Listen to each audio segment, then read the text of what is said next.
Okay, so the first change I made from last time that I realized was the audio of this game is not as ridiculously loud as Duel Links, one of the loudest games ever, especially in the context of card games, which are typically, they have kind of muted low-key sounds in the background because it's supposed to be, just like a meditative, turn-based, very not super intense, high-octane kind of music setting, but somehow Duel Links just goes nuts.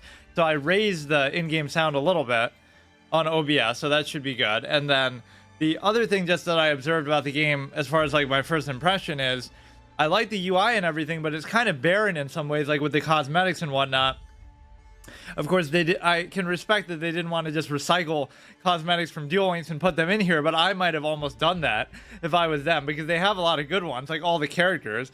It feels like a shame. That's one thing this game doesn't have, is like the avatars.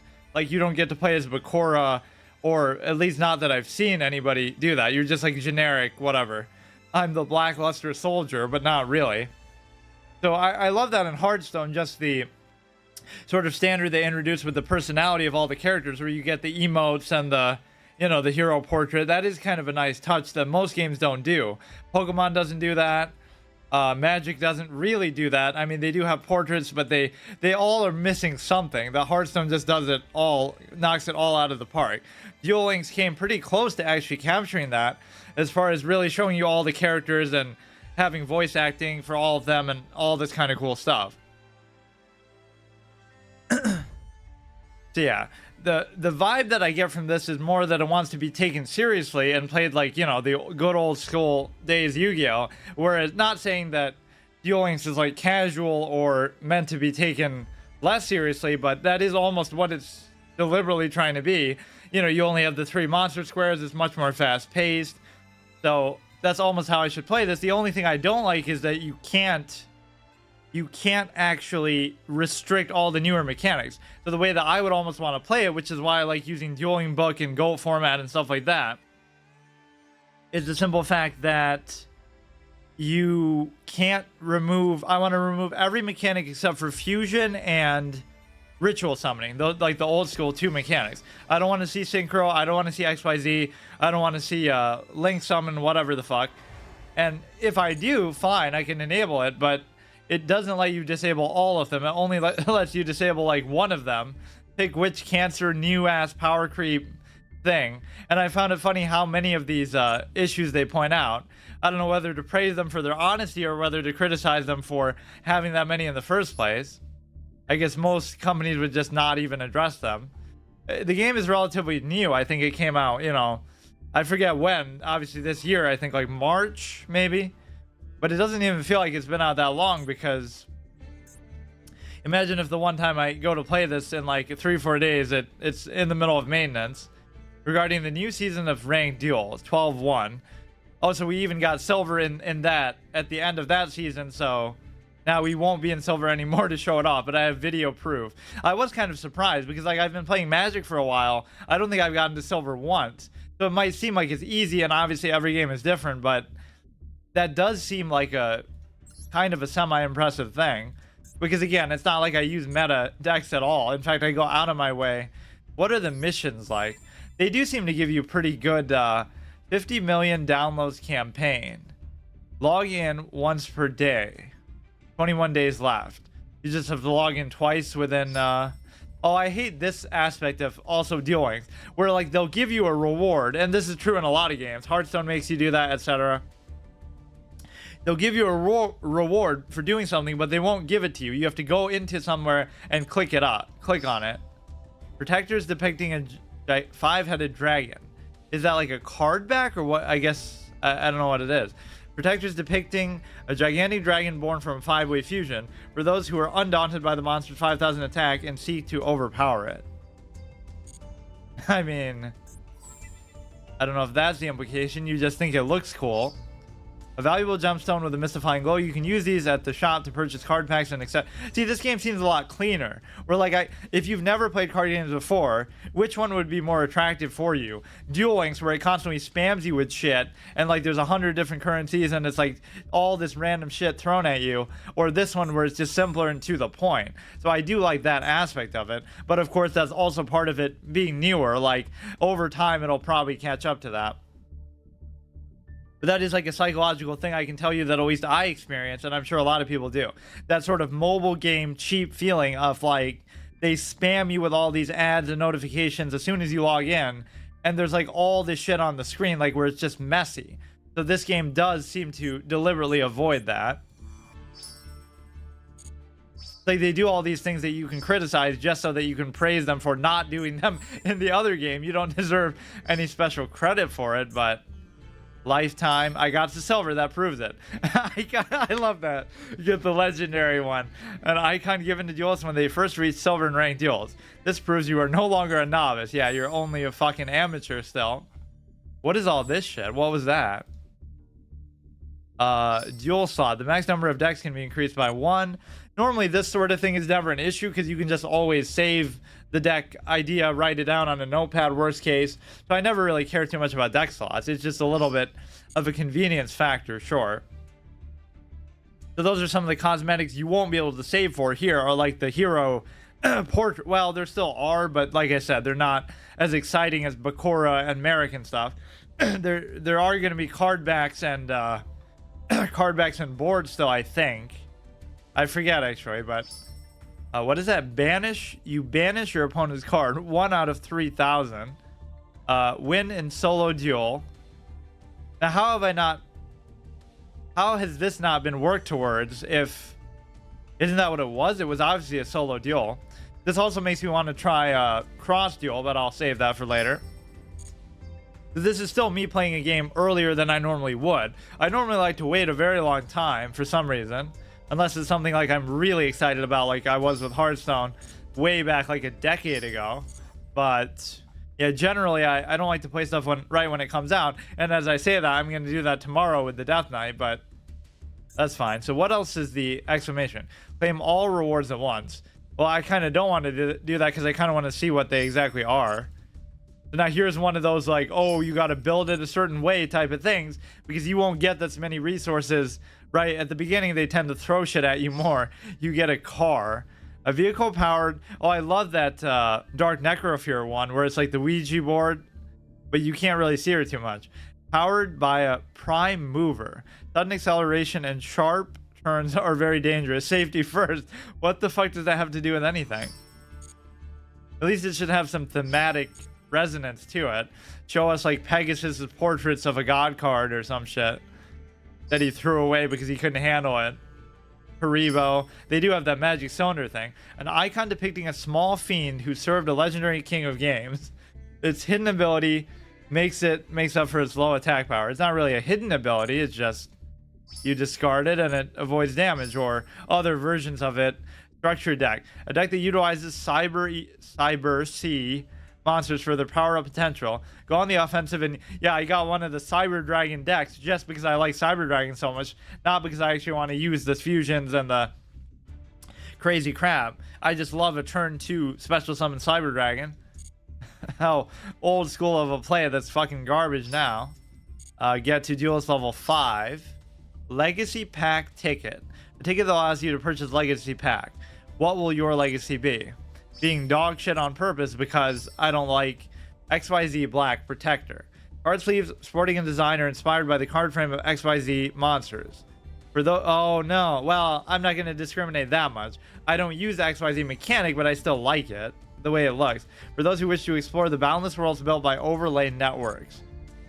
We'll just take the cosmetic and leave.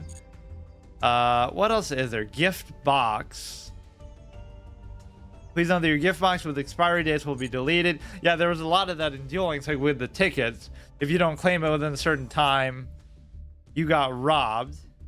That was somebody, I guess, in chat. I forget now. Oh, yeah, he was whooping me, I think.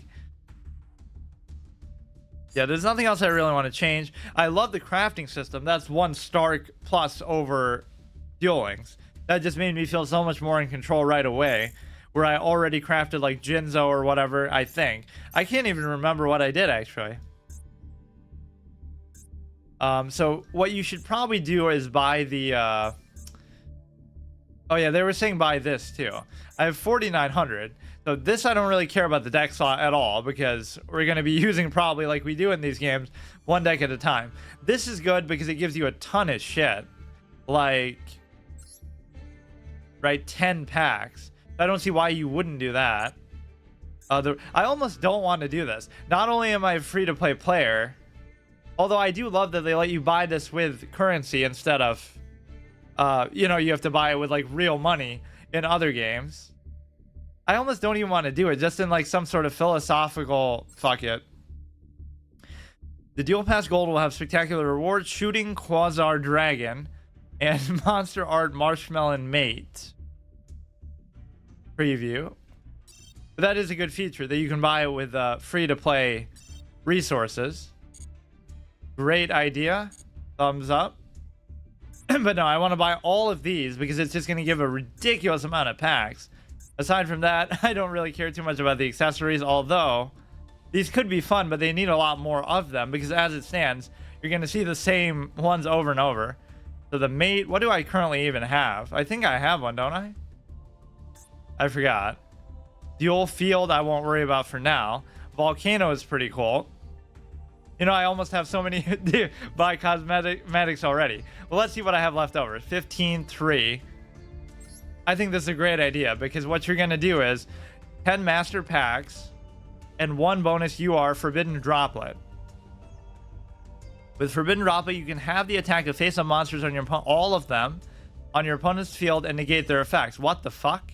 But wait, there's more. Yeah, why even bother with that when you can just do Regeki, right? Which should totally be a banned card. But wait, there's more. Your opponent will be unable to chain to this effect with a card effect of the same type as the card that you have sent. Holy shit. Your opponent will be unable to chain to this effect with a card effect of the same type as the card that you sent from the hand field to the graveyard when activating it. Why not add it to your deck? Oh, man, I will have to add it to my deck to understand what the fuck I just read. I love how overly complex some of these card descriptions are. If you skip, I wonder if it lets you open them later, because sometimes it's fun to stockpile them. I'm not going to read through every single thing here. I just don't have the patience for that. Let's just see if we catch it, anything catches our eye. We have synchro blindness though, like anything. Yeah, and the UI and everything is so much cleaner. This feels more suited for PC. I love brain control. I guess there was a little tidbit, oh fuck, about it where it says, oh, it can only control something that was normal summon, which I don't know if that was added in Duel Links because I don't seem to recall that from a card that I used so many times back in the day, but maybe it's true. I guess people just didn't special summon as much then, so it didn't really occur to me or stick with me. But no, there's something weird about Duel Links where like it seems that you're always at an angle and stuff. I don't know what that key card is. Some kind of crafting material, I'm sure. Yeah, see, even stuff like this is fun.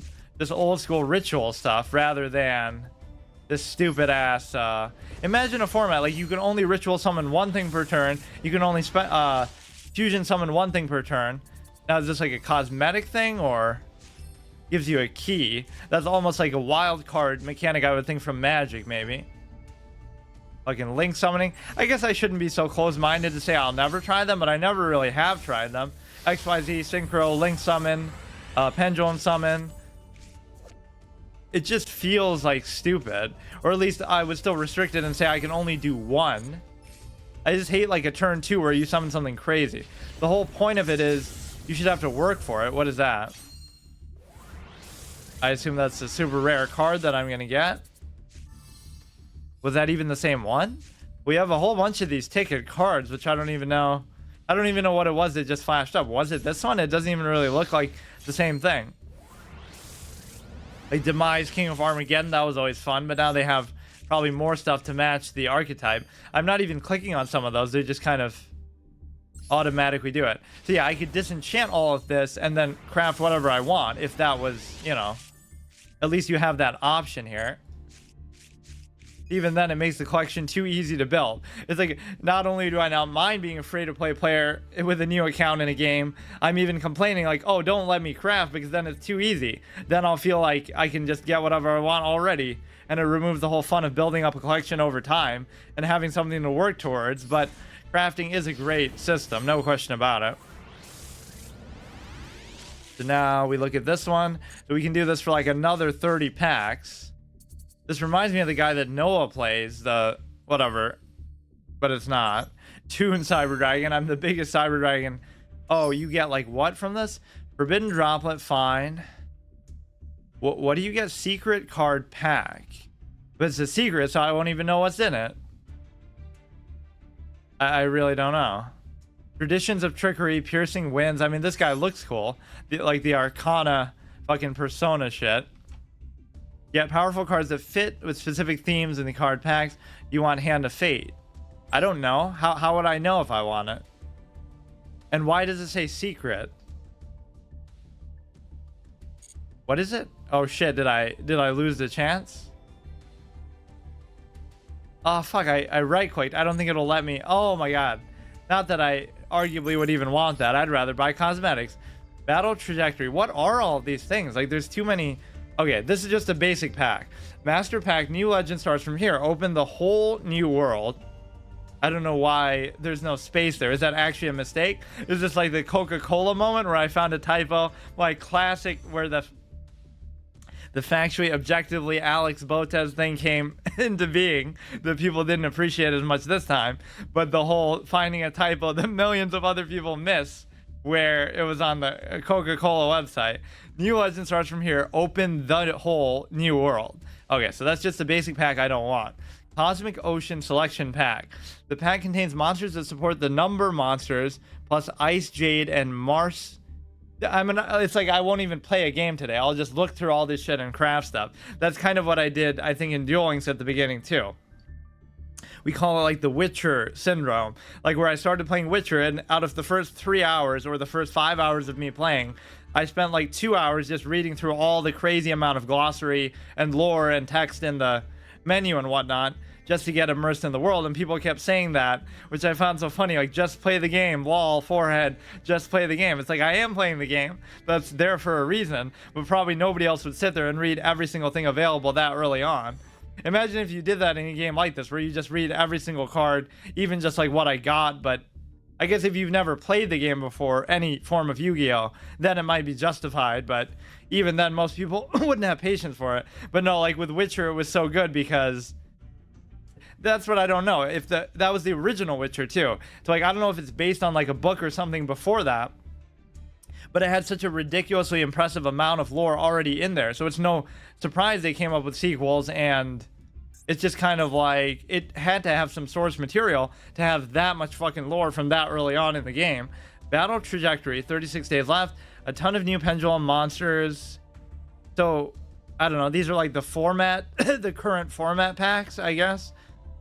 Yeah, look how few there are. Like, wouldn't any other game have like 1 million of these by now? Even if it's been out for like 6 months? That's kind of weird. Or maybe they just rotate out so you can only buy...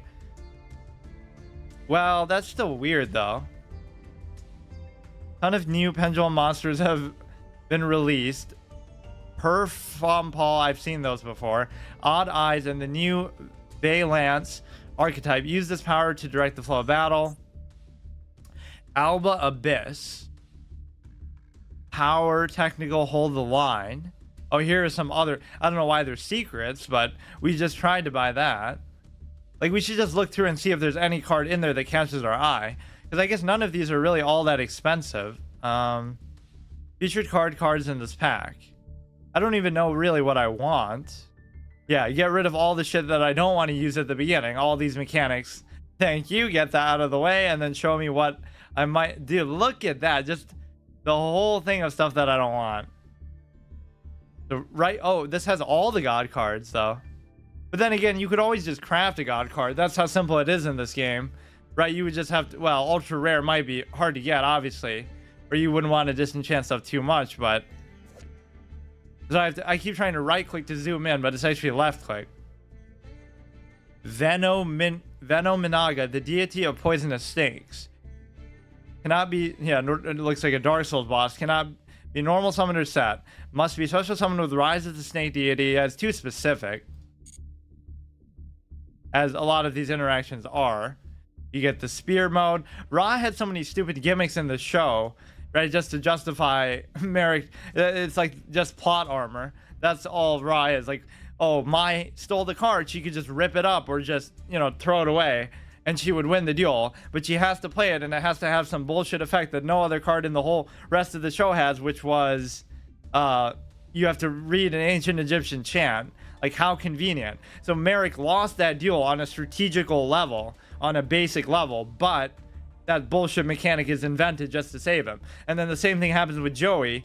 He hits Joey. Joey has like 1,700 life points left, so he loses the duel. Merrick lost, right? He summons Gear Freed, it's over. But, oh, his strategy was actually to lose the duel, but to win by making Joey pass out. Even the other people who are like, you know, Pegasus and Darts and stuff, they typically don't ever put themselves in a situation like that where they actually lose, but they rely on the magic to just win for them. They cheat with the magic and try to win with its help, but they won't just throw the game and say, oh, I don't care if I'm losing on life points, I just expect him to pass out. Like, that's such a retarded, shitty fucking thing. So basically what I'm saying is Merrick sucks as a duelist, and I don't know why people like him so much. Like, at least Bakura seemingly sucks as a duelist. What he really needed was the whole, speaking of the Go format, what he really needed was to either beat Kaiba or Joey, because that's what most of the villains in the series do, right? To establish themselves. Pegasus beats Kaiba, Merrick beats Joey, quote unquote, Darts beats Kaiba during the duel at least. So yeah, Bakura now, those are like the two supporting characters that you can kind of build up. This has the God cards and Exodia and everything. What the fuck is this pack? This just has everything in the game. Or imagine if like 5 different packs each had one piece of Exodia each. Of course, I kept looking for Exodia by typing it in, but actually it doesn't. You got to remember, the pieces don't mention Exodia, only the head does. So they all just say left arm, right arm. I kind of forgot that. That'd be kind of a fun thing to craft. And they're not even ultra rare, right? They're just super rare, I think. Oh, come on. Don't show me any more of these stupid mechanics. This is an amazing one. What kind of a pack is that? That just seems to have like way too many. 4 out of 8 cards per pack are guaranteed. Not that I really want to buy it. I'm just kind of curious what's and what. I don't see why these are secret, though. What's so secret about them? Alba Abyss. I mean, if you were to get one, you could get like 35 of these and get some God cards or some shit. Maybe I should get one of each. Legacy pack for 10 of the whatever tokens. Now I have 14. All the cards that have painted the history of the Yu-Gi-Oh! Trading card game, from the most legendary cards to the rarer ones coveted by those in the know. Expand your horizons. Just like Blue Eyes. This would be the kind of thing I would like, because it might have a lot of historic cards. Limited cards, I don't really care about that, but cards included in this pack. Morphing Jar, let's look for some of the classics. I always end up with Blue Eyes, but then I don't even like to play like that. This is 7, so it would require 2 tributes instead. If a trap is face up on the field or in either graveyard, so very likely to be triggered, you can special summon. Oh shit. And if you do, it becomes a level 6 until the end of the turn. During the main phase, quick effect, you contribute it, special summon 1 Jinzo from your hand or graveyard. Then you can destroy all traps your opponent controls. If it's set, reveal it. You can only use the effect once per turn.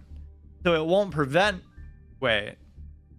You contribute it, special summon Jinzo. Well, why would you need to destroy them anyway? They'd be negated. Huh.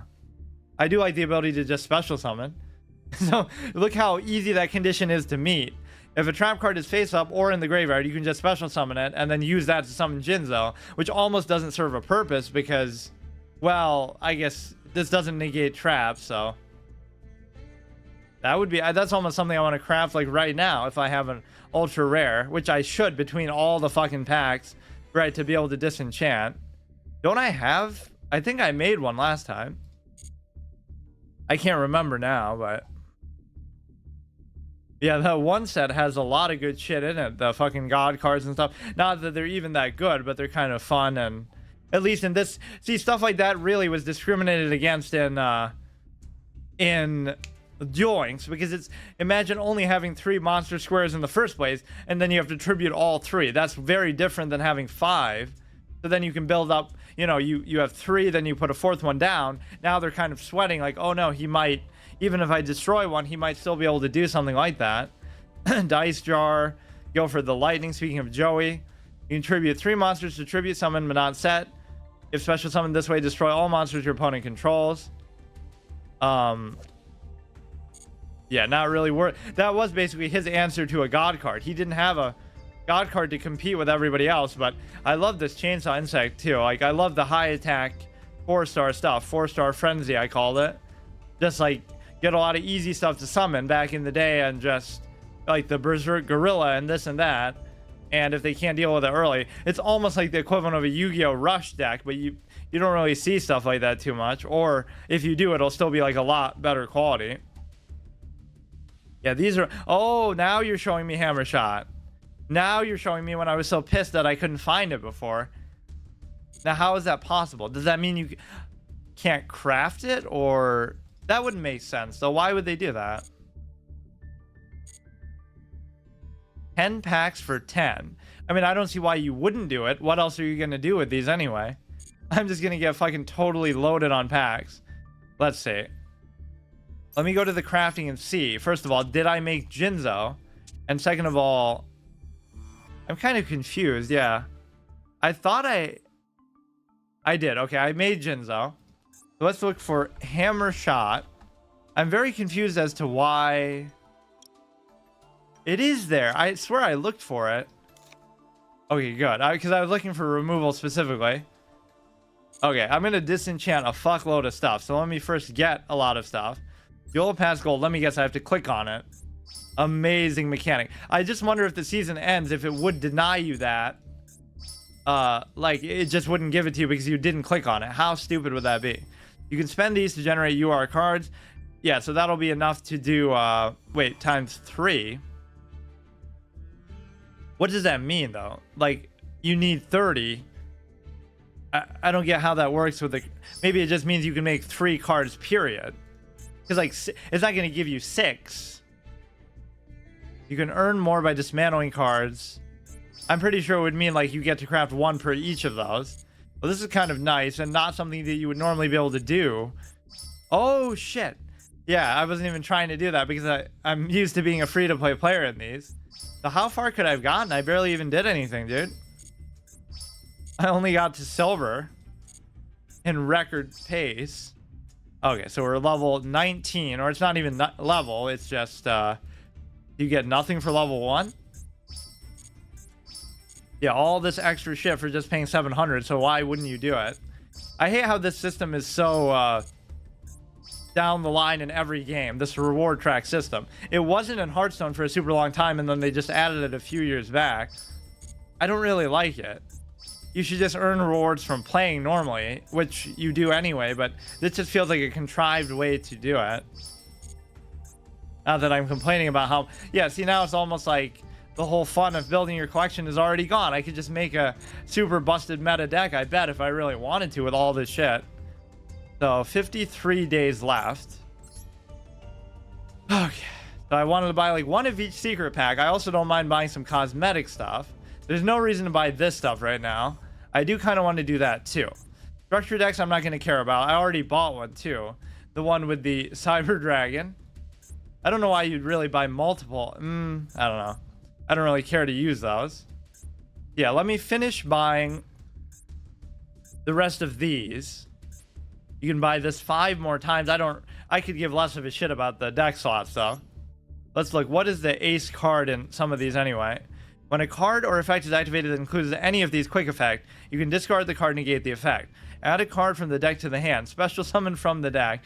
Send a card from the deck to the graveyard. You can only use it once per turn. So this is maybe like one of those anti-meta cards like the Trap Hole of Spikes that just, you accept the fact, this is maybe my way to solve how much I hate those mechanics, right? I'm not doing this because I want to use a power creep bullshit card, but I'm doing it because I want to stop them from synchro summoning or whatever, because I know it's going to come. So you resign yourself to the fact that turn 1 or turn 2, they're going to special summon 50 million things, and so you either have Trap Hole of Spikes or something like this to negate it.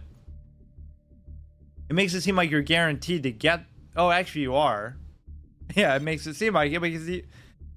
Okay, I'm a bit slow to catch on to that. You don't actually seem to have to click each one. You get like the little glossy one. I don't know if that means you get more... I don't know what the keys are. What is the key? I must have used the other ones. I don't know. I honestly don't know what the key is. Flip of Fortune. The one thing this game doesn't have is like those floating things above the cards, right? Or at least, I don't recall them. Dragon Master Knight. Yeah, we do have the Lackluster Soldier as our icon, so maybe we can RP into that a little bit.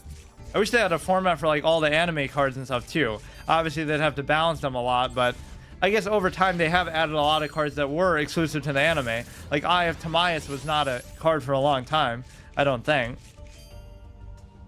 The problem with Yu-Gi-Oh! From an outsider's perspective would be very clearly, oh, that guy just does it no matter what. It doesn't mean you got that particular card.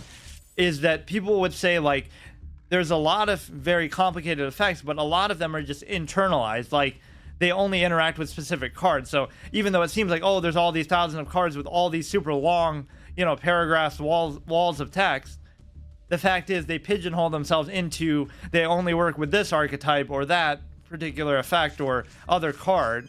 So they're not really like intrinsically valuable. Like, it's good in any situation, which is my whole mindset of what I enjoy too. I like stuff that just has base value, even if it's not as busted as some other stuff. This is what he uses against the Pharaoh. You can, where Obelisk just punches right through it, but then he brings them back and does some stupid stuff. That's kind of the writing flaw of the series, is that like at the beginning of each season they have to somehow tell you what all the cards are going to be and what they do, so then when you see them later, then you're impressed. Maybe they do that in the manga, I don't even know. Like, then you're like, oh yeah, that's that card that we know what it does. Not just, oh, I'm seeing this card for the first time and we're learning what it does right when the character needs to be able to play it to be able to deal with the situation. Just like literal plot contrivance. It's so stupid, right? Whether it be based in real life or not isn't even the point. You just need a consistent set of rules that the audience is aware of so that we can get invested in what's happening instead of just whatever needs to happen will happen. And yet the show manages to still be okay. I won't even say it's great, but it still manages to work even with that major flaw. It's like you make a game about chess where the rules change constantly or there are no set of rules. You can't even get the most important thing about a show about a game correctly, which is the rules of the game, or again, having consistent rules, or once again, communicating to the audience what those rules actually are. I don't know what those are. They couldn't be the tickets. You found a new card pack. What does that mean? Toontastic. Iron Core Synthetics, Time Worn Legacies, Beasts of the Inferno. How am I supposed to know, dude? Okay, but then I don't even really want it. Maybe it'll just add it to the ones that I can choose from later. Where will it say? Secret bonus pack, secret pack. Now the tune thing should be there, or I really don't know what the keys are. I guess they just unlock the ability to buy a particular pack. When you obtain an SR or UR card, if it's part of a secret pack, you unlock that secret pack for 24 hours. I see. Okay, let me finish off getting these. That was actually a really good card. The wait, it's not even the one on the front though. Wait, where did it go? Oh, it went to the bottom for some reason. Yeah, this chick is actually quite good though. Just the ability to negate stuff out of the hand. This is kind of silly though because you already have Regeki. So I was just so stunned that Regeki is even legal. Because I remember it always being legal in every format pretty much that I ever played. So why is it just treated as like a normal thing? I guess maybe that's part of what power creep does. Like, people are used to so many other busted cards, they just don't even care. What is this? Some kind of special animation?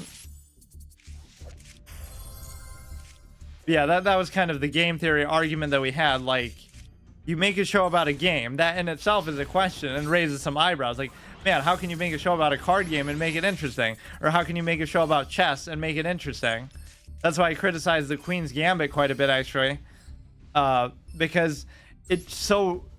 Maybe for, like, grandmasters and stuff, they can appreciate the games, but they show it so briefly and so poorly, right, as to what's actually happening, that it's just not very well communicated. Like, a good example is the Benny game, where she's playing the US champion, and it's like they show the first move and then that's it, the game's over. They don't show any other moves of the game. So for such a major character interaction game in the series, they don't put any effort whatsoever into it. It's got to be like a game theory effect, like where, you know, each game or duel has like a theme to it. Like they come in and it's like, oh, they are really good with horses, so now she has to worry about how to counter horses, or there has to be some underlying gimmick to it to make it interesting, but they don't even try half the time. Secret packs focus on specific themes. The left 4 cards will be the same random pull as the master pack cards, while the right 4 are always the secret specific cards. I see.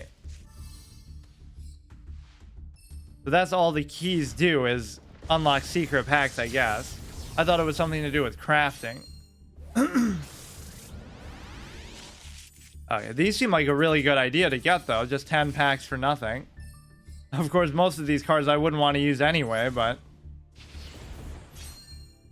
I'm just excited to be able to craft. Now I'll be able to craft whatever the fuck I want. The problem is I don't even know what I want. I almost want to do Exodia, just like an old school throwback. I haven't played as Exodia in a super long time. Just a card that stalls, deck that stalls them out. You found a new pack, Lightning Storm. Rulers of Darkness. Doesn't really matter. I'm not going to buy these right now, I don't think. Power, Technical, Hold the Line. This picture seems kind of low res a little bit. Okay, last one, and then I kind of want to buy this one too. The, what was it? You buy 10 more for the 10, because I'm not really sure what else you're going to do with those things. Yeah, legacy packs are totally, like, up my alley too. Like, that's like buying a wild pack in Hearthstone. Solemn Judgment, a classic card. If you want to build a certain deck, you'll usually want to pull from that deck secret packs if it has one. I can't believe that one had so many things in it. I forgot what it was, but speaking of which, it had Exodia, it had the God cards, it had like so many different things in it. Made it seem like it just had every card in the game. I want that other Jinzo too, though. The one that lets you special summon. I didn't even know what that was. There's so many cards that I'm not even familiar with, because even when I've played Yu-Gi-Oh over the years, even recently, I usually just ignore the, you know, any of the newer cards. I'm like still stuck in the 2000s or something, but deliberately, because there's still so many things I either didn't play as or I didn't really fully flesh out. Get like Gravity Bind, and I forget, like the Messenger of Peace. Stuff like that is good to just sort of shut them down. A lot of card draw. Of course, Pot of Greed will still be banned, but Regeki isn't, which is weird. If you don't know what to start with, I always recommend Salamangreat, most of which you can find in the Burning Spirit Structure deck. It's a great deck for learning how to play the game these days. Yeah, but see, my whole thing is I don't like to play with a lot of the newer mechanics. I would rather just make you know, something Ritual Summon, Fusion Summon, or just some kind of old school thing that isn't like XYZ or whatever. I don't know if that even is, but I think I played against that quite a bit in Duel Links. In fact, they even rub it in your face with whatever avatar the opponent has, where he keeps saying it. I play Salaman. They have like voice acting lines for it. I forget which character does that, but he must use it in the show or something.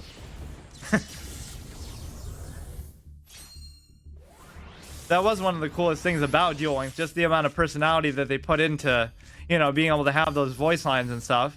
So that is one thing I'm going to miss here. Twin Eyes Burst Dragon, we've seen that a number of times. The secret pack thing is kind of nuts, the amount of them that you have to worry about like this. Blue Eyes Chaos Max, blah, blah, blah. Okay, so we're good with that. So the last thing I'll do is I'll buy the, and then I'll buy a cosmetic. Maybe just so I at least have something in each slot. So yeah, I'm done spending this for now. So what don't I have? I thought I had a mate. Icon, I have the oh, is it not going to show me if I already have it? Icon Frame, Magic Cylinder. It's amazing that there's only one. Ghost Trick Festival. Let me actually see. How do you even do that?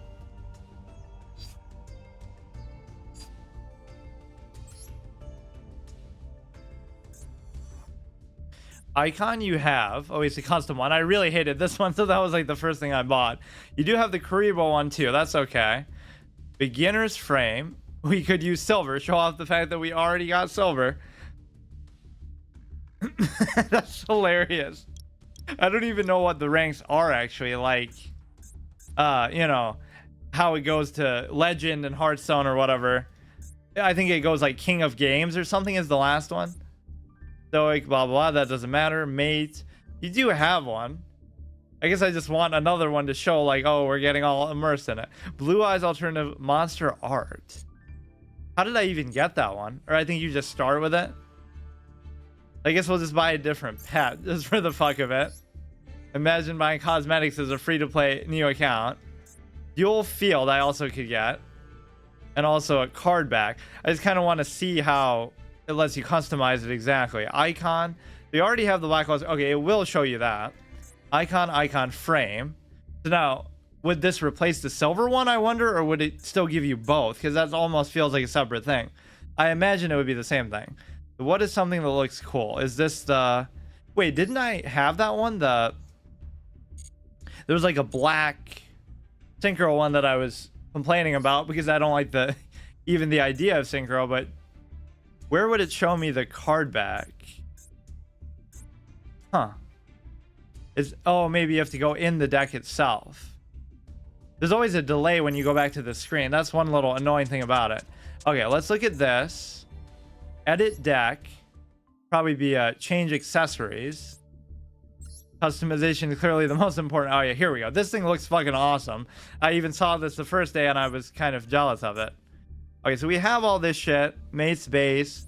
Yeah, pretty much all I want to buy is either maybe a... Oh, you can just change this for any one, I guess. I want to buy a pet and I want to buy maybe part of a field.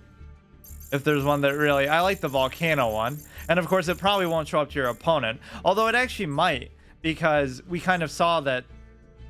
Well, people had different ones. But I don't know if it was because of them. Yeah, Mate, Dual Field, Protector. We have a custom one at least. Or like a different one. And... Monster Art's fine. That's fine. So yeah, let's do... Which of these is good? Let's do the volcano. 600. It's just because they throw so many gems at me, I may as well just do it. And we got so many fucking cards anyway. Dark Magician, not really what I want. Ancient Gear Wyvern. Some of these look silly. Although this was that good card I was just talking about. Salaman, great. You could really commit to that. White Baking. I wonder how that guy got the... Oh, it must be like the field or whatever. The one that gives you... What was it? The card that Bakura uses. What the fuck is the name of that? Dark Necrofear, like the Ouija board. And this looks pretty cool. I guess I'm such a big Cyber Dragon fan, not even of any archetype behind it, but just that does look pretty cool. Okay, so we have 500 left over. I'll just leave that. Let's go in with this, and then I want to look through my shit, and I'll disenchant every single thing that I have no intention of using. Oh, you can just change this at any time? Okay, I don't want Karibo. I'm good with the silver one. That's fine. Yeah, true duel. It's not in the sense that I'm going to use the best thing to try to win, but in the sense that I try to make it more fun and interesting and actually use unique stuff that isn't the min-max zero-sum reactionary metagame dog shit. What was the other thing? Didn't I get like a field thing? Oh, maybe I have to do that within the deck. The card backs and the fields will be tied to the decks. The rest is just tied to your character. Mini. What? So there's a bigger one? I bought the cheap one. Level 5. True Duelist, Stoic. So obviously you reset. So I went from... I guess it's 5. You go from bronze 5 to silver. I think in dueling there were like 7. You would go from like 7 to 1 or... No, I think it was the opposite. You would go from 1 to 7. And then you would advance. Solo uncovered the story behind the cards. Yeah, I don't really care about that. But let's see once again how we do this. Edit deck. Whoops. We have pretty shit cards so far, but I think I can actually make something pretty good with this. Well, good by my standard at least. I kind of don't even like this one, but the other ones kind of suck too, so. It's like a real life psychological thing where like I would want to wear shirts with no logo on it. I would want just like the base one, just because I don't want to act like, even if I think this looks cool, I don't want to imply that I like to use whatever this is, because what I'm going to be using is completely just random stuff or something completely different. Volcano. We could actually mix and match them, I bet. We're gonna fucking burn him alive. Of course, he's flying, so. Wait. But how do you choose? Oh, yeah, this is a main field. But yeah, you could mix and match them, which is kind of weird. But that's fun too, I guess. Okay, there's volcano, volcano, volcano. It's weird that you don't have to click save or anything. It just automatically does it. Or maybe that's why it has to delay here, because it saves it then. So let's go into the deck. Or more so just a collection. So there is no way to see the collection unless you're already in a deck, which is fine, I guess. So now we would have to go through every single card we have, which I don't mind doing, which isn't going to be, well, it's all the, you know, dozens of packs that we just got. It actually feels like it should be a lot more than that. We just opened like literally 40 packs and we already opened like 20 or 30 the other day. Yeah, most of these mechanics I don't care about, but some of these it might not let you. Oh, that's the annoying thing. It won't let you dismantle them. Fuck. Okay, what is this one? Super rare. You get 10 back for 30, so you get a third of the value to create, which is pretty fair. Yeah, so all these mechanics I just don't even care to use, so I'm not worried about it. Link, dismantle, 10 ultra rare. So right now I don't have a whole lot of crafting material, but I will by the end of this. Let's actually see. We go from like 20, 100, 87, 85. By the end of this, we'll have like probably 300-400 of each at least. The best deck in Master Duel currently is a fusion-only deck being branded Despia, but Synchro, XYZ, Pendulum, and Link monsters aren't as hard to understand as many assume. Oh, it's not that I don't understand, it's just that I don't necessarily like them. It's just stuff you aren't familiar with. Oh no, I've been playing like from when they came out still. It's just like I always avoid them because I find them kind of cheap and stupid the way that, you know, you get like a turn one where you special summon like 50 things. Try not to dismiss all of it because you don't understand. No, I definitely understand it. I've played against it for years. It's just I dismiss it because I don't like it generally. But one day I should try it. I try to always beat it, but I don't, you know, if you can't beat it, don't join it kind of thing. Link. Okay, we'll get rid of this. So each of them are going to be separate. It's not. This is an interesting way of doing it because, like in Hearthstone, it would be the same. So you would disenchant a legendary, but it would be a shared collective. Now these are separate, so it almost doesn't even matter. Like this could be as hard for you to get as ultra rare, depending on what you're willing to disenchant. Because, like, I have less of this than anything else, so maybe I don't want to disenchant any of my neutral cards or whatever it's even called. Link. Yeah, one of these is going to be like super rare and good, and I'm making a mistake, but I probably wouldn't use it anyway. Link cannot dismantle. So why can't you dismantle it? Obtained from a structured deck or distributed cards. I'm assuming like ones that they just give everybody for free. Cannot dismantle. Proglio cannot dismantle. Link effect. I gotta give my spell canceller thing a run too. So Jinzo shouldn't be limited, right? You should be able to do 3 of them. But in some other version I was playing, I forgot what that even was. You could only use 1 of them, which was kind of stupid. I don't remember that ever being a thing where Jinzo was limited to 1. But I guess it must be 2. That just means how many I have, not can dismantle. Yeah, we just made that last time. In fact, I think that's the only thing I crafted was Jinzo. That's all I would ask for in a game like this. Have a format where you can just do, you know, like put the GOAT format or some older format in here so you don't have to play with these mechanics if you don't want. Not saying you have to only have that format, right? You just kind of have like how, you know, Hearthstone does classic format or whatever. You just always have that option. It does let you disable one mechanic, but not all of them. So like I can host my own game without XYZ or without Synchro, but then it'll have the other one still. I gotta make all these, I gotta have all these counter cards, like that chick who you can discard, or like I said, trap hole of spikes. So if I can do that, then at least I feel more comfortable playing all these weird ways against it. Yeah, so that's good. I don't know how these are even organized. I assume by type, but now we're just getting into normal types and fusions mixed in. Now I have to think carefully about these. Like, am I ever gonna really want to use them? And okay, this one I don't have to think too carefully about. This is quite satisfying to just get a ton of fucking resources this early in. 2,000. This is exactly my kind of card, actually. Finally got to visit that harbor, specializing in gunkin. What is this? Is this a description, or is this just somebody having a conversation in gunkin sun chips that I've been curious about for a while? The premium shari here is limited to 2,000 sun chips a year and usually specially developed smooth aged rice, giving it extra boldness not found anywhere else. The classy atmosphere made my heart sing too. The gunkin sun chip served a perfect balance of vinegar and nigiri spice. I've never read a card text quite like this. What is this? Demonstrating exquisite artisanship. The owner told me we are introducing the rich yet mellow Edo Front red vinegar in the near future, which I'm really looking forward to. However, I was disappointed. The surrounding seeds were a little so noisy, so giving it 4 stars will help with. What the fuck is that? There must be some other internal story about it. It makes it seem like it's an effect, but it's just somebody describing it in great detail.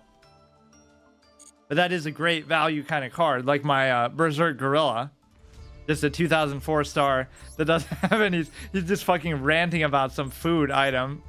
Okay, we'll keep that for sure. It's annoying that there's so many that I can't dismantle. Let me just make sure I accidentally don't craft one of them. Sushi ships. Yeah, I can't read. Flavor text is written as a review. That was a pretty funny one. Okay, this is a fiend effect, cannot be normal summon. Some must be special summoned by managing 2 Infernoid. Some of this stuff I'm not sure that I would want to get rid of right away. When this attribute summon is sent from the field to the graveyard, you can add 1 level. Okay, that's fine. Goiki Riscorpio. If you control no monsters or all monsters or Goiki, you can normal summon this without tributing for 2,300. Well, that's the first part is amazing. That's just like the Gaia, or not even like Gaia. That's if you only have that in your hand. So you can just summon it. It must have some negative effect. It doesn't. This is just a nuts card just to have, period. If you control no monsters, you get a 2,300 just base. You can normal summon it without tributing. That is quite good. Other face-up monsters you control have... Yeah, maybe I should go about this a different way, because I'm not going to read through every single... Let me at least look at maybe the higher rarity stuff. So Exodia isn't even in that category. So which of these can I get rid of? And which ones would I want to? Mainly, okay, Regeki I just made. Oh yeah, that was the other one I crafted. Okay, yeah, some of these are easy choices. Discriminating against mechanics, actually. But that is kind of a good way of doing it too, because then it makes it very clear. Since I know I'm not going to use this anytime soon anyway, I don't even have to think about it. Or even if I did want to use like a particular one, it would be very easy to just make, you know, just 1 or 2. I don't need all of these. Synchro. Can't disenchant that. That one's kind of just fun, but it'll be like the anticlimactic thing that you never see happen in the anime. Oh, I'll just use Hammer Shot on it, or I'll just use Magic Cylinder or something. Or did it seem like Magic Cylinder wasn't in this? Because I think I saw that last time that I was trying to make it. I don't see why it wouldn't be. This game should just have everything in it, because we were kind of robbed of that in Duel Links a little bit. But again, of all the things to get rid of, they didn't get rid of the Ojama, which specifically counters the whole only having 3 monster slots. Okay, what else can I do? Get rid of this, or... This is ultra rare. Must be special summoned from your hand by tributing the legendary fisherman. When this is a special summon, you can banish all monsters your opponent controls. Okay, that's why. Also, this card cannot attack this turn. Cannot be destroyed by battle or card effects. Also unaffected by... Oh, that's really cool. Once per turn, you can return as many of your opponent's banished cards as possible to their graveyard. And if you do, the first battle or effect damage your opponent takes this turn is doubled. That's like Mako's God tier ace card. If this is in your graveyard... Okay, most of this I'm not going to even worry about. Oh, I didn't even know I had 2 of these, but they must have just been in like the structure deck or... Call of the Haunted is fine. Normal Trap. I'm mostly just going to look for... I really don't know how this is organized at all. Like by rarity, but you would think even within the rarity it would be organized by type still. XYZ. I like how they don't go away, because then that would be confusing. It would kind of push everything over one. Can't get rid of that. We could get rid of this. Yeah, I think I'll actually make Exodia if I can with all this. Just so I at least have 1 copy of each, and maybe I'll try to play into that. Synchro. Get rid of this. Seems pretty basic and maybe even boring, but I haven't played as an Exodia deck in super long. And of course, you couldn't play as it in Duel Links either.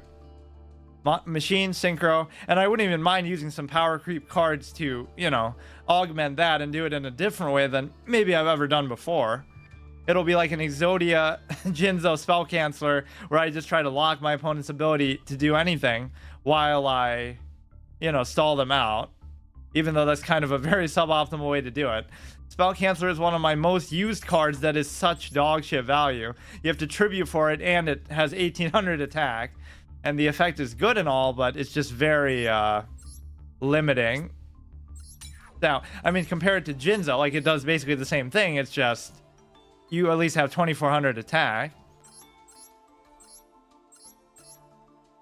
Okay, this is a fusion. I'll keep the fusion stuff.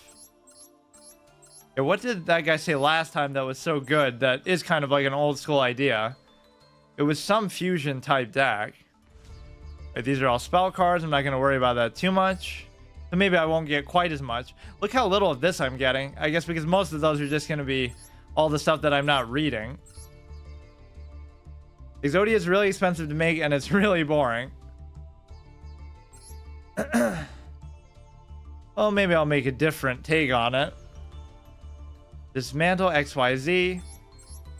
Or maybe I'll remake my Ojama thing again, but it won't even work here because they don't have the 3 monster slots, or it'd be a lot harder to do.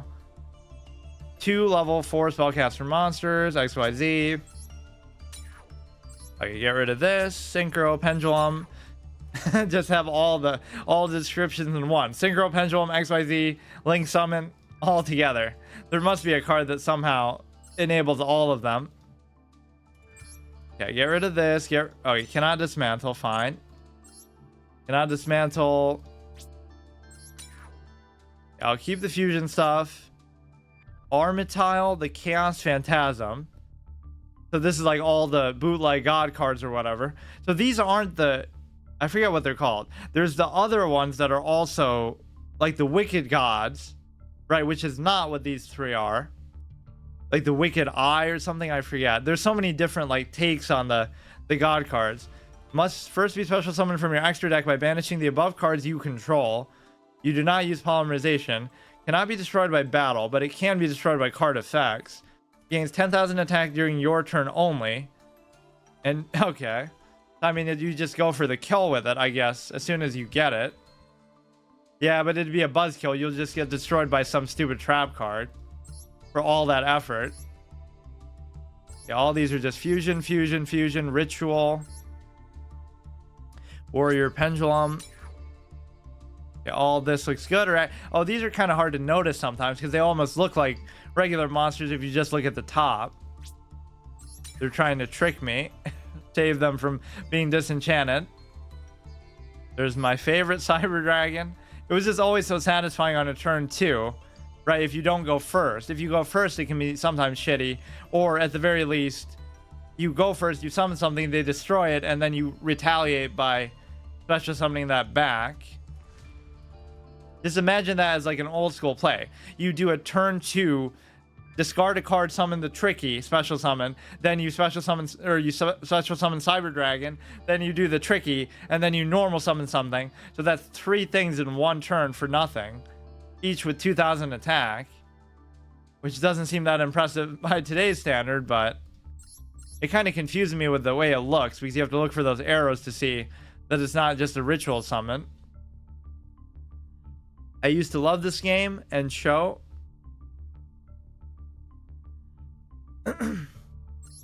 I can't believe how many different shows they made too. I saw the original and then I just never got into any of the other ones.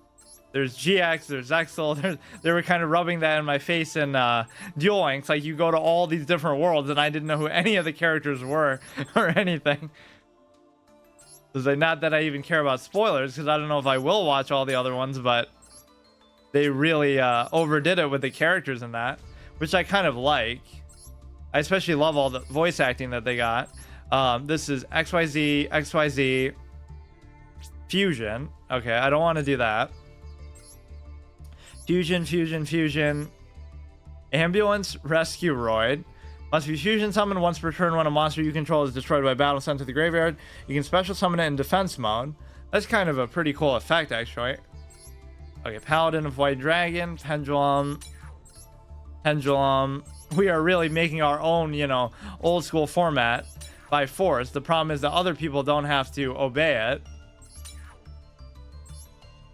Must be normal summon set. Okay, these are all fine. We got quite a bit of resource. I should be able to make Exodia by now. Not saying like a perfect viable deck with it, just like the at least complete set of all the cards. I already have like 2 of them, I think, just from all the packs that I've opened. This looks like one of those monarchs. You contribute this then. Oh no, that's good just as a reactive card destruction thing. So the ones I've disenchanted least are actually the least rare. It's kind of backwards. Oh, I also wanted to make that other. Oh, that's it. Huh. Okay. They're fun. What, the other shows? Let's do the other Jinzo, definitely, and then I'll look for Exodia. I can't really think of what else or I could just go with the spell canceller thing and show how shitty it is. Okay, so we definitely have enough to make this. It's only 30. It's really not that bad. In a way, I would almost want like 3 Jinzos. Unless there is some limited rule, but I don't know how to really... I don't know if you can see it from here, if there is such a thing. It doesn't even say like ban cards. I don't know. Or even if there are ban cards, you should be able to play them in certain formats still, right? There should be an unlimited format for stuff like that. Okay, so we only have 1 of them. All of them are actually cheap to make, except for... Whoops, I keep trying to do that. Except for the head, I guess, is going to be rare. Maybe. Oh, but I don't actually have enough. It's so weird how the least rare one is actually going to be the one that trips me up. But even if I just have 1 set of them, that could be good. Yeah, this is super rare. That's kind of interesting. For some reason, I thought they'd all be the same rarity. Zodia Necros, not really my thing. We get a key, which is like we can get like a secret pack from that, I guess. Let me disenchant a few of these normal ones, whatever doesn't catch my attention. That's actually a decent defense value. No one knows much information about it, blah blah blah. 800, 1,000. Okay, how many would I need? Gonna give you 10. Actually, that might be enough already. Yeah, I'm only gonna have like 1 of each piece for now.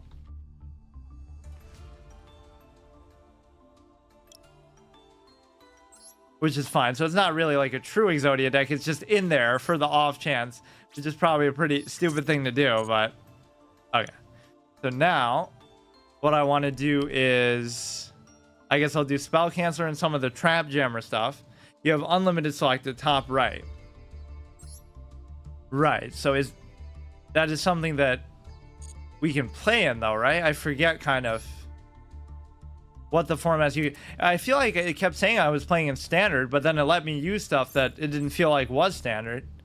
Standard, team battle, duel room, casual, match. Unless casual is standard, season 12 has begun.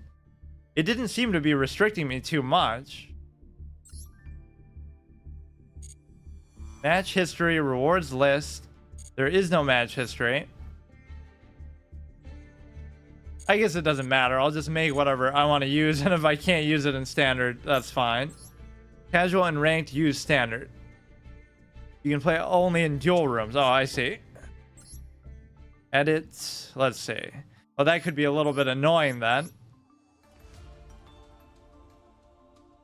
It seemed like I had some banned cards or something last time, and it was still letting me play standard, so I don't know how it works, but maybe I just overestimate how strong stuff is that it should be banned.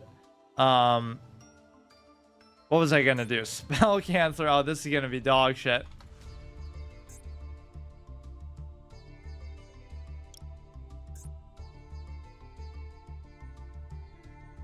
Super rare.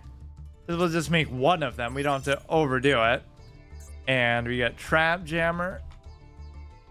These shouldn't be particularly rare, but I don't have enough. This is the... I keep getting tripped up by the neutral stuff. That is so easy to get. Okay, let's just look for some random dog shit. 1200, 600. Once per turn, you can place a Venom counter. If you activate this effect, this card cannot attack. But I don't even know what the fuck a Venom counter is. How am I supposed to know? When this card destroys an opponent's battle, I just want stuff that isn't effect even, just so I know it's garbage. Wait, that's it? Huh. We can't disenchant that, can't disenchant that, can't. Alpha, beta, gamma, that could maybe have some use. 1800 isn't bad, I mean, for some of these 4-star things. Seems stupid to... Oh, here, this one's bad because it's a 5-star. But you can't dismantle it. It's gonna be actually kind of hard to do. This one I would keep just because of the hilarious flavor text. They're trying fucking like one of my RP speeches on that one. Let's see what else. We can get rid of some spell cards maybe that I wouldn't want to use. Tribute a monster, make your opponent tribute one monster for no effect. A lot of these I can't disenchant even. Target 2 water monsters. Okay, I probably won't be using that. I wanted to make like 3 trap jammers too, so that's going to be hard. But first, let's see if we can even do it. If you control an ancient gear, probably not really relevant. The cool thing is you won't feel as bad in this as you... Well, I guess there wasn't a crafting system in Duel Links anyway. Just the tickets and whatnot. Select 1 iron core. Okay, I don't care about that. Let's just try to make as many of these as we can. Discard 1 card, then target 1 Earthbound Immortal. Target 1 face-up you control, again 1000 attack. Okay, that's at least generically good. That's almost what I look for, is just stuff that isn't specifically tied to an archetype or anything. Target 1 face-up fish, sea, serpent, aqua type. That legendary fisherman version was pretty awesome though. How it couldn't be targeted by anything and it destroys like everything your opponent controls. If you control both light and dark, you can target 1. Okay, maybe I'll keep that. If you have no cards in your pendulum zones, add 2 face-up magician. Oh, fuck. I thought it would reward me for not playing with pendulum stuff, but it rewards me by giving me more pendulum stuff. Target 1 abyss actor. Okay, now we could always make 1 of each. Maybe I shouldn't overdo it, but I at least want to get the general theme. 30, I'm assuming that'll be that one you don't even have to discard anything. It's just, oh, this we had enough anyway. So it's telling me that Trap Jammer is worse than Magic Jammer. That's kind of an interesting rarity distinction. You would assume they're the same. But you can only use it during the battle phase, which generally that's the main time that you're worried about it anyway. So let me actually use like a different slot, or it doesn't matter. This deck is kind of garbage anyway. Let's just do a fresh thing. So I'll mix in a lot of different things together, which are not going to be good at all. But the one game where we just get Exodia on the first turn is going to be totally worth it. It's even like how I did the Ojama troll thing. It wasn't like it worked every turn. It was just... Or, I mean, every game. But when it would work, it would be so satisfying. Because in that game, you could literally do nothing about it. Because you would just not be able to play. People said there were some ways to... Or at least one way to deal with it. But I never found out what that was. Even in hundreds of games. Literally, I played it like 100+ times. It makes it seem like I still have another one.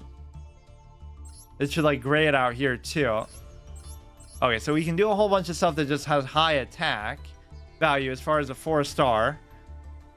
Let's do the ones that I know for sure I'm going to want to do. We have the 2 Jinzos, which are very good.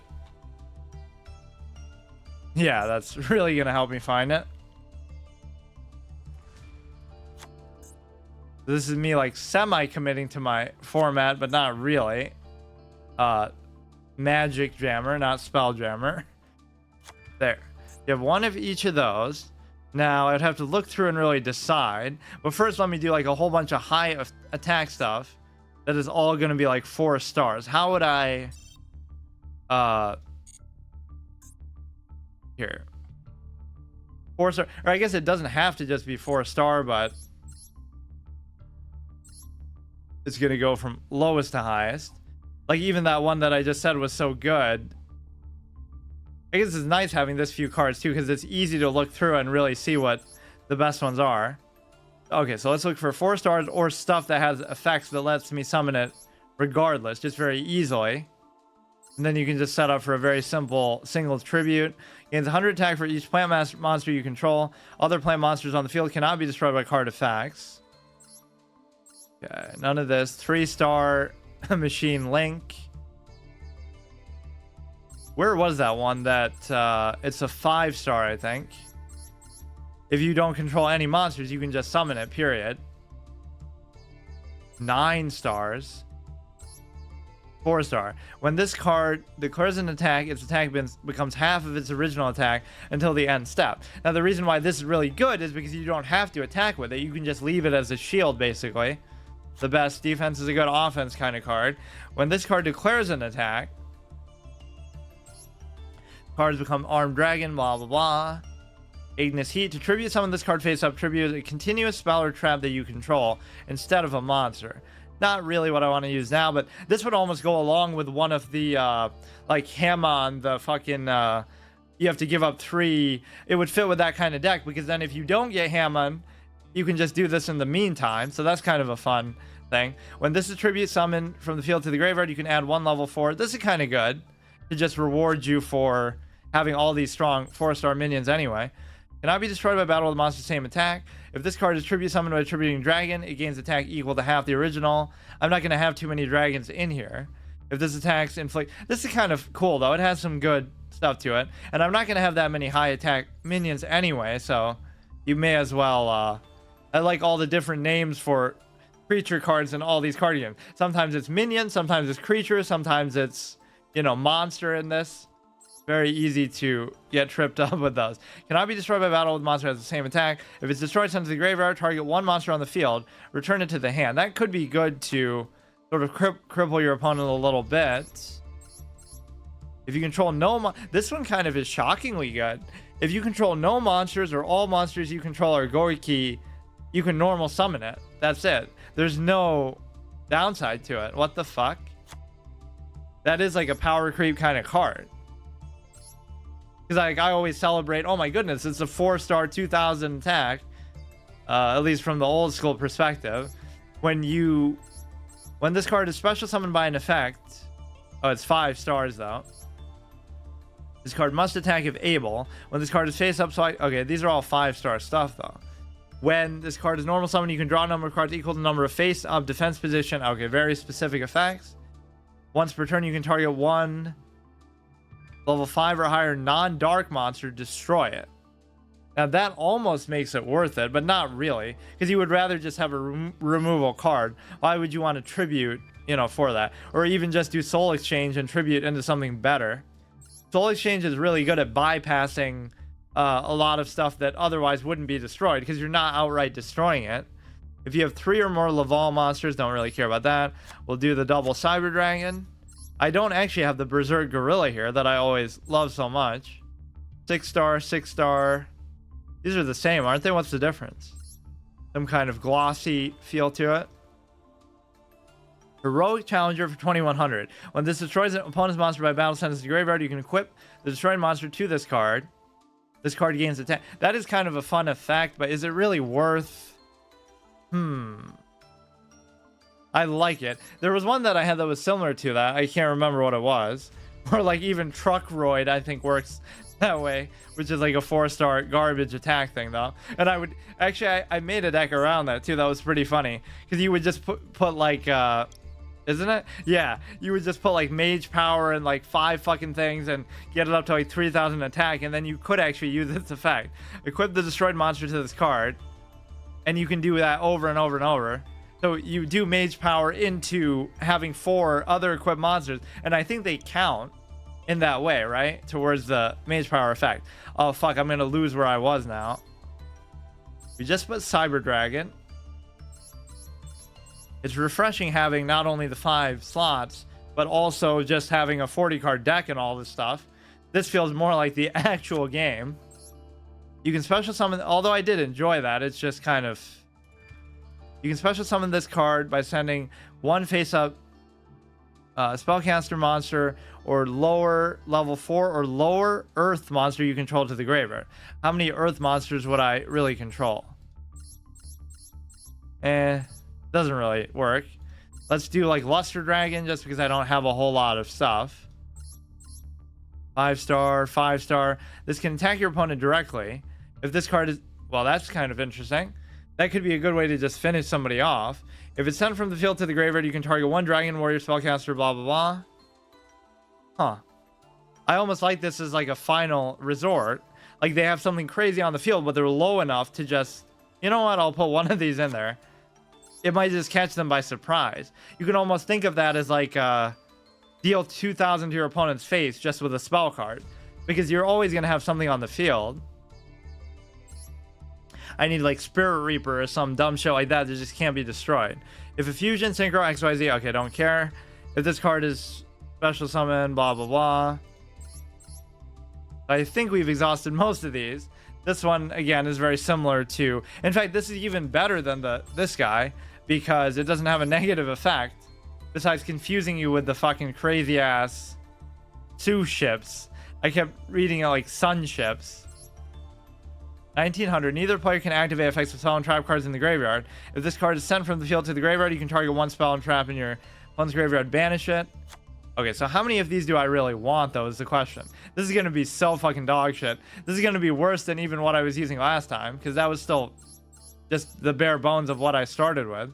You have like 1, 2, 3, 4, 5 things to tribute into. 6, 7. Those don't really even count. 8.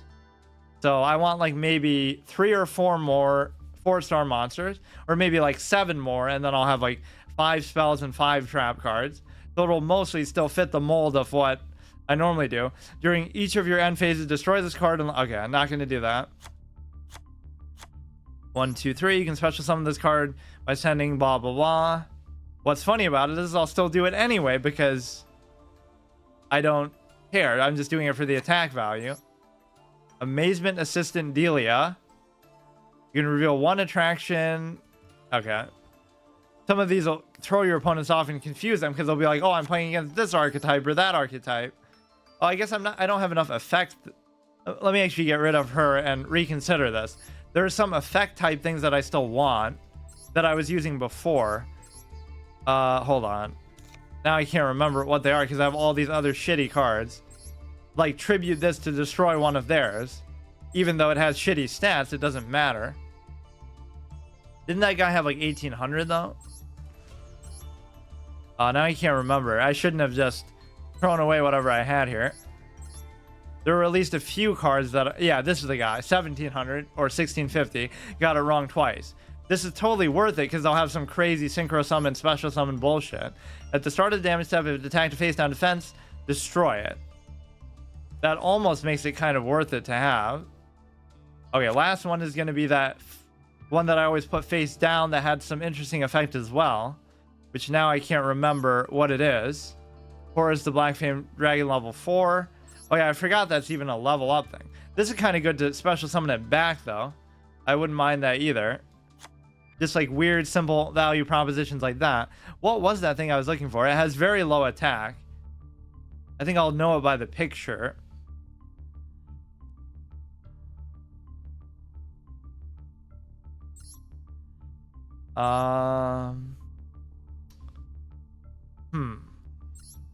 Or I could do some high defense stuff too. It's sometimes not bad.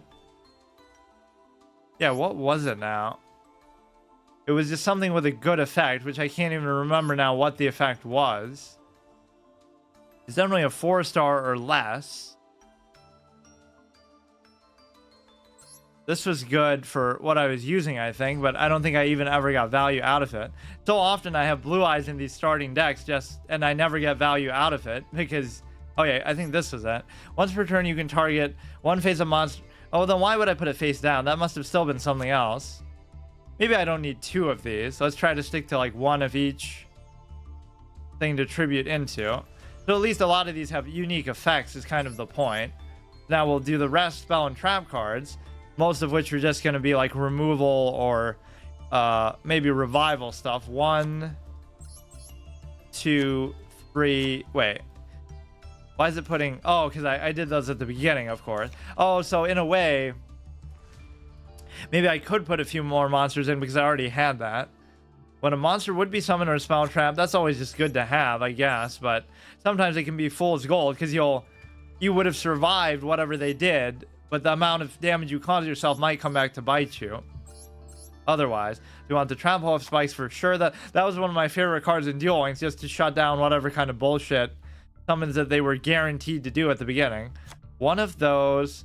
Stop them from attacking is usually not even that good, but I'll still do it. I'm not so sure about Dust Tornado. You would rather just have a mystical Space Typhoon or something. I had quite a few equip cards in this other deck. We could do that Guardian one, whatever the fuck it's called, like whenever you attack. That is such a broken fucking card. We want some stuff that is going to be just removal.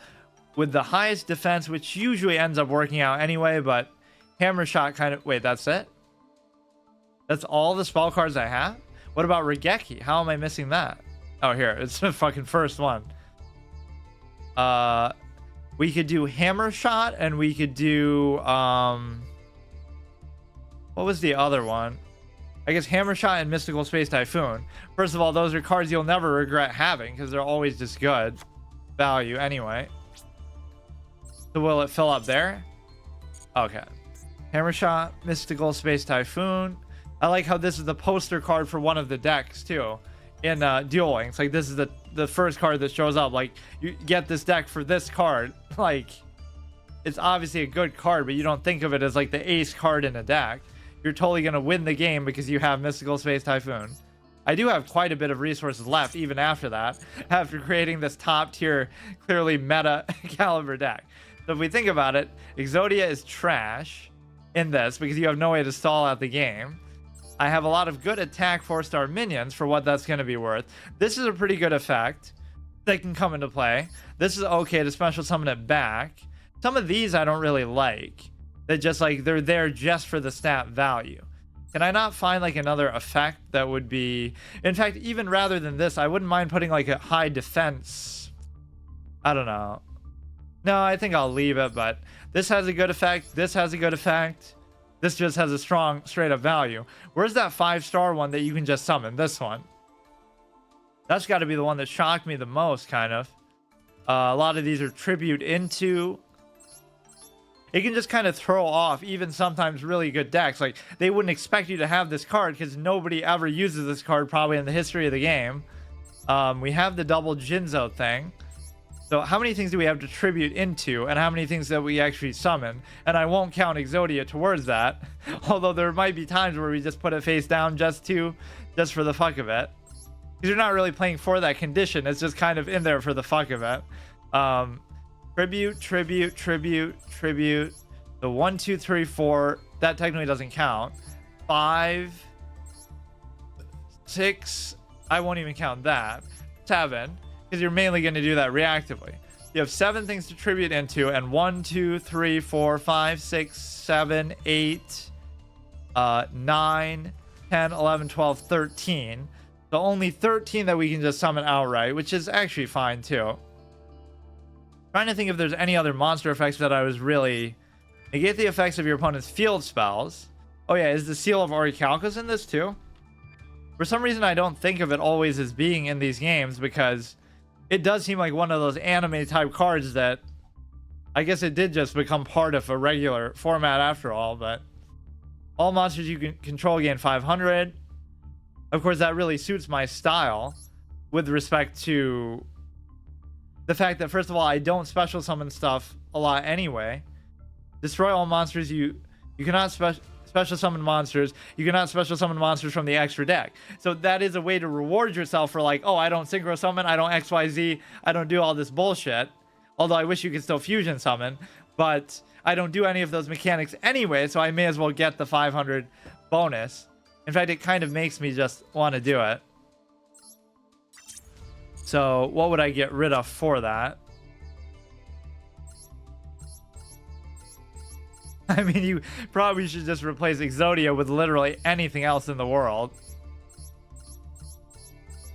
I can't decide really. See, some of these are very situational. Like, this could be really good as a finisher. I feel like I'm going to catch somebody off guard with that.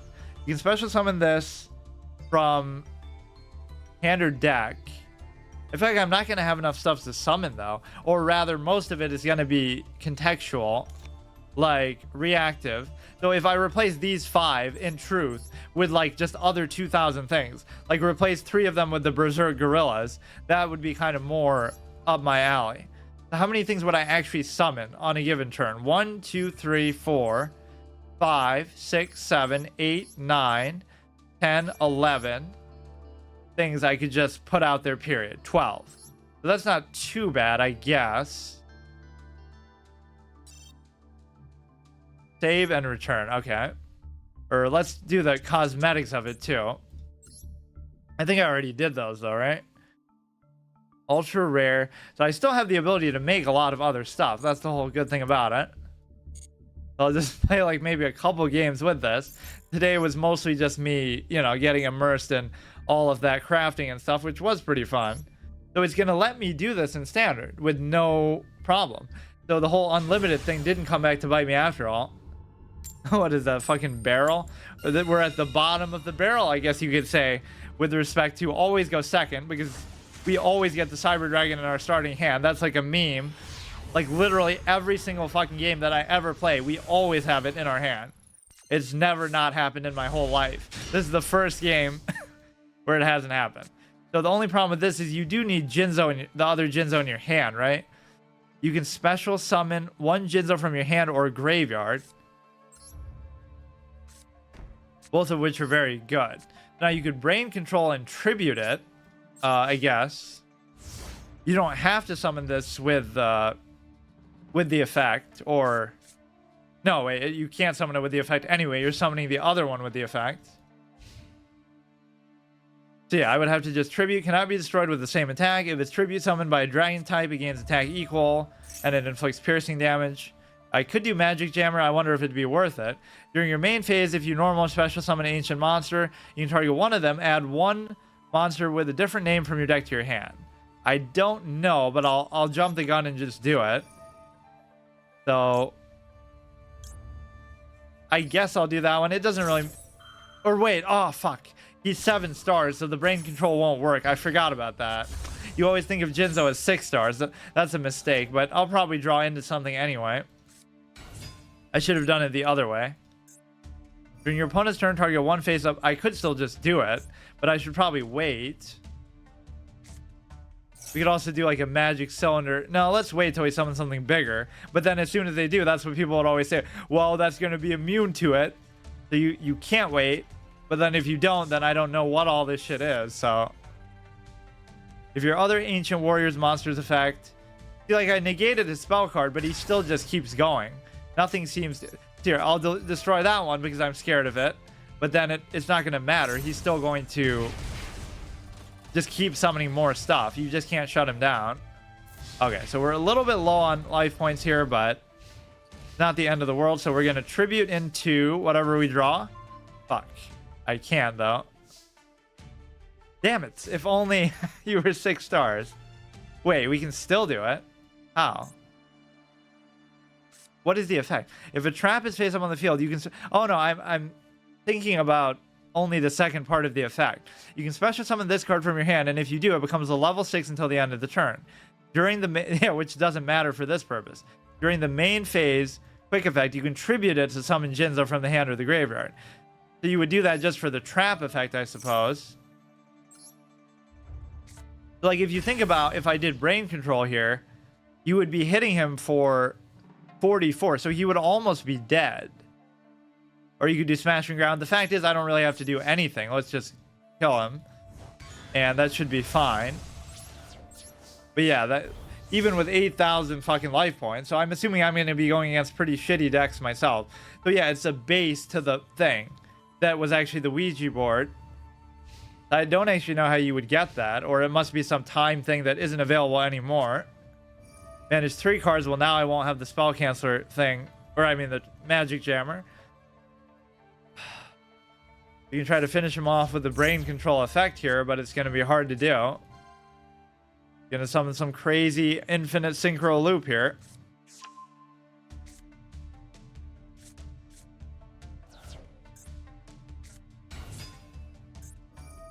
Ancient Warriors, yeah. See, now we've already used all our negation stuff, so now we just have to sit here and watch him go. I don't think I've seen this particular deck too many times, though. It's just like they all end up feeling the same, where like they can do too many interactions at once. Okay, that's still not the end of the world. I just want to see what if I can do something. Well, the funny thing with that is, this is a bullshit effect, though, in its own right. If a trap is in the graveyard, like, obviously a trap's going to be in the graveyard all the time. It's not even, like, an effect that you have to work for, really. He's not going to just kill me, though, is he? These are kind of weak sometimes, but they're usually about effects. Right? As much as I complain about some of these mechanics, Synchro and XYZ can be like that, but the Link Summon, a lot of the time you see not be that great. Like, yeah, really, that's the best you could do? I can hit him for 24 plus 16 is going to be 4. Actually, this is where you can just summon a ridiculous amount of stuff. Or, yeah, I would actually have to do it that way. So this card is kind of broken, I will say. It's not even like, oh, you can't attack the turn that you do that. Oh, but you can't do it because it doesn't count.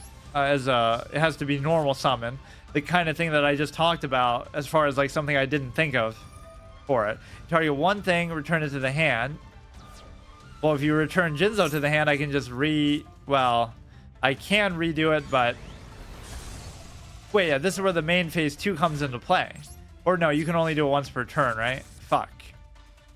That's where that's the most common card text in the whole game of Yu-Gi-Oh! Where every effect will say, you can only activate the effect of this card once per turn. Just to make sure you don't completely break the game. Almost every card with a decent effect says that. Even cards with shitty effects sometimes say that. Which is a good thing. I mean, you wouldn't want to see abuse of that, but...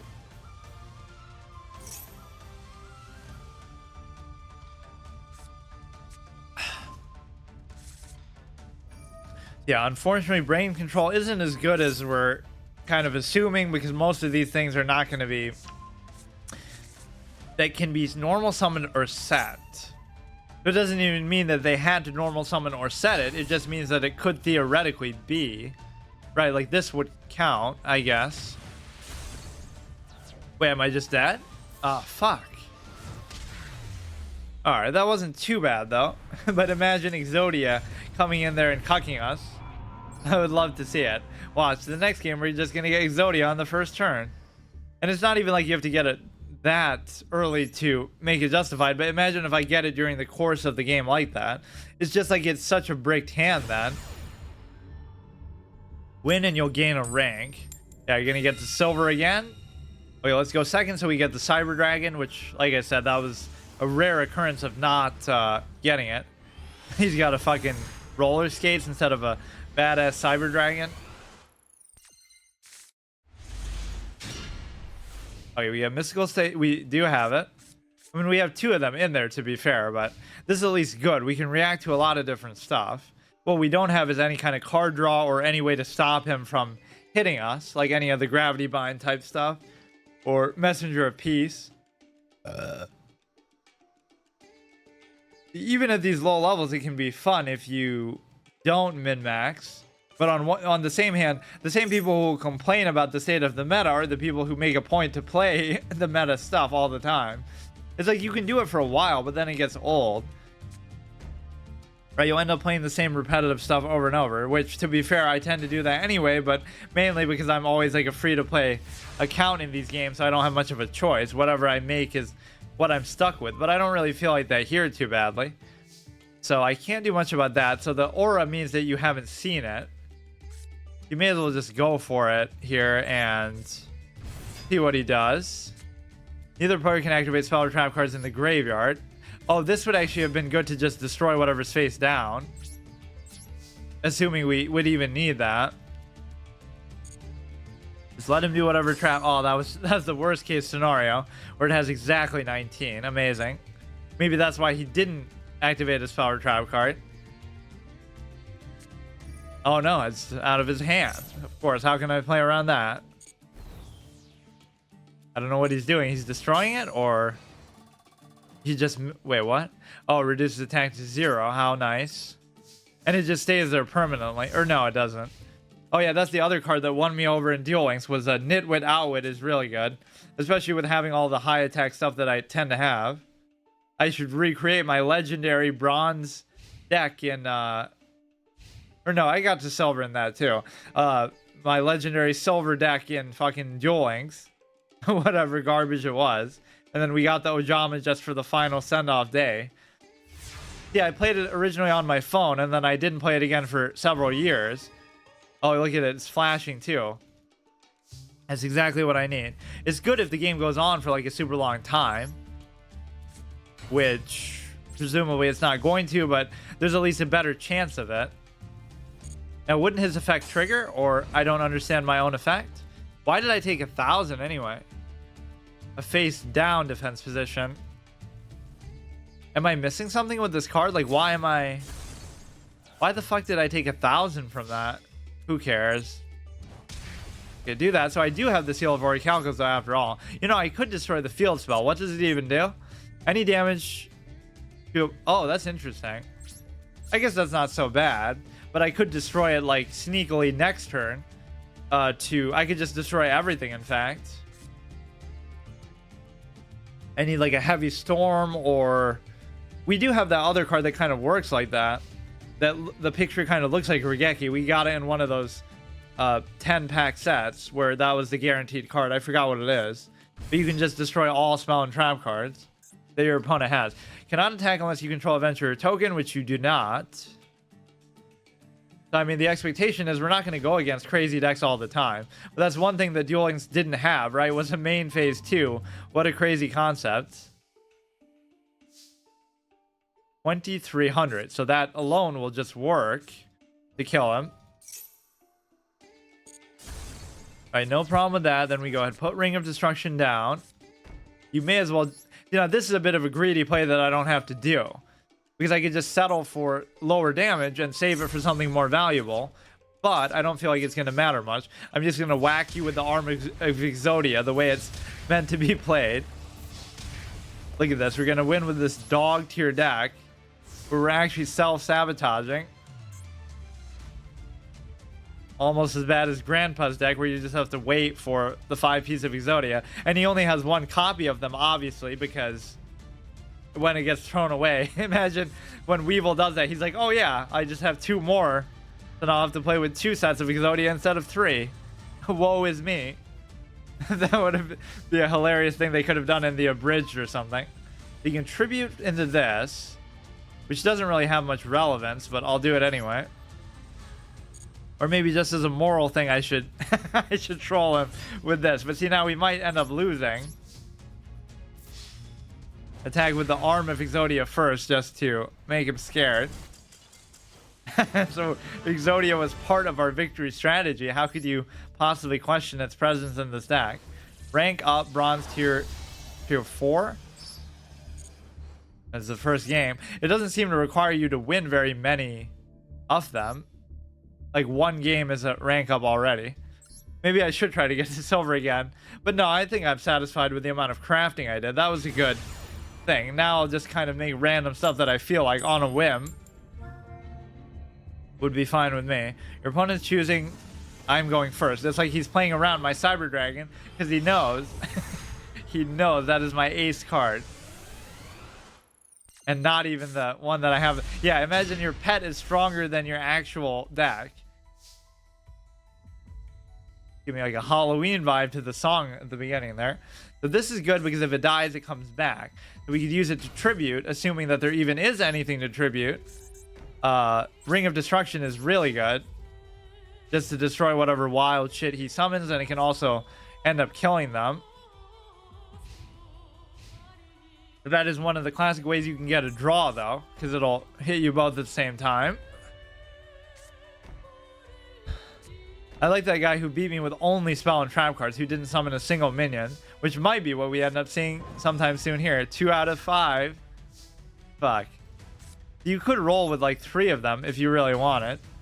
We could play super defensively, but I don't feel any inhibition about doing this. Let's just bait out whatever he has with this garbage card. Would it really be worth it to use your effects on this? Replay attack. When your opponent declares an attack, you can special summon this card from your hand, then gain life points equal to half of its defense. This attack position card cannot be destroyed by battle, but it would be weak enough. Wait, shouldn't I still be able to... One face-up monster you control whose attack is equal to or less than the... Wait, why can't I do this then? One face-up monster your opponent controls whose attack is equal, less than, or equal to their HP. Destroy it, and if you do, take damage. I could do it. What is he going to do? All monsters you control gain 100 attack and defense for each Dragon Maid monster you control. If you control 2 or more Dragon Maid monsters, you can target 1 Dragon Maid in your graveyard. This is how you should read Yu-Gi-Oh! Card text. This is always so fucking long. Except Dragon Maid Welcome added to your hand. You can only use this effect once per turn. If the card... I just don't feel that threatened by this. Like, it still doesn't matter. Special summon 1 Dragon Maid monster. Your hand your graveyard in defense position. Then you can send 1 with the same attribute but different from your deck to the graveyard. So maybe when he summons that, I can blow it up. 1800. If this is normal special summon, you can add 1 Dragon Maid monster from your deck to your hand, except Kitchen Dragon Maid. And then, yeah, see, once again, then send 1, blah, blah, blah. So let's wait till he summons actually something bigger still. Actually, having this be the lava thing makes a little bit of sense, just because he is flying above it. Anything else would be kind of cruel, right? Or maybe that's why there's that flotation ring to show. It's like, PETA will be all over this. Animal abuse. You're putting your bunny pet on a fucking molten rock. All monsters you control, which is slightly less torture for them than actually watching me duel on the field. Red eyes, blah, blah, blah. You can special summon, as long as it's not immune to stuff. Okay, I am going to just use this. But little do I know that this wasn't the last thing he was going to summon. He had something else big incoming. So hopefully you can't stop that. If you can, then I basically lose, or... You can special summon this. Technically, it doesn't say that you can't normal summon it, so maybe you could still brain control it if you absolutely had to. But it seems like maybe it's region open, like you can play against anybody from anywhere, which I always like. Right, so that's kind of a nice, fun interaction there. So now hopefully he won't have a lot of options. I really need something to tribute into. At the start of your battle phase, you can return this to the hand and special summon 1 level 8. Okay, so can it be normal summon? Cannot be destroyed by card effects. You know, see, you're not destroying it though. You're just... Wait, he can still attack though? At least we get it back. So I really just need something I can tribute into, because that would be the safest way to destroy this. Not unlike Soul Exchange, which also has kind of the same restriction. Yeah, nothing's going to prevent me from doing that. I just need to... What? Oh, fuck. I was trying to... Clicking too fast. I guess I can't do much about this. Exodia is actually going to just turn into cannon fodder. Loses 1,000 attack, so it'll go down to 1,800. I can't do anything. I could have really used that behemoth coming back. I was just spam clicking like a moron. that is actually a pretty good card, because anything that just guarantees that you have something out there, well, good in the context of these low standards. You do Mystical Space Typhoon, level 7 or 8 dragon type monster in your graveyard, special summon. Oh my god.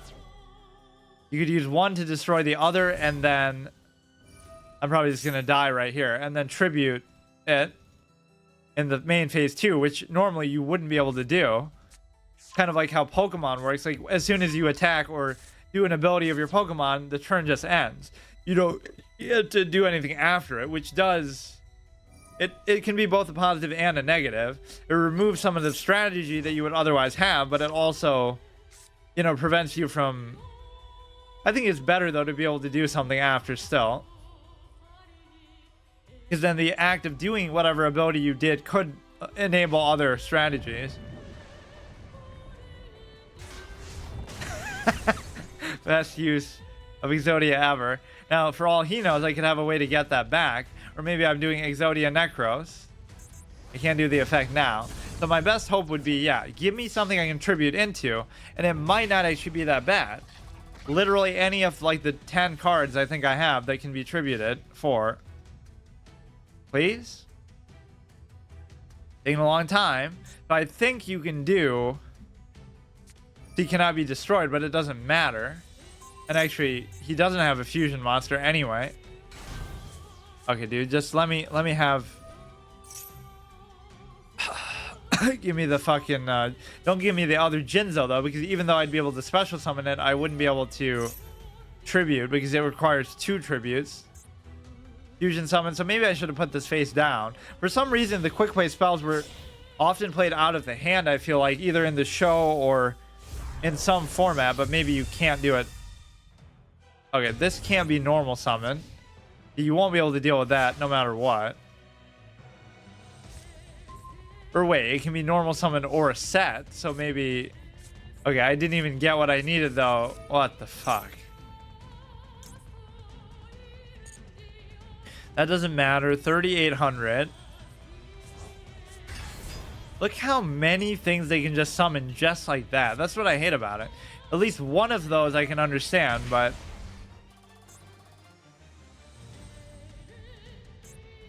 Can I be destroyed by card effects while you control a fusion monster? It doesn't matter what happens. It almost makes it seem like this has taunt. Like where, oh, what, it just negates it? Resolve. Okay. I actually had a pretty good chance. Oh, but it destroys itself, but then it comes back. Or it summons something almost just as strong, so it doesn't even matter. This is a moral victory. We could kill ourselves. So now will we actually lose a rank? That normally doesn't happen at these low tiers in these games like bronze. Okay. But no, if I had gotten something I could tribute into, like maybe the turn before, I could have killed both of his things. Rain control, kill the other one, and then tribute. Which would bypass the fact that he can't be destroyed because your tributing doesn't count the same way. Is always a good thing. And this would work because... Right, this could still be normal summoner set. Even that 10-star thing technically counts towards that. So, I guess 10-star would require 3 tributes, but it's just not something you see very often. Right, 4, 5, 6, or I mean 5 and 6 is one tribute, 7, 8, 9 would be 2. Or maybe 9 is also 3, I forget. You just so rarely see something over 7 or 8 that isn't special summoned anyway, so it doesn't even matter. Okay, dude, you're just BMing. I don't like to resign just in principle, but... You want to just end it, dude? You can't even do emotes like well played or all the fucking crazy Bakura stuff, or...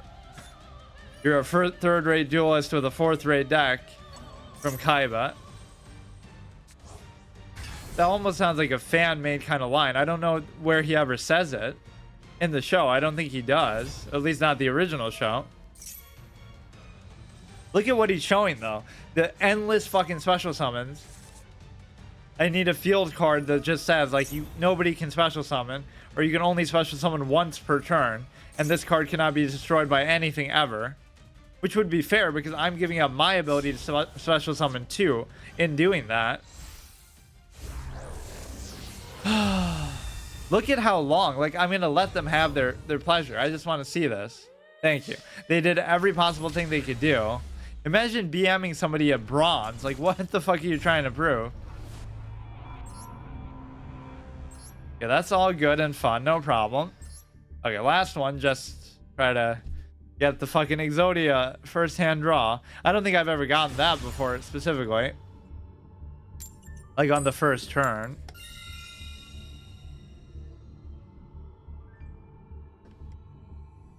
Always go second. Meta Cyber Dragon strats. Or I want to see like where I special summon it, they destroy it with an effect as soon as I summon it, and then we special summon the second one too. What are the chances? I mean, you could even special summon it and then tribute it immediately into that if you wanted. Solemn Judgment is okay, but got to be something really worth it, which I wouldn't even know with some of these decks which particular card is just that important. You can send this from your hand to the graveyard, which he didn't do. Quick play monster effects. This is where we're at right now. From the hand to the graveyard, though, not that. Is this the Solomon the Great thing? This seems a little bit different than what I've seen, though. Look at all this shit, though, man. Like, okay, that's a good turn one. That's adequate. You just did, like, 3 special summons in a row.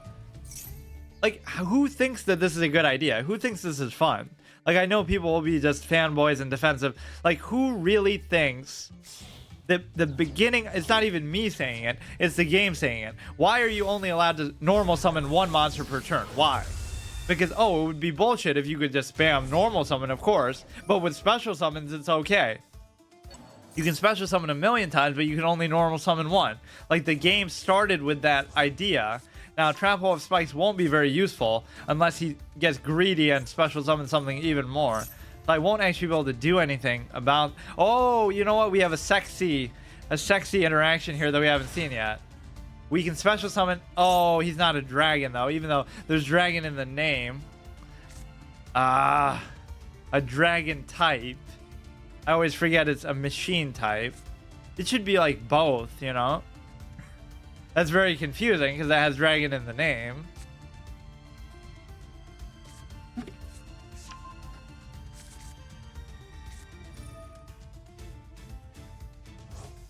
Maybe they can see the side of the field that I chose, because in most games it would just be, you know, scripted to you. You would see whatever things on the board that you want to see cosmetically, but it wouldn't affect your opponent. So that's a pretty standard turn one.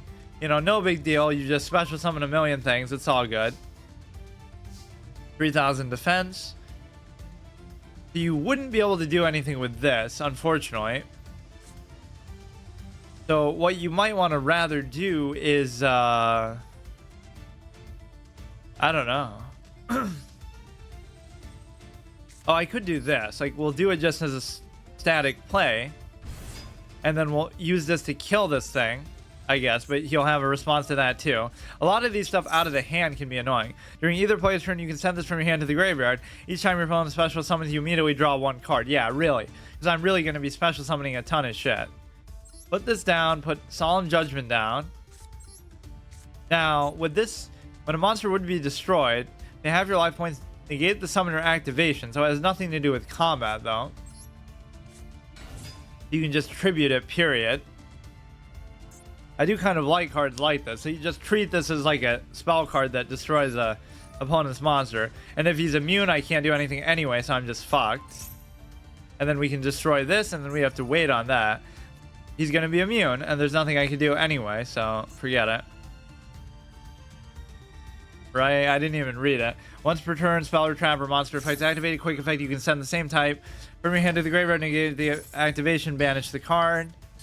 I could Solemn Judgment that, couldn't I? Isn't it? No, I guess not. Okay, just destroy this. Unfortunately, Trap Hole of Spikes does have this limitation, just where if it's not the turn that they summoned it, then it won't destroy it. Blast held by a tribute was like the, you know, card that I place so much emphasis on in Duel Links because I was like becoming such an Ishizu fan, just because she was the first character I got or whatever. And so the point was that you realize how shitty it is because nobody tribute summons anymore. They just special summon all the fucking time. So there's not much I can do about this. But a monster would be summoned or... Wait, what? Or a spell trap card is activated. For some reason I thought it said if it would be destroyed too, though. You can stop that, like... Whatever. We can do this, but he'll negate it, so I just lose. Pretty fun. I mean, it's not even like it's that strong, but it's too strong for me to deal with. Unless he doesn't have a spell card, but I'm sure he does. Yeah, what the fuck, dude? This thing has 3,000 defense, which I can't do anything about. The unstoppable force and the immovable object right here. Perfect combination. Just put this down just so I don't die. And these games are hardwired to last a lot longer too. Not only is it conducive to Exodia, because Exodia is already in the game as opposed to not being in Duel Links, but also the 8,000 life points and all of that stuff is very okay, we may as well just do it. Whatever. Fusion summon, fuck it.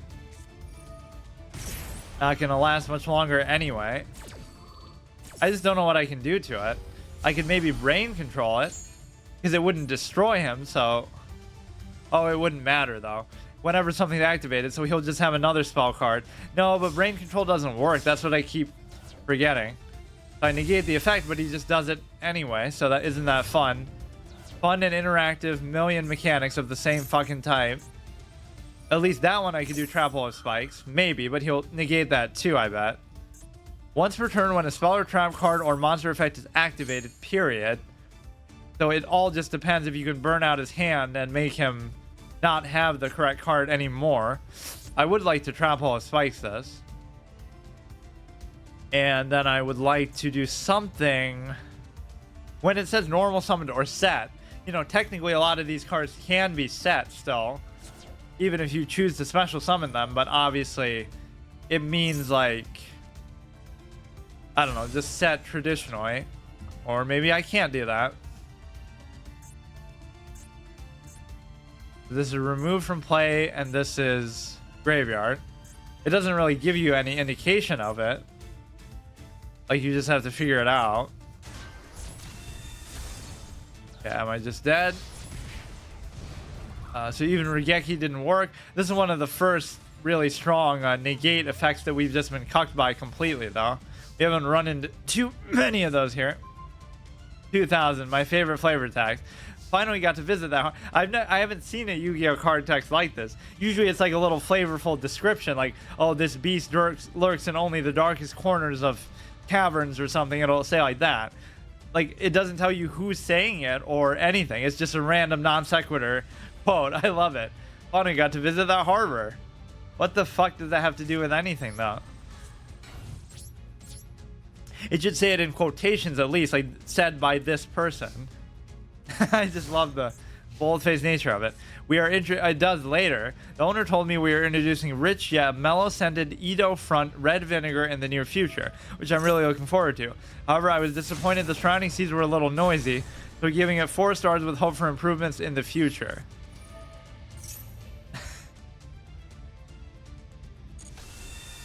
Sue ship. Okay, just don't BM me too hard. I won't even blame this deck necessarily because it's not like we were... Well, I was actually doing pretty good last time. Okay, so tomorrow we're going to do an early stream where I check out the Death Knight. And I guess I didn't accomplish much in this today, but I did do a lot of crafting, which was nice. Back to title screen. Oh yeah, it doesn't let you quit out right away. In fact... always have to hit escape.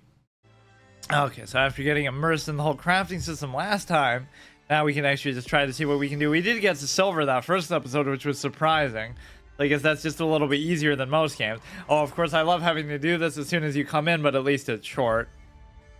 Why you can't do that outside of games, not just for this game, but for a lot of games do that, I don't really know, but Mysterious Labyrinth, I always find this funny how they show like either this game's got a lot of issues or they're at least very conscientious about telling you.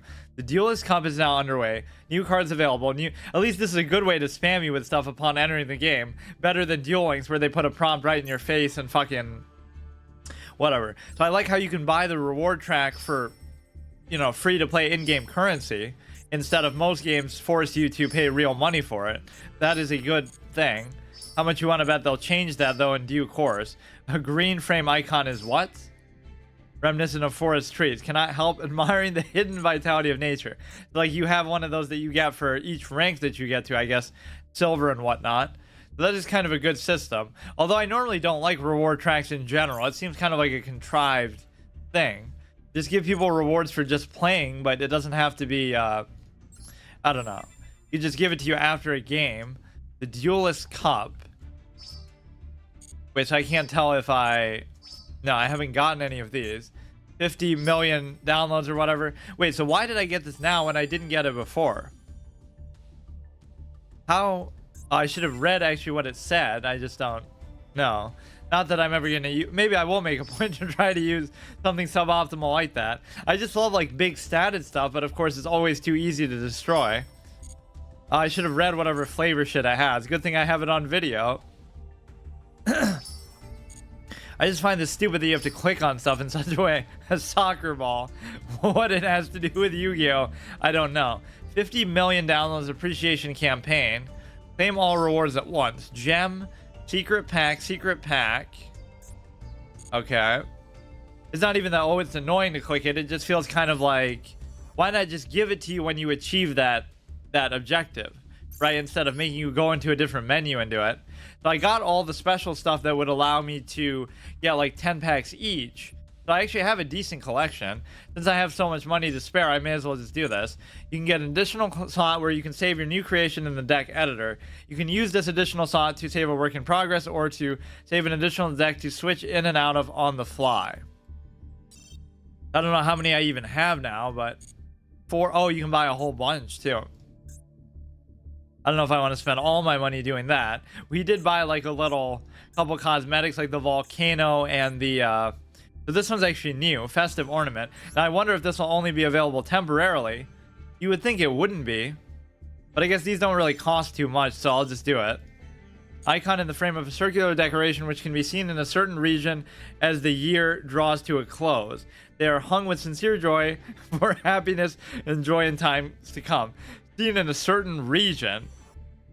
Why does it have to be so generic? Icon frame reminiscent of a cylinder with the magical power to repel your opponent's attacks, which we didn't have the luxury of using in Duel Links. If an attack is deflected, it cannot be deflected in return. Cancel it out and you'll have a chance to win. Is deflected and it cannot be deflected in return. What the fuck does that mean?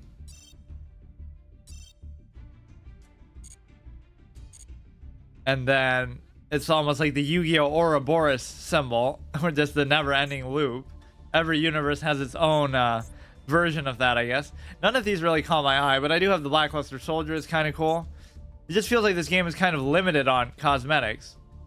I did get kind of a cool-looking card back. It's just like, I don't know if any of these are going to be timed, like if they go away after a while, because then I would want to buy it just to make sure I have it. I'm a lot earlier playing this game than I usually am, right? I normally like to wait a while, but it is kind of good sometimes getting in early. You could buy each of these 3 times. I kind of just want to save my stuff, although I don't know really for what. Alba Abyss. It's kind of cool, but I don't think I have any left, or I do. Oh, did I forget to get this last time, or did I just... I don't know what else to use this stuff on, so I may as well just do it. Now, I think I did do it, but maybe I just got 10 more of those somehow. Even though I barely played last time. New Legend Stars from here open the whole new world.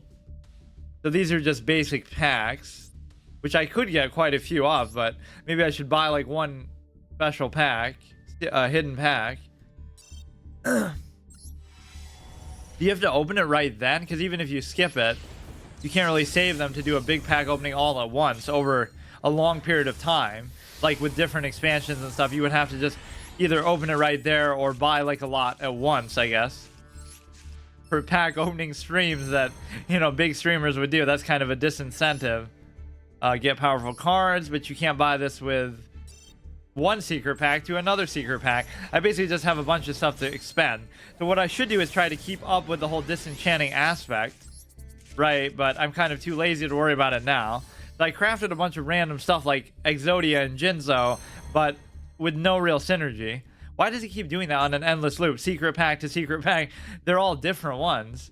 Like, I could just keep doing that. I don't know if I want to, though. I kind of want to do this. And, of course, Legacy is my type of thing. Like, where you can just play anything. Unlimited or classic version or whatever. GOAT format. They should have stuff like that in a game like this. Right? Why wouldn't you? What, they only have 2 fucking cards each pack? What kind of dog shit is that? How was I supposed to know they were going to cuck me that hard? What? Didn't they have more than that? Give me something that I'm actually familiar with or that I want to use. Swift Birdman Joe. I think left click is actually to zoom in, not right click. XYZ. Kind of mechanics I never use. Anti-fusion device could be okay at times. I think I have used it before. I've probably used everything before at some point, except for a lot of the quote-unquote newer mechanics, even though they're not really that new. I forget the exact order in which they came out in. Why is he giving me only 2 cards per pack? Isn't that kind of bullshit? I guess it costs a currency that I have nothing else to do with, but still. Worm Drake. I seem to recognize that from somewhere that it must be used in some kind of fusion or something stupid. There's a lot of stuff that can just be used as fusion fodder, like combine any dark type monster or combine any type of... I feel like this had a different picture, but there might be another one that kind of fuses with the genie, the 1800 attack genie that Kaiba uses. Kaiba's cards are kind of always up my alley. Not so much the blue eye stuff, but the... Oh, it doesn't always have to be a set thing of 10. You may as well just buy even more. Again, I don't know what else you're going to do with those. You could save them for some new shit that's going to come out if you were in the loop with it, but I could care less. These are exactly the kind of cards that maybe I would want to use, like some older school stuff, but the problem is there is no format that prevents you from doing a lot of the newer mechanics. Although it is sometimes impressive how they're able to weave in stuff like... they'll take a lot of older cards and make them relevant again somehow with some newer interaction, which is sometimes the whole fun of playing like an unlimited format or like a legacy format. Like there was a really cool legendary fisherman thing that's immune to like spell and trap cards and stuff. Let me actually look at that. The problem is there's always that stutter on that screen. The problem is I would have to disenchant stuff, I guess, but yeah, there was a pretty cool version of him. Legendary Fisherman. I think it might even be called that. Was it this one, or I think I already got it. Must be special summoned by attributing the Legendary Fisherman. When it's special summoned, you can banish all monsters your opponent controls. This cannot attack this turn. Cannot be destroyed by battle or card effects. Also unaffected by spell and trap effects. You basically can't do anything to it, but it's just not that strong. So this would be kind of a fun ace card to have. Once per turn, you may return as many of your opponent's banished cards as possible to their graveyard. If you do, the first battle or damage effect your opponent takes this turn becomes doubled. So I wouldn't even mind trying to make a deck based around that. The problem is you would just need quite a few of these to... Why not just let whatever I get dictate it? That's kind of why I like the randomness of card games at times, is like you just build into whatever you get. Not so much that you build for some optimal meta shit or that you go in with any preconceived notion. Like, so because I got this, now I might make a deck around it just because it seems fun, not because I plan to. That's one of those minimalistic type of mentalities. How could I still be a bronze 4? I guess because I didn't play a whole lot. So this is going to require me to do some stupid stuff. Depending on what rank you achieve, you will start from the first stage from a set deal level. 100 gems, 200... Oh, this is from the last event, like the anti-spell thing. Which you would think is right up my alley, but obviously they restricted the cards pretty badly. Copy from my deck, copy this one. But let me guess, it's not going to... let me play with that, or what is actually the rule? First stage, second stage, increase your duel level by dueling. If you keep winning in first stage, but what is the card requirement? As you suffer more defeats, your level will drop. It will not drop between 2 and 15, nor will it drop below 17 and 20 after reaching them. Aim to reach the level max, level 20. Once you reach level max, you can compete in second stage, but if you don't, you just can't do this mode at all, I guess. Win and advanced in stage 2. So this isn't really based around a gimmick of play, it's just like its own ranking format. Silver, gold, platinum, diamond. Of course, I don't think I'll be able to get very far because evidently I can use what I was going to use anyway. Duelist Cup, December 2022. How to build a deck. For a main deck, aim for either 40 or 60, but nowhere in between. There's no perfect formula. Yeah, tell that to all the fucking metagamers. When to level up. The Cyber Dragon thing that I don't even use in the deck versus the Dark Magician. I guess going first is fine, but actually my rule was kind of always go second because you're always going to get the Cyber Dragon thing in there. Yeah, how about this week's special duel mode is instead of the anti-magic thing, it's actually anti-synchro, anti-XYZ, anti-link, so you can't do any of those kind of things. You can't special summon at all. How about that? We could actually save it and then use it to tribute. So I'm not going to get the Exodia effect, but I'm just doing it like to troll myself even. It'll be just so satisfying when I get a game where I get the full thing in my hand at once. I guess I may as well play this format because what do I have to lose? He has the same like base to it as I do.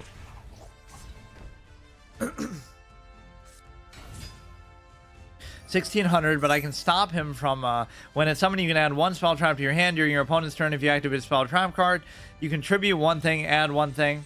But let's just stop him from attacking, period. So the Exodia is gonna survive and let me tribute into this at least. He knows that whatever I'm gonna do has value at least. It doesn't matter, he shouldn't be able to stop it. When it's normal summon, you can add one spell trap during your opponent's turn. If you activate, what does that have to do with this? It's just showing me the order of moves, I guess. Try to create an endless loop is always a fun challenge in any card game. There was one in Magic that we just saw the other day, where like whenever something gets healed, something gets buffed, and whenever something gets buffed, something gets healed, or something like that. So he literally could do it forever. Or he summoned like an infinite number of bees, or some like 1/1 tokens from something. So I think he just chose to stop because there was no limit to what he could do with it, or his turn would eventually just end on time, I guess. But imagine if the game let you really go on forever. It doesn't matter. It shouldn't have been negated though still. Let me guess. It has some immunity to being destroyed. You can target one card your opponent controls, banish it. I should just be able to do it, but maybe not. Let's see. Maybe it'll ask, are you sure? Because it's somehow immune, so... It would do that in Duel Links, I think, a little bit. I guess that's fine. Dark Magic Circle. He's obviously playing some kind of archetypal bullshit. I challenge you to try to find what archetype my deck fits into. Wait, you're not supposed to be able to do it, though. It didn't negate the effect of the trap. It just destroyed it after it was already activated. So now my very fearsome left leg of Exodia is going to trip you up, literally. In fact, I still don't even have to tribute it. By at least reactively, yeah, that's that's really gonna be nice. We could actually just tribute that. That could help, right? I don't see why we wouldn't do that. And of course, this is a longer. Not only is this pace gonna be better and more complex and longer, like the games aren't gonna end in 5 or 6 turns like Duel Links, because not only do you have more spaces to work with, but you also have 8,000 life points. So, and a bigger deck. So in every way, this obviously resembles Yu-Gi-Oh! A lot more. Like the true Yu-Gi-Oh! For better and for worse. Yeah, this is clearly going to win me the game. I'm sure he has an answer there. We could whack you with a piece of Exodia. Now it almost makes me feel bad for summoning it, but... obviously... it's not really any fit for my deck. It's just there for the fuck of it. Kind of like how I put Galakron in my Im deck just for the RP of it. Like, oh, I'm summoning 2. I like how the board gets damage over time, too. It's amazing how with so many card games that are out there... wait, this guy might just be bad, or he might just be toying with me. I'm going to summon a God card next turn if you don't do something about it. that like every game still comes up with these little new intricacies that I haven't seen before, right? This typically doesn't happen in most card games. You do this, and I just find that fascinating about Magic, that you can have like literally an unlimited number of fucking monsters on the field. There is no limit. They just keep getting smaller and smaller and shrinking inside, which would be hilarious in real life. He hasn't really done anything. Is a 2400 really all too much for you to handle? This reduces their attack by 1,000 for each thing they control. Hammer shot would be good. I may as well just keep playing these. Gives me a solid defense. I really shouldn't keep that in there, but fuck it. Now I shouldn't play so slow. I probably should have just gone all out. Oh, but I even do piercing damage. Yeah, I'm clearly out playing him by just having a meta deck that's clearly... you get 2 pieces of Exodia on the field. Now you know you're in trouble. Yeah, it makes you hesitant to even play them, but obviously, if it's the only thing you have to play, you may as well have cards like Spirit Reaper and Marshmelon just as, you know, tribute fodder instead. But I can't help but try to do this. So I don't know what else he's going to have. I'm not doing that to BM. I genuinely don't know if he's going to have an answer. Torrential Tribute or something. Sometimes it's hard to tell whether an interaction is being waited for, or whether they fall down to their fucking death into the Shadow Realm, into the galaxy, whatever the new mechanic was. Like, they fall off their bike and die. Card games on motorcycles. Is it letting me pick those up, or is it just showing me what I got, and then I'll have to still go in the menu and click it? I like the UI and everything in this game a lot better than Duel Links. It's a lot cleaner and to the point. Right, there's just not as much random shit on the screen. The one of these games I'm going to win turn 1 with Exodia, and it's all going to be worth it. I don't know if having 3 copies of each piece would be worth it, because then it just becomes too much. Or you kind of need too many cards to support it, which I obviously don't have any of. I just haven't played as an Exodia deck in a super long time, so... And it wasn't that costly to create. I already had like 2 pieces just from opening packs. So I get to do the crazy Cyber Dragon thing. You win the duel. There's very few effects that just say that outright. So I could tribute the special summon Cyber Dragon into a spell canceller, but obviously his attack power is dog shit. 1800 for a 5-star. Either be an 1800 for 4 stars, or if you're gonna make me tribute, because you could say, oh, the effect is so powerful, but it's like with Jinzo. At least Jinzo is 2400 on top of the effect. What is this guy? This card can attack your opponent directly. It could be a good finisher. If it's sent from the field to the graveyard, you can target one thing in your graveyard and add it to your hand. Dragon, Warrior, or Spellcaster. Let's see if he's going to do some incredible turn 1, like fucking 20 special summons in a row. There should at least be some kind of rule.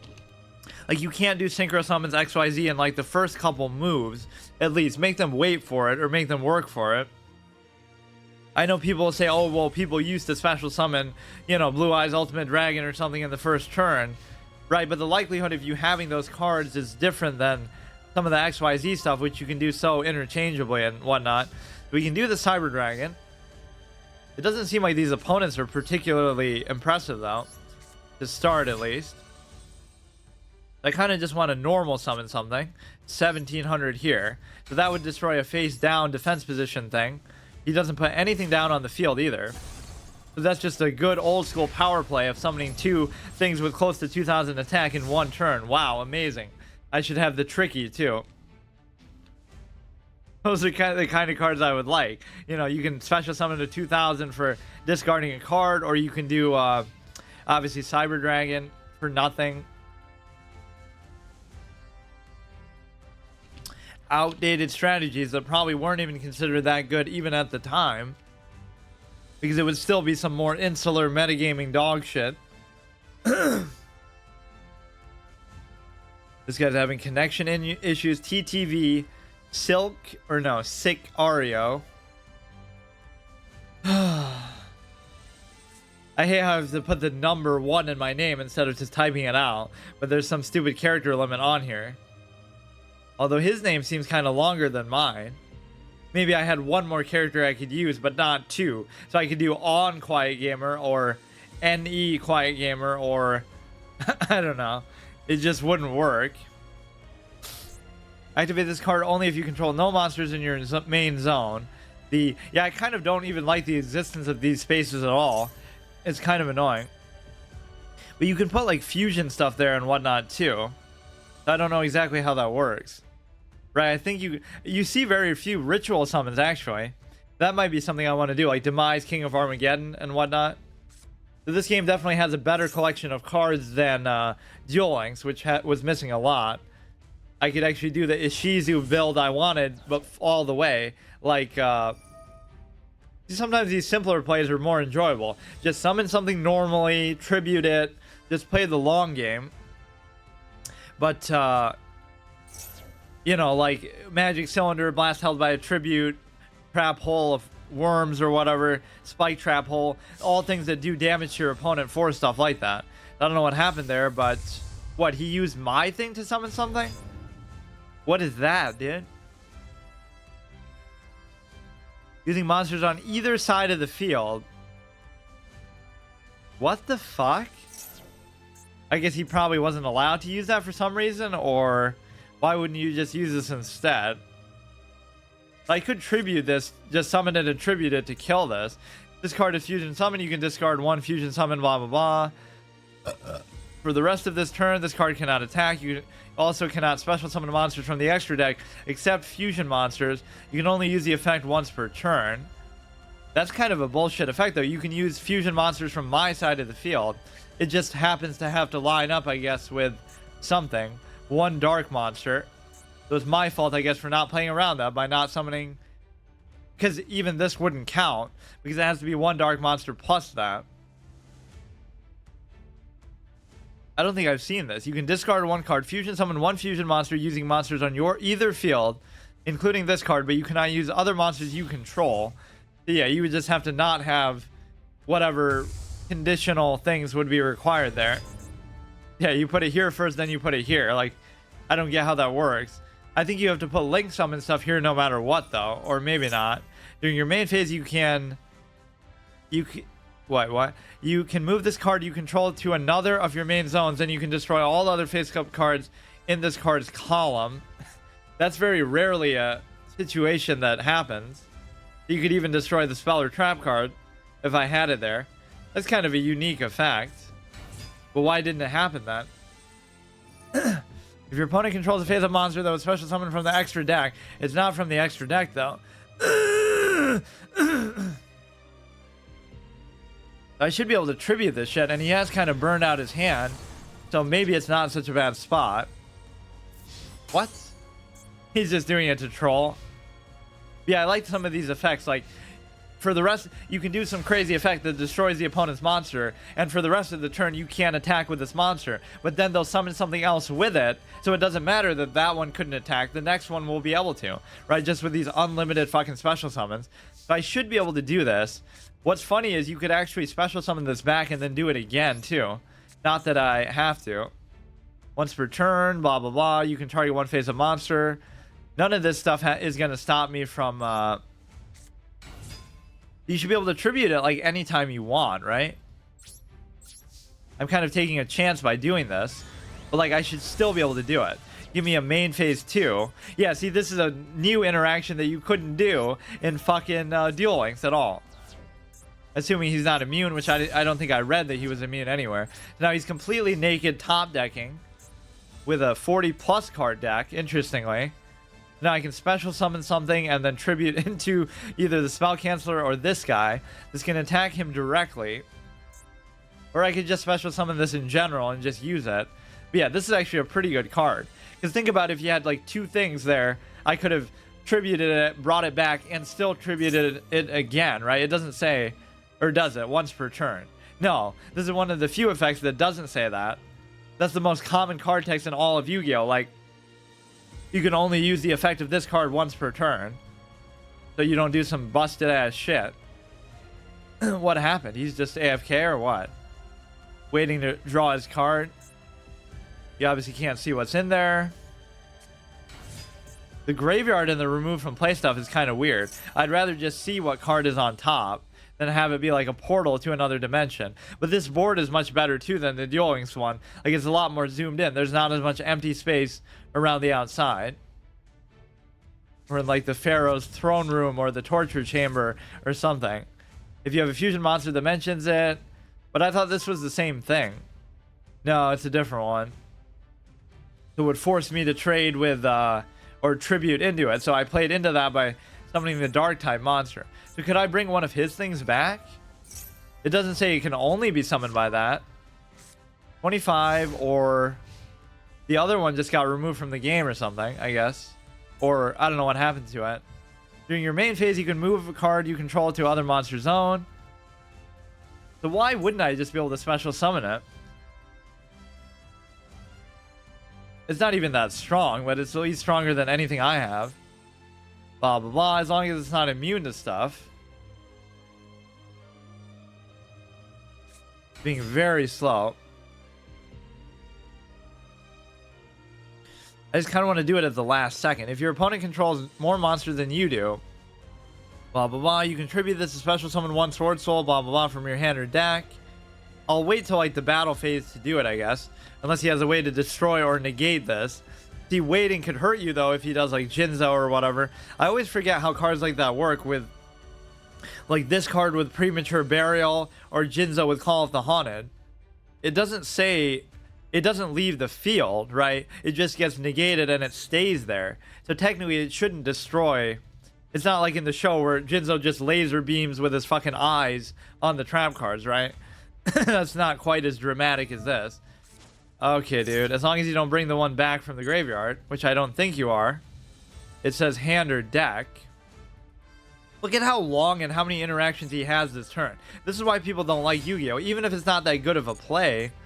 If this card is normal summon, you can fusion summon one from your extra deck using monsters on the field as fusion material, including this card, but you cannot use other monsters you control. You can only, like, it just goes on and on and on, dude. Come on, dude. These aren't even that strong, though. Once per turn, when this card destroys an opponent's monster by battle, sends it to graveyard, you can detach one XYZ. You can make a second attack in a row, but it's not going to be able to destroy your own monster because nothing should stop me from still being able to do this. Hello? What's it waiting for if not my interaction? You can bring this fucker back to 2500. I guess it's being just super fucking slow. It should work, right? Wait, what? It doesn't say you can only, I don't know why that doesn't work. This would still work, I guess, because he would at least have to trade into it, and then he's dead too. You can detach an XYZ and it can make a second attack, but not if it dies. I really don't know why that didn't work. In your graveyard. I swear, huh? How do I not know the basic effect of Call of the Haunted? I thought it always let you summon something from their graveyard too. What the fuck? He's gonna counter it somehow and just kill me?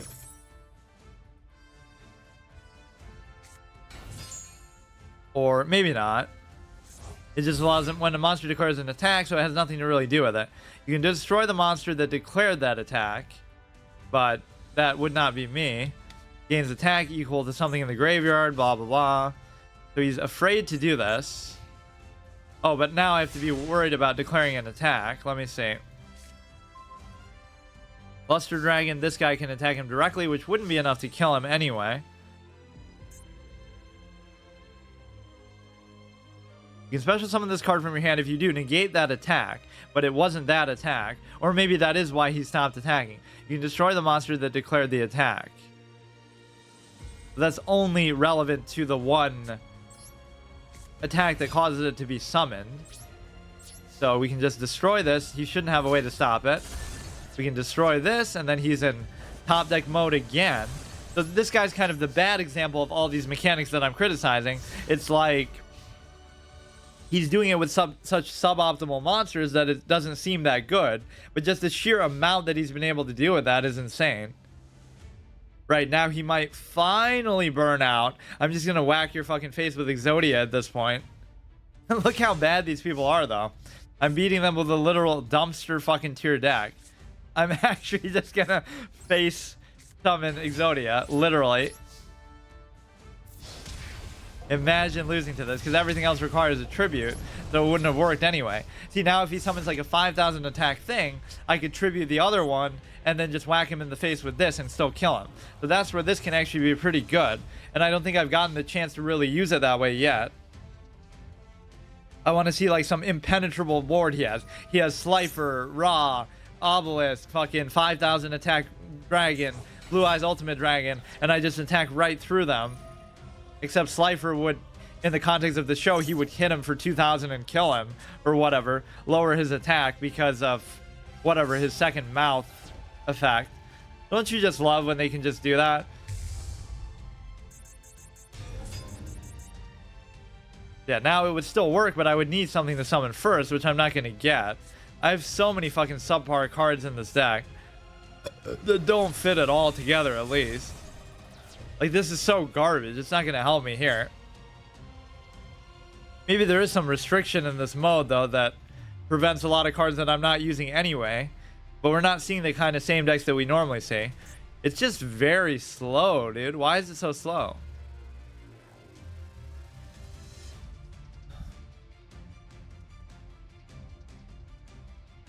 The shit's almost falling down altogether.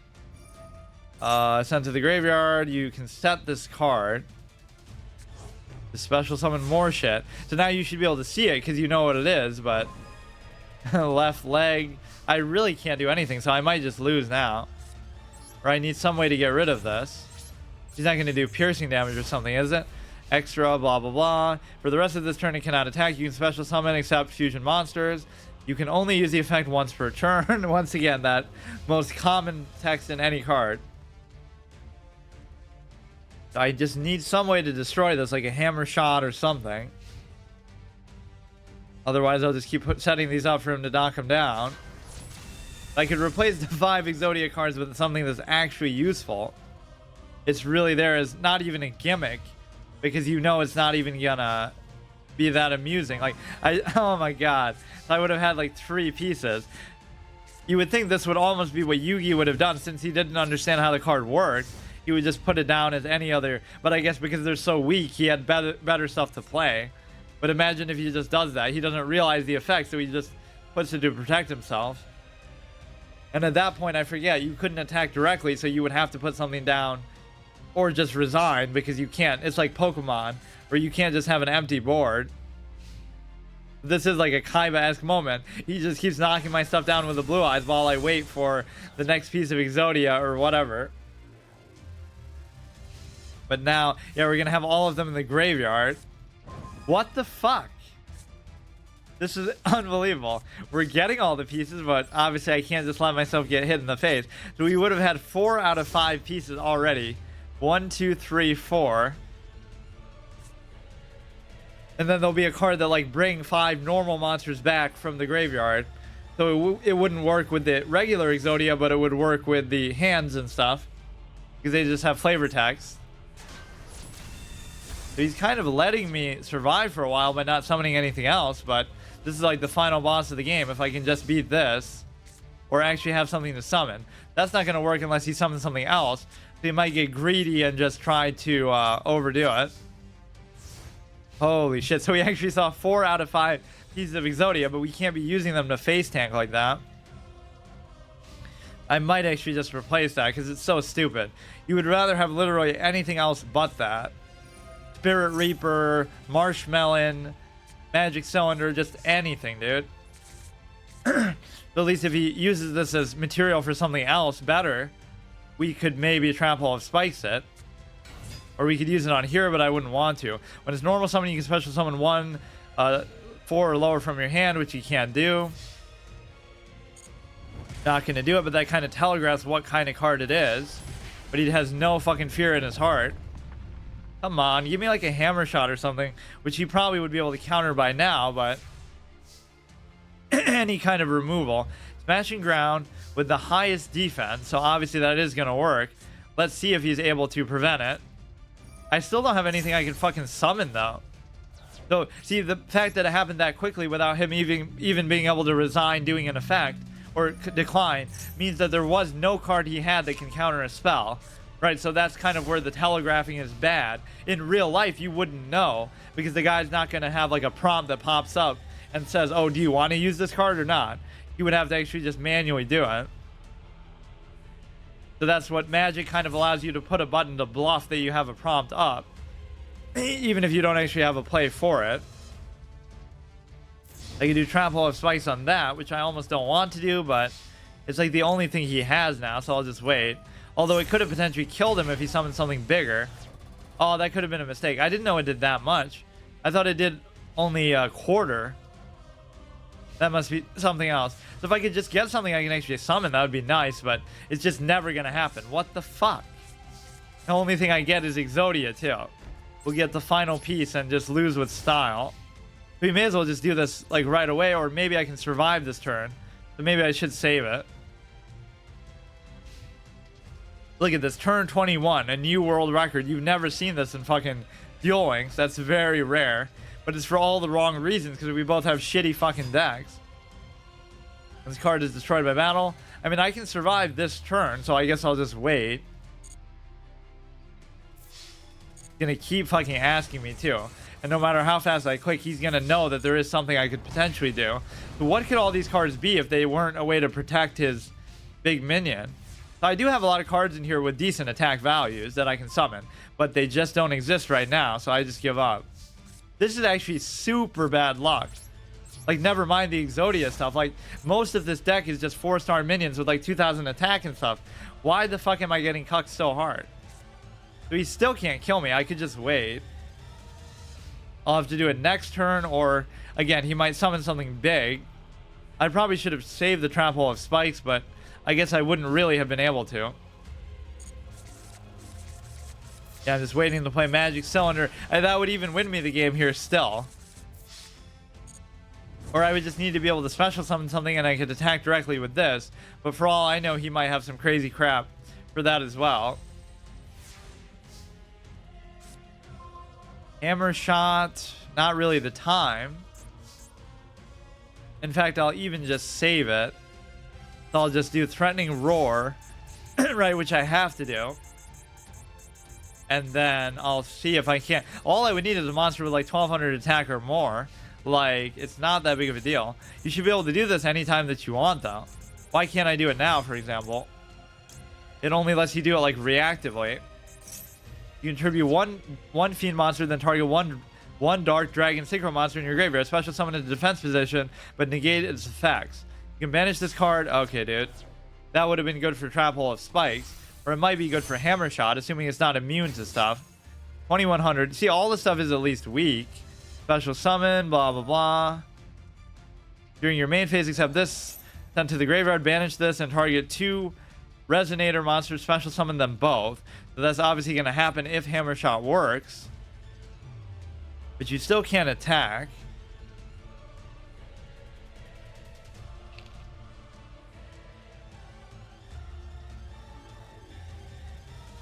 These low-end matchups can just be as interesting as the high-end matchups because they're just so equally bad. It's an even match regardless.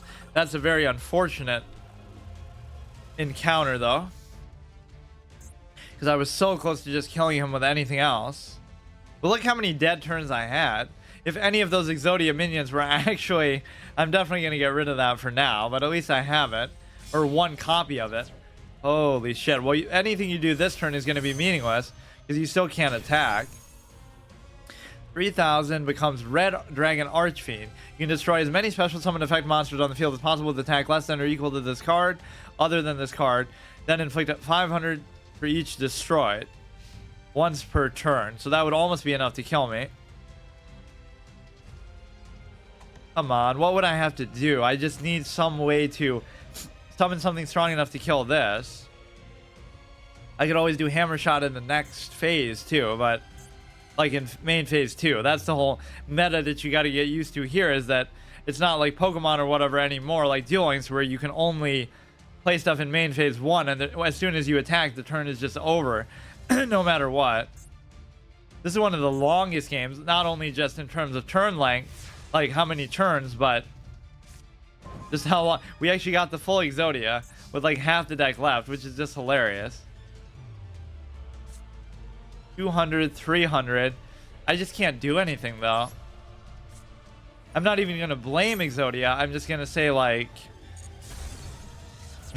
jam your own fucking spell. So if you have something else to summon, I just lose. Simple as that. Yeah, try to play some crazy spell that's going to either kill me or summon something. I can't believe I'm gonna lose to this, dude. I was so close. But then it's just like a 10-turn drought of some of the unluckiest fucking draws ever. Or you could argue they were lucky, but I would have died, obviously, if I just held on to Exodia. So we got the entire thing pretty close together, too. Like, we started with that, and then we drew into, like, 3 in a row. And then we fucking get...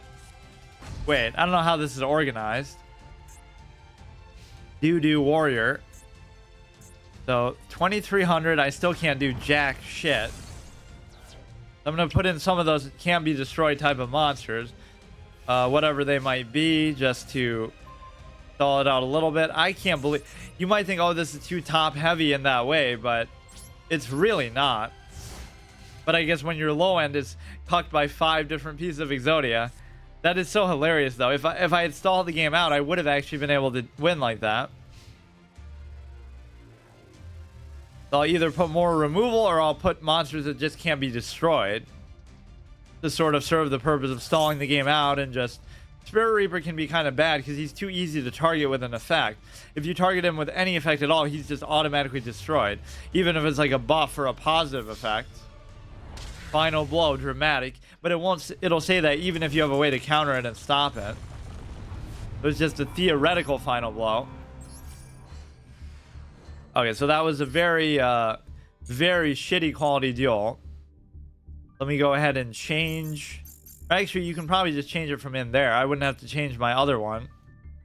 Duelist Cup, edit deck. Oh, you can only have one of each of those anyway. So you really would have to... I thought you could have 3 for some reason. In some format, you could anyway. Like, look how many 4-star monsters we had that we didn't get. 1, 2, 3, 4, 5, 6, 7, 8. I guess I still do have too many things to tribute into. Like, how many require tribute or some kind of special treatment? This one almost doesn't even count because it's so easy of a condition to reach. There's always going to be a trap card somewhere.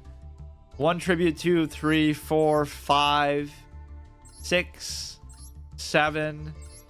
Those almost don't count. Of course, the spell canceller is dog shit. So let's craft some more stuff here.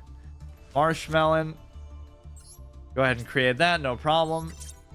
That'll also do like 1,000 to them. I don't know why I'd even want Spirit Reaper. I guess I just have some emotional attachment. Marshmallow is just objectively better because it can't be destroyed in the same way, and it also can't be like they're the same thing. It's just this has I guess it has the direct attack of being able to make them discard a card, which is not going to be relevant to anything. What else do I want? Magic Cylinder, maybe, since that is the whole hype of being able to use it in this game. I have plenty of dust resources too, whatever it's called. Magic Cylinder. Honestly, I wouldn't even mind like Mirror Force, but I kind of want more minions still. Those are some good defensive minions. Let me try to think of another. How about the Gorilla? Yeah, imagine having a deck in a Yu-Gi-Oh game that doesn't include this. That's like an insult to my whole existence. I don't have enough of the base thing though. So what are some things I could get rid of for that? I'll even do 2 of those. Fuck it. Just so that I always have something I can bring out there. It's got to be the N. Where is it? R-U-R-N. But, of course, the ones aren't going to be disenchantable for some stupid reason. Come on. So many of these are just not allowed to be done. I forget why. If you get them from a certain source. Come on. R. And why are none of these fucking doable? That's why the least rare one is actually the hardest to get sometimes. It's because it's hard to find anything that you would actually be able to disenchant.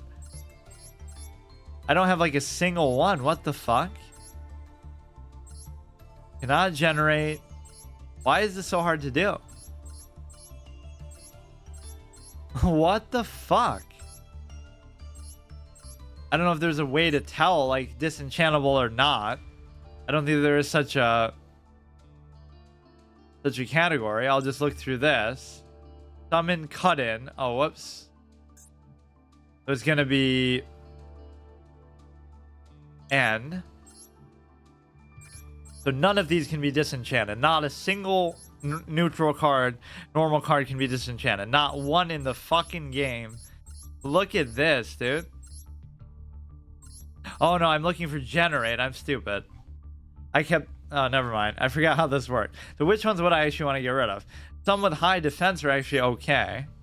4-0-0. When it's normal summon, you can special summon one battery man AAA. I don't think I'll use that. You never really know, but it's unlikely. I had multiple of those too. 22, anything with high defense I'll keep just for the sake of it. Cannot be normal summon or set. Must be special summoned from by sending a cubic monster. I'm probably not going to use anything cubic. This card is treated as a normal monster. 2100. 0-0. If it's destroyed by battle, you can summon tokens. Maybe that could be good. When it's destroyed, you can select one Stardust Dragon in your graveyard. Again, some of these effects are so specific. If you control a plant monster, I'm probably not going to play with plants. Once I do that enough in Plants vs Zombies, we'll save that for tomorrow. Once per turn, you can target one other photon monster. So I just need 60. Hey Cosmolord, how's it going? As someone quite good at Yu-Gi-Oh! Masters, you're here now. So that Exodia thing was a complete disaster. So let's just do I guess I didn't realize you could only have one of them in there. I know there was a format where you could have more than that, but I forgot what it was. But what did I want? Just the gorilla. My old school fucking favorite. It just suited my playstyle so well. Of course, it's not as good in any context now, but it doesn't seem like people are really using very good decks in this format. Exodia is very difficult to use, very luck-based. I feel like there's some pretty good ways to do it, though, still. Just, like, stall the game out and... You know, at least that's what I used to use, like Messenger of Peace, Gravity Bind. It might not work as well now, but you could really just slow pace them. So let's go second in honor of the Cyber Dragon, because we get it in our opening hand every fucking game. I like even last game I got all 5 pieces, but I had to keep playing them or I would have died because I didn't have anything else. I'm so shocked that this card isn't banned. It really should be. This is the definition of a card that should be banned. Compare this to like Hammer Shot or anything else. Just destroy everything with no consequence that only your opponent controls. So this would be pretty easy to do. All I would have to do is summon or play a trap card. Or I should do that Destiny board too. I kind of wanted to do that in Duel Links just for the RP of playing as Bakura while doing it. But then I would have to use his skill, which I didn't want to do. Wait until you see Lightning Storm. I probably have seen it. I don't know. I don't remember offhand, though, what it is. But yeah, traditionally, I think this was a banned card in most formats. I'm almost positive. Link 1, blah, blah. And by that logic, then, just like nothing should be banned. Like Monster Reborn, I don't know if you can use that. You could use that in Duel Links, actually. Or yeah, that's the other one that does almost the same thing. Like it destroys either all their spell or trap cards, or you have like the option. Look at these fucking turn 1s. It only has 1200 attack, but he's just gonna keep going. I do kind of love this though. It's such an easy condition to reach. You can tribute it to summon the Jinzo from your hand or graveyard. And of course I have that trashy fucking spell canceller in there too. Fun and interactive gameplay. Just wait 15 minutes for them to do their turn 1. So this is what I get for mocking them for not having very good decks here. Either destroy all attack position monsters or destroy their spell and trap zone. Yeah, that is pretty busted as well.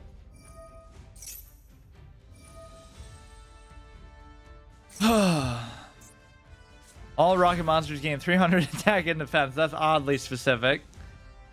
Yeah, why are they using such shitty cards, though?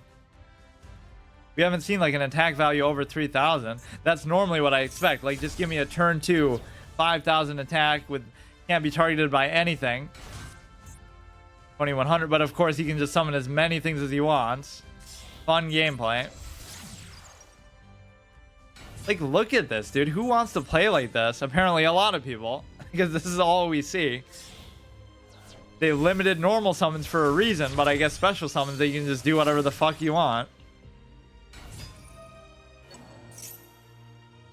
They're all pretty weak. It's just he's gonna build towards something, I guess. How many times, dude? I hate Link monsters. I hate Link. I hate Synchro. I hate XYZ. I hate everything besides really fusion and ritual stuff. Which in the best case, they can seem pretty good too, but it just feels like it takes at least more setup. This is just too much that you can just do from the extra deck and this and that. Cannot be destroyed by battle or card effects. So basically I can't do anything. Neither player can target this with monster effects. Can attack all monsters your opponent controls once each. Target one effect monster on the field. So basically I can't do anything to this and I just lose. I would have to destroy it in battle, which I also can't do. Cannot be destroyed by battle or card effects. It would be okay if you play this on like turn 10 after setting up a combo to get it. But the combo is you can do it all on turn 1. And just keep going. Yeah, this is what I was expecting. Wow, what a good... Now, I could do the same thing, and then we could battle it out. I guess that's the point. So the average length of a game, they want to end on like turn 2. That's basically it. So this wouldn't even work. If it's... It'll work for the other one, though, I guess. I mean, there's just no way I can deal with this, so I'll have to just stall it out a little bit, or maybe he has a way to counter it. There's nothing I can do. What the fuck? So one of them can counter it, and one of them is just immune to it, which this is actually a lot better. You use the Synchro deck. Yeah, I can't blame people for using it. It's just kind of not something I've typically enjoy. Wait, why can't you set this? You control no monsters. Oh, you can only normal summon. 23. Oh yeah, this is quite good actually. Summon without tributing. Well, I mean, it's good in a certain context, but turn 2, 2300. I would think that's good. Goblin attack force all over again. So we can stop him from attacking. I better do it now, or he'll just negate everything I do.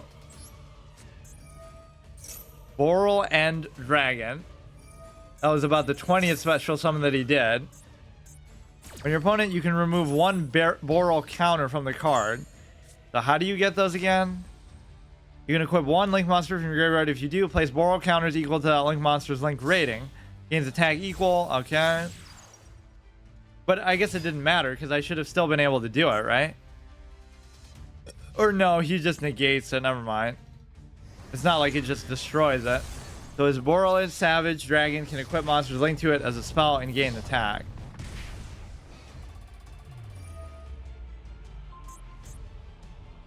And the problem is you can even play in like you can set rules like for your own match, but you can only restrict like one of the mechanics, not all of them.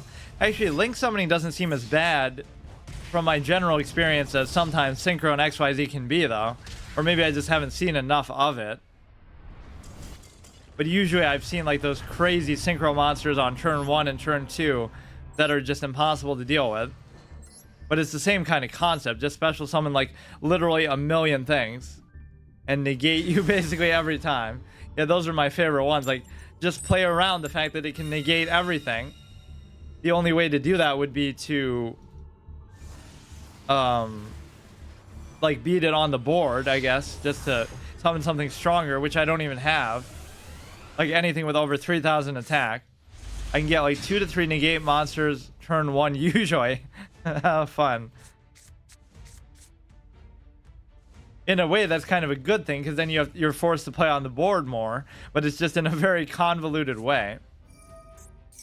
Magical Mallet. That would be the kind of thing to use with Exodia too. I feel like there was a card that let you bring back like I would dump them in the graveyard, and then you could bring back like 5 normal monsters from the graveyard to the hand. So you could get every piece that way except for, I forget what card that is, or maybe not all of them, but some of them. You can't get the head that way because that's obviously not a normal monster, but Because normal monsters were never treated like that. I don't know, that sacred that they would restrict your ability to do stuff like that. I certainly find it fun. But we can do a 2000 as well here. There's a lot of decks I want to try that I never got to try in, obviously, Duel Links.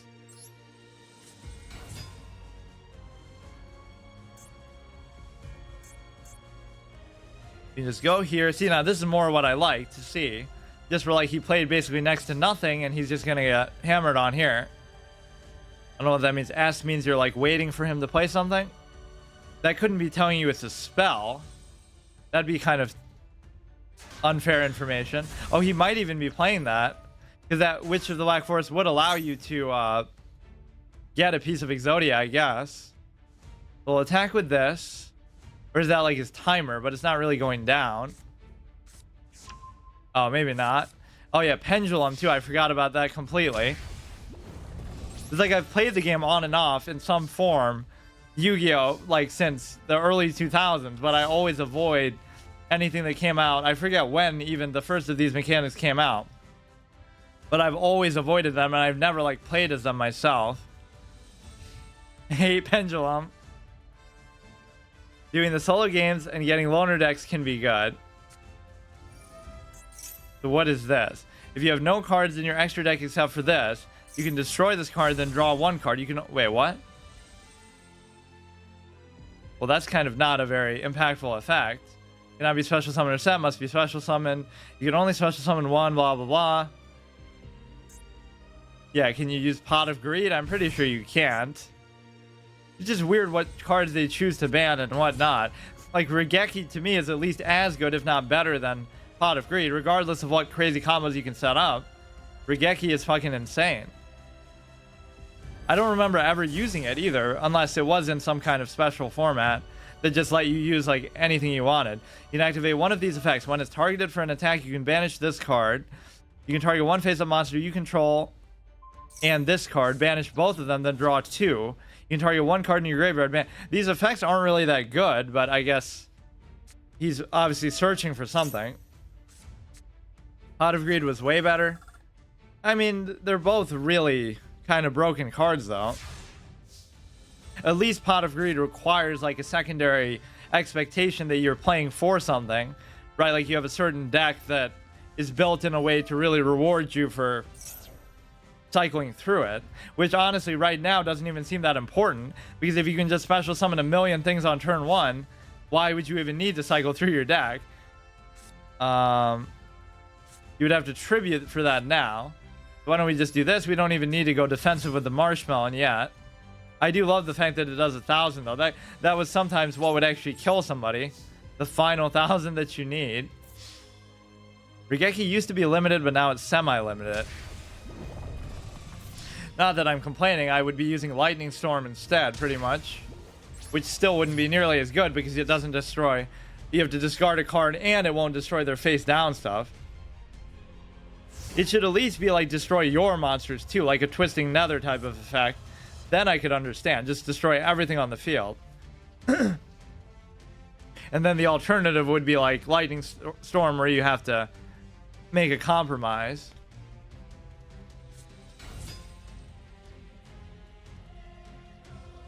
I wonder what he's really looking for. He keeps just drawing.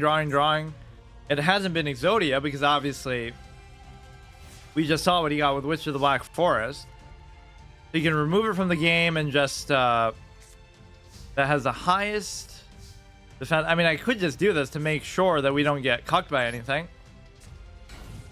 Like, it might be he's about to die anyway, so it doesn't matter. But I don't see what doing that would even matter. What is funny is, though, even if you did a card effect like that, you could get, like, the final two pieces of Exodia that way, even on your opponent's turn. He might have a way to counter this, though, still. Let's see. I think I put Mirror Force in here, too. Some of the old school classics. Magic Cylinder, Mirror Force. I don't think they ever used Magic Cylinder in the show. It would be an anticlimactic way to win the duel, at least. Lightning Storm doesn't make you discard a card. Or whatever it's called. Yeah, not Lightning Storm, Lightning Vortex, I mean. whatever the destroy all face-up attack position. I think that's what it's called, right? Lightning Vortex. Yeah, let me see how busted the other one is too. Yeah, discard a card, so at least you pay a price for it, and it's only face up. So that's still a strong card, but it doesn't feel as busted. Lightning Storm. So yeah, I even have this from buying one of those decks, I guess. If you control no face-up card... Yeah, at least this one comes at a cost too. No face-up cards. That's pretty hard to... That means you're definitely losing the game. Destroy all... I guess it's good on like a turn 2 to react to the crazy shit that they special summon. Destroy all attack position monsters your opponent controls. Destroy all spell and trap cards your opponent controls. You couldn't do 2 to do both. Yeah, even that has a limit, where it assumes that you're in a bad position and you're losing. So I would still say Regeki is actually better. Maybe. It depends. I mean, if you can create that situation at will. It's a great recovery card. Win to level up, but only for him. This is kind of a fun format, but it's kind of limited time. Oh shit, I should always go second. Like where you only get to play it through December. Otherwise, you got to go back to the bronze, silver ranking system. It can be one between a Mirror Force and a Harpy's Feather Duster. We have the little gorilla. I have a lot of 4-star stuff in here. I just haven't been getting it, I guess. The Trap Jammer is great if we can just get to the battle phase, but chances are he's going to summon something crazy. One of the few times I don't start with the Cyber Dragon. How many times have I made that mistake where I thought Cyber Dragon is a dragon, but it's a machine for like whatever effects that bring a dragon back to the field or this or that. You're gold right now, but everyone else also has good decks now.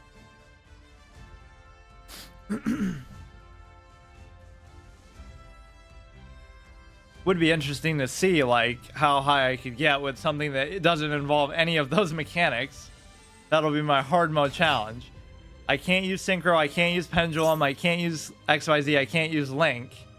So I can still use Fusion, I can still use Ritual, which I think I can still do some pretty good stuff with that, but it's just hard to deal with these. What I would need is a reliable way to deal with these early game plays. Like 2 or 3 cards that always reliably get rid of whatever they summon on turn 2 or turn 3. And then you can do whatever you have to do, but it's very hard to do that. Like Trap Hole of Spikes actually worked pretty good in Duel Links for that, just because once they did that, they didn't have an answer for it. But I guess that only works on like turn 2 and on. Hard mode tribute summon deck. Yeah, that is kind of more my style too. During your main phase, you can special summon, fusion summon. So now if I think about this, I would just need a card to remove this, which could be as simple as Hammer Shot. But the problem is if they're immune, then I'm really screwed. You can add to your hand or special summon 1 Fallen of Albaz. Oh, this is like what the other guy was using too. All the Asbad stuff. If a Fusion, Synchro, XYZ, or special summon, you can target 1 effect monster on the field and negate its effect until the end of the turn. So a modest turn 2 with a 25. So like now Regeki would work if none of these are immune to stuff. If this face-up card in its owner control leaves the field because of an opponent's card effect, you can add or special summon 1 Fallen of Alsbat or Despia from your deck. So maybe I could do Regeki and then do this to clear out the next one that comes out. I had one once called Draco Slayer. Was it good? So yeah, I think I won't have a choice really but to do this. He shouldn't be able to negate it, or if he can, I just give up anyway. But once it leaves the field, we did the animation, but what? It's just immune, or... Oh, wait, what? It doesn't even affect that? Destroy all monsters your opponent controls. Now, the problem with this is he's just going to special summon something else back. That's weird. So maybe that's one bad thing about Regeki, is it doesn't affect that, or... Yeah, you'll be able to special summon another 3,000 attack, or something stupid like that. Or maybe not. If this card is normal summon, you can add one. There's too many things that just let you add stuff from your deck. Like you can play from the extra deck and the deck instead of playing from the hand and the field. That's the real flaw of these mechanics. It's just too many things like that. You can cycle through your whole fucking deck in one turn. So you actually could just destroy this, couldn't you? Phase up fusion monster you control is destroyed. While this card is in your graveyard, you can target one effect monster. Special summon this card. If you do, negate the targeted monster's effect until the end of the turn. So you can just special summon it back, I suppose. I just need some tribute fodder to tribute into. So we dealt with this big stuff. Now here's the part that actually triggers me, right? He's gonna just keep summoning more stuff and there's nothing I can do. Like at least I dealt with his big board, 3,500, 2,500. Now it's just back and I can't do anything. And then we'll do it all over again. Uh-oh, my Synchro deck excavates 5 cards from my deck a lot. Well, 5 is even not that big of a deal in the context of some of these things. Holy shit. It's just like with any card game where they just kind of take things too far at some point. Some kind of power creep. But this is kind of a unique way to do power creep. It's not about how good the cards are, it's about how easy it is to get them out or how many of them you can get out in one turn without any kind of work. You're just always like guaranteed to summon something big. So even if you like they do it, then I do it, then you know, we battle it out. The point is the game's not going to last very long still, right? It's still going to end in like 3 to 5 turns, I feel like. The best one of 5 multiple times.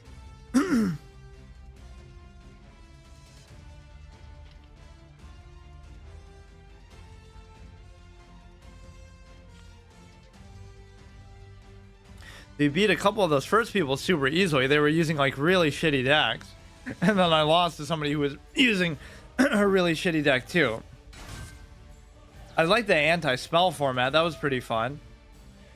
I wish they would let you play modes like that anytime that you want. Like, just spells don't work. So what did I do? I didn't just put I didn't just play into the fact that you can't play spells. I played Jinzo too, just so I can lock them down both ways. So I don't have to play the shitty spell canceler even. If I see the top 5 cards from my deck, I take one that fits my condition best and send the rest to the bottom of the deck. Yeah. That's like, what is that called in Hearthstone or whatever? Where the hunters, I can't even, like Dredge or... No, I forget. Every card game has a mechanic like that.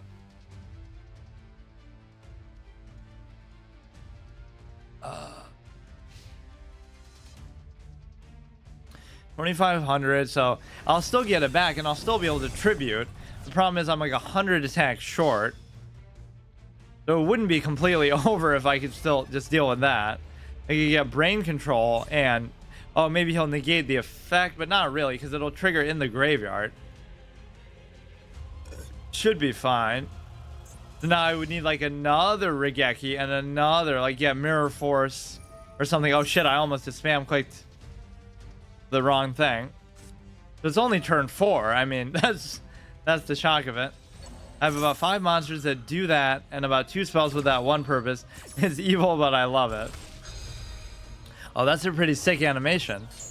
Does this one card really get that level of dedication to? I don't even mind losing to that then. That was fucking awesome. So you can do this and do this. It's just not going to be enough, man. 100 attacks short. Fuck. If only this was Summon Skull or something. He gains attack. Oh, fuck. If it was a dragon, here's another instance of that. If this was considered a dragon, it would gain half the attack, but it's not. I'm gonna replace this guy with Summon Skull. Fuck that. That's what this game has taught me. Because it would just be 2,500 base at least, which is fine. There's just nothing I can do. But see how close it still was, despite his crazy shit at the beginning. It seems like he is a little bit burnt out now. Right, there's no 3,500 fucking 3,000 stuff coming out every single turn. So that's always what you have to do with these kind of decks, is just survive the beginning, which is easier said than done sometimes, especially with a lot of this stuff that's immune to destruction. Those things are just impossible then. You just have to summon something stronger yourself, which is going to be really hard to do. You can't even do emotes and stuff, which I don't like. I can't even say well played or whatever. Or your pet should be able to signify that to you. Yeah, so I'll actually put Summon Skull in here just as a base. I'm sure there are better things than that. I'm still caught in like the old school mindset. Like, what's the best single tribute attack thing? Or maybe I'll look through and see. Like anything that you can just tribute one monster for. Get rid of this stupid guy, or there's going to be quite a few things like that. Cannot be destroyed by battle with the monster that has the same attack. If it's destroyed, target one monster in the field, return it to the hand. That could be a good effect. What other tribute things do I have? 2400, when it's tribute summoned from the field into the graveyard, you can add a level 4 monster. That's good too. That's pretty much all I have that's tribute based anyway. So we need something that actually has more attack. Like, show me like a 5, 6 with sort by attack, which I think you can do here. Maybe look for an equip spell. Yeah, I could do one of those too. I kind of slept on Mage Power a bit too much. That was one of my favorite cards to use, was Mage Power, but in Duel Links you only have 3 spaces to work with, so I couldn't do much with that. Get rid of the crafting thing. Or even like a metal morph or something can be good. 2500 cannot be normal summoner set. Okay, so I don't want that. This becomes Armed Dragon level 5. All on the field, blah blah blah. You can send a monster from your hand to the... Wait, but this is 2400. Oh, I'm obviously gonna have to craft it. That's the whole point, I guess. So let's see. What is the highest attack stuff? 5000, but I don't want all this link summon and stuff. What can be tribute summoned? Here, if you control 2 or more ephemeral cards, you can normal summon without tributing. Cannot attack unless you control. Okay, so it won't be able to attack. Cannot be special summoned if you tribute this card. All tributes must be water. A peculiar magician. Like, even this is good. This is better than the fucking... I think I remember this guy, actually. Forget about Summon Skull. That is actually all I want. Or Frostosaurus. That's literally it. Give me a decent attack value, because it does seem like 2500 is a very common thing that we see. Get rid of this. I have to disenchant a couple things.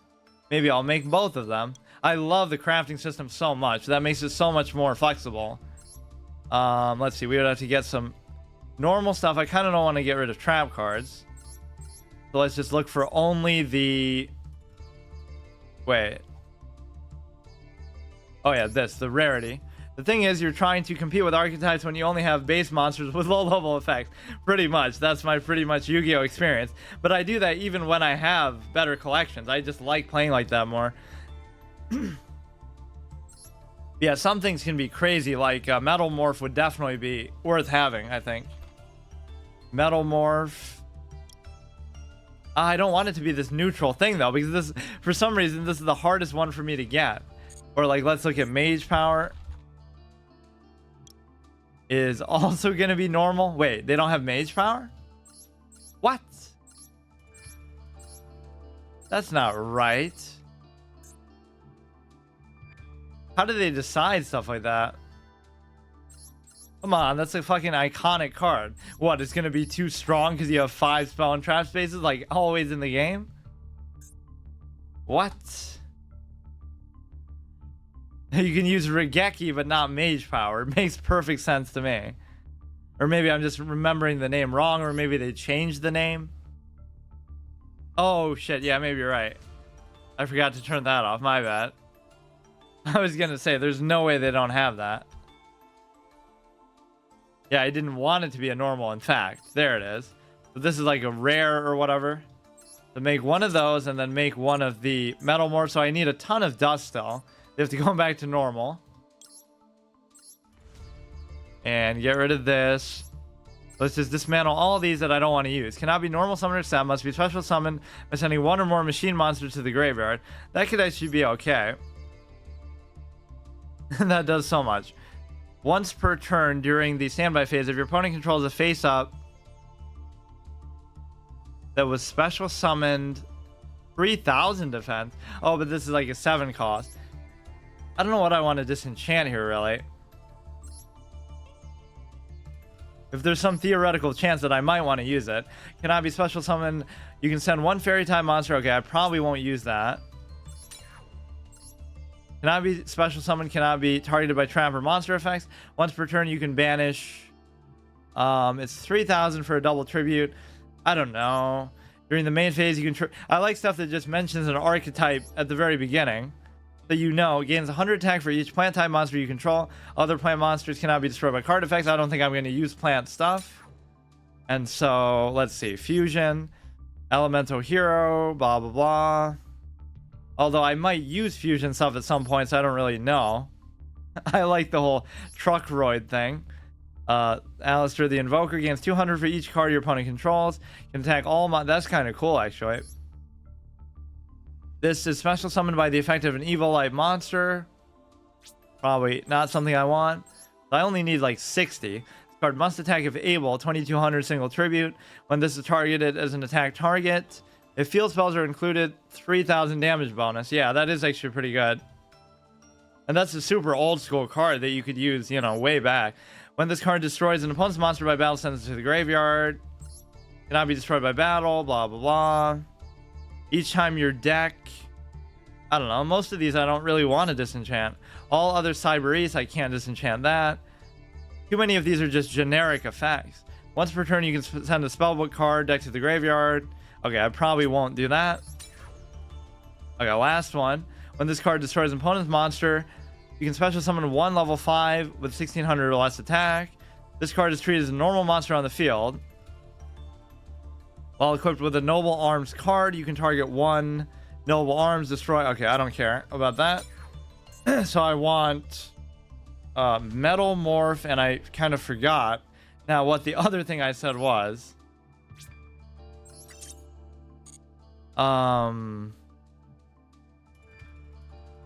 Let's see. Metal Morph, we got Mage Power.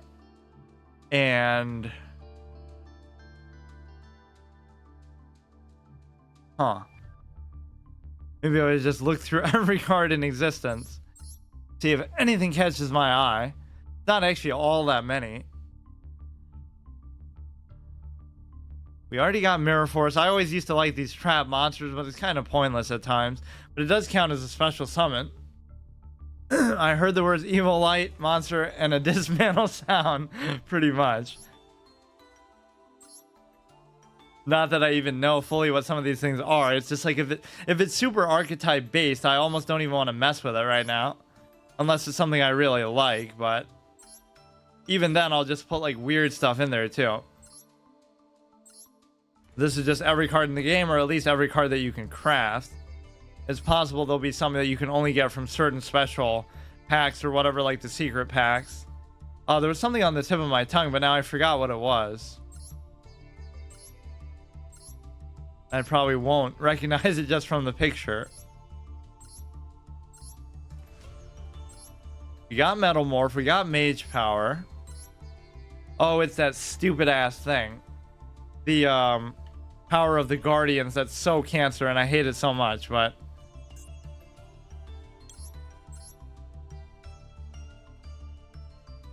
because it also negates destruction, too. So you can just keep tanking hits, even. You get like a key for it, Awakening of the Ancients, save and move. Moving to the shop screen. You cannot use this deck for deals because I have less than 40 cards. I don't care about that. So what did we get? We get Metal Morph. I don't know if I want to put all of this just in one, you know, the same deck. This might be too much. But we have that, and then I want... yeah, like I have the Seal of Orichalcos too, so that would be the the last piece of the component. Super rares and ultra rares can't be crafted without you already knowing it exists, usually by public decks. Interesting. So what did I just make? The oh yeah, Power of the Guardian. This is one of those if you can't beat it, join it kind of thing. I used to see this so much on whatever online things I would play, like Hypercorp or whatever back in the day. So what could I get rid of instead for those? This is kind of handy sometimes, but I think generally you'd rather have just destruction stuff. Oh, I didn't even put a lot of other stuff in here, like Mirror Force or Magic Cylinder. You gotta have at least one of each jammer, as far as I'm concerned. So I could either do Magic Cylinder or Mirror Force. I feel like Magic Cylinder is better because it can just win you the game sometimes. Save destruction for stuff like Regeki and whatever.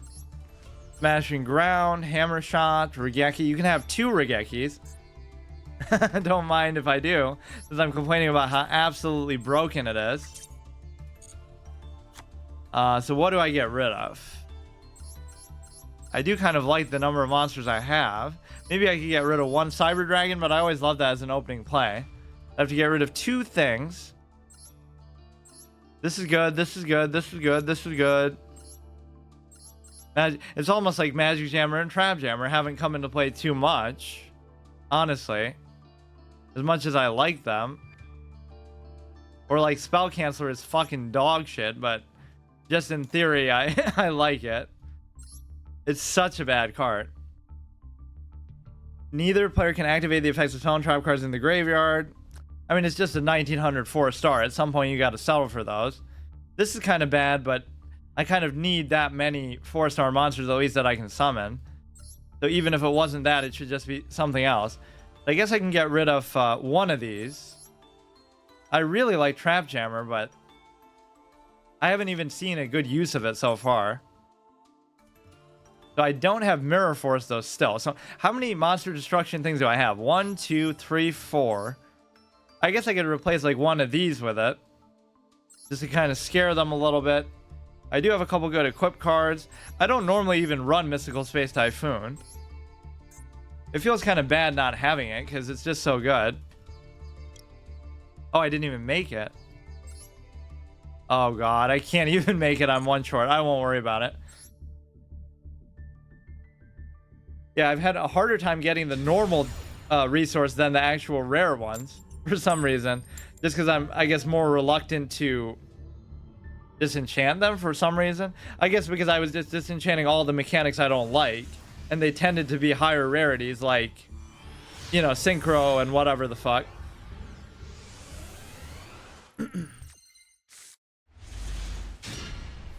Okay, so we get the Cyber Dragon play as usual, so we can immediately just tribute into something or just summon something else too.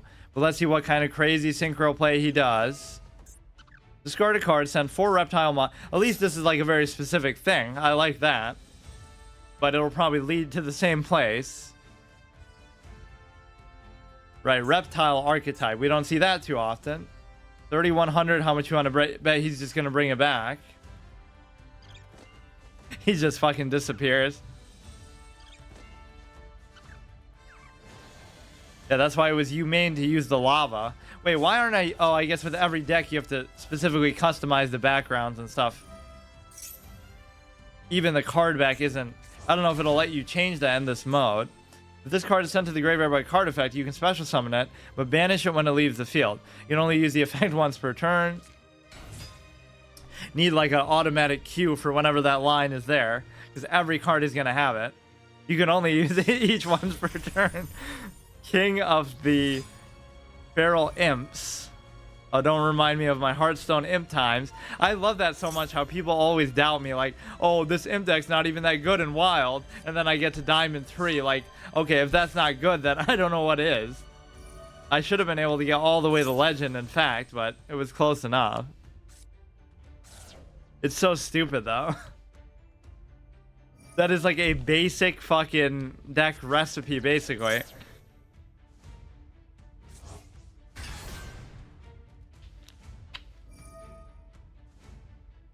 If this card is special summon, you can target 1 level 4 or lower. Special summon it. Okay. 2,000 defense. I should make a study on that. Like, what is the average time of a turn 1 and a turn 2 in this fucking game? In modern Yu-Gi-Oh! It isn't that it is good, it's that your opponent is bad.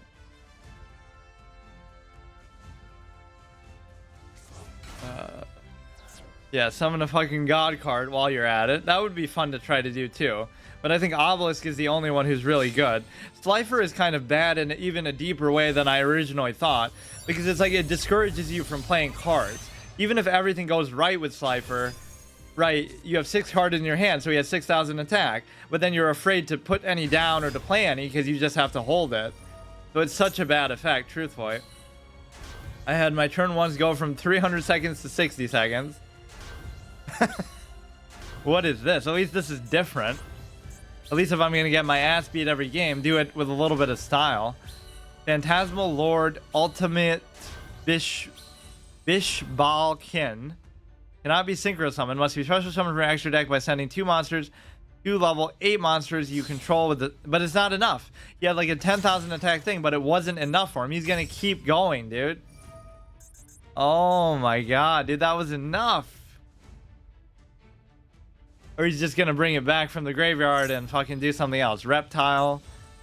Declare a monster type. All face-up monsters are now considered reptiles, so he has 4 of them.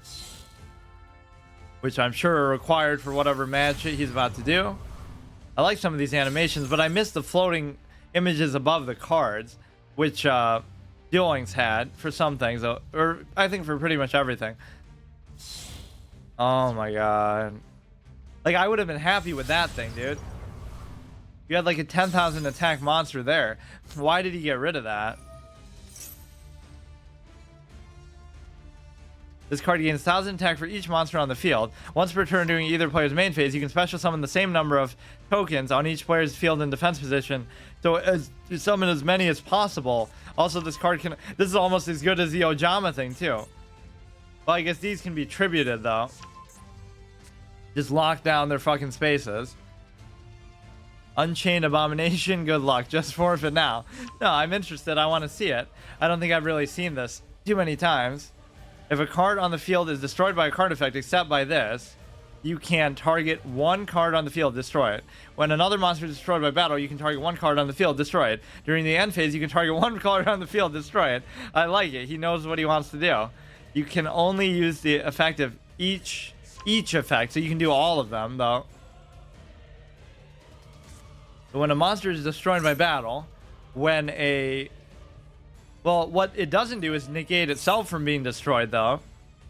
So, like, Regeki should still work, but I'm sure there's more to this. Look at this fucking animation there. So as long as something doesn't negate or is immune to Regeki. Good thing I have a second one in there, so they'll negate the first one, and they can only use the negate effect once per turn, so then I'll do the second one right after. I have an Ojama deck on Masters. It's quite fun.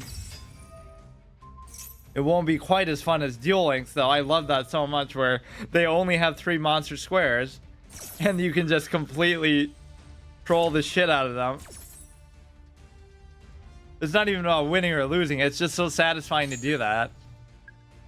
I think it's a lot harder to do here with the tokens and this and that. Okay, dude, how long is this gonna take? You can't get through this fucking massive army of whatever these are. Uch Katzimi token.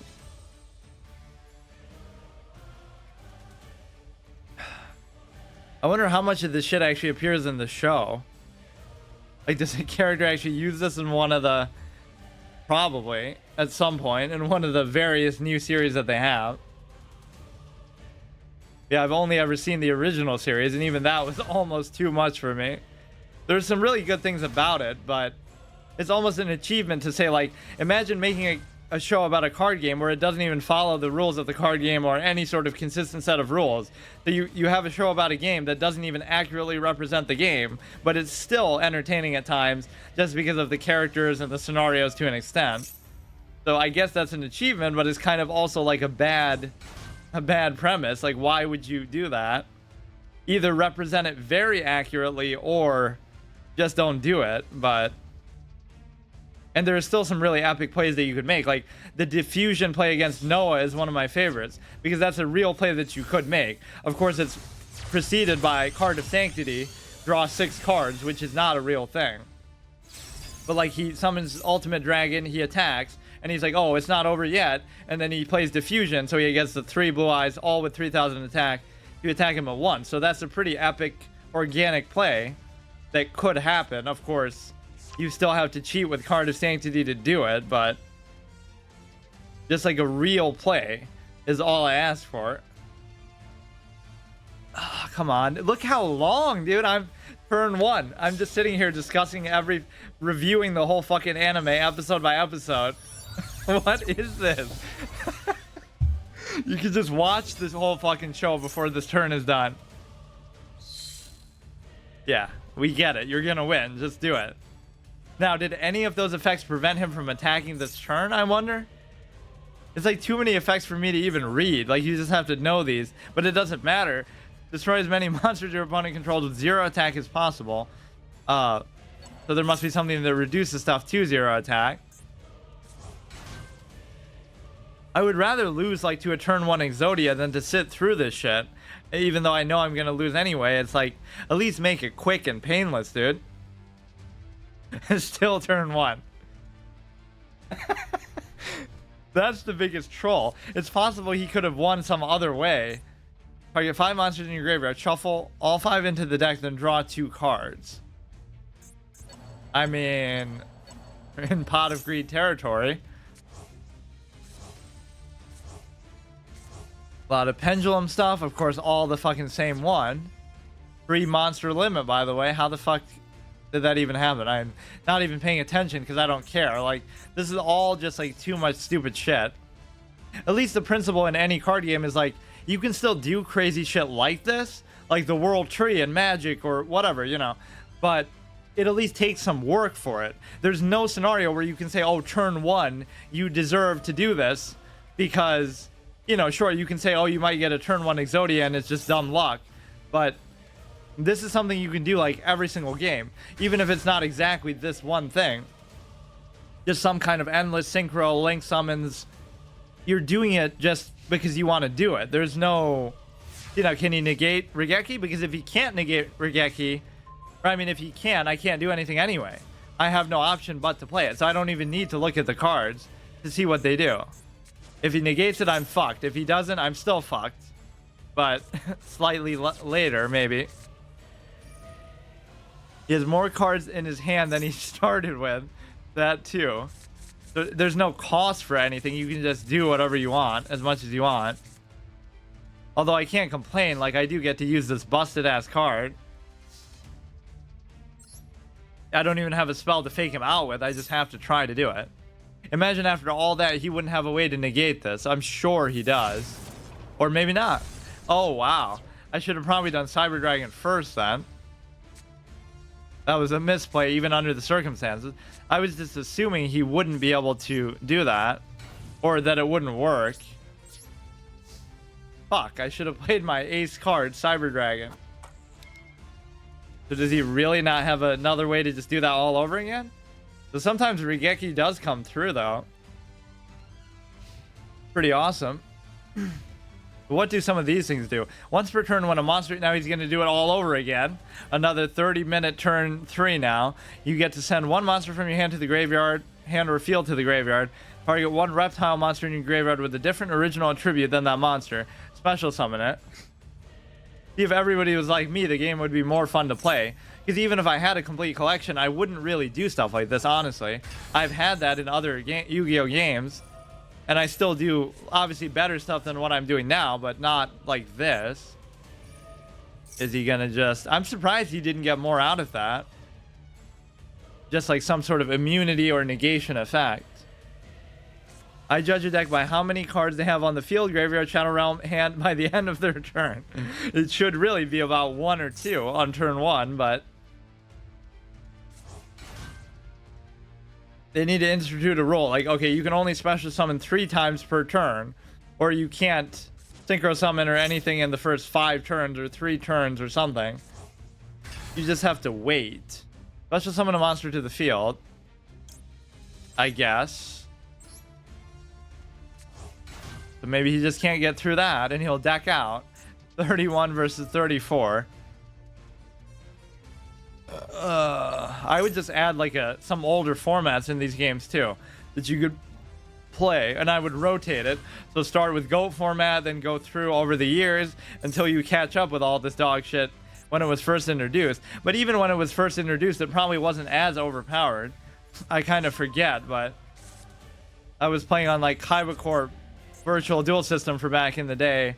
You know, when that happened, I think when I first saw it, which is way back, like that was before 2010 even.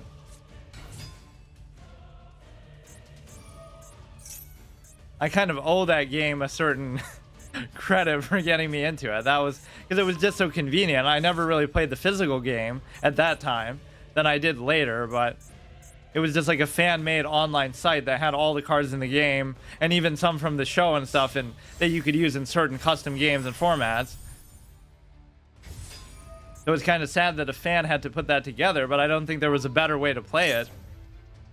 Even nowadays, you still question some of these games because they, you know, they don't always give you all those options of like different formats or custom things to do. I mean, this guy is taking it to the extreme. I probably should just resign, but I just want to see it in all its beauty and glory. It'd be hilarious if the Spirit Reaper just shuts him down. Between all this, he wouldn't have any way to simply destroy it. But all you'd have to do is target it, period, with anything. Even a beneficial effect destroys it. The Shadow Realm. They should have some RP thing at the end of a duel that you lose. Yeah, that it shows your avatar get dumped into the Shadow Realm or something. That's one of those things that was added in the English version, but it actually kind of makes sense. Like, because they always say, like, oh, characters die, but they don't really die at all. Like, Joey dies, but then he comes back. So obviously, the Shadow Realm kind of makes sense in that same way. I don't know. I don't feel like that was really a censorship type of thing that really undermined the show, unlike a lot of other things, which unfortunately do.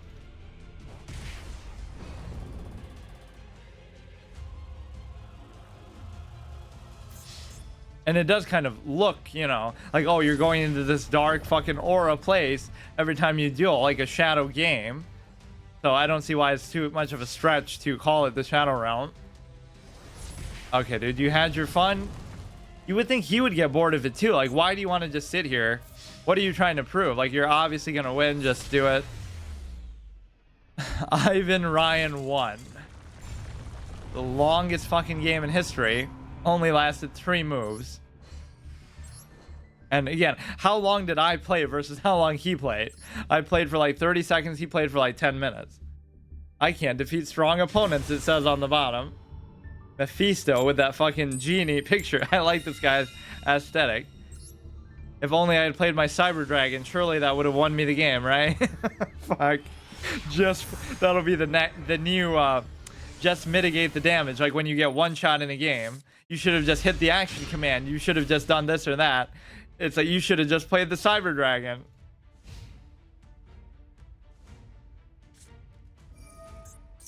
The player with the lowest HP takes no damage. That's kind of a cool one. Chicken game. I've seen this before, but I don't really remember the effect. Once per turn during the main phase, this player can play 1,000 life points to activate one of these effects. Draw a card, destroy this card. Your opponent gains 1,000 life points. With the lowest life points, takes no damage. Neither player can act... Well, that is kind of annoying because I'm either going to have to damage myself or I just can't do anything to him. Huh. If only I had Spell Canceller when you need him. So Jinzo would only be doable if I had a trap card like in the graveyard or whatever. Why don't we just do this? But there's no point attacking because you can just happily stall it out. The lowest life point takes no damage. That's a pretty hard thing to work around if you can't just destroy it. Or I'll just play Solemn Judgment just to get myself low. I love that genie portrait. How do you even get it? I didn't see it in the shop. Must be some end of season reward for getting to some high rank or whatever. That's what a person's face looks like when they're about to play their turn 1 synchro deck. We already have the Ojama as the Yu-Gi-Oh troll face, but this would work too. I think that's supposed to be the same genie as the one that Kaiba plays, the 1800, but he doesn't look that happy. He looks more serious, I think, in the normal picture. The player, yeah. I like cards like this, though, because it's just kind of like a fun idea. But it can be annoying. Mystical Space Typhoon. So I can use the fucking Trap Hole of Spikes, but I almost want to take damage now. Oh shit, I won't be able to. I can do the Jinzo exactly as planned, but it still won't be enough to kill this, so that could be a problem. Just a fucking music box. I don't know if they can see the interactions that you're doing with it. Probably not, because you could just troll them and spam it. There's no way to even mute or do any kind of interaction at all. Imagine not even having emotes. It's one thing not to have voice acting and this and that. And I praise Dueling so much for all that presentation value that they put into it. Like, Magic Cylinder is good, but I still won't be able to do anything with this. I can do the... Shouldn't I be able to do this? If a trap is face up on the field or in either graveyard, you can special summon this card from your hand. But I can't. Oh, I can use this too. Why the fuck can't I do this? The trap is face up on the field or in either graveyard. You can special summon this, and if you do, it becomes a level 6. You contribute this. I really don't understand. What? Player with the lowest HP. Neither player can activate cards or effects in response to this card's activation. This is kind of bewildering. Or did he remove it from the game? Oh, my bad. I always confuse which of those two is which. I mean, we could destroy the card, but it's almost like I'm going to be losing, so... I don't know. It'll negate the attack, too, so I can just kind of slow pace him a little bit. I could do Jinzo here. Just as a straight up play, but I should probably wait. We'll do Magic Cylinder first. Put this down, put this down. You know what? Let's just destroy this shit. It's just kind of annoying. Now we'll do the Magic Cylinder, assuming he doesn't just destroy it. In fact, we know he can destroy it because he has that stupid Dark Magic Circle. But once... Oh, he'll... Does it really say remove from play? I feel like it doesn't.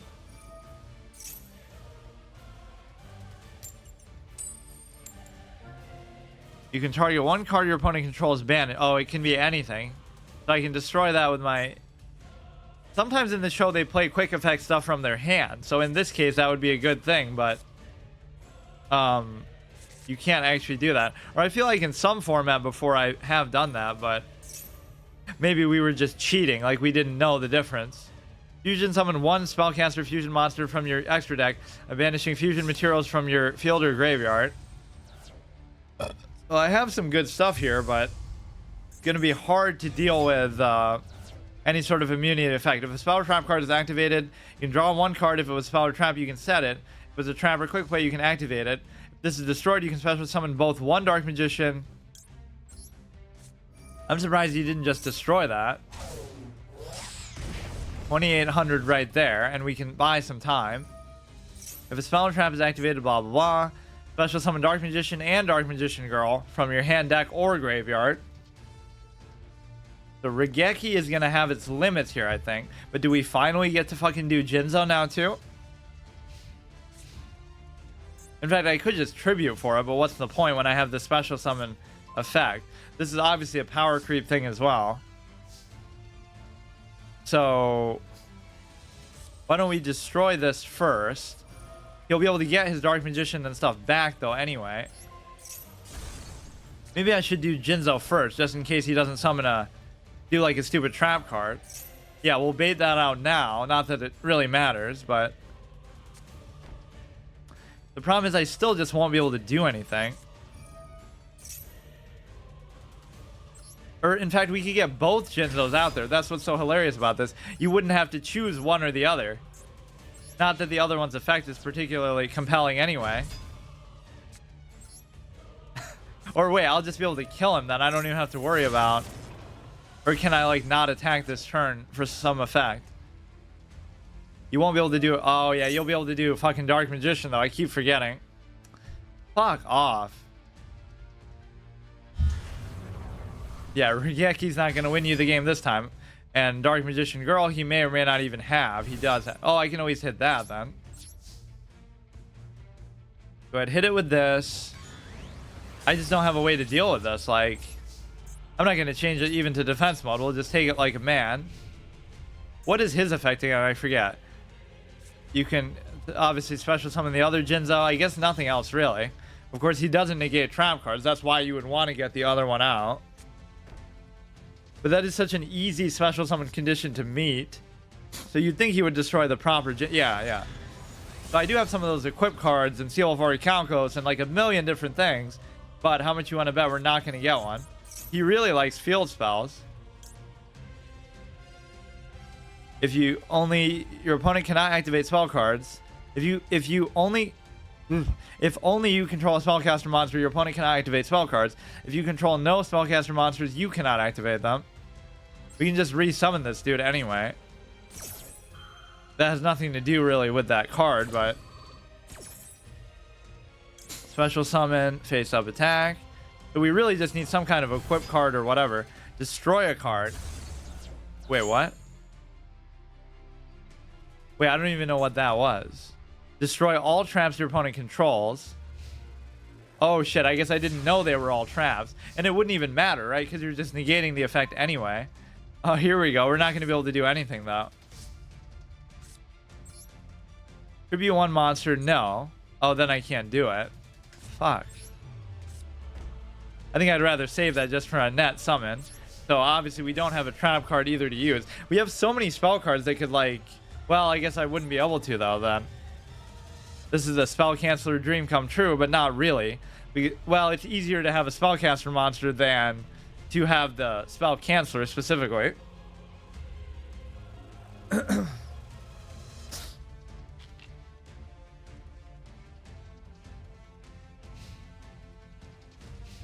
Imagine losing to a 2500. This is such an awkward number that we keep getting cucked on. We'll deal with the crazy shit with 3000 plus, but then we get cucked by this later on. I have so many potential answers for it, but I just can't do anything. And obviously we're not going to be able to use that on Jinzo. Just bring him back forever. Is there anything else I could bring back? The Dragon Newt thing? I just won't give up on Jinzo. I just can't quit you.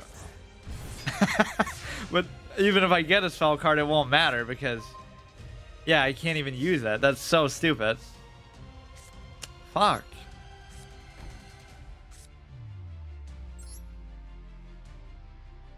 If you control no monsters, I guess I'll just do this instead of the dragon, just for the fuck of it.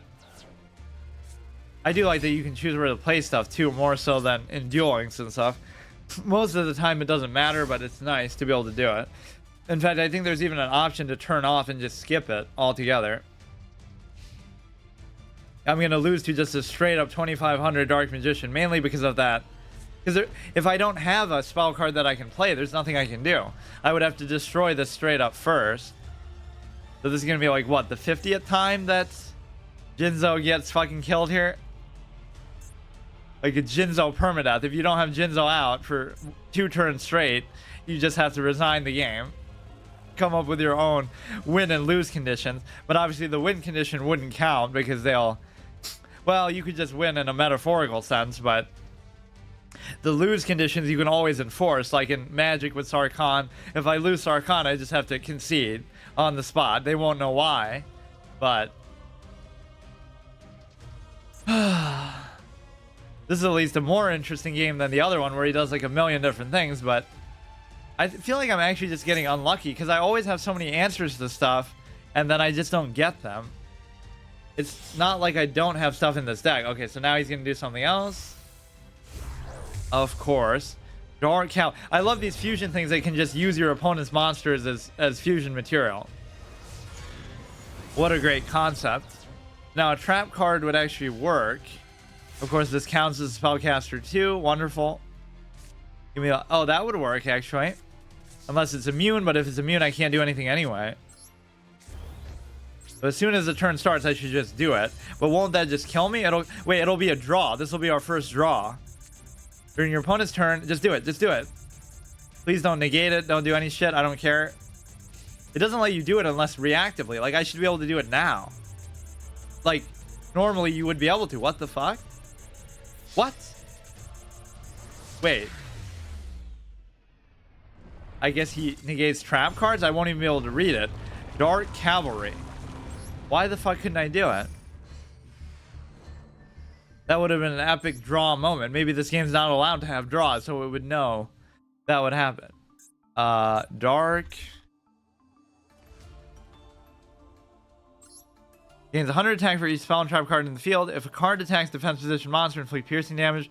When a card effect is activated, you can discard. Wait, what?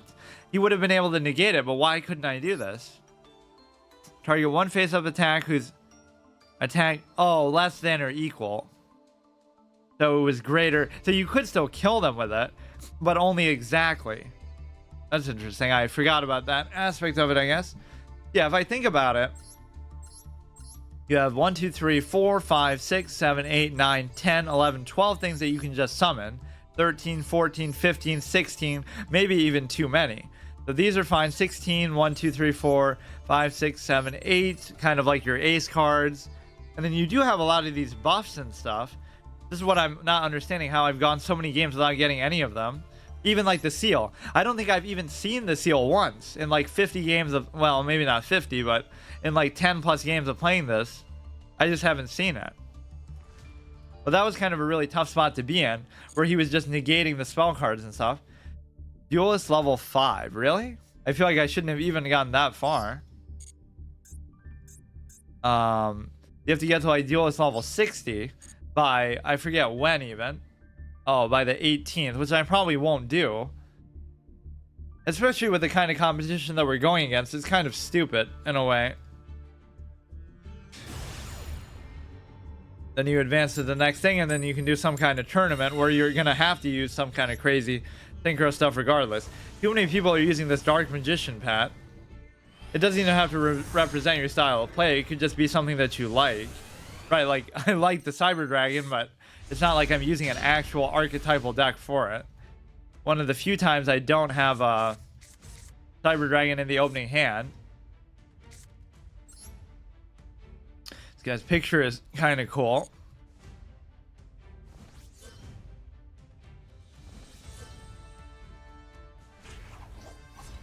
See all his animations. You don't get any voice lines and emotes though. The Blackstone of what? Blackstone of Legend. You can tribute summon this card for a Red Eyes. Okay, we haven't seen always this archetype too much here. Used to see it a lot. And this one had a lot of immunity in it, like stuff that just can't be targeted by stuff. Not always, but pretty fitting turn one. Like, is this really satisfying to do just to be able to... It's turn one and I just summon two crazy powerful things. It just makes it feel less meaningful. It's like turn two against darts where they summon the 5,000 attack, whatever it's called, Dragon Master Knight. And then, of course, you could just Magic Cylinder, or you could just, you know, whatever, use some basic removal card. The power of the Guardians is clearly going to save me here. In fact, in a certain sense, it would, because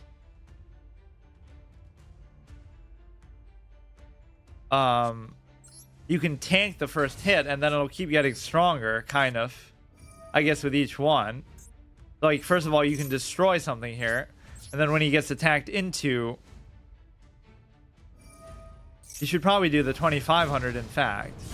Now you have the spell counter, and that can negate destruction, for example, even by battle. So you're losing to a literal fucking sushi ship with flavor text that's like a fucking review. This is like a classic flavor text. Very rarely does it write it like that. Usually it's just like a very short thing and it makes it clear that it's flavor. This almost makes it seem like it was an effect. Very silly. As long as he can't destroy this, but actually he probably shouldn't be able to. he would have to destroy this first. This is such a broken card, though. So normally I try to avoid stuff that I hate as much as this, but it is effective. Eventually it'll break you down to make you use something that you hate just to beat something that's equally cancer or worse. Toon World. Of course, you don't even need... Cannot attack while the turn is summoned. But shouldn't it be like... You can't attack at all unless you have Toon World, but... I guess it wouldn't be that hard for him to do anyway. So even if he attacks with the 3000, I could just destroy it. We'll get the second charge, and we won't be destroyed because monster would be destroyed by battle or card effect. Amazing. Add a field spell is going to be Toon World, so he might just attack my face directly. But doesn't it make it so that, like, I forget what it even does. Oh, Toon Kingdom, though that's different. Your tunes can't be destroyed by battle or whatever. When this activated, banish 3 cards on the top of your deck face down. This name becomes Toon World while in the field zone. Your opponent cannot target with card effects. Okay, so I just lose. I was putting all my faith in that one card. Let me actually play one game in just the regular format to see kind of how we would do there. Just like how I breezed to silver. So I wonder if it'll let me use this deck without having to like recopy it or whatever. That should just be part of my thing, right? You have to go here. You have to go change deck. Oh, it's not going to let me do that, is it? Fine, whatever. I'll just use this one anyway. Season 12. How could it be season 12? This hasn't even been out for that long. I thought it came out like in March of this year, didn't it? Even if every season is only a month, it still wouldn't be enough. Maybe it came out a little earlier than I thought. Fucking dartboard. Choose the soccer ball. Choose the car. Like, what kind of weird cosmetics are these that have nothing to do with the universe? Kind of a cool background, too. Very cool card back. I don't know what it's from. You should always tell you where you get stuff like that so you can look forward to seeing it, too. But I guess figuring that out is maybe part of the fun, or it could just be that it's not something that's attainable anymore. Like if you got to legend rank in season 1 or something, you know. Oh shit, this still has the Exodia though. We have 2 pieces, we just have to stall it out for a little bit. It's possible that they might be playing something that's very slow themselves too. So it could benefit you in that way. Let's get 1 Exodia before the day is done. We did see every piece of Exodia, like... When this occurs an attack, its attack becomes half. Takes 1,000. Negate the effects of all face-up monsters while they're face-up on the field. Yeah, thanks for doing that, so it won't be halved. Like, what? That's the most beneficial thing you could have possibly done it, too. I'm sure he'll have an answer for this, so maybe I should just wait. Yeah, thanks. I did double damage. Exactly as planned, I guess, according to him. That's amazing. It's like he's just scared. Well, whatever that effect is, I don't even want to look at it. I'm not going to let him beat me with that. That's the secret. Like, deliberately have negative effects on your cards to trick your opponent into stopping them. So, makes the field spell look so much fucking tinier. Summons a 0/0, cannot be special summon from the deck. If you control no monsters, you can normal summon this without tributing. Cannot be destroyed by battle or card effects. You can't even read their effects because they're gone before you can even do anything. But it seems like he has nothing left, so we just have to wait for 3 more pieces of Exodia. Of course. Dark Magician from nowhere. Just pull it out of your ass. Please attack me so I can trap all of spikes. Of course, it'll negate your own monster's effects, so if you do get any. This should work, I mean, unless you have a Trap Jammer too. See, nobody uses this card, but it would save you from so much trouble. He has a completely empty hand, so I'll start whacking him with an Arm of Exodia if I don't get something here. But this will almost guarantee that we contribute into that, which is good. Music is pretty good in this game too. Although the stuff on the main menu is something... Yeah, that's really what you gotta do. If he waited till the battle phase, I could have Trap Jammed it. threatening roar on a 1500 when you still have... Oh, I guess he is lower than I realized. 3300. This game really feels like it was designed much more with PC in mind because it's so much visually clearer.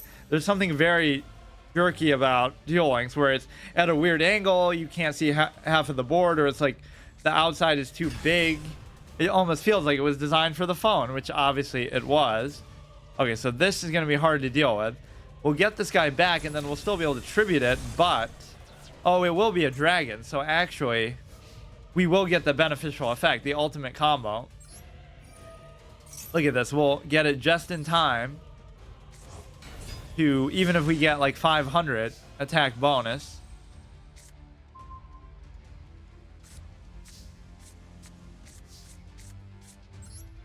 I can't believe I have this shitty fucking Exodia thing.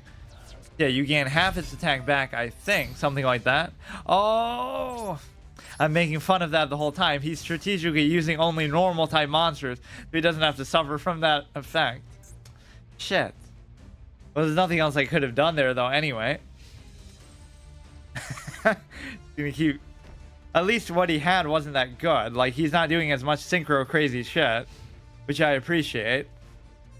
Beat me with standard static plays. So just don't summon anything else and keep whacking myself until I get the other 3 pieces of Exodia. Oh, the Haunted could be good, but it's still not going to be quite enough. I guess that would have worked if I... No, the monster effects are still going to be negated, so it doesn't really matter what I do. This will be 2400, but it won't be able to attack, but it won't matter because it's just going to get destroyed by this anyway. I love these slow moments. Like, this is really almost like a moment from the show, like where it's just super... He could technically kill it with the 800. Or no, never mind. For some reason I thought it said 600. Luster Dragon, standard 4-star 1900, which I've always used so many of. All of the Haunted, I mean, I guess I could do it, but you need something a little bit better here. The effect isn't going to matter here. Of course, the negative effect of that other one is negated, but he'll almost die from this, actually. And I do have Trap Jammer, so that's not the issue. Magic Jammer, I'm just going to get whacked on, though, myself. I almost want to put down an arm of Exodia. In fact, I should, but I won't. That's good. He's very close to dying.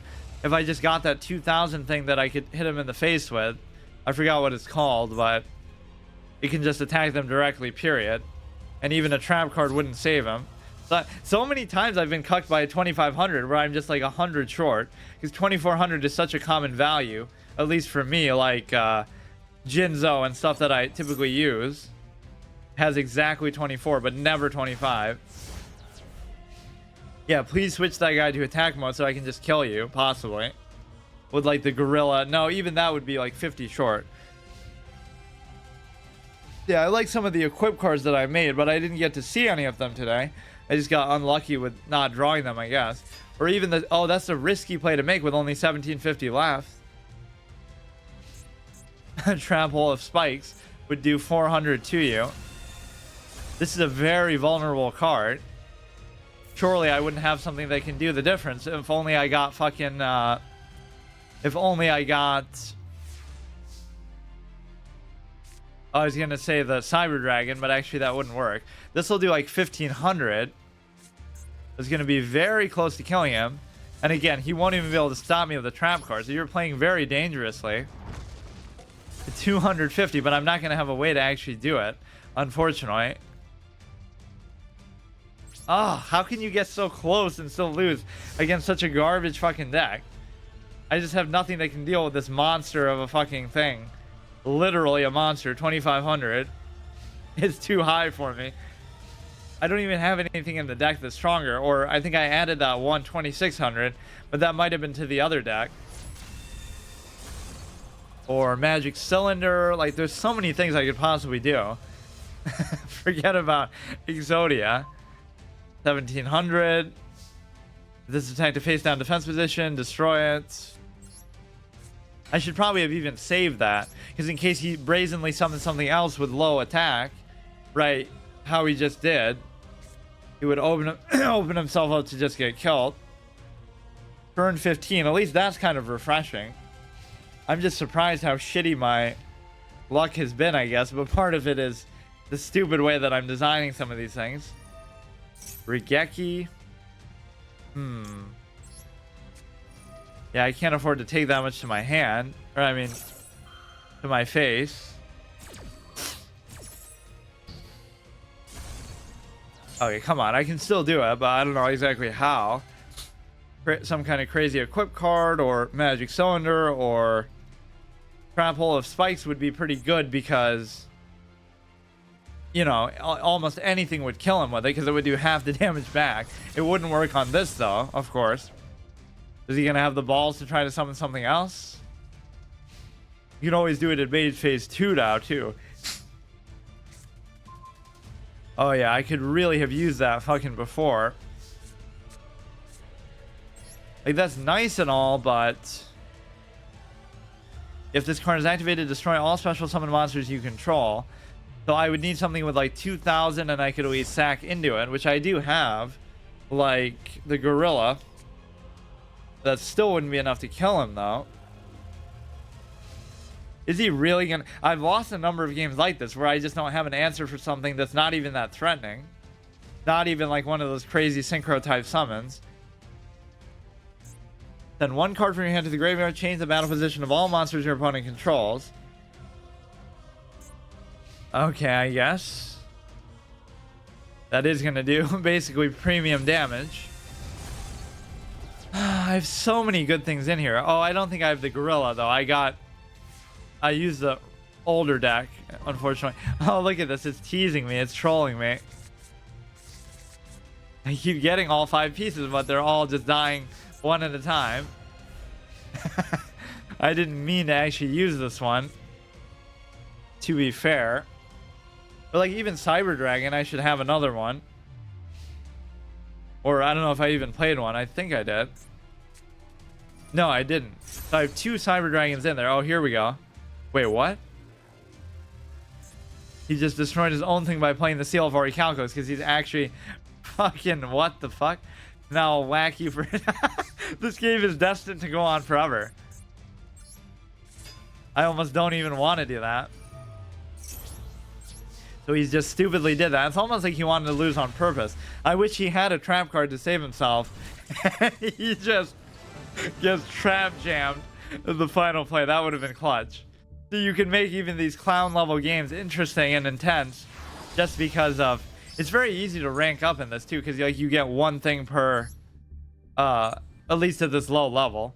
Okay, that's enough. After a game like that, you know you can't go any higher than that. See you tomorrow. Okay, so today we're playing Master Duel for the first time in about a month, and that's pretty unusual for me. The whole point of these secondary formats, which are usually like chess and other card games like Hearthstone and stuff, is for me to do them on like a fixed rotation, like, you know, out of a set of 5 days. Like day 1, let's say, is Hearthstone, day 2 is Magic, day 3 is chess, day 4 is like Pokemon TCG Live now, or online TCG or whatever, and then today would be obviously Master Duel or Duel Links or something like that. Cross Duel, we'll have to try next.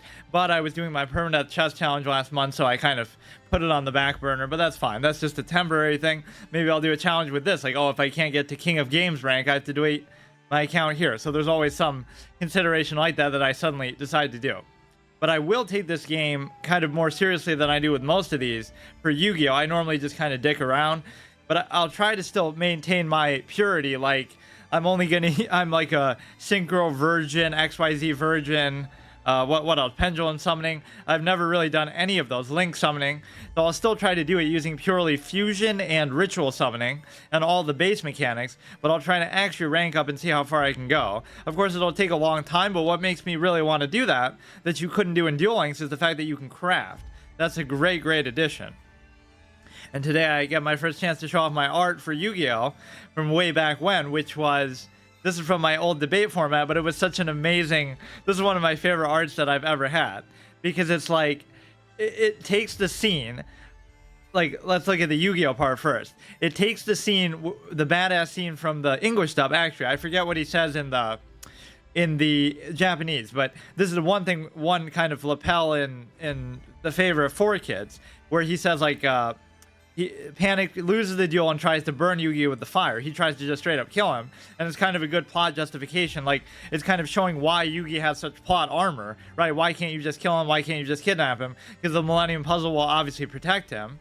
So it's sort of like an equalizer. The only way you can beat him is by actually beating him in a duel. And even then, it doesn't make a whole lot of sense because you would need a Millennium item yourself in order to match that. But whatever. The point is, he loses the duel, he tries to burn him, and then he says a very badass line, which is, "My Millennium Puzzle protects me from your petty assault, I think, but nothing will protect you from oblivion." And then he fucking mind crushes him.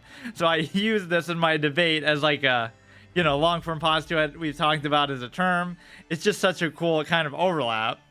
And then what was the other aspect of that? Oh yeah, obviously you see him shooting the fire back. It doesn't happen quite like this. You see it more like just all around Yugi in the background, but just the story and the concept behind that. Basically, I'm just missing my debate format. That's the biggest sad part. I have another one too like this, but it's not really as good. But yeah, that's one of the most badass 4Kids lines. As much as people give 4Kids a bunch of shit, some of the lines are actually better. Like when Bakura is beaten by Merrick, he says one of the best lines in anything ever, which is Merrick, you know, being the big villain of that season, is even confused by it. He says, "Prepare to enter the darkness at the hands of Ra," or whatever. And then Bakura says, "Don't you realize that I am the darkness?" And he doesn't say that in the Japanese. He says something else that's okay, but that is such a badass line that obviously we all know what it means in retrospect, but at the time you're like, shit. Even you know, he's playing the long game. Merrick is playing Duel Monsters, but he's playing like fucking chess or something else altogether. So, okay, capture's pretty good. We get this cute little girl, anime girl here. I don't know what this is supposed to be. Is that a card? Why does her face look? The face doesn't match the armor, I guess. And why would you be armored on every part of your body but that? That's always like a trope in fiction, right? Technically, like in Mass Effect, they do that, or like other stuff. Technically, you still have an invisible helmet on that's like armor, but just so that you can see your character or whatever. But I don't know what this card is at all. I like how much I play Yu-Gi-Oh, but I still don't know so much about it. That's kind of my testament to my blind first playthrough mentality. Oh, look, we even have to download an update. That's how long it's been. Like, I try to go into everything fresh and just keep it interesting. I don't want to just have all the answers from day one, right? Knowing is half the battle. That's kind of how, like, you got to play WoW or something. Everybody acts like, oh, ha, anybody could do Nax 40, but imagine doing it when you were playing the game for the first time, right? Obviously, with all the advice and everything's kind of figured out. It's like the Model T Ford thing. Like, oh yeah, anybody today could make a Model T Ford, or, oh, they suck so bad. But imagine coming up with it at that present time. Why did that go away? New cards are available, new accessories. Yeah, they better be, because this game is actually pretty new, right? Like, Duel Links, you can kind of go easy on and say it's on its last leg or whatever. Although it doesn't seem like it's going anywhere. It was still pretty populated, and it's actually still a pretty good experience this year. Although I didn't play it that much before that, so I can't really compare. So I like how you can buy the pass with... There's quite a lot of good things in this game. The UI is clean. The Duel Pass you can buy with in-game currency. So you're not forced to buy it with microtransactions the way that you Duel Live. I wonder if that's like a tournament or something going on. And then, oh, it's like some new pack. That's why they're showing that girl. Nice picture. And the fact that you can craft stuff is so important in these games. Every game should have that. So what do we want to do here? The only thing that's missing is this cursor, which I have to put in myself. 1500. I don't know what that rank even is. Bunny 2. I got to like silver, but I haven't played like this month at all, I don't think. Of course, it's one of those games that forces me to put the number in my name because it's like one character short. You could do one quiet game, one followers, one following, stoic, true duelist, but in a different sense than you might think. I play to win, but I go in kind of like against a rigged game because I'm going in with like all suboptimal stuff, and I deliberately, you know, won't use certain mechanics.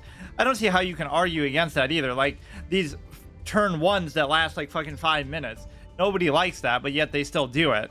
right? Sometimes you have to be the change you wish to see in the world, even if in as minor a way as that.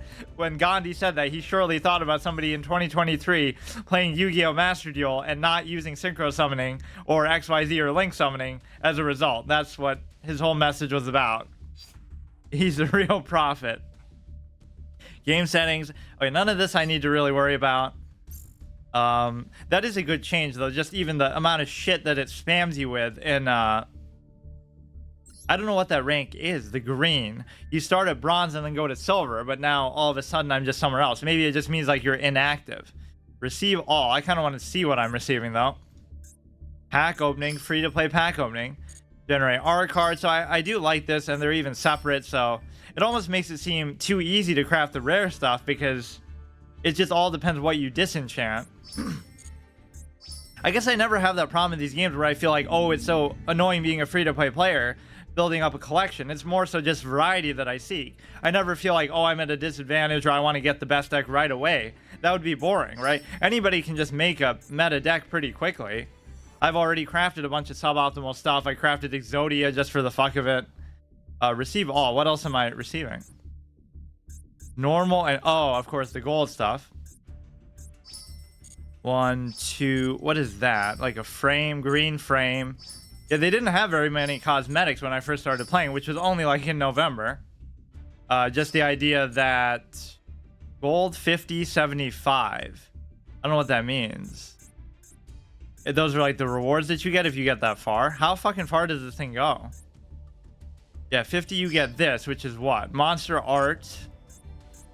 And then 75, you go all the way to 75 to get Marshmallow. A monster the flex attacks and his bouncy Marshmallow. Oh, is that how they explain how it does 1,000 damage? I never thought about it like that.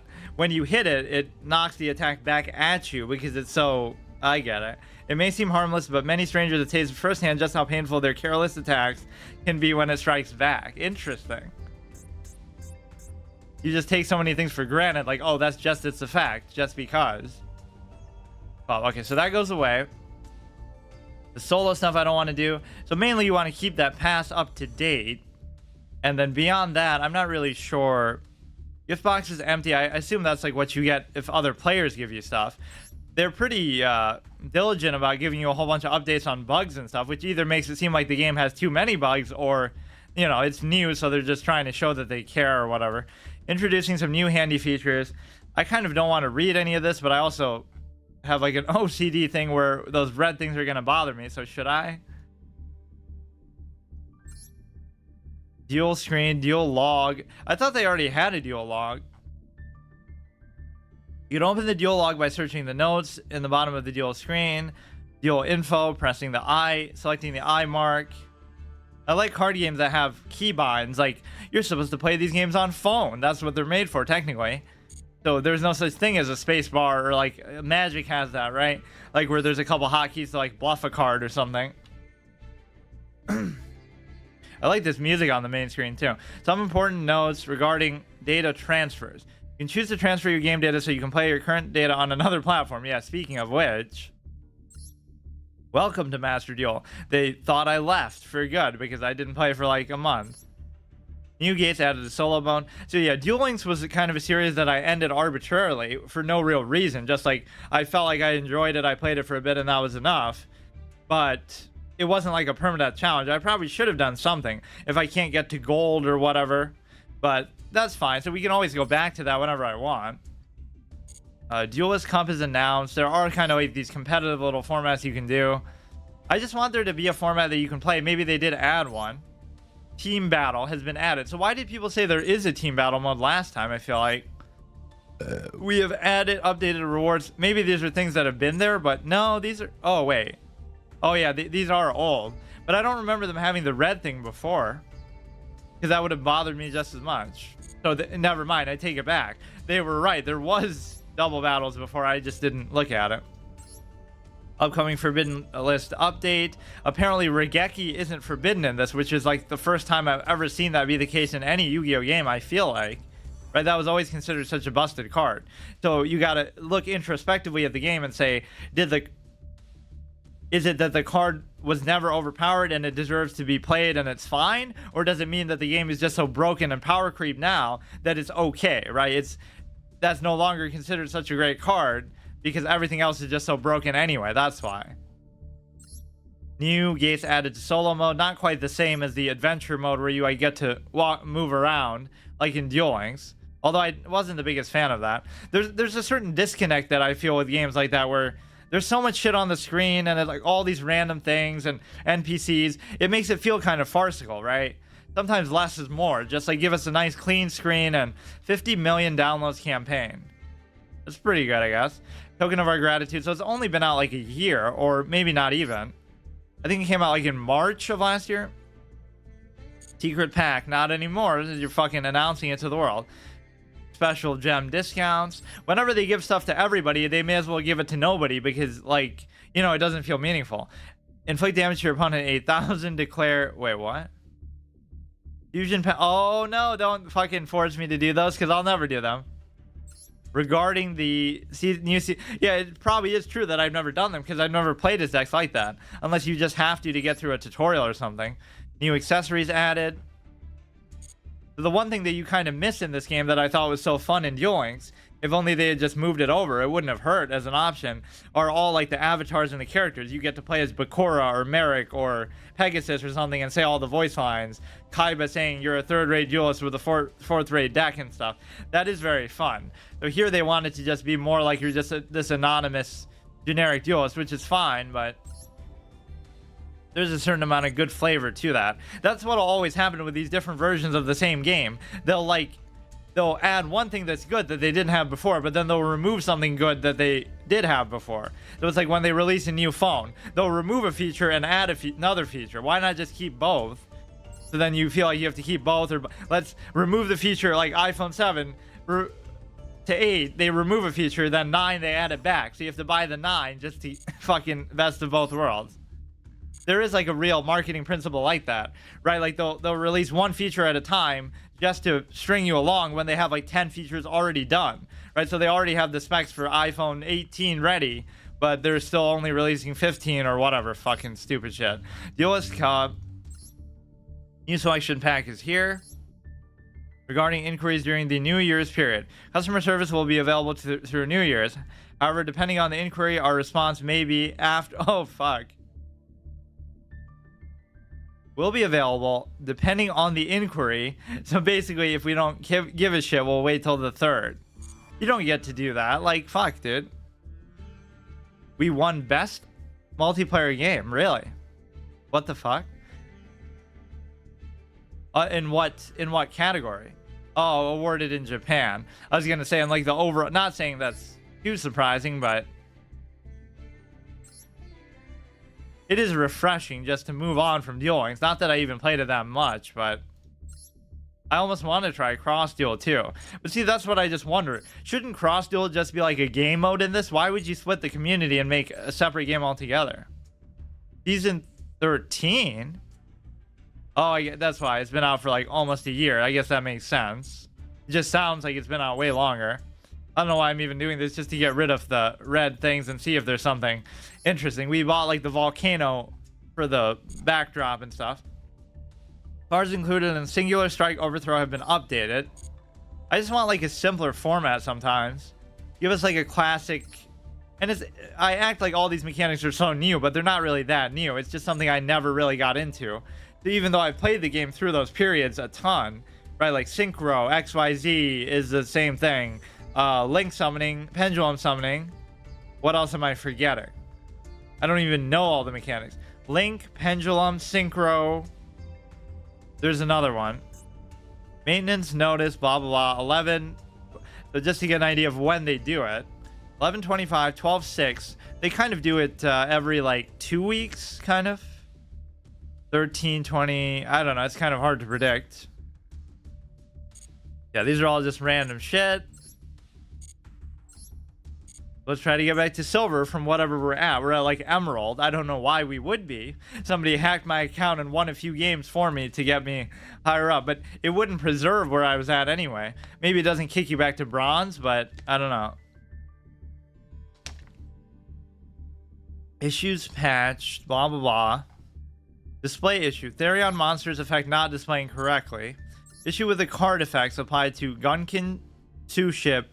This was one of the funniest flavor texts too, the Sue ship. It was like a whole fucking storyline. But I do like those kind of cards. That's like a 2000 normal. It is technically a normal monster, but you would think it's a super verbose effect just by looking at it. Halba Abyss. Brandon Expulsion regarding known issues. What was the known issue here? Thank you for playing Master Duel. Issues have been fixed.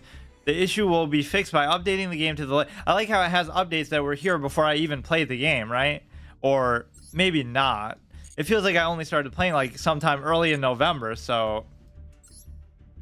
I guess just so you know how diligent and conscientious they're being about trying to keep up with bugs in a game that just came out a year ago. That's truly an exception in this day and age.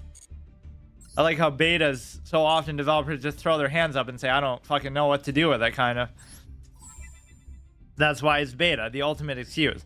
Log in 1 account per day. Video Game Awards celebration, 19 days left. That does look pretty sick. A protector with a design to commemorate winning Video Game Awards 2022. With gratitude to all duelists in the world who support Yu-Gi-Oh! Master Duel. Okay, that was fine, I guess. So that's one of those that I might not have gotten. No, I think it says you get it no matter what. But no, maybe you have to log in to get it. Because I hate that. Like, what? Oh, you're on vacation. Oh, your family died. You have to go to a funeral for, you know, a month somewhere. And you can't fucking log into Master Duel to, you know, get your... It should never be on a timed thing. Like, just... I don't know. I hate that kind of stuff. It's like some sort of psychological shit to try to get you to log in every day or whatever, but... What is that even based on? Like, what is normal summon or special summon a monster in Duelist Cup? They're just random things that reward you for doing stuff you would do anyway, so... But then they still make you come here to pick them up, so... I don't get it. I would just give it for the act of winning games, or just playing games. Duel in Duelist Cup, 7 out of 50. I don't remember even doing that so much. Destroy a card. Yeah, I really was farming out for that one. Activate a spell card. Normal summon a monster. Now, this is more up my alley. That's technically true. That would be something that nobody would ever get. You would really have to go out of your way for that one because they're only going to be... At least Ritual is included with that, but nobody normal summons anything anymore. Destroy a card. So why is it in red if I haven't done it? That was weird. Log in per day. Yeah, see, they're trying to fucking keep you addicted, man. Spectate a live duel. Okay. Lifetime. You get the gold frame, but I haven't been to gold yet.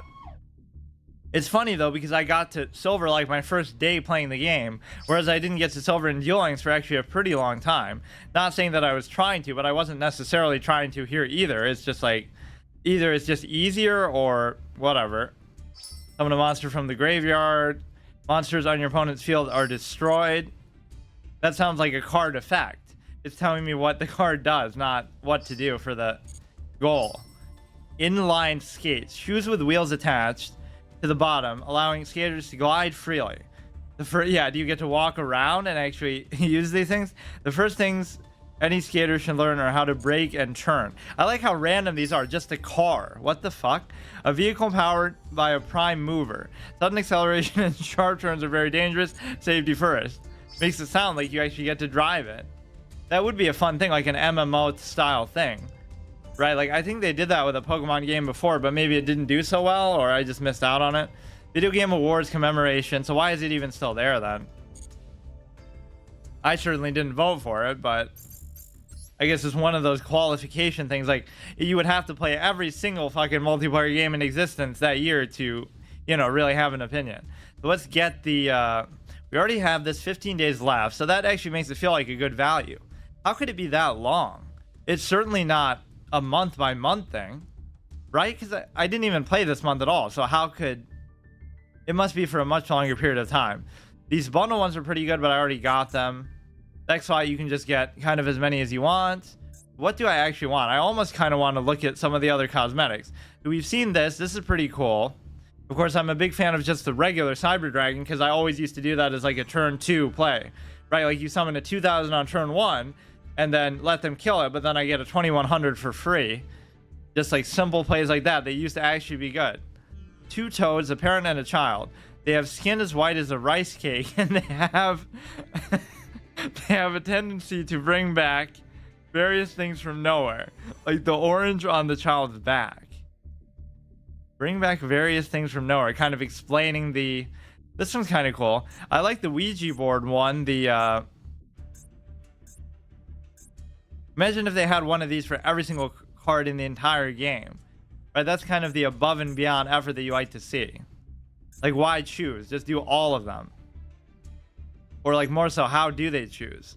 Destiny. It all could also be the Destiny board, right? DEATH, like the fucking what is it in this? Oh, it's final. Right? That's like one of those censorship type of things.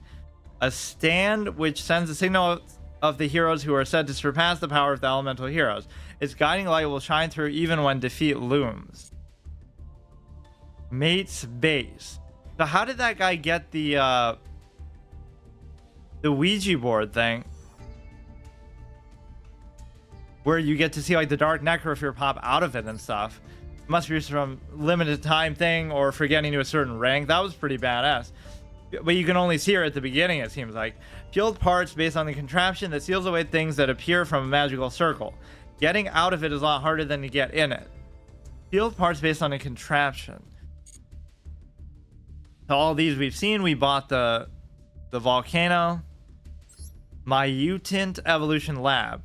A field with a laboratory designed to analyze creatures that have come from the outer reaches of space. The incubator is a network of bulging pipes, and the fluid spilling out over the bottom of the field suggests that some rather aberrant research is occurring here. Okay. Not bad. For some reason, it sometimes gets split down the middle. So that makes it seem like you get to see what they chose, and I get to show off what I chose, but the way it shows it here makes it seem like it's the same on both sides. Or maybe that's just to give you an example of it. But like if your opponent happens to be using the same one, that is what it would look like. Yeah, and first of all, how could this be the only one? That means there were just none of them there before? I'm sure there's other ways to get them. Link Black. What was I using even? I can't even remember. I guess I didn't buy any of these. Too many of them just say Master Duel on them with different colors, which is still fine, but...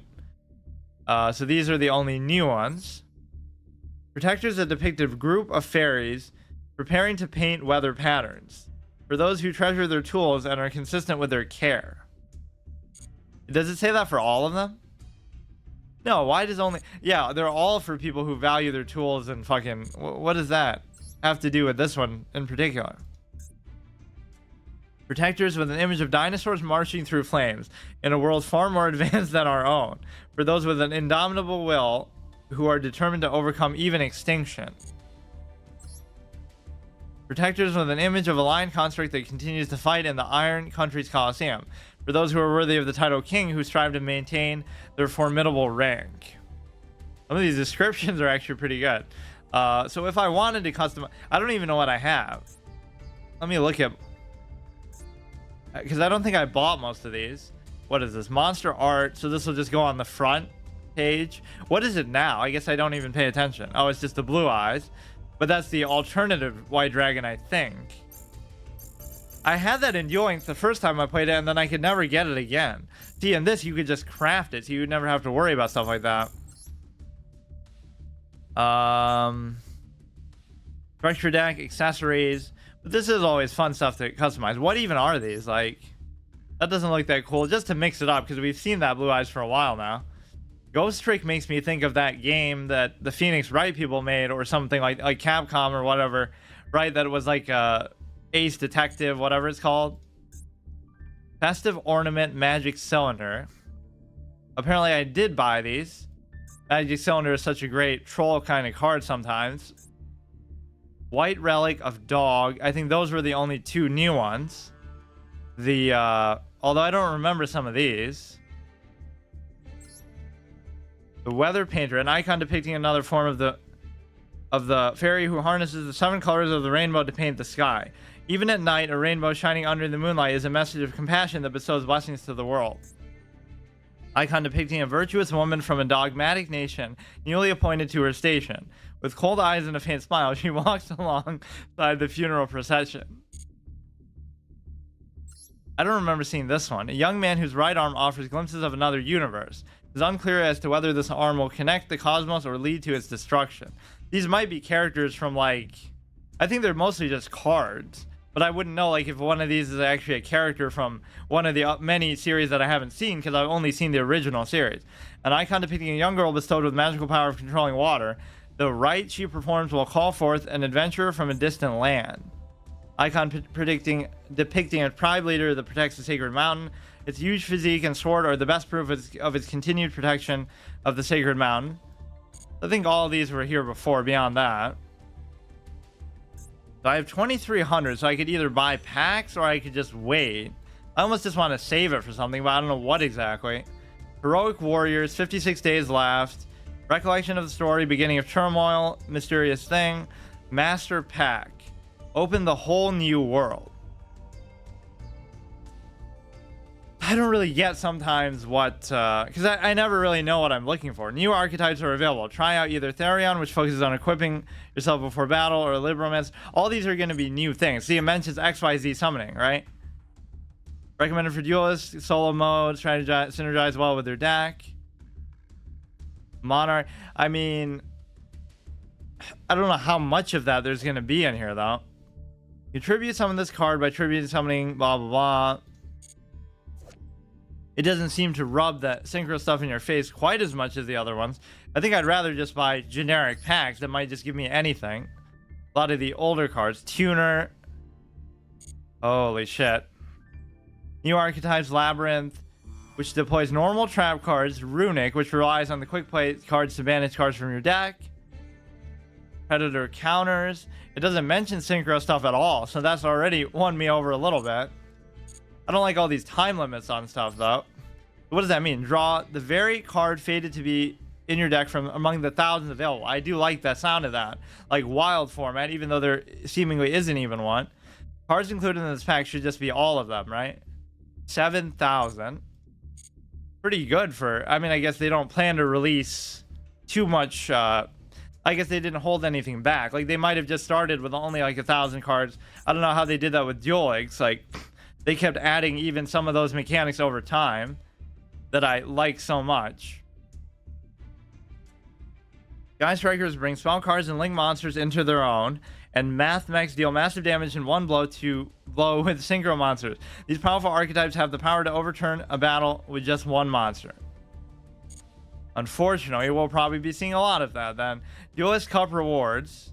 39 days left. Get these cards with the tickets you earn from the Duelist Cup. Do I have any of those?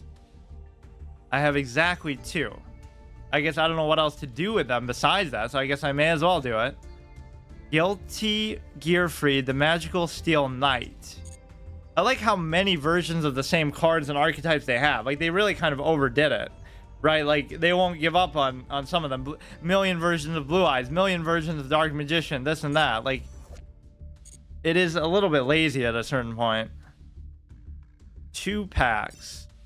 I don't see why not. I don't remember even doing the whole Duelist Cup thing, but I don't think you can save them to open them later, though, unfortunately. I like when games let you do that, just in case you want to save like 100 packs and make a whole big thing out of it. Free to play pack opening. Monster Reborn Reborn. Are you fucking serious with some of these names? Target 3 monsters in your graveyard. Your opponent chooses one. You special summon it, and if you do, banish the rest. You can only activate one Monster Reborn Reborn. What a stupid ass name. Okay, that I don't care about. Like, I'm really discriminating against certain card types. I don't want to see that shit. And you could say, oh, that's just closed-minded, you should try it. But you see what it leads to, right? Categorically, generally. Oh, they keep going. Wait. Why does it keep doing that? It just said, oh, maybe you can only do it once, so this is a different one altogether. So the first one went away. You know the cards that wrote the history of Yu-Gi-Oh! Trading card game? There's this one, and this one too. Yeah, this is what I prefer. Although I don't know what this is. Oh, these will still be from like other whatever. Elemental Hero. Fucking dog shit. You're even showing synchro stuff there. So I have 4. So it doesn't let you buy like one at a time. Whatever. So mainly we get this just so we can disenchant stuff and craft, and I should probably try to keep up with that. But I almost just want to play with what I have for now and see. Evidently it was good enough to get to silver. Although I think I changed it even after that. Banish 1 tuner, don't give a shit. Although I like the picture of it. Puppet King, when your opponent adds a monster card to their hand except by drawing, you can special summon this card from your hand. Except by drawing. Which is going to happen a lot. If you do destroy it during your opponent, this is actually pretty good. I'll have to remember that one. I don't like how the stars look. They never look like that, you know, for real, obviously. Oh, whoops, I think I skipped. Remove brainwashing. The control of all monsters on the field returns to the owners. I don't know how frequently that's really going to be useful, though. And it's continuous, so I guess it wouldn't even do it. Like, when you first activate it, yes, it'll do that, but then it's more so just like it'll discourage them from trying it in the first place. When this card normal summon or flip, you can special summon any number of Dawn Turtle, 2 specific, from your hand. White Potan cannot be destroyed by battle while you control a tuner. Yeah, right. Battle Mania, activate only during your opponent's standby phase. All phase of monsters your opponent controls are changed to attack position, cannot change their battle position until this turn. All monsters your opponent currently controls must attack if able. Alright, so we bought all that we can get here. So that'll only appear, I guess, if I have the tickets, or maybe you can only get so many of them at a time. So I almost just want to save my money. And you saw how well that worked out in fucking Pokemon, where I migrated my account to TCG Live, and it just took away the money. I guess it probably told me that, but... What is all this? I don't want to do any of this. Dual training, the Absolute Monarch, but sometimes they give you, like, really good shit for it. Yeah, we don't want to do that. So, what deck am I even using is the question. Team battle, dual room, casual match. How do you even see, like, your deck construction again? I forgot. Oh, here, duh. Oh, these stupid red arrows, though, kind of piss me off. But I guess I will leave them, just in case I do want to keep track of what I haven't done, which is basically nothing. Unlimited, link generation, don't care. Standard, probably, you know, I haven't used really any of these. Power of the Dragon, starting deck, which is not what I was using, so it must have been this one, obviously, with all the cosmetics too. You got the sexy little Jinzo combination, where this one's like super easy to summon. Although, why do I have Exodia? That's one thing I don't want. Okay, here we go. I don't want to spend too much time building today. I mostly just wanted to play. Like, look for the highest attack 4-star monsters, although I'm sure I already did that. How do you search by star? Number of stars, 4. Although there are exceptions to that, obviously, that are easy to summon. 2000 defense. Oh, this is the wrong thing. 2400. Yeah, let's get rid of Exodia. It's just not gonna happen. It's not worth it. 1, 2, 3, 4. But at least we have it, and I do kind of want to... People were even saying, oh, that's so boring, but I haven't played as an Exodia deck in a super long time. It's one of those things you kind of take for granted. That's like, oh, you know, been there, done that. But so this has a good effect. You contribute it. Basically, you need a ton of removal because they're just going to summon a bunch of mad shit. So how much removal do I actually have? Start a damage step if attacked face down defense position monster, destroy that monster. That one's not really that good, but was I really using this? This is important. This we already have, so yeah, it's kind of confusing how it shows it there. Neither party can activate the effects. It's almost like the end of Anubis. Oh, we even have the spell canceler just tacked on there. So we have the gorilla. Why the gorilla wouldn't be in here kind of proves that I wasn't using this, because obviously it would be in there. We have the Sue ship. We have these things here. Cannot be normal summoner set. Okay, that's fine. We have this guy, so that's pretty much good enough. So maybe there's a few more removal cards I could do. 1800. Try to think of any other good effects here. Spirit Reaper was always a favorite of mine, but you'd rather just have like Marshmallow or something that can't be so easily destroyed by like just targeting it with anything. Like you can just buff up the Spirit Reaper and it'll destroy it. What do I have as far as the spell and trap cards? Regeki is great. Rain Control is good. Smashing Ground's fine. Hammer Shot's fine. Deal of Orichalco is always fun. Mystical Space Typhoon I kind of question, but it's alright. So you have 6 spell cards. 1, 2, 3, 4, 5, 6, 7. back from the graveyard. I could have like more spell magic jammers, trap jammers than just that. In fact, is Jinzo limited in such a way that you can't have like 3 of them? Because, well, first of all, where's the regular Jinzo? Why can't I see that? Oh, it must be in like some kind of... Oh, well, first of all, that. I don't even know how Forbidden works because it doesn't say anywhere that you can only use 1 of them. But no, let's think about more removal stuff. Like, what is something that would negate them summoning something, or just... We already have Regeki, so we don't need like Lightning Vortex. How about like Fissure? Destroy 1 face-up monster your opponent controls that has the lowest attack. That can still be okay, but then why wouldn't you just have another one of these? Like, if it's the only thing they have. Destroy 1 face-up monster that has the highest defense, which is usually obviously corresponding to this anyway. Kind of a tough decision. Like, what would I fill these last few spots with? I certainly have enough monster cards. Just something that's like... You know, we could do equip cards, but that's kind of hard to... Or like, what's that stupid rod thing? Let's do Mage Power. And then what was the other one? It was like United... Yeah, this one was pretty sick. Equip monster gains 800 for each face-up monster you control. And then we can do... I'm not even looking at what I have. One more, which is that stupid rod of the power of the Guardian. Such a cancer card that I hate, but it is really good because it negates destruction just on and on and on. So that is not so bad. Like, which of these cards do I question? Obviously, some of these are there just for the low cost, easy to summon attack value, which is not always the greatest, but for the time being, I guess it's okay. Lifer Raw. Oh, they actually have the Divine Serpent here, but it must not work exactly the same way. Cannot be normal summon step, must be special summon by its own effect. If a monster you control is destroyed by an opponent's attack or card effect, you special summon this card from your hand, cannot be targeted by card effects. If this card attacks opponent's monster during damage step only, negate the effects of that monster while it's face up on the field, but its effects can still be activated. Also, its attack becomes half its original attack. Once per battle, this card battles. During damage quick effect, you can make it equal to the highest attack on the field. Your choice if tied. Okay, that is very confusing, but it doesn't work at all the way it does in the show. Cannot be targeted by card effects. I love that alone. Right, very few things actually have that.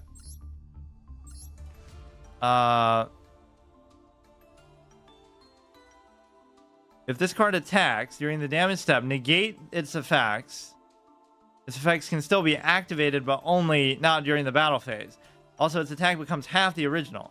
Once per turn, if this battles during damage quick effect, you can make it equal to the highest original attack. This is actually fucking sick. I'm just going to use this for the heck of it. So what is the summoning condition?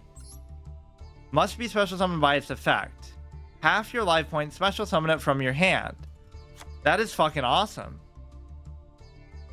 Let's look if there are any other like Orichalcos cards, although I guess it doesn't have Orichalcos in the name. See, this is how you summon it in the show. It had to be this one, or maybe it didn't have to be this specifically, but it made it seem like that because once they destroyed this, monsters on the field cannot be destroyed by card effects. Must be summoned by its own effect. At the end of your damage step, if your normal monster is destroyed by battle, you can special summon this card from your hand. I like how easy these conditions are to do. If your normal monster is destroyed by battle, incredible. You could even do it yourself, right? Like you could throw something away into it on your own turn. 1000 attack for each monster your opponent controls. Face up level 4 monsters on the field cannot be destroyed by card effects. I'm not sure I'd actually want to use this, but now I'm kind of falling in love with some of these, like where's the Gygus and stuff? Yeah, I guess that would be too OP, but they kind of change how some of these work anyway. So what do I have kind of too many of? Well, first of all, Spell Canceller is dog shit. As much as I like it, we can give him the spotlight another time. So we got the Divine Serpent, right? Where'd he go? Here. So do I actually want the Orichalcos thing?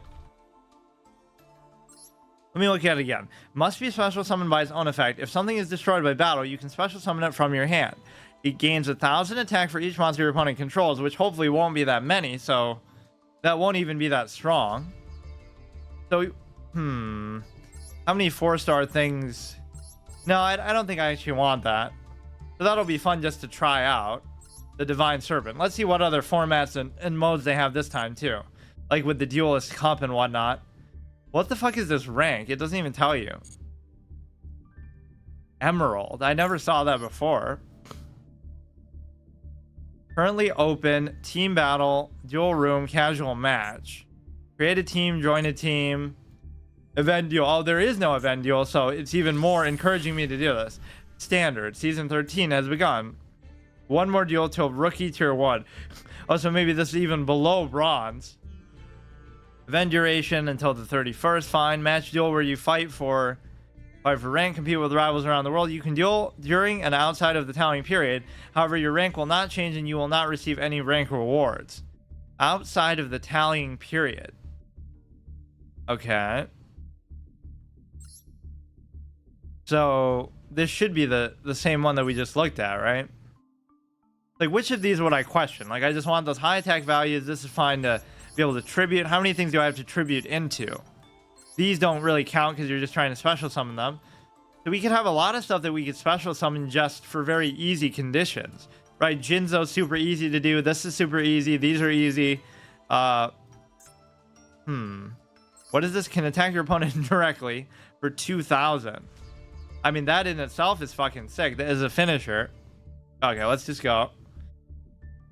You can use the craft points to generate the cards you want. Yeah, that is the most important feature of this whole game. Oh, he has maybe one of the new pet things there. So going second is always the best because you're going to get...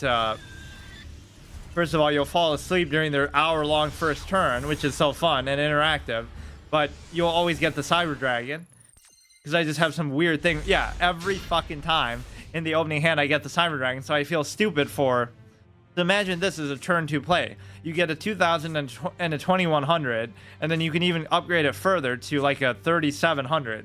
But guess what? It's still not going to be enough to beat a fucking dog tier, emerald, whatever, not even rookie rank player with all this synchro kind of bullshit. Or maybe I'm wrong. Maybe these people won't be doing it. Like, look at that shit, dude.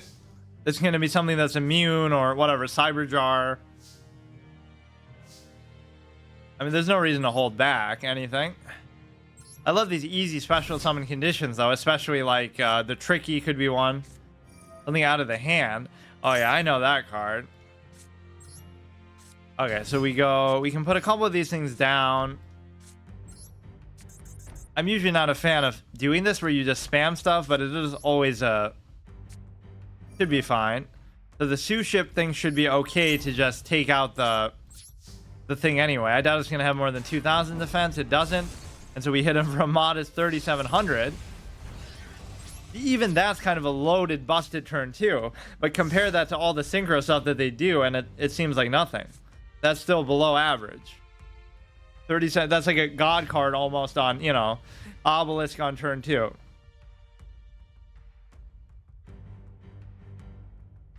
I like the guy who beat me with like a deck with 0 monsters, right? It was just spell and trap cards.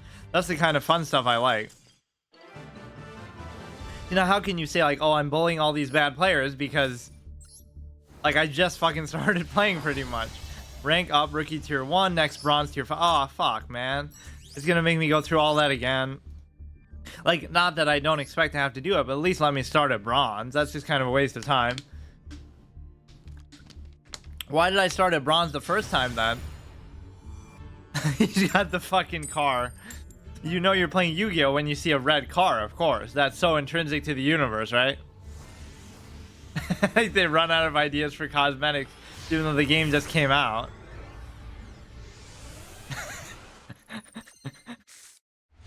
Okay, we don't get Cyber Dragon here, surprisingly. But it's my turn anyway, so I guess it didn't matter.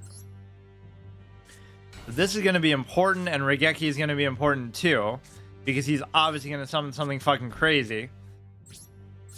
So this is going to be a case where it's very easy to summon. All you need is you can tribute this card, special summon, or maybe it's the opposite. If a trap is fit, no, it's both. It's easy to summon, but then it's easy to use it to summon Jinzo too. If a trap is face up on the field or in either graveyard, see, we could just do this now because he's going to use it to summon something bigger, and then that'll be immune to it. So maybe I should have just done it. I just don't know all these cards well enough.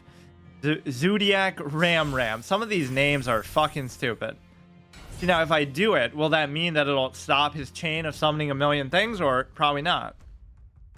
I mean, he knows I have something. Battle phase. I don't understand. Influence. What does influence mean? I mean, I'll do it. I just don't really get it. And it's probably immune, but... Oh, you can just attack directly? As if you would waste it on that anyway, but I guess I have enough removal in my hand that I don't really care. And this will also allow me to summon Jinzo, so it's all part of the plan. But you weren't expecting that with your fucking massive 400 attack. Yeah, you have infinite effects that make you immune to everything. But it has 0 attack. Like, what's going on with this guy? Once per turn, you can summon XYZ, blah, blah, blah. Attack, defense, negate the thing. When this card inflicts battle damage to your opponent. So he hit me for a whopping 0, and then I'm going to hit him through that, I guess. So Jinzo should be usable now. I just like how laughably easy some of these summoning conditions are. Like, imagine actually tribute summoning in... Okay, dude. Maybe I played into his hand by doing that. Oh, I'm sorry. It's not just the beginning of the turn that can go for an hour. It's also the main phase too, that we didn't have to worry about in Duel Links as much. Okay, dude. Effects are negated. Just everything is negated. If this card is destroyed by battle, you can target one, blah, blah, blah. So just play around it by not destroying it by battle. Just don't destroy it at all, ever. Like, what the fuck? Regeki, destroy all monsters your opponent controls. It should... A card like this should be like Twisting Nether, where it destroys all cards on the field, including yours, so at least there's a price to pay. Or like Lightning Vortex at least requires you to discard, well, your turn's already over, so but you're gonna negate any, but it doesn't target it though. It doesn't target it. I don't have a choice but to try it. Immune to effects, blah blah blah. It shouldn't negate this though, because it doesn't target it. It's just an AoE. Oh, Regeki is actually pretty fucking something that kept getting through and I was surprised. But of course, you get another unlimited number of effects that you can do. So this one, of course, doesn't negate traps. If this XYZ summoned card, blah, blah, blah. It wasn't destroyed by battle, though, the other one. So that effect shouldn't trigger. You get to summon another thing. It's like too much playing out of stuff that isn't the field, right? You're playing out of the deck, out of the extra deck, out of the graveyard, too much. Even though these special summons are kind of bullshit that I'm doing too, at least they're... What would you have to counter that? At least they're out of the hand, which means if I run out of cards in the hand, then I won't have anything, you know, I'll actually burn out. This will be some kind of other effect, but what can I do? I can't just sit here and do nothing. He'll get another special summon 1,000,000 times over. If it's destroyed by battle, ha ha ha. So fucking dumb. At least you get the main phase 2 to be able to react. I don't know what the difference in these even is. Finally, a card from his actual hand. Zodiac Whiptail. I guess I haven't seen this exact thing, I don't think. If you did that, you get another effect too, I guess. So your board isn't that threatening, but now I'm going to kind of burn out of cards. Meanwhile, he just has unlimited that he can just pull out of his fucking ass every time. I just hate that because it doesn't feel like... I don't know. This is at least cool. They got the Hearthstone... Oh shit, I probably should have done that. Manage 10 cards from top of your deck face down. Draw 2 cards. You can only activate 1. I mean, that is a costly... I mean, I could do that, but what does it matter? They cancel each other out anyway. I could have negated the first one, but I honestly, Hammer Shot is more important because you know he's going to summon some crazy shit that is also going to be immune to whatever I do anyway. So why even bother? My dragon is so much bigger than your car. No, but see, it does split the field because it's like Yeah, obviously he chose this generic one, I guess. You can target one beast, warrior, XYZ. If this card battles the opponent's monster, banish the opponent's monster. Wonderful. Nothing I can do about it. Yeah, now I'm in full top deck mode. It's so stupid, man. I could do this too if I wanted to. It doesn't even necessarily mean that he's gonna win for sure. It's just kind of... it's too much sometimes.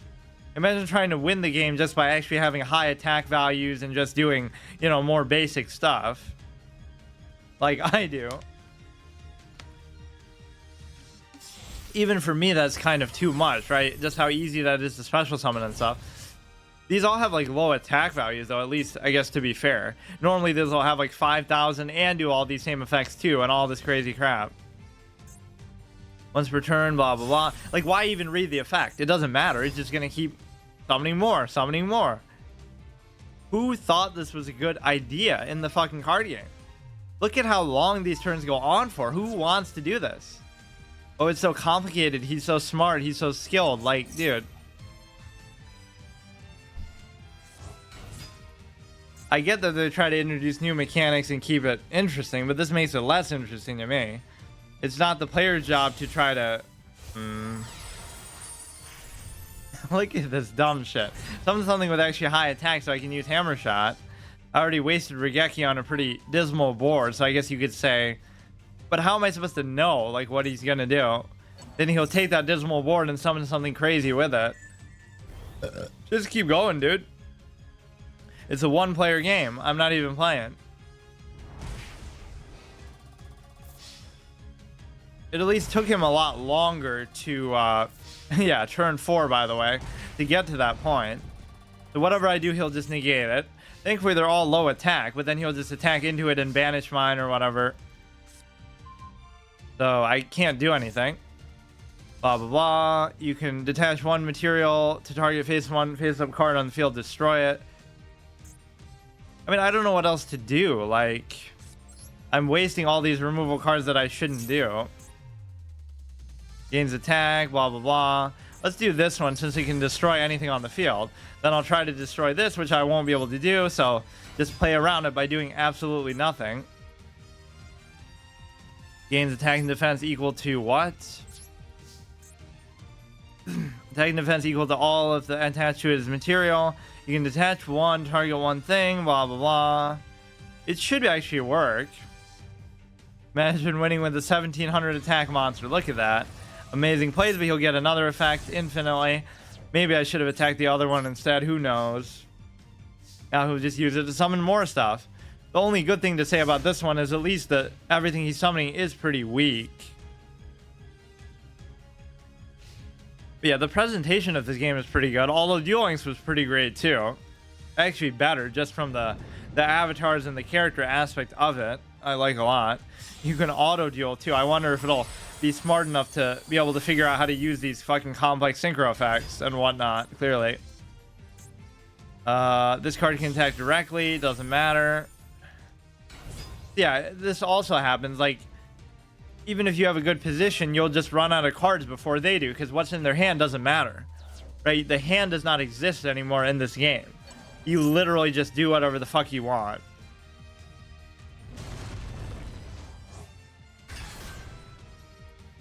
So we can get a Cyber Dragon or something good here, I guess. I don't really have any card draw and stuff in here anyway. Zodiac, Tiger something. Tiger Mortar. I should do a study on that, like amount of time played. I play like probably 1/10 the amount of time as my opponent. Whether I win or lose doesn't matter. It's just... And at the beginning, at least, it should be relatively quick like that. You want it to get to turn 10, turn 20, something like that.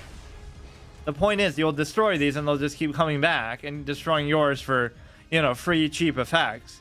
You can't do anything. It's just endless fucking dog shit. 3,000, 3,000. I should have saved some of my removal cards, though, because what he had wasn't really that threatening. So that I can kind of accept. This you won't be able to summon now, despite how easy I said it would probably be. Thanks to the other fucking Jinzo. I guess I only have one of each.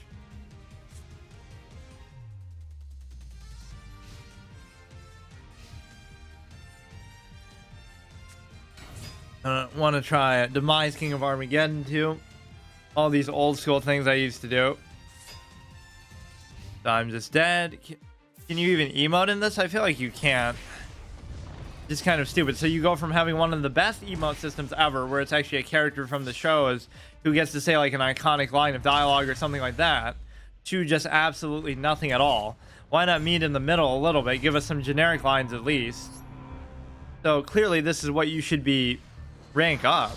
Why do I get a rank up for losing? What? I'm sure that won't happen now. One more win. Well, I'm glad that happened, but that makes no sense. Okay, let's see what we get now. At least summon stuff with higher attacks earlier, so then I don't feel bad for wasting my removal on it. Got the nice little Karibo picture. You can't seem to choose your coins necessarily. Wonder how many people actually stream this compared to, like, it didn't seem like Duel Links was necessarily that big of a thing, but maybe because it's been out for so long. So we don't get Cyber Dragon for once, but I'll probably draw into it still. Definitely have that preference for going second. Draw one card. Okay.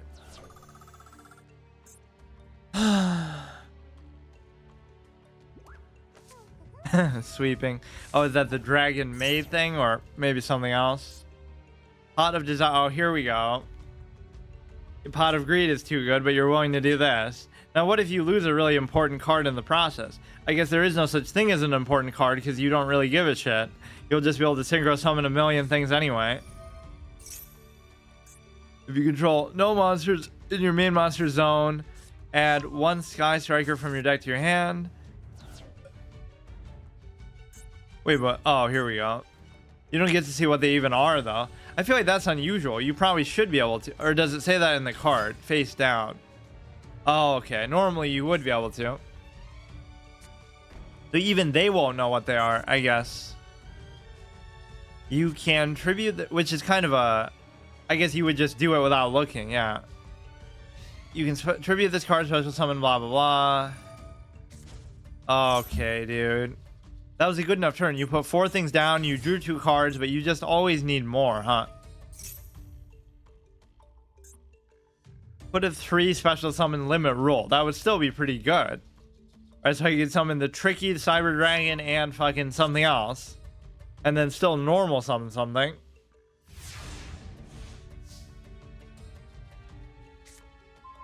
Mage Power is fun, but let's see if we get a chance to use it.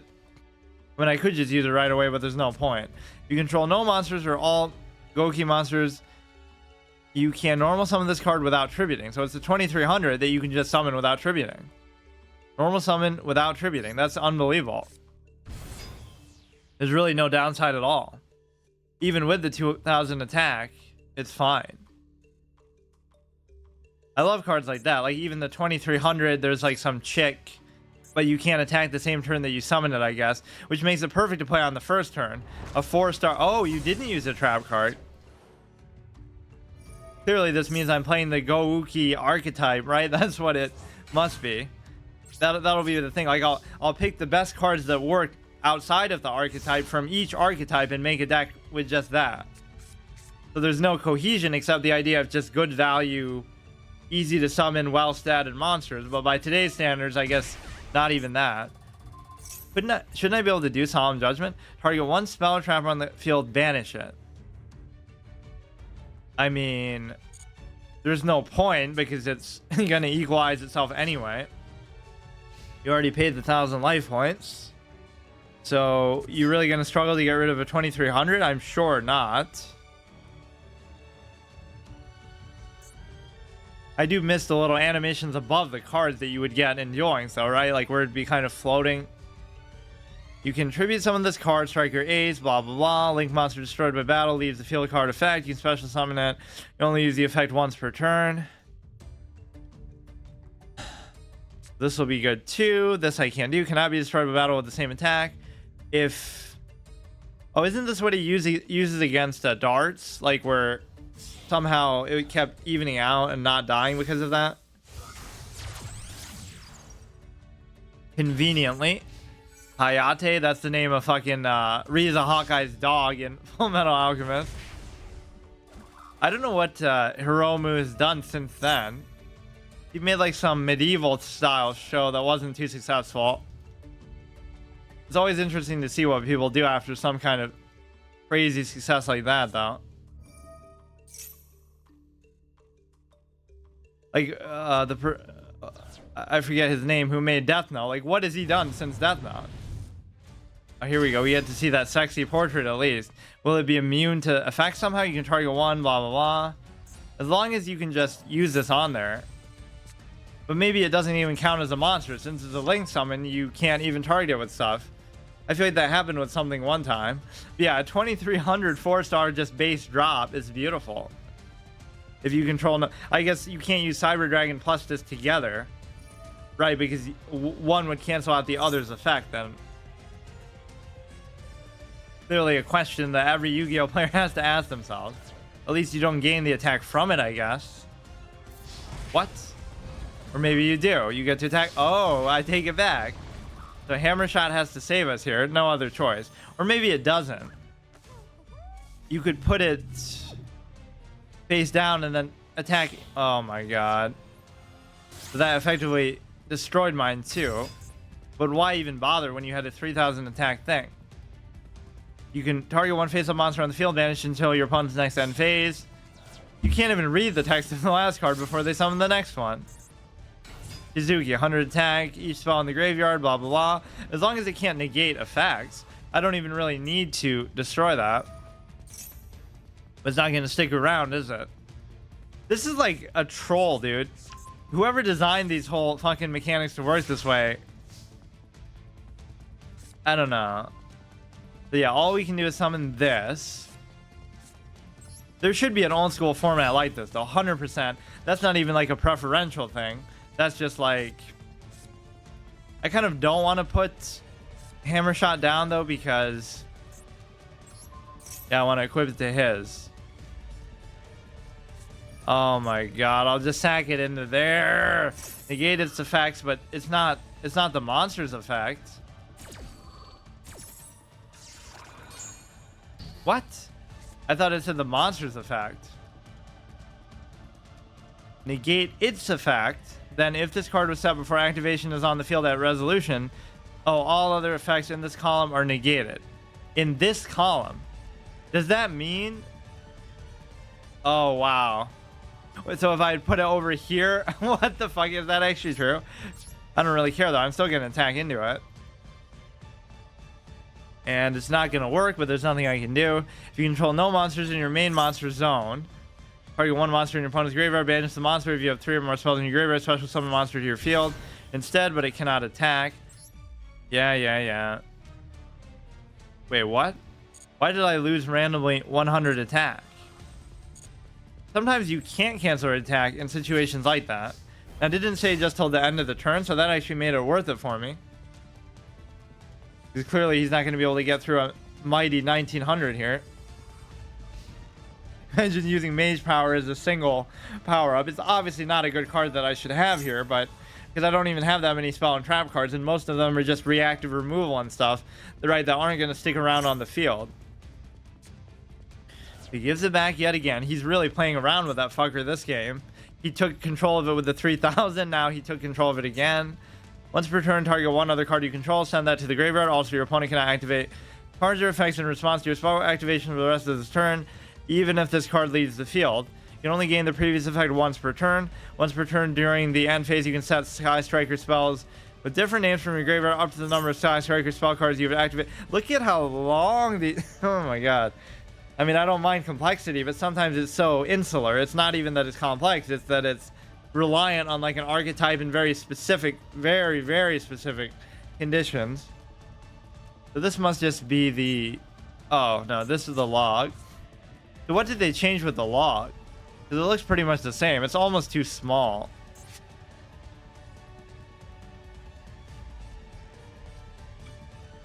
Or will win just because he DCs out or something.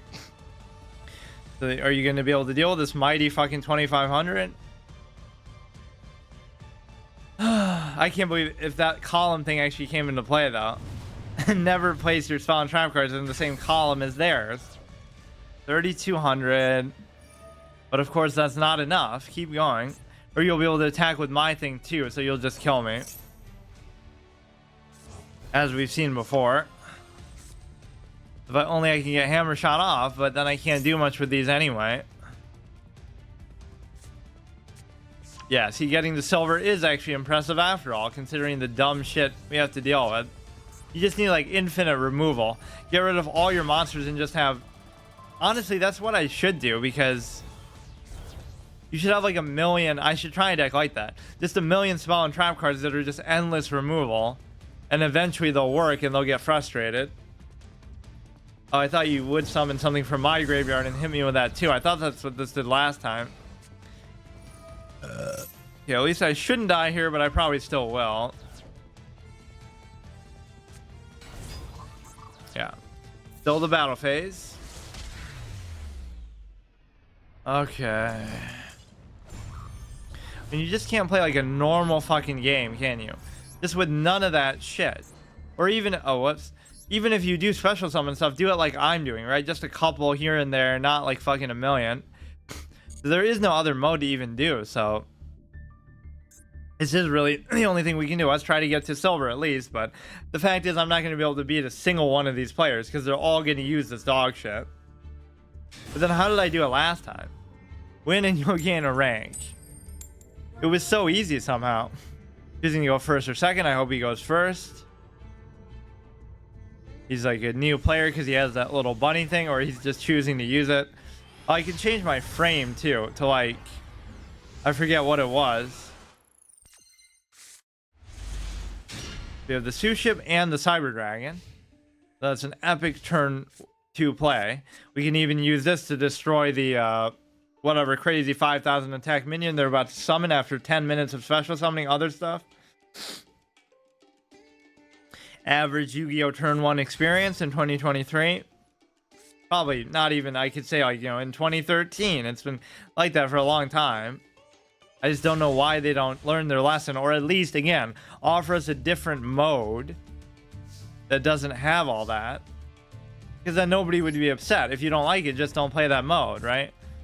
Unlike this, he's obviously just gonna counter it somehow. I want to do this other dragon too, or you know what, let's do the Sue Ship is just better. So having cards like this is completely pointless because they're just worse, right? There's nothing better about that except for the fact that maybe you could say it's a dragon. So I have used the Cyber Dragon a lot over the years. 500, change that to defense mode, so it doesn't matter though because you can still kill this. So that was kind of a waste, wasn't it? He started off and that seemed like pretty meaningless, but he's gonna do something crazy now, I bet. There's just a certain pace of the game. You shouldn't be able to do anything too crazy within the first few moves, which I know people will counter that and say, wow, you could Blue Eyes Ultimate Dragon on the first turn sometimes, or right, summon all this crazy stuff. But even then it would require you to get super lucky and have it in your hand, right? That's like saying, oh, you start with Exodia in your hand at the beginning. It can happen, but it wouldn't just be like this guaranteed endless cycling through that we see now. So you should be able to move this back now. There is no, yeah. So this, you could just destroy it. No, but you gotta save it when it's something good. Cannot activate spawn trap cards in the graveyard. If this card is sent from field to the graveyard, target a spawn trap card in your opponent's graveyard, banish it. Oh, you know what? This is good because it'll destroy the face down thing guaranteed. Not that it should really matter, but it's it won't matter what its effect is necessarily. Go like this. Okay, this might be an easy win, but I don't want to jinx myself. Or like when you win, it'll be too easy, and then when you lose, it'll be impossible to do anything. So pretty good board. I can summon a god card now if I want it.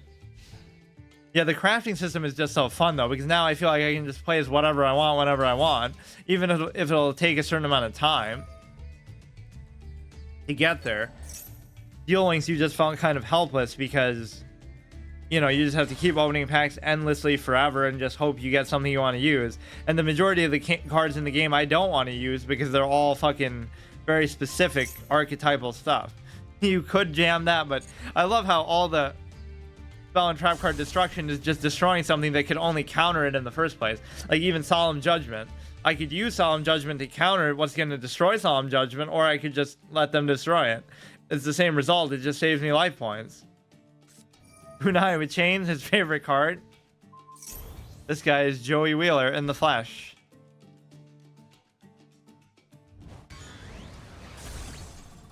Or maybe it's a bot or something. That'd be the only way you could explain a win like this. Nobody is actually like this. Everybody uses Synchro. Everybody's a fucking tryhard. Unlike this, even though it has that negative effect that you don't really want. Hit him there, hit him there. Like, you'd rather have Goblin attack force and stuff than that still, if you're going to deal with the whole defensive minded setup. If this attack changes defense position at the end of the damage step. Oh, but this one's better because Goblin attack force has to stay in that position until like the end of next turn. Instead of this one, I could just flip back it right now. Can't even give him a well played or anything. He resigns. Okay. So see how lopsided these are. It's just so dumb. I don't know. All right, Ron's tier 3. Beat run to silver again. I thought I could get to gold, but we started off in that stupid whatever that was, the emerald tier, the not even rookie tier, sub rookie. I'm not even using the magic cylinder and stuff.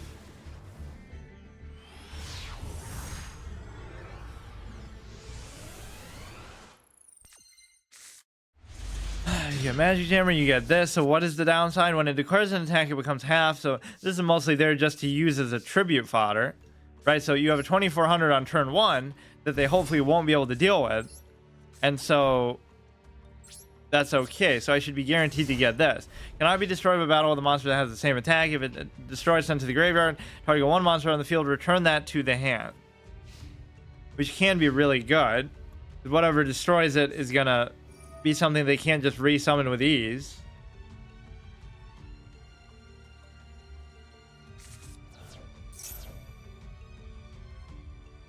Manage 3 or 6 cards of your choice.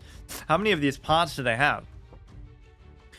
For the rest of this turn after the card resolves, any damage your opponent takes is halved. Also, activate top cards of your deck equal to the number of cards banished. Add one of those activated. I guess I'll just do it. I don't know why, but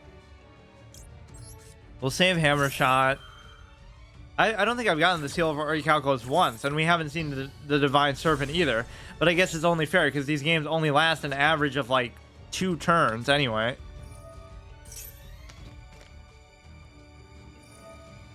It has a small chance to last 3 turns if my opponent goes first, because then they can't attack with the million things that they summon right away. Vin Boo Boo. If this card face up would leave the field and banish it instead, you can only use the effects of each following Flow and Deriz and El Eglin once per turn. Cannot special summon during the turn you activate either effect. Oh, so that means that you can't special summon, right? That's my dream come true. I need a card that almost just does that. Like, neither you nor your opponent can special summon the whole game. How about that? But that's no fun either, because you want to be able to do a certain amount of it, but I mean, isn't that what that said? How are you doing this then? Probably some effect though. It's you just normal summon infinite amount of shit. Remember when you had to do that tribute of ultimate tribute or whatever? The 500 life points per extra summon that you can do. That was kind of a cool card.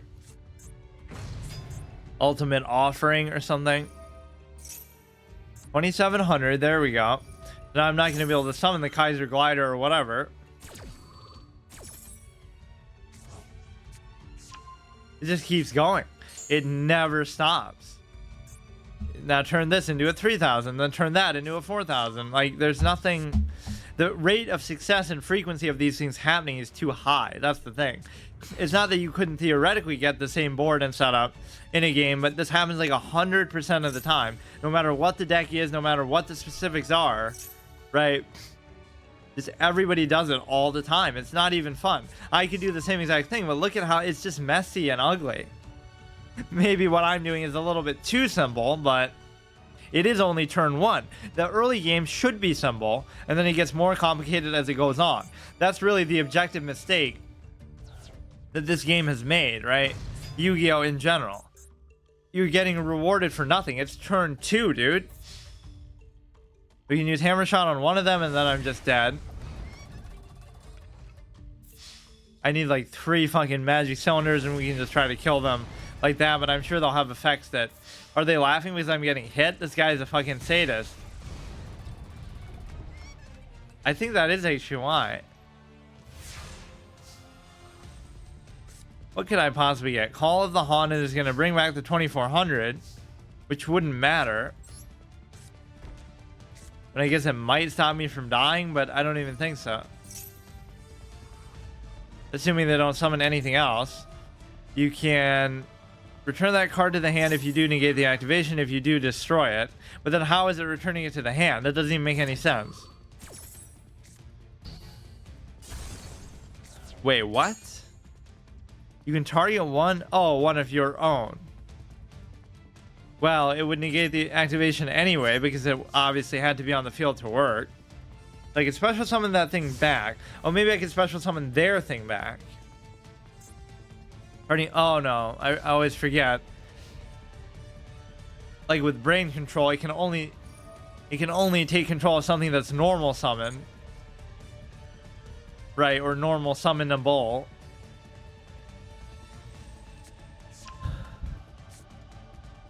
So tomorrow I'll try to do my flex format, which is going to be like the one day where I can do as a secondary thing normally, just like any game that I want, which will break, you know, kind of the typical routine that I do. Add from your deck to your hand. I don't even know. I don't want to use all this stupid shit. Oh, he's doing what Raphael did to Yugi. Like, you won't ever play the Seal of Orichalcos, huh? You won't ever play Synchro tuner bullshit stuff, even though this isn't inherently like that. Look how long it goes on, dude. Like, I have no other play. Just fucking win. Just hit me in the face and I'm dead. I can't tell whether people do this to BM or if they actually expect you to have something, but... So what happened to his other 2700 anyway? I kind of lost track of it. Where did it go?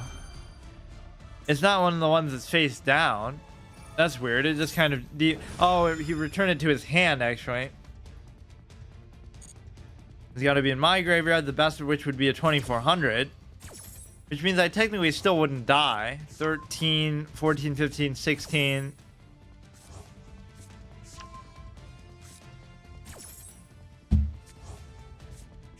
This is like one of those idle games that you could just go AFK and fucking...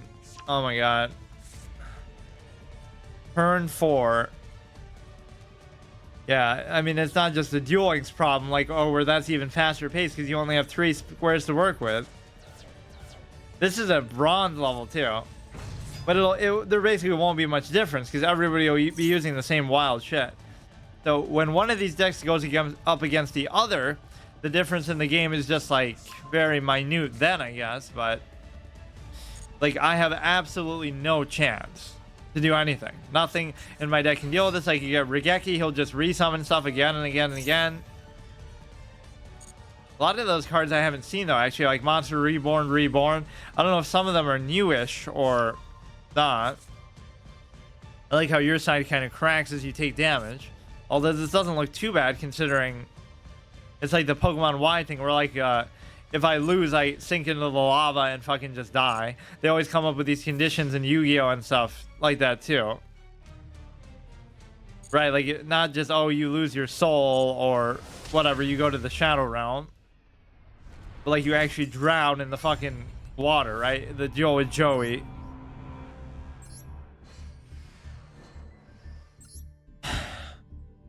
One more win, advance to bronze 3. I like how it even gave me one, you know, point up from whatever in order to get to bronze. Even though I lost, it still bumped me up for that. What is this guy's name? You can actually put a name like that just with like 2 random characters. Wait, just don't fucking do the same old shit, but everybody is going to. Yeah, that is a real thing they should do. Just give me another format that restricts the use of everything except for maybe synchro summoning, or not synchro summoning, fusion summoning and ritual summoning. Everybody uses pot at the beginning of a game to deal with the stupid shit that they're gonna see, although they're the ones doing it. I haven't seen this pet so far, at least. Kind of fun. You can target 3 true Draco and true King cards in your graveyard. Okay. At least his hand is completely empty. So let's actually look at this. To tribute summon this card face up, you can tribute a continuous spell or trap you control instead of a monster. Once per turn, when your opponent activates a card or effect while you control this tribute summoned monster, but it wasn't tribute summoned, you can take 1 true Draco, Draco King, continuous trap from your deck and either activate it or add it to your hand. So even on my turn, he gets to play more things than I do. But again, at least his hand might be burnt out. I don't know what is happening. Some kind of crazy wombo combo, but what is it? Oh, at least this is fun. See, at least there's a theme to this that isn't as simple as, you know, special summoning a million things. Target 1 monster on the field, destroy it. If this is sent to the graveyard. Target 1 Draco thing, destroy it. During your opponent's main phase, you can immediately after the effect Draco King, blah blah blah, activate by paying 1,000. Monsters that are banished as well as monsters in the graveyard cannot activate their effects. Activate this card by paying.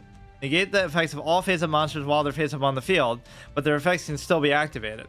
So how about we just attack into this and I don't know. I think I'll just do Power of the Guardian and attack, and if it doesn't work, it doesn't work. You can put some of this stuff down.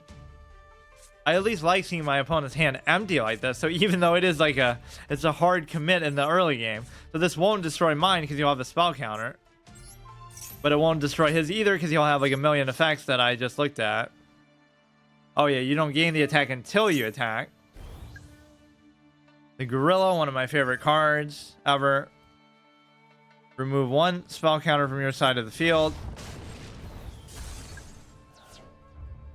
So by removing the counter, I prevented myself from being destroyed, I guess. And see, what's so broken about it is even if they attack into it now, not only do I gain the 500 attack and the spell counter, but I can also negate destruction. So look at this. Imagine playing a game where you actually have a limited number of options. What a crazy idea. Come like this, and then we just keep going with the same thing. Now this almost makes it too easy, but who's to say he doesn't have something else he can do? These are just basic, regular, everyday 4-star monsters. Like, they're good, but not by today's standards anyway. 2,000 attack. Power of the Guardians is totally bullshit. You see, this icon has the same effect as like the stars do. I don't really like how some of these things look. Or it probably is just a bot, because going by the names, but whatever. We're at bronze, so I don't feel too bad about it. Oh, I didn't do that to BM with the Power of the Guardians, I swear, but yeah, that was such a cancer overused card. I kind of like this deck though because it's like I only have like 1 of each thing. So even though it doesn't have like a clear theme to it, it's just at least you're not overdoing anything. I keep saving stuff that I don't want to save. Let's get to silver and then we'll just break new ground next time because I don't think I got much farther than that. And that was even the first time I played it. So the other times I must have just been looking over the collection and doing like other modes and stuff. We've seen this pet quite a few times actually.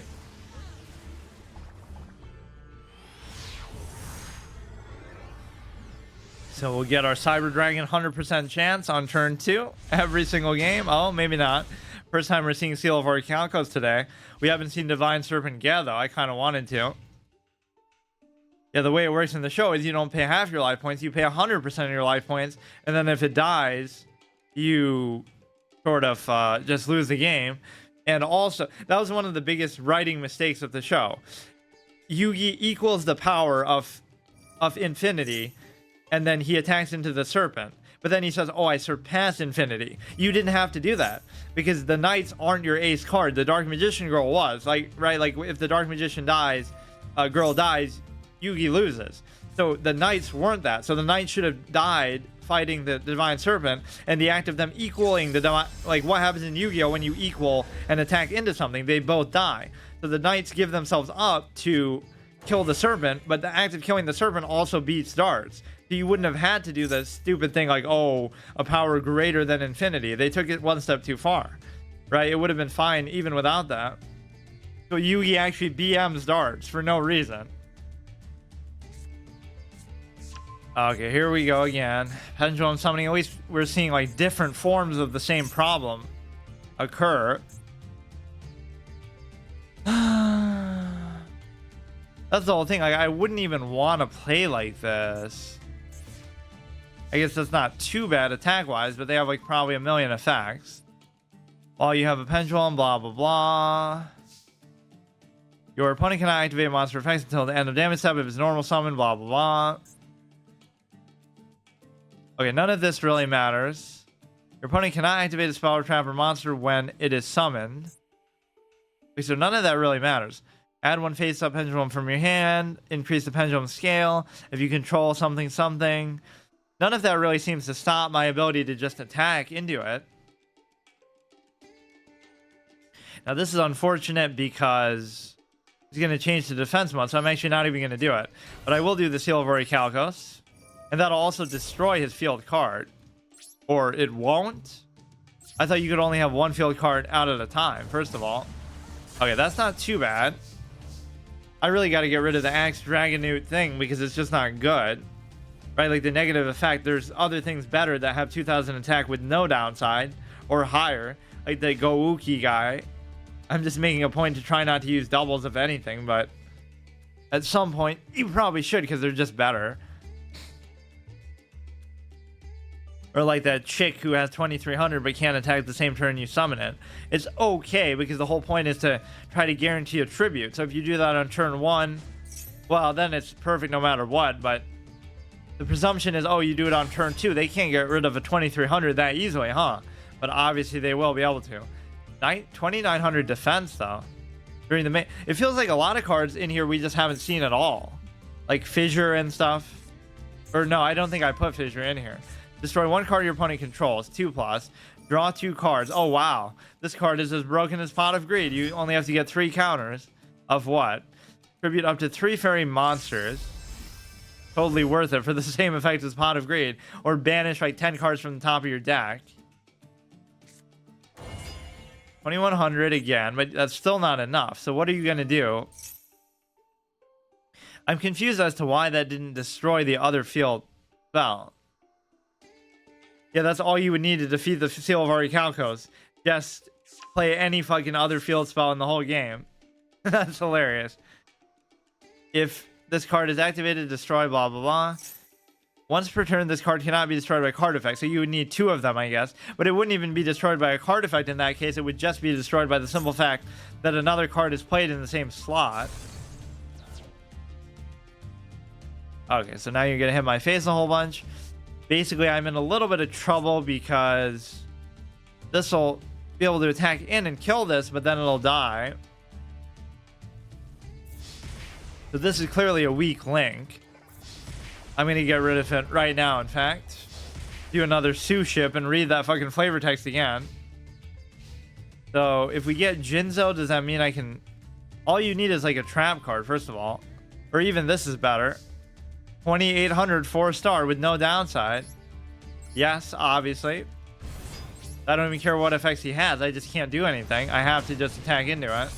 So I'm very vulnerable if he doesn't have a way to... You know, or if he does have a way to deal with this. There's so many... I'm like a mix of Joey and Kaiba, where like I just believe in packing my deck with monsters and also just relying on, you know, high attack stuff to just stay there, which it obviously never does. He's got a lot of weak shit. But thankfully not too many things that are gonna just destroy my monsters. At least this resists destruction once per turn, so that could be pretty hard to deal with. So if he had played this after I played it, I wonder if that would have destroyed it. But for some reason mine didn't destroy his either. 1900. It's like so much moving shit around, but for what purpose? Like, what are you gonna get out? So far it hasn't been that impressive. This is always good to just get rid of something. Evil Swarm O Lantern. Tribute this card, you target one phase of monster your opponent controls, destroy that target. Because even if, oh, it's immune to spell and trap cards, now you get something else.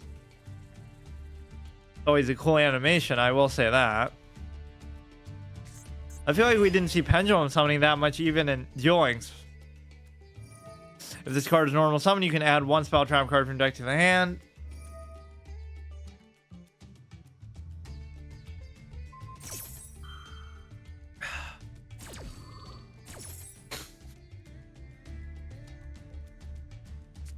Okay.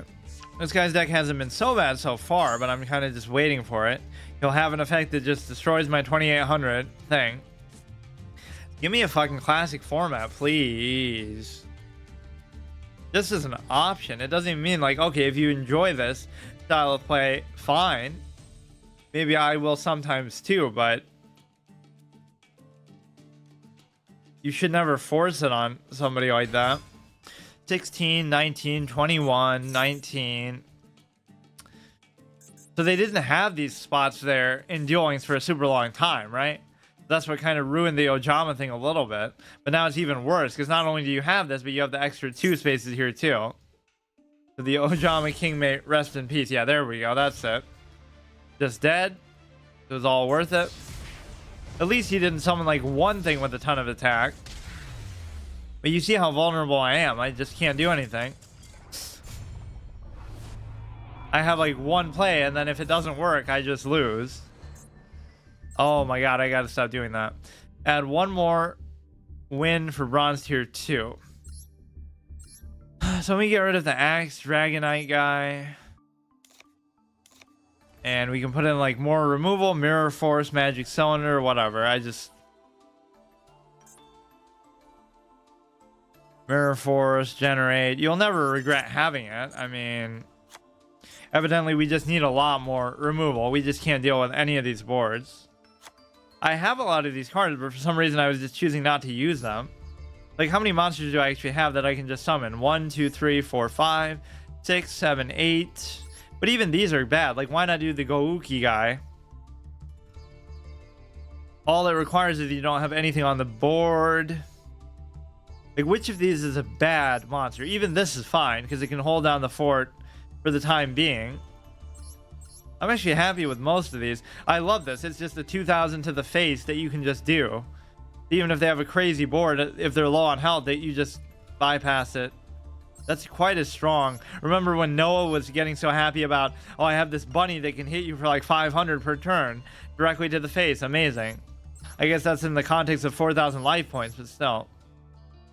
So we have a good number of monsters still, but I don't know. Deck saved. Yeah, let's try again. It is just luck of the draw, though, because there are going to be some of these crazy, stupid decks. For the main deck, 40 to 60 cards. Yeah, hardly anybody uses 60. What is that icon? I keep forgetting to change my my portrait thing. We have the silver one, but we also have something else that we just got today.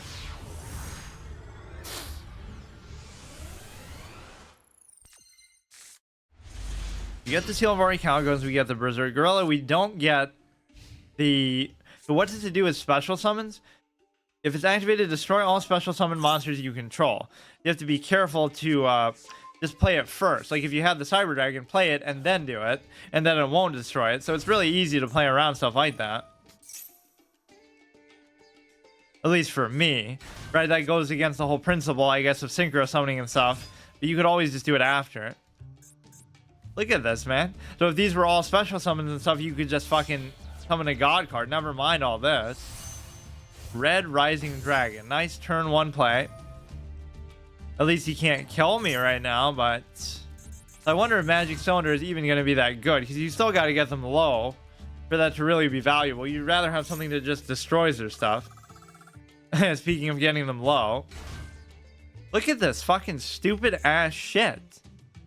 If you control a Fiend Tuner with 1500 or less attack, you can special summon this card from your hand. If summoned this way, you cannot special summon monster for the next reject rest of turn, except Synchro. Oh, I'm sorry. You can't stop them from doing that. During the main phase, except the turn that's within the graveyard, you can banish a card from your graveyard, blah, blah, blah. Wow, nice turn 1, but he's still not done yet. Fun and variable, exciting gameplay. What will they summon this time? Because that's the only real variance you get. They will special summon a million things, but they'll be different, at least, from the last ones you saw. Look, the music's even going into the intense phase. Intense game, isn't it? It's been a real back and forth contest so far. I'm done, dude. Fuck. I'm gonna make like a 40 card removal deck. Just like... You can't do anything, man. You can target one face-up card your opponent controls, negate its effects until... Well, when... Quick effect, okay. When effects damage, battle damage, blah, blah, blah. Okay, are you finally satisfied with this, or what? Thank you. Now I'd come back and do the exact same thing, and then we'd see. So this would negate the effect as a quick effect, right, for Regeki. So I wouldn't be able to do it. This can attack direct. So why don't we just not... Oh, you have to tribute into it, though. I was wondering. Why don't we just wait it out a little bit? Oh, here we go. I can't even summon a basic thing that's no threat to you at all.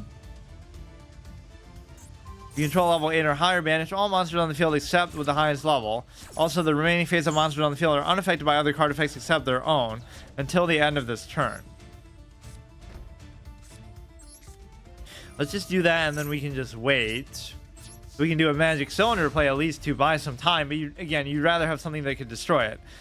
You could quick effect negate one activation until the end of this turn. So he could do that to Regeki or this. So I'd almost have to do them together, but I can't, obviously. So I just can't do anything, and I'm just dead. I would need like 2 removal cards for the price of 1. Wait, you can't. Oh, you can special summon 1 level 4 monster.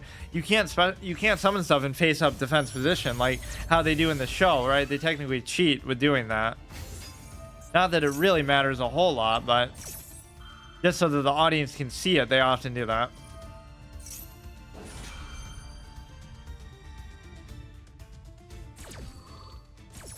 So I can't even get them at... Yeah, I'm going to replace Magic Cylinder now with something that actually is a card destruction type of thing. Interdimensional portal or something like that. We do have the Trap Hole of Spikes, which is good, but they have to attack the same turn they summon it, which wouldn't work in a game like this because it was a turn 1 special summon Fiesta.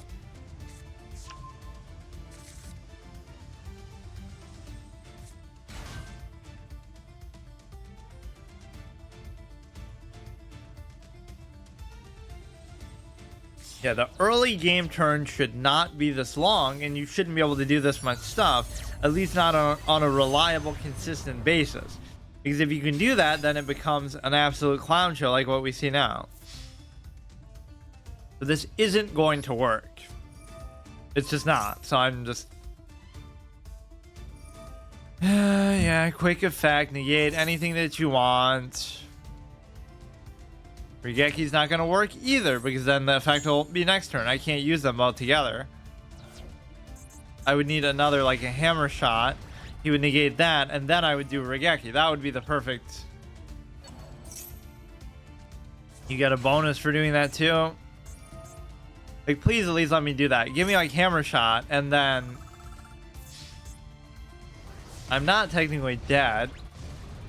Imagine that. We survived till turn 4. What was that blue E there? On the bottom there. Oh, wow. It's still not enough. Hot Red Dragon Archfiend. Nothing to do with negating stuff, so that's fine. Just keeps going though. It just keeps going.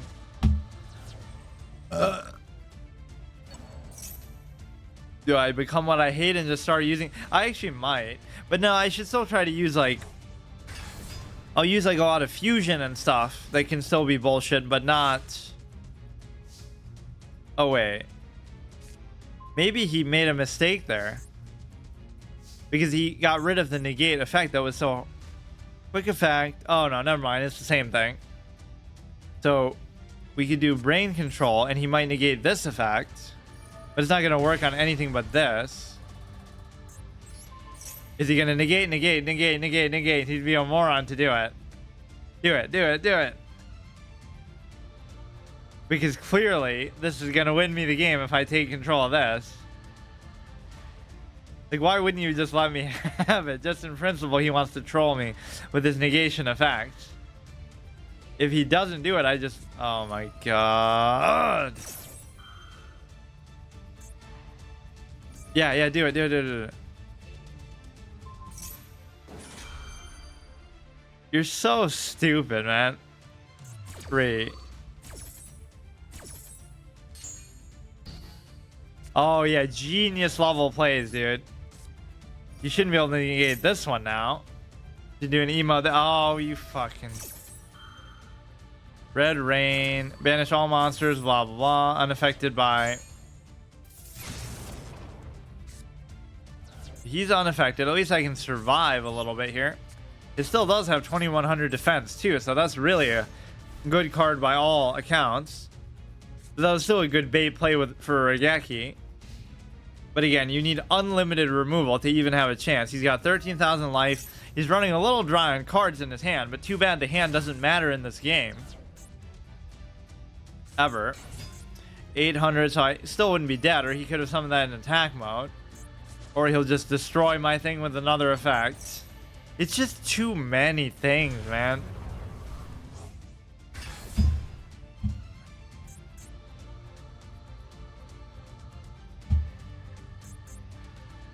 Yeah, I'll have to try that at some point. Just like a full counter fucking control deck where you just have like 40 removal cards and you'll still lose. They'll still get through all of them, but at least you can kind of frustrate them a little bit and try to drag the game out to maybe turn 6 if you're lucky. Like, at least I lasted a while there and he had very little left, you know, in his hand and on the board, but obviously always enough. Level 7, 1 more wins for bronze tier 2.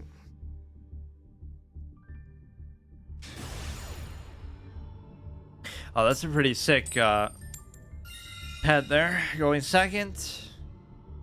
A lot of people like this Dragon Maid or whatever. Dragon Maid to order.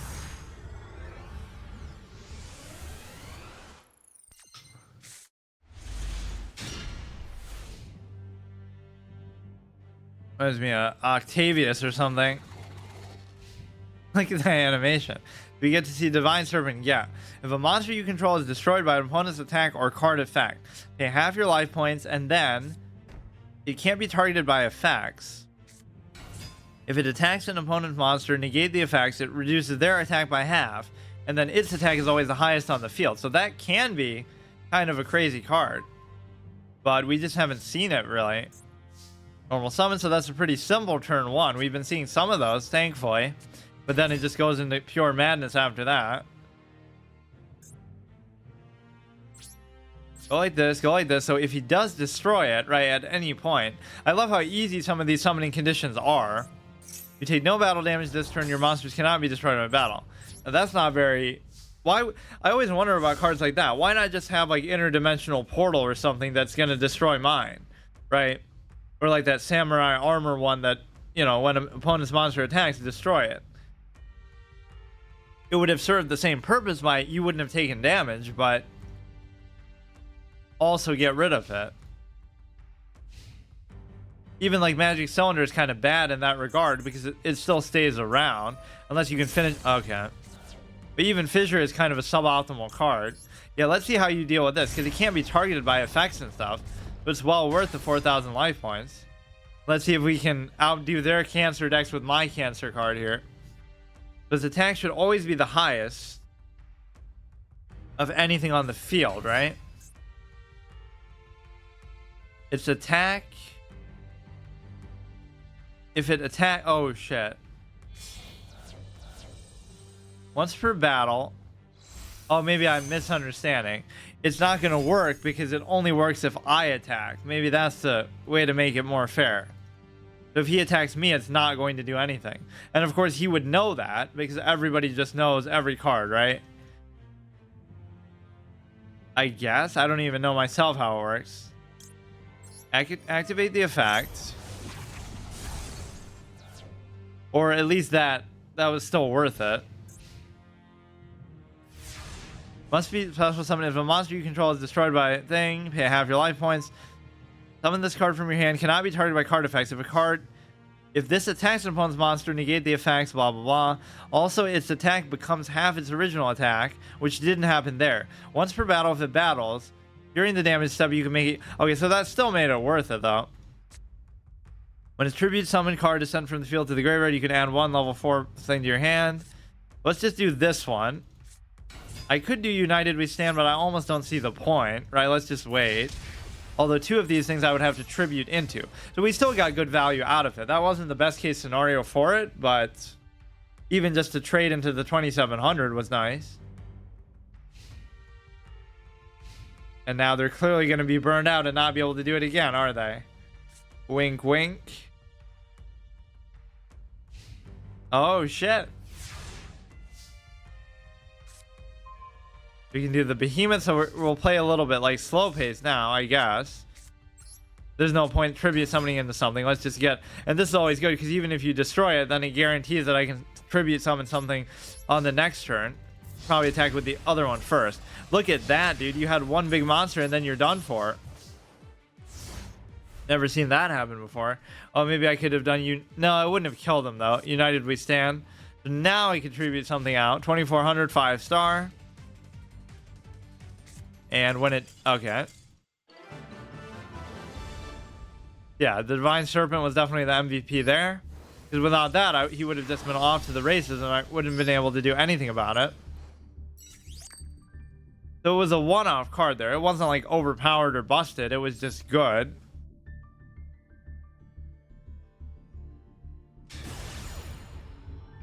Another cool one. I feel like some of these I haven't even seen in the shop. Going second is always good. Cyber Dragon, although we haven't gotten it a few times here. That's like a new record. We literally get it like every fucking game. Look at that, I'm jinxing it. See, I don't even want Magic Cylinder, really. But sometimes you can just get them a little bit low. Especially if they use like Solemn Judgment and stuff. Pendulum. Pred a plant. Buffo Icula. This is sent to the graveyard, added to your extra deck face up because it was used in fusion material. You can add one face up Dark Pendulum monster from your hand for an extra deck.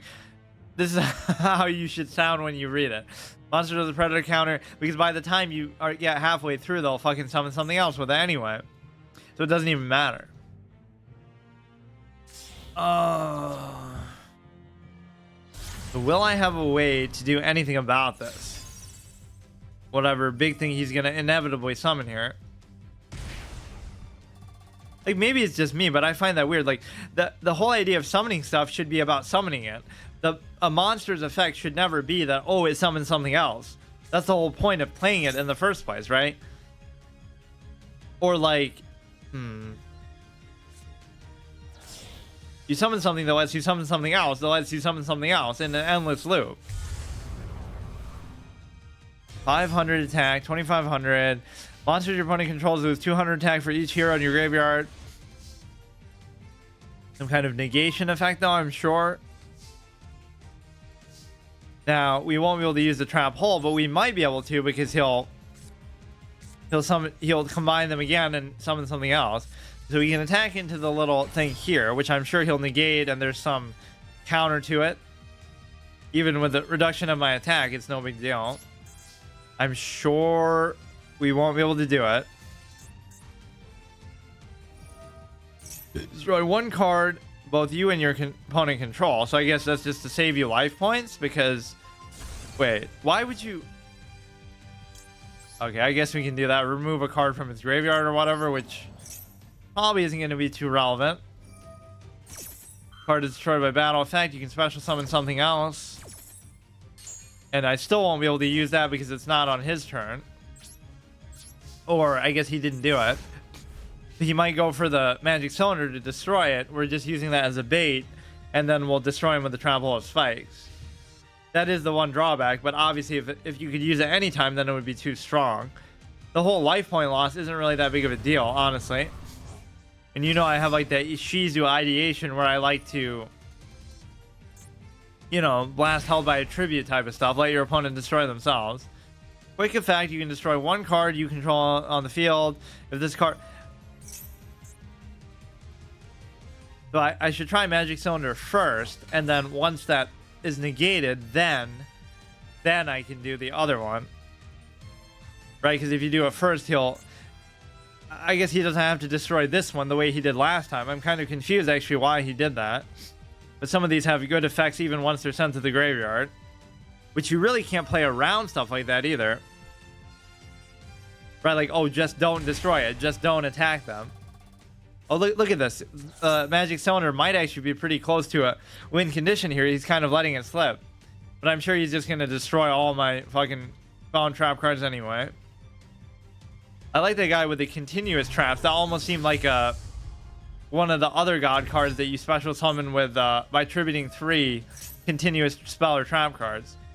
I forgot how you summoned the last one. Maybe it's still just 3 monsters, right? Like Hamon is one, like the raw equivalent. You have to give up 3 continuous spell cards, I think. As long as you don't have a ton of negate effects. Right? Like you would have a 1 quick effect, destroy both one card you and your opponent controls. Okay. So the one we really have to do is the 2500. We're going to do the Magic Cylinder and scare him a little bit. If he's willing to take that much, then who knows? Maybe we could just do this and finish him off. We're not going to chain it. Wait, you're actually going to take it? I didn't expect that. Wait, you'll take a 4th, so you'll take 250. It won't be enough. Oh, this would be a sick... Wait. This would be a sick kill if I could just do it through all this. But he was willing to tank to the face the Magic Cylinder, which is strange. So let's do this.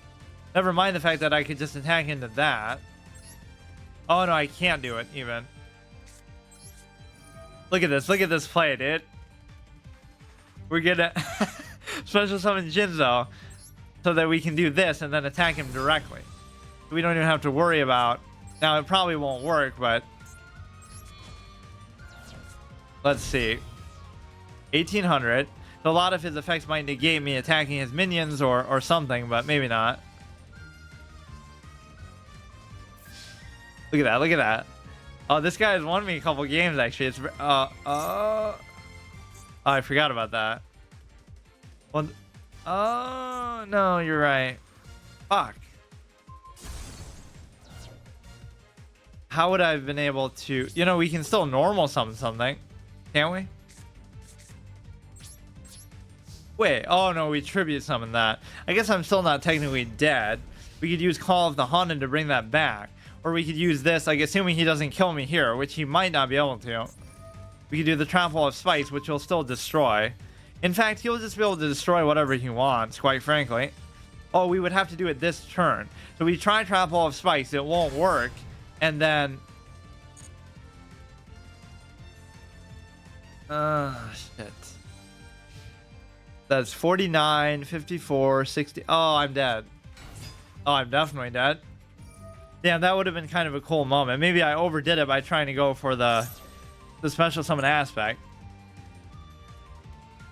I should have just attacked this with both the Jinzo and this guy, maybe. Yeah, nice. You just summon a million fucking things, dude. If you attack with the 2400 first, though, you would actually die, right? Because it would do a quarter, 8, 16, 24. Wait. Oh, no, it still wouldn't be enough.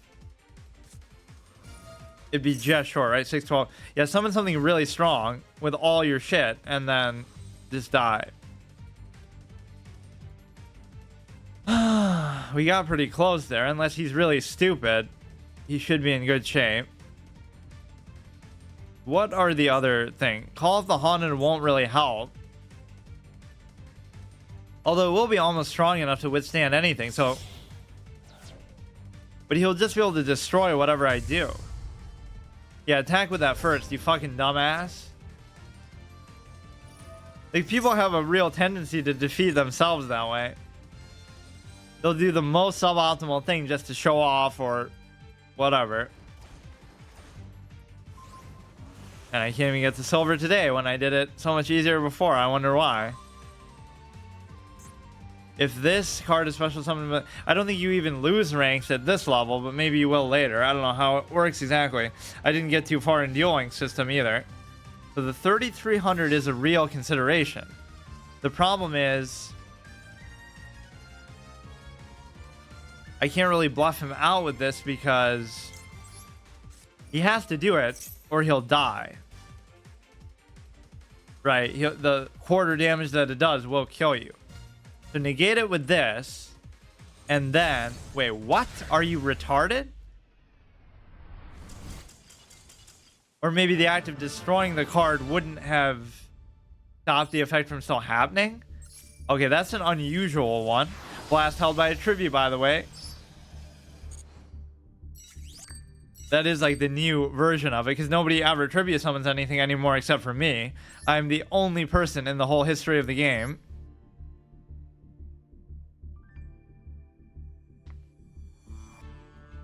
Come on, one more. Final showdown. I don't even know what all the ranks are. Like, it'll go silver, gold, platinum, the rank that nobody cares about, diamond. I'm just going by Hearthstone terms. I do like how King of Games is one of the most badass titles for like the top tier that there could be. Or not even necessarily for the top tier. It could be like just the number one. Rank 1 legend. One person only gets it every season, or it keeps rotating. We aren't getting the Cyber Dragon as much now.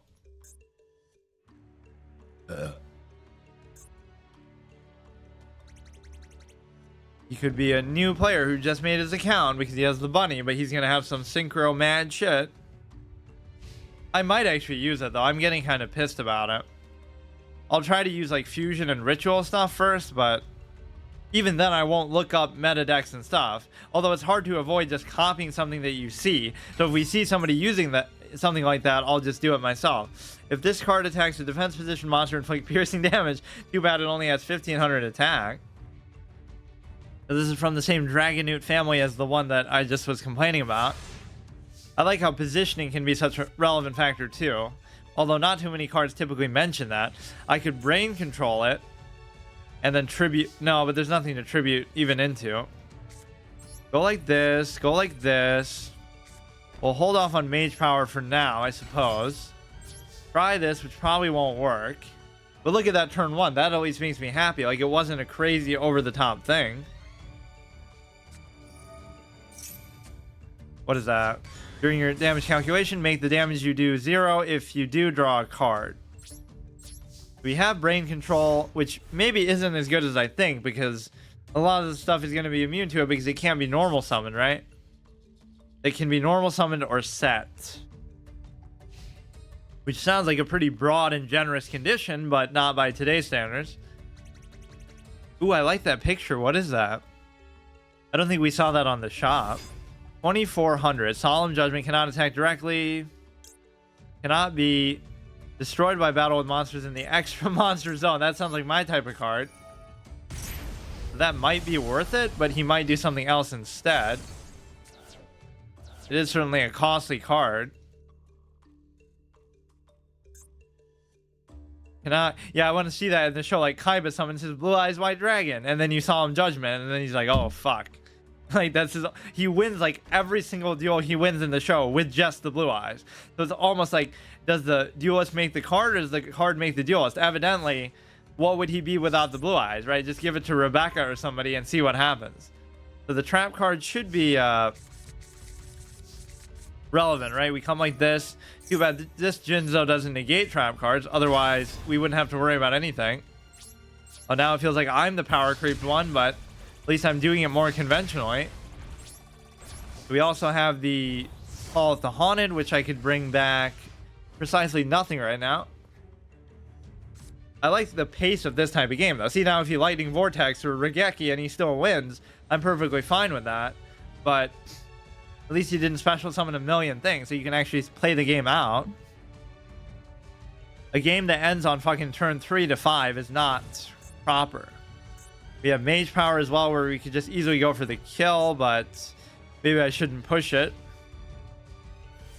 Fissure is kind of bad because it does the lowest attack, so I don't see why you'd normally want that.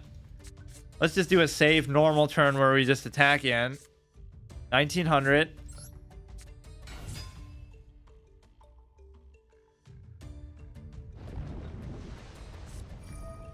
Yeah, that's fine. You could use it on like Jinzo, but then we could always just use Call of the Haunted to bring it back, right? That is kind of scary because that would have almost killed me. And it seems like this is no good because he already had that on the field, right? So I might not even have needed to do that, but get rid of this. Oh, look, he's using stuff like I am. Suboptimal shit. We don't even give Jinzo the honors. Look, he rage quit too. DC'd at the end. Beginner no more. But why I got that doesn't show up on stream, I don't think, the achievement. But I already got that. What the fuck are you talking about? And obviously I got it because I even have the silver frame right there. Let me look at what other frames and stuff I have. So that's kind of fun. Each episode you should try to get up one tier, but obviously it would take a lot longer to do the ones later. Yeah, I got to come up with some kind of Gaia, Red Eyes, kind of fusion degenerate shit, right? That's still really good. Somebody was saying, oh, there's a viable tune deck or something. Just with no Synchro, no XYZ, no Pendulum, no Link Summoning, no anything like that. 6th anniversary thing. What was the mission, though? It said like a secret mission. Total of 20 free acts. Am I... This is my Coca-Cola moment. This is your, like how they say, this is your Kodak moment. Remember the time when I spell checked the fucking Coca-Cola website on stream? That was one of my favorite moments ever. In addition, you can pull a total of 20 free acts. 10 acts from each of the 43rd mini box Arms of Giant and 40... Oh shit, if you record yourself long enough, you will have moments like that. The 70-30 rule applied to life. Incredible. Destroy a target card, you get 40 gems. I'm kind of not even too compelled to use the gems on anything yet. Maybe we can just wait. New mission, secret equip a card. Yeah, that's a really obscure condition that probably nobody ever does, except to use like that degenerate fucking dog shit, the power of the Guardians or whatever. To get that all as a legacy pack, which is right up my alley. Too bad there's no legacy mode. I guess you could make a room yourself for that, but it's more so you still want to rank up as you're doing that, right? Like how Hearthstone has wild format, at least that's something. So sure, people will still be using new degenerate shit, but at least you can feel like every card in the game is available for use, which it does almost feel like that's the case here. Let me look at a few of the cosmetics. So that was actually productive. I did what I wanted to do, but this month I have to make a point to actually get somewhere farther than that. You got to get to gold next time, and then we'll give it a couple more. So like in an average month, if I have a 6 secondary day format, assuming I stay true to it, which sometimes I won't entirely, you know, do it on a perfect rotation, that would mean I would play each of them like about 5 times, right? Which isn't too bad, whether it be Hearthstone or chess or whatever, the flex format now. So that is very very nice to have. I think it's a good idea. I was worried about doing it because it seems like it almost takes up a full slot. Like, I don't want to have more than 2 main series going on because that's already exhaustive and good enough, right? You don't want to have 3 separate days for that. But if we do it as a secondary format, we can do it as long or as short as I want, and then we can still do something else in front of it. Although that might be too exhaustive, but it'll open up a lot of possibilities over time that we wouldn't have had otherwise, right? Like where I have to take a special day. Like when I played Spellbreak, I think I really realized that I was doing it just to do it, but it was kind of out of my normal schedule, so it didn't make sense, right? I just feel like doing it because the game's about to go offline. So now I can do that as the flex game of the day, right? Just so you have that option, that flexibility. Let's look at the cosmetics again. Like, what about the frame? Oh, you know what? The frame is not going to be on here. It'll be on my profile. I just want to see which one we got before. One quiet gamer, you can just change that at any time. I think it has a cooldown, though. ID, blah, blah, blah. I just hate that. Imagine having a number in your name. How many times did I make fun of people like that? That's all good. Icon. You could use Karibo. I don't really care. Blackluster Soldier is pretty cool. The bronze, beginner, and silver. I don't feel like I had the beginner one to start. I feel like you just started a bronze, then we got bumped back to this. Magic cylinder is cool. You know what? I'm actually going to keep that, though. I'll try to keep using the one that I'm at currently. So we're hard stuck at silver. Not really, because we barely even played. Stoic, true duelist, beginner duelist, fan of the anime, embarrassingly so. Returnee. It is like, because, you know, I used to review movies for a long time, and it's like, it's the sort of thing you would be embarrassed to say, like, what would I really review it? Like maybe a 3 out of 5. Like there are parts I love about it, but there also the whole premise of it is just so stupid and oddly handled. Like even compare it to Pokemon or something, the real mistake that Yu-Gi-Oh makes is it's a card game that's about a card game. At least Pokemon is like, oh, it's about, you know, the card game and the video games and stuff, but it's really like Pokemon just running around and doing stuff. So the best part of the show is arguably like the 5th season, like where you go and it's like Zorik is fighting the gods and stuff, and some people don't like that, but that's how the whole show should have been in a manner of speaking, where you could have still had strategy and played the games out, but it shouldn't have been holograms and stuff. I don't know, it's just kind of a weird premise. It's one of the hardest premises to justify existing. Returnee. Well, I'm not a returnee because I never left. TCG player. Duel Links player, technically. Quick play, relax play, casual, follow me. I love that. Chasing clout. Because you can't do it through chat, right? Because you can't spam people or whatever. A soccer ball, skates, and a car. I have no idea why they thought random everyday objects like that would be relevant to do. Should we maybe get... I'm just going to stock up the fucking currency because I don't even need it for anything. Or just like stuff to disenchant. Okay, that was alright. So I started playing in November. And I got to silver. December, I think I barely played at all. So I don't remember what I did. And so now we're back to that coveted silver rank. But no, it's about time I try to take one of these games a little bit seriously at least. As much as I play Yu-Gi-Oh, I should just see what it's like at the higher ranks. But it's going to be a lot of that same type of dog shit. So I'll try to see, like, what's the best possible thing I can come up with on my own that is going to be viable at a high level that doesn't involve any of the new mechanics or power creep. I won't say any of the new cards because that's perfectly fine. Just like old school fusion summon mechanics or some kind of ritual summon or something. Feels like you don't see ritual summons much at all anymore. Oh, you know what I should do? Instead of putting that up, I should put up my Yu-Gi-Oh banner. Because like when I switch categories, I normally put the AFK thing. But now that I have actually a channel art for each of these, it's so confusing even because I have too many of them now. This is one of the Yu-Gi-Oh ones. I have another one. This is Hearthstone 1, Hearthstone 2. This is just for the yearly Skyrim thing. Or I guess if I do Skyrim more, I could just use that without the text. Chess. This is Pokemon, which is garbage. The resolution on that's bad. This one's pretty bad too for Magic. I don't think I've actually used that one yet. I don't even have the Dark Souls one on here because I guess I wasn't planning on doing that anytime soon. Okay, so now, where did I even get to? I forgot. I was actually trying to take this one a little more seriously than Duel Links, where I was just kind of derping around. The theme chronicle is now happening. I don't know what that is. New mission. Activate spells and traps. Would it be a new month since the last time I played? No. I played this month, definitely. 11 days left. Claim all rewards at once. It doesn't look like there is a reward, though. Oh, it must be from all the screens combined. Log in once per day. I hate stuff like that. They're just trying to keep you addicted. I wanted to try cross deal at some point too, but I would need some kind of a reason to switch. Like I'll do some kind of permadeath. If I can't get to gold rank today or something, then I have to delete my account and play that instead or something. I guess I didn't do that with Duel Links, but I normally do that. Like with Pokemon I did. What is this thing? Icon depicting a trophy. Oh, I thought it would actually give you like some kind of rank that you could show off. Like I do like these frames and stuff.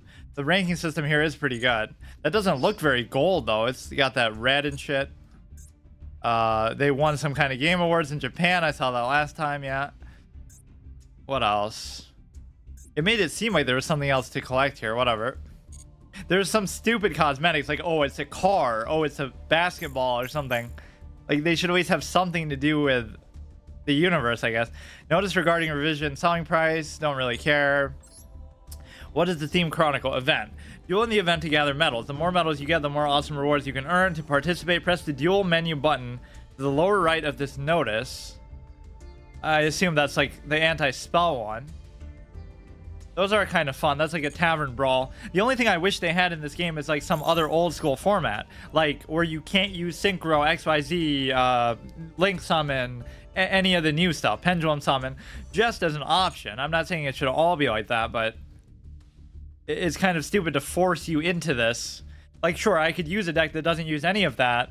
Actually, that is kind of my hard mode challenge. I don't use any of those mechanics just in general, just preferentially. So I'm going to get to like the highest rank I can get to without using them. I can still use fusion and ritual summoning. And there are some broken fusion monsters still that I never used before, really. Because they didn't exist. Like when I don't know. I guess I haven't even used stuff like that too much lately. I was even trying to do like an old school Exodia one, but I don't know how much better you can make it. Okay, I don't want to fuck with that. I'm just trying to remember, like, where did I even get to? I was in silver. I speed ran to silver the first time, and then I finally got back. It took me a lot longer the second time. I don't know why. Theme Chronicle, 3100. What does that mean? Why? Oh, I thought it said it cost that much. Event has started, blah, blah, blah. Okay, we just read that. I like the anti-spell one, but unfortunately, you can't choose to do them whenever you want. It's just like a time thing on rotation. I don't see how it would hurt to let you choose modes like that. I always said that in Hearthstone, like with Tavern Brawls. Like if you want to do it whenever. I like how you can buy the reward track with real, or like with in-game currency. Normally they force you to do this with real money in a lot of other games, so that's good. Although I don't like the whole reward track system in general. Just give people rewards for winning games as they win them. I don't see what the point of this external stuff is. Okay, Duel Pass. Let's see if there's anything new in the shop. There's always a delay when you go to the main menu on highlighting stuff. I don't know why they've never fixed that.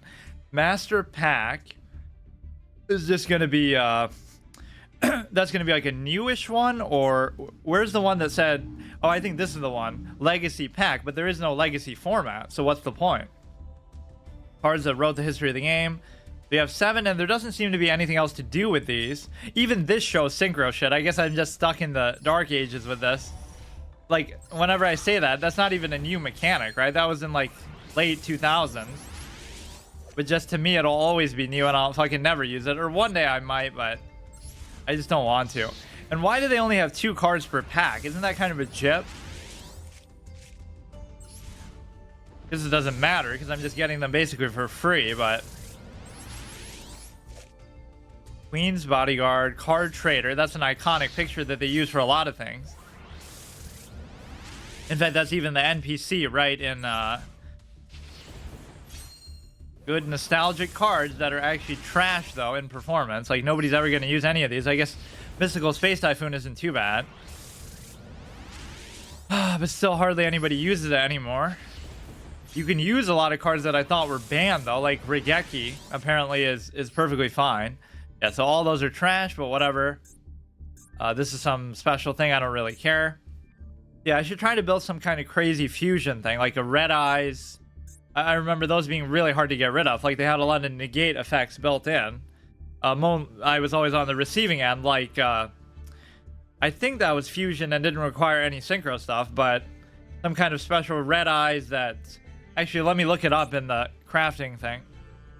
I really should try something like that, just some archetypal deck. But those are the two things I don't like, are the new mechanics and any kind of archetype. Like, I just want to put random stuff together and have it work. Like, and oftentimes it can't. Like, oh, I just want to do a Seal of Orichalco's deck with, like, really high attack 4-star monsters or something. But it just doesn't work to an extent because I still want to take that philosophy, though.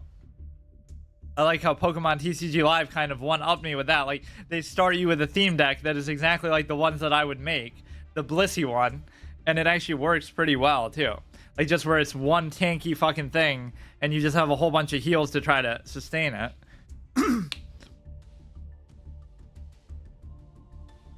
Let me try to get to gold today. It wasn't that hard to get to, like, it doesn't require that many games to get to silver.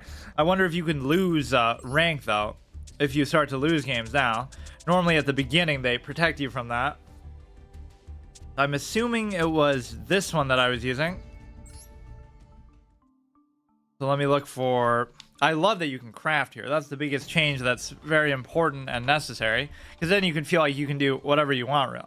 Let's look for a fusion one. I think this is one we used to see a lot. When a Red Eyes monster declares an attack... You can target one warrior monster in your graveyard, but it only has 2800 attack, which I guess is not that good. Equip it as an equipped spell, so it'll have 3000. But this is what it has to do to equal the Blue Eyes White Dragon. You have to first fusion summon it and then get a buff from the graveyard too, to reach that mighty 3000 attack.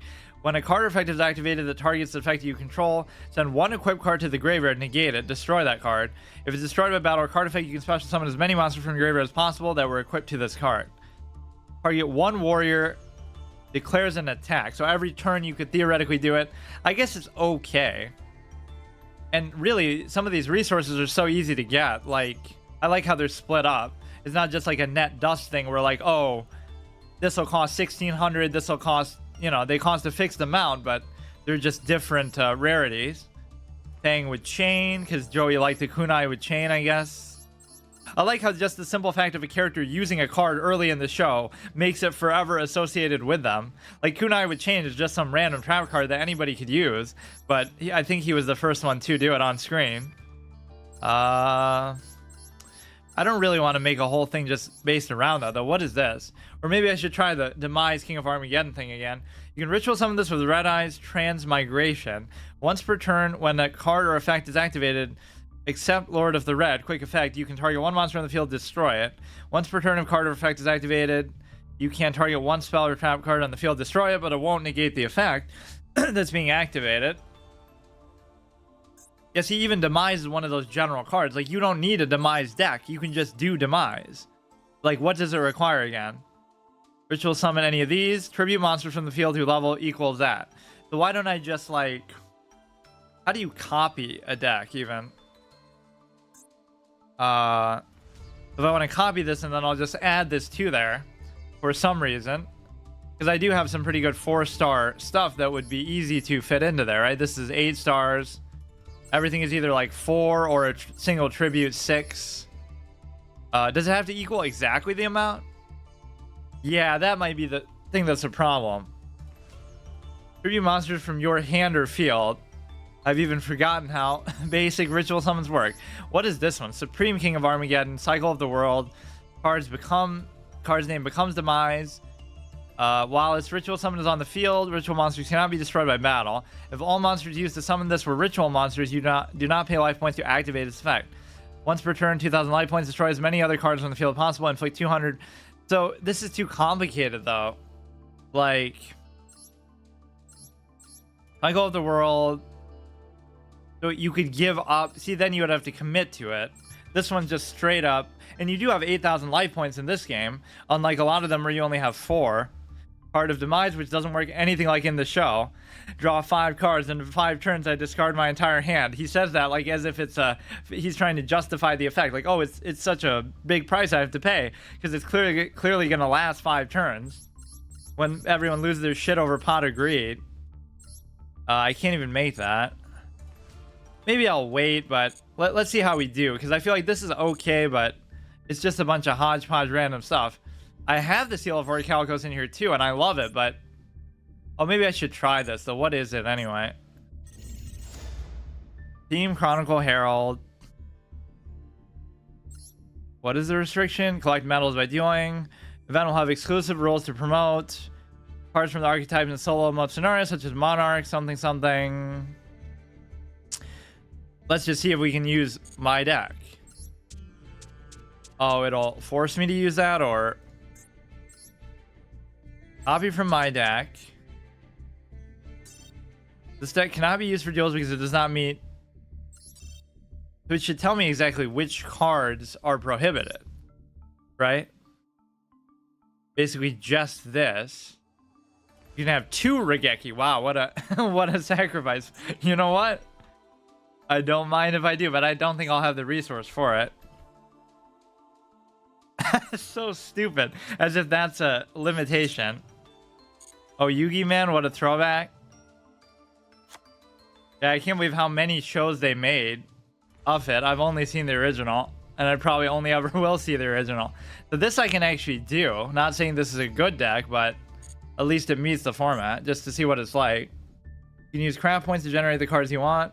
Regeki is OP. I definitely think so, but it's not banned. Reika, this was Date's love interest from Somnium. That was her name. Who we never even actually get to see.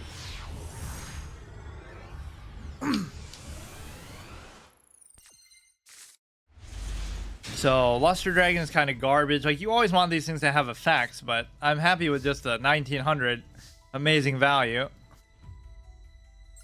Remember the days when that was actually a valid turn 1, or like even Cyber Dragon. Why do I even have this? Highest defense, I guess it's okay.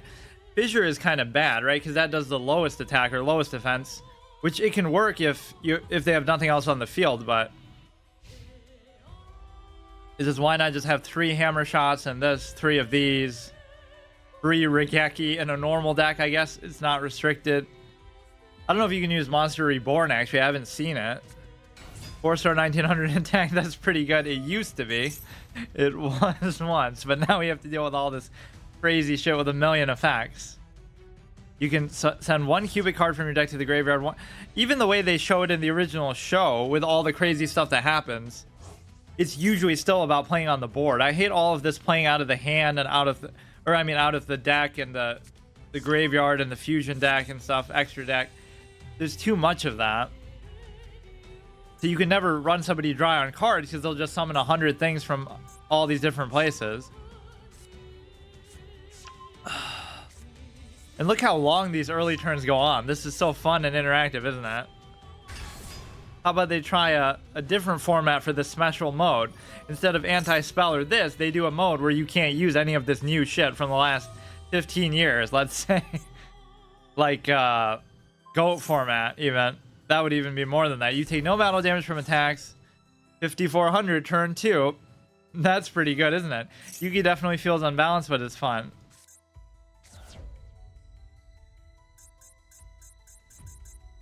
You know, this Exodia thing, it just ends the game. That even was what I wanted to use. I haven't played as an Exodia deck in a long time. Yeah, Pokemon doesn't have anything quite like that. I like all these games with these unique win conditions that are besides just killing the other player. There aren't too many things like that, though, even in this, right? I can't think of... I think there's another... At least one other card that has that, where you just win the game if such and such happens, but... Or like that 9 life thing from Magic was so cancer. I'm like, oh, this card is so strong. It should cause you to lose if you lose all 9 lives. And it actually does, but I was so pissed at it that I didn't even read that effect. Like, you're immune to damage, but if you take 9 total hits, you lose. Okay, look how long his turn goes on, dude. It's only turn 2. And 1900 is good, by the way. You can almost kill his dumbass with that. And now, oh, you know what? It kind of plays around smashing ground, though, because it doesn't have any defense. So I don't know what to do about that. That's pretty rare. Or now he'll undo himself by summoning something that does have... Oh, maybe it was a one-turn only thing. Minus 5,400. See, their cards are so strong that the only way to beat them is to use them against themselves. But I guess I can't even complain about that. I could just craft anything I want now. Well, I mean, not all at once, but eventually. Buster Gundel, the Cubic Behemoth. I should just do that. Have 3 magic cylinders and just kill them with their own shit. Why would I summon such a weak thing? Clearly just to bait you to attack me. Neither party can activate spell and trap cards in the graveyard. If this card is sent from your field to the graveyard, you can banish something. His stuff doesn't have attack values, though. I guess I'll just leave that. And 2,400. When this tribute summon is sent from the field to the graveyard, when this tribute summon card is sent from the field to the graveyard, you can add 1 level 4 or whatever. Let's just do it. But if he has some counter effect, there's not much I can do about it. So, like, it's pointless to even read, like, whether he has one or not. Right? Like, my only option is to just attack. 5-minute turn. He doesn't take any damage from that, which is actually pretty relevant because he has very little health left. I should do that. Just like a 40-card counter deck. 3 Magic Cylinders, 3 Mirror Force, 3 whatever, Regeki, Lightning Vortex. And they'll still have enough stuff that's just immune to everything. You know, you might think, oh, he burned out. He summoned his 5,400 ace monster, and now he's not going to have another answer. But he'll do it again. That's what's so lovely. At least let him lose now. Because how often is that going to happen?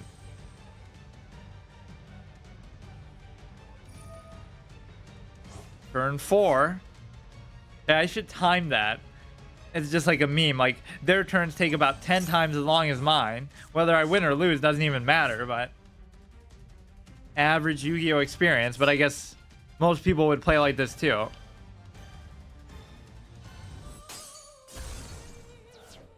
Well, he doesn't even have to worry, because... Good strategy. He doesn't even lose any life points, and it has some crazy effect. I don't care about this cubic stuff, man. You just get too many chances. There's no, like, risk-reward thing. It's just all reward and no risk. Even that was him just fucking hitting himself for 5,400. If only it was 8,000. That's the only way you're gonna beat him. Look how weak this stuff is. Clearly, this wouldn't be a problem. And it doesn't matter. He could put them all in attack mode because he's never gonna lose any health. This is okay to guarantee a tribute on something else, but I do have the strongest monster on the field. When its tribute summon is sent from the field to the graveyard, you can add a level 4 monster from your deck to your hand. I guess you can't complain about these games being too long because the expectation is it would last like 20 or 30 turns. And so that would take just as long as a 5-turn game like this. It's just that your opponent does most of the playing for you because you can't do anything. Or my deck is much simpler. So apparently he doesn't have anything crazy yet, but I shouldn't speak too soon. As long as it has a high defense value. There really should be a limit of interactions per turn or something. They have to come up with a rule like that. Special summons or whatever. Even this is pretty fun as a reactive thing. Must be special summoned by its own effect. If a monster is destroyed by battle or card effects, pay half your life points. Cannot be targeted by card effects. And then it has a whole bunch of reactive stuff. I guess this you would get to choose, but it doesn't matter because all this stuff is just stupid. Okay, let's just attack into these. He at least slowed down a little bit. What is that? Icon. Cubic counter. Even mine have it. Oh, it just can't attack. Nice. So he can't take damage from attacks, and I just can't attack either. What a great, fun, interactive mechanic this is. So if he destroys one of my things, but then the Divine Serpent won't even be able to attack because he's just going to... Yeah, I don't see why I even have Smashing Ground. You should rather just have Hammer Shot. It's better in pretty much every situation. Except there's that one card that has like 3,000 attack, but it acts as... It can attack from defense position or something, so it really has 3,000 defense. I forgot what that one was, but 2,000 is not too bad still. He still has to get through my mighty 2,400. Oh, look, he's playing right into my hands. He should have just not done that. Now I should get the Serpent, but somehow it's going to have a cubic counter and it's not going to be able to attack and just... Effect to activate, just negate something. What was he even just doing?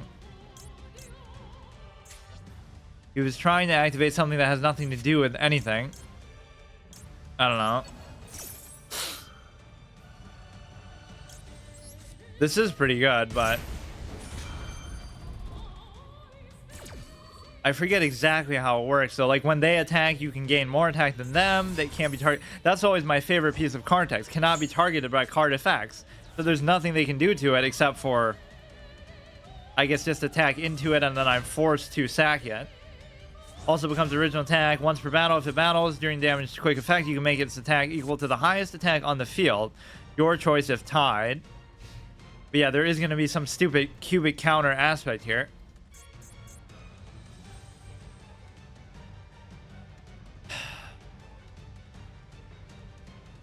So, I mean, look at this. This can hold up to a cubic deck, which is considered so annoying by so many people. At least always complain about it.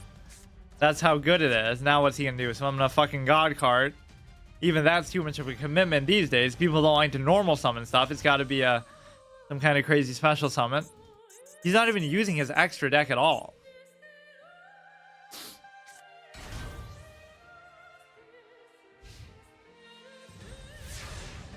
$3,000. This isn't the one, is it? No, because it has no defense. Deal of Orichalcos is fun, but it would destroy all special summon monsters, right? Destroy all special summon monsters you control. You always got to do that. You got to play it before you do something like that. That kind of doesn't work too well together. I guess Darts would have already played it though ahead of time. So you can't even attack his face because it doesn't have any attack, so that's downside, I guess. We'll just save that for something really strong that he summons.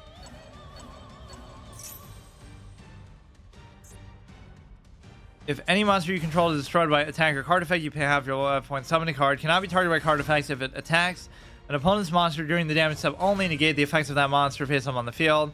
So you can basically just keep doing this forever, I guess. Or I don't have a means to destroy those things either. Take no battle damage, blah, blah, blah. When this is activated, you can target cubic you control. 1575, just randomly.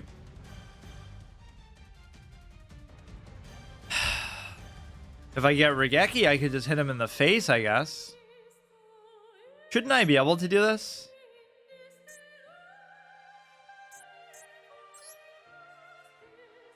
Shouldn't I gain, like, attack equal to the highest attack on the thing?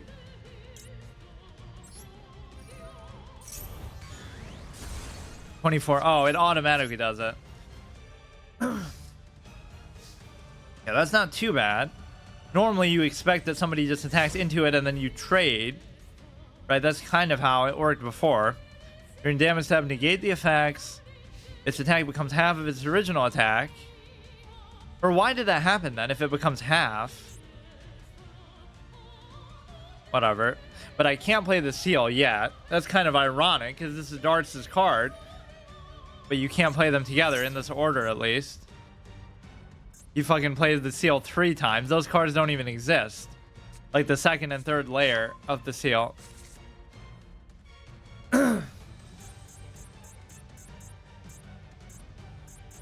like this Blackluster Soldier icon here. I should look if they have any new cosmetics. They'll have like some temporary.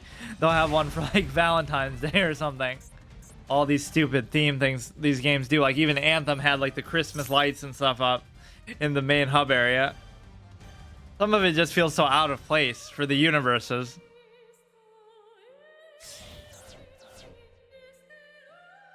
I guess you can see their background for their side. Normally these games are like, you just only see yours or whatever.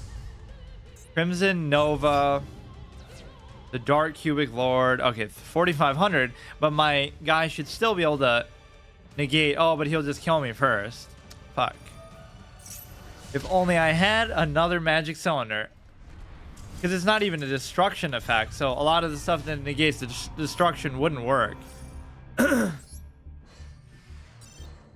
So this wasn't even the regular mode, right? This was the other format. So that almost felt like, why even bother playing that then? It should make it feel different. It still was bullshit 5-minute turns. Didn't I put a second Regeki? That must have just been that other deck. So what else would I want? I kind of unironically want to do that just based on that one game, but what else would I get rid of? I guess this does almost the same thing. Can I declare an attack this turn? Let's get rid of a few of these things. Like, this is fine, and... what else can I get rid of? The seal is fine, equip cards are fine. I could put a second Regeki too. I was almost trying to do it without having duplicates of any card though. For whatever reason. Or at least the spell and trap cards, I guess. What? I don't know how to fucking spell. Okay, so we have 1, 2, 3, 4, 5, 6, 7, 8, 9 trap cards, like 11 spell cards, 1, 2, 3, 4, 5, 6, 7, 8, or no, 9 as well. What is something that's really shitty, even by my standards? This is kind of dumb, but I've gotten a finisher a few times. It's like 2,000 to the face. All you need is to be able to tribute something. So as long as you have some other fodder garbage alive, it doesn't matter if they have a 10,000 attack thing there. Right, it'll catch them by surprise. This one had that ridiculously long flavor text here. Okay, let's just play with this. Can this deck get to gold? That's the real hard mode. Like, you could easily get to it with any of the shit these people are using, but... and yet they're still at silver, apparently. Let's go second, because we always get the Cyber Dragon in our opening hand. Doesn't seem like there's a region sort of restriction on this game, right? Because we play all these people from Japan or China, it seems like. So we get the little Jinzo combo thing. So all you need for this is a trap card, like anywhere. Right, if a trap card is face up on the field or in either graveyard, very hard condition to reach. There's too many cards that just reward you for nothing. Trickstar, like, oh, you get to summon a 2400 for just a trap card existing in the game, because nobody ever plays those. You can add one Trickstar monster from your deck to your hand. At least this one's a little bit different.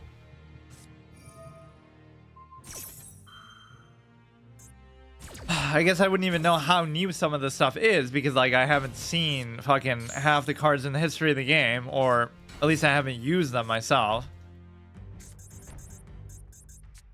I don't even know how new this is, but I never was aware of this before. So you can play this kind of just for free as a 2300.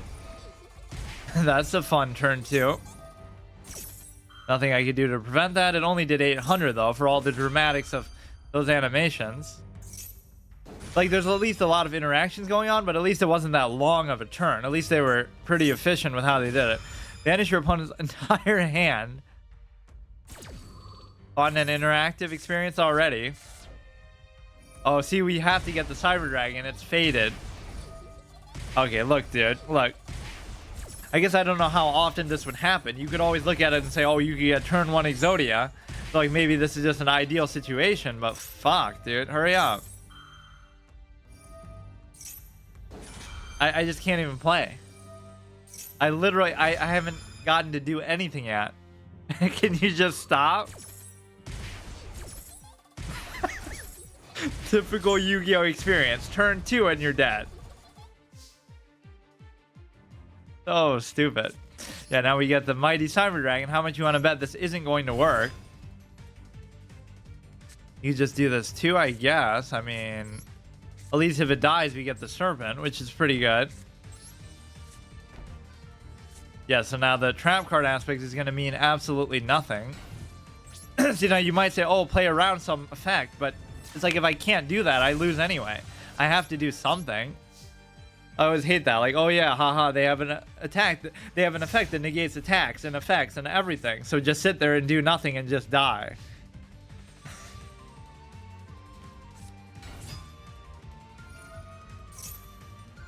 Just gonna kill me with the fucking effects. Just destroy that because it's doing something. I don't even know what. Although it's gonna put me within the threshold to die to that. But he would have done it anyway, probably. Threatening Roar, why not? This is like my last turn alive, it seems like. If only I got the seal, I guess I could have destroyed his field card with that. He is going to have some plan of attack here.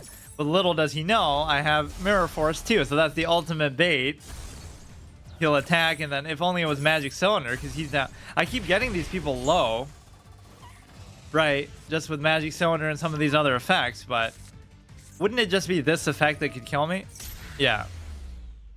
Pretty much.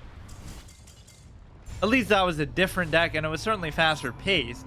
You could never complain against that guy of their turns taking too long. Okay, let's try again. I mean, not everybody is going to be that ridiculous. Opponent choose to go first or second. Soccer ball.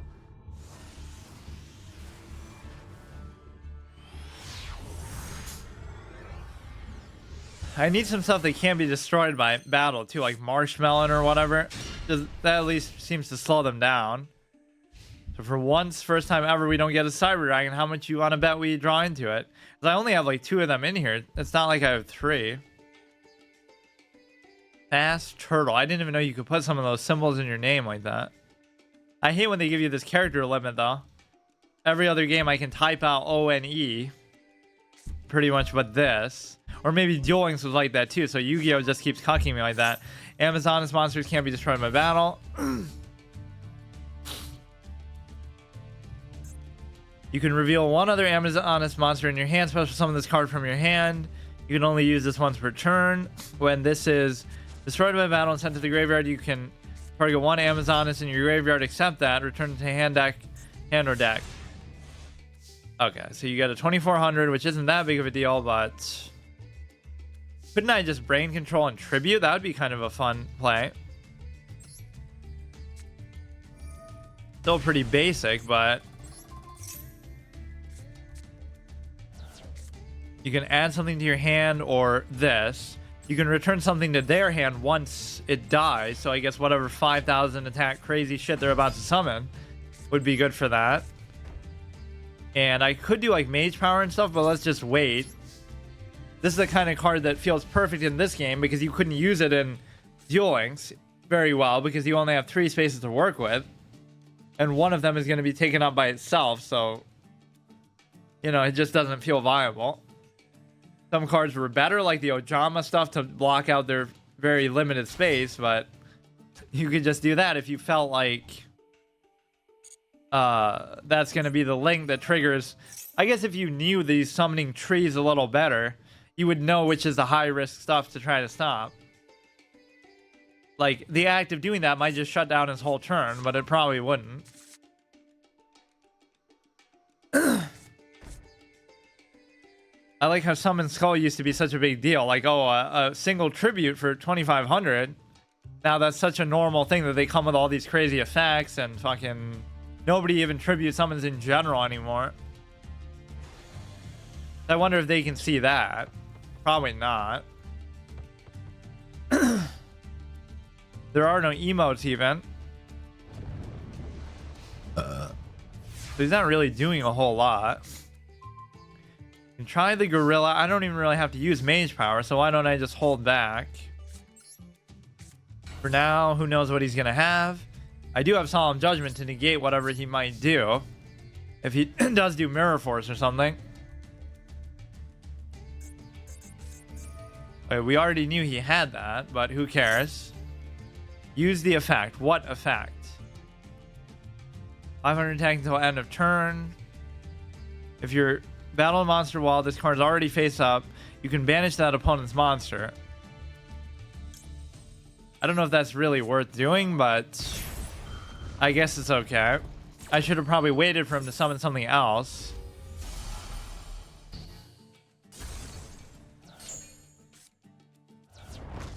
Now he might just have no answer at all. That's beautiful. See, at least this is a simpler paced game. It's not that he couldn't still win. He just has to Regeki and then I'm completely run dry. But it's at least not as broken. And as soon as I say that, he's going to Synchro Pendulum fuck my ass. They even added this fucking extra space. Like, this shouldn't even be in the game. Your opponent takes any battle damage you would have taken from battles. Okay. Not gonna be enough to kill me though still. In fact, I might have been able to... No, I don't think I would have had lethal, but I would have done a good amount. Once per turn, cannot be destroyed by battle. Destroy the attacked monster. We can return this to the hand, which means he can kind of just do the same thing again, but I'll be able to hit him for at least 3,000. Or the problem is I can't completely jack the thing out because then he'll attack into it and kill me, right? So I could do 15. Yeah, it wouldn't be enough. Why don't I just do nothing? Or I could put like Mystical Space Typhoon down, I guess. So I already know what he has, kind of. Shit. I do like this whole 8,000 life point thing, though. Things that you would expect to normally just end the game always fall a little bit short. Like a 5,400 magic cylinder, that would just one-shot you in some of these games where you only have 4,000 life points. What we really need is like a 2,000 life point format, but then they'd have to really restrict some of the cards you can use. Mystical Space Typhoon. So he'll only take 900, or I'll only take 900. Target 1, face up, switch the original attack of those targets till the end of the turn. It wouldn't matter, right? Because the effect's already gone off. You know what's weird? I'm going to take the same amount of damage from that as I would have anyway. So it's not really about the damage. It's just about him preserving his card. But at least I get a 4-star thing and then I can attack into it. 2,000 would probably be the fitting figure here. When it declares an attack, it becomes half. Let's just do that one. Although the gorilla has some liabilities built in, they're normally not a big deal. If it's in attack mode, you want to attack anyway, and you don't want it to be in defense mode, so I could almost just kill him here. Why don't we just destroy... Wait. I could do two... No, I'm still not able to kill him, because it'll be 35. Let's just destroy his stupid thing. In fact, I don't even still have to use mage power. I just kind of want to. Target one thing, special summon attack position, can't change its battle position. If able, when this card leaves the field, destroy that monster. When that monster is destroyed, destroy this card.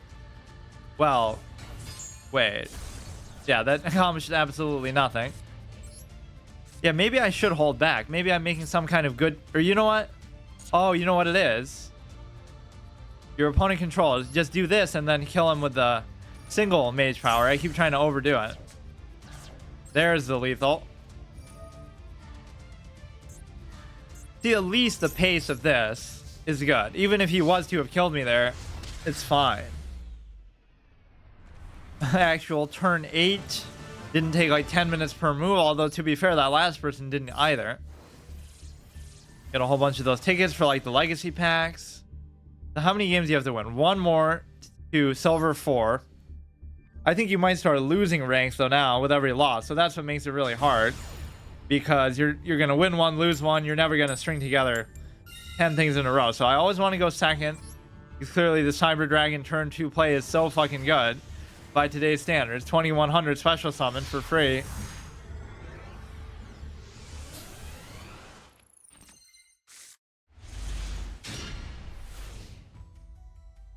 Here's the magic cylinder chance if they summon something crazy. as if they have to think about it. So this is good. A lot of this is just like tribute fodder that you can just like, you know, you're not really going to attack with this, but this is just objectively better. But I guess it requires you to have nothing on the field. So in fact, this and Cyber Dragon don't really work well together. You won't be able to play them on the same turn because by summoning this, you won't be able to special summon that, or by summoning that, you won't be able to regular summon this if you control no monsters. Okay. A lot of these attack values aren't really that great, so I say, but only problem with this is it doesn't destroy their monsters, so... But that's why it's not negated by like half the effects in the game that these are going to have. Right, they would negate destruction, but not damage. I don't really see how I can easily get rid of that. I don't think I've gotten to play that United and Arms thing once so far in any of these games.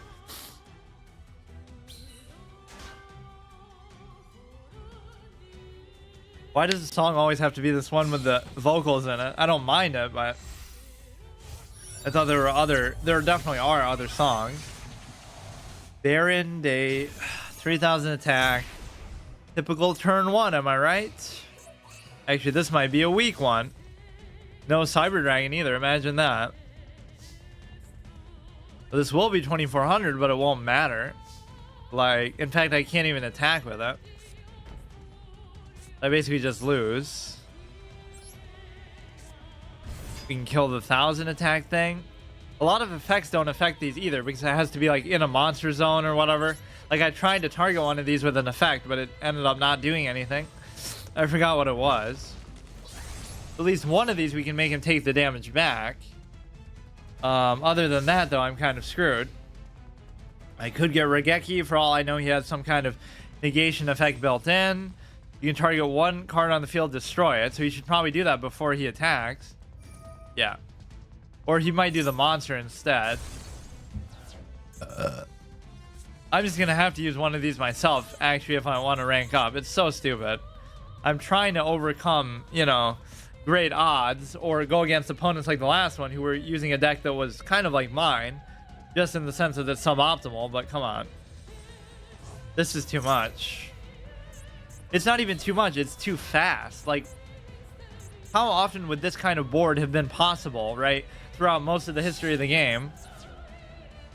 It's not meant to work like this. Like, sure, you could get a turn 1 Blue Eyes Ultimate Dragon or a turn... But then they still wouldn't have effects on them, too.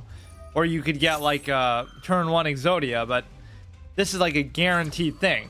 You get a turn 3, 3000, 28, just like that. It's not like, oh, he got lucky. He's just doing this stuff from the deck or however he wants. There's no real cost to it. You can just do it.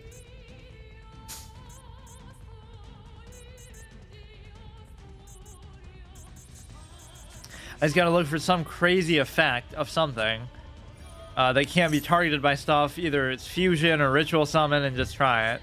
Like, would Demise rescue me here, or is he gonna negate the effect? There's too many cards that have that. Like, oh, just negate destruction. If a card would destroy this, you can negate the activation. Once while face up on the field, when a card or effect is activated, you can negate it. If you do, destroy that card. Like, what the fuck? It's not enough that it has 3000 attack and that it's so easy to summon. One tuner and one non-tuner.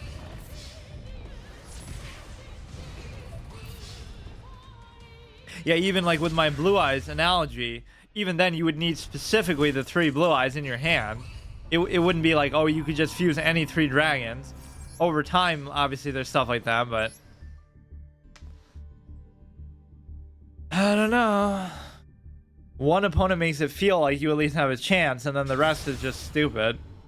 And a lot of these are beginner players. Like, he's using the little tutorial bunny, and he's fucking... has no picture and stuff, so it could be like his first game ever, but he's still going to be using some broken shit. Or I guess it's not really broken, it's just normal. Yeah, I've really gotten Magic Sonar a lot. Some cards I just forget about because you don't see them very often. It's just total dumb luck because I have like one copy of most of them, like Seal of Orichalcos or something. That's always good as an early game play. You don't really want to do it later, but I guess I don't special summon stuff too much either. That looked comical, almost like he took it for nothing. You can special summon this card by paying 2,000 life points. This card cannot be used XYZ except for XYZ of a dark monster, of course. Garbage Lord, Toon World. At least we are seeing some unique archetypes here, but it's just like that's a bit of the fallacy of Yu-Gi-Oh! Like, oh, it has the longest card text and they're so complicated, but then you realize they're sort of insular, like where, oh, it only works with this very specific set of cards. So it's not even that it's complex, it's just that it's very limited and structured within an archetype or whatever combo you have to have. Odd Eyes. He's combining a lot of different things here. Each with a level between 2 and... If you did not special summon by this effect, you lose 1,000 for each card in your hand. He's almost dead, but it's going to be worth it.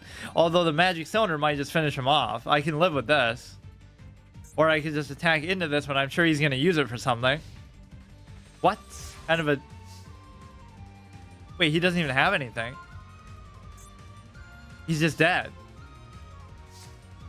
Yeah, see, this is the kind of win that you need, I guess. Unless he has something in his hand, he'll have, like, Karibo. What the fuck was that? It doesn't even matter what I would have had. All I would have had to do is do, like, 1,500 damage. I would have rather done it with Magic Cylinder, in fact. Yeah, clearly, that's well-deserved. Oh, maybe you don't lose ranks. Or maybe you just can't get kicked out of Silver. Back to Bronze. Somehow last time I started at something even below Bronze, like a green amateur novice tier or something. At least somebody with a different avatar thing here at Dark Magician. It would make it seem like I'm the biggest Cyber Dragon fan ever, even though I've always used, you know, just the regular one. I don't do all the fusion stuff with it. Maybe I should try that. Yeah, speaking of which, 100% guarantee. So this is all fine, reactive stuff. Mystical Space Typhoon you almost don't want to put down because then it'll just be at risk of being destroyed. You'd rather just wait and play it out of the hand. They do that in the show a lot, like where you can play quick play spells out of your hand, which in some formats I remember that being allowed, but I don't know exactly. Or maybe it's allowable on your turn, but not on their turn, like, unless it's on the field. I don't actually know that. I feel like you never actually see it happen. Like, I should be able to play it right now as soon as he puts something down. But then what would be the point in it being a quick play spell? Then you'd never have to put it on the field, period. Yeah, let's see if there's one that I like that they're using, like a fusion or a ritual. Nobody ritual summons. I don't think we've seen one like ever in the last, whatever, few months of playing either this or Duel Links mainly. We saw like 0 ritual summon. It's like seeing a warrior on the ladder in Hearthstone these days. Dark Magician or Dark Magician Girl, 1 spellcaster monster, 2,800. I'm at least relieved. He only summoned a 2,800 on turn 2 or on turn 1. That's at least that's enough, you know. You can draw 1 card. Spell or trap, you can set it. Quick play, you can activate it this turn. If it's destroyed, you special summon. So I would like to use Regeki on that, but I can't because I won't be able to deal with the next thing then.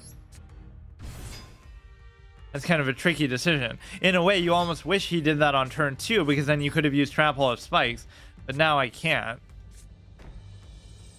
Why don't we just play everything? But then the Dark Magician is still going to be too much for me to deal with. At least he kind of burned out his hand maybe a little bit, but it's just not going to matter.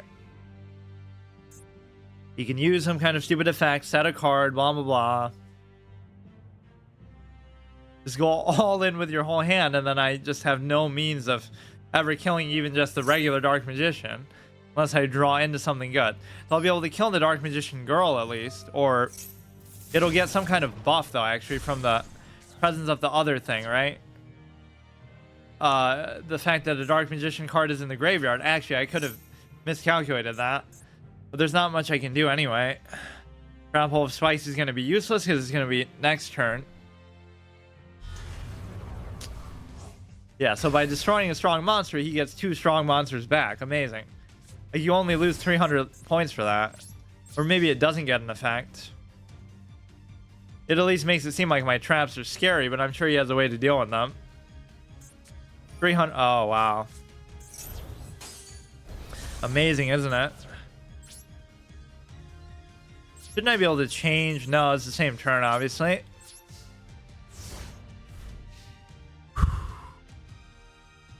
I think this one we saw a lot, maybe in Duel Links. It feels kind of too similar. Like, a lot of the decks are the same, despite the 3 phase limitation difference. I thought we'd see a lot of other stuff, like even the alternate god cards where you can have like 3 continuous. That's just the stuff I think of because, you know, once you have more space to work with, or like the Bakura final thing makes more sense, the Destiny board. But you could do that in Duel Links anyway, apparently. Although I never actually used it myself. I think we might have seen it, but it almost didn't seem possible because... Now here's what you have to do. You have to special summon something else and then attack with it, because clearly just killing me with that wouldn't be enough. And you already know that I probably don't have something else on the field. Like, that's the problem with these prompts. I could have just clicked off of it very quickly, or I could have not been offered a prompt in the first place. Like, you don't even have to do this, dude. Special summon, special summon. Yeah, don't just hit me in the face when you know the last turn I couldn't react to it either. I can always destroy that. Or no, I still can't, because that was still my turn, apparently. This is going to be hard. I'm going to have to use something better. But I still don't want to use something archetypal. Like, somehow just use better cards in general.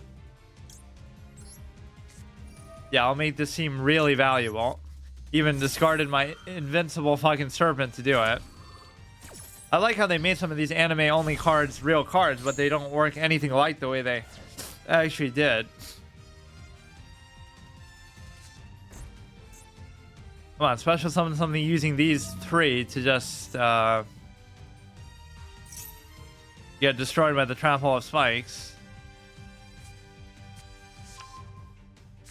You don't even, you know that you don't have to do it because you would have seen that last turn. This guy's stupid. I can't even do a stupid emote either. What is this for? EX. Oh, extra deck, which I don't even have. You should always have some just as a bluff, right? Even if you don't plan to use it. Just put the Ojama King in there. I like how you could literally just beat opponents by doing that. Like, in the history of Duel Links, if you just play the Ojama King, you lock down their 3 spaces, whether he stays on the board or not, even if he dies, then they just can't summon stuff, so they just lose. It was such a perfect troll thing to do. You can't do it now. You would have to do 2 of them, or it's just like way harder to pull off.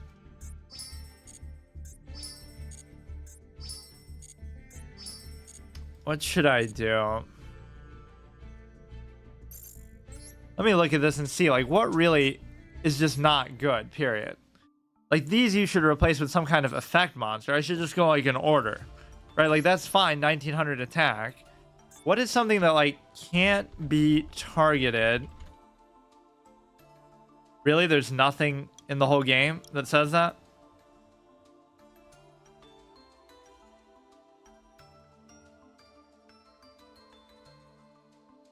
Where does it say can't be targeted by card effects?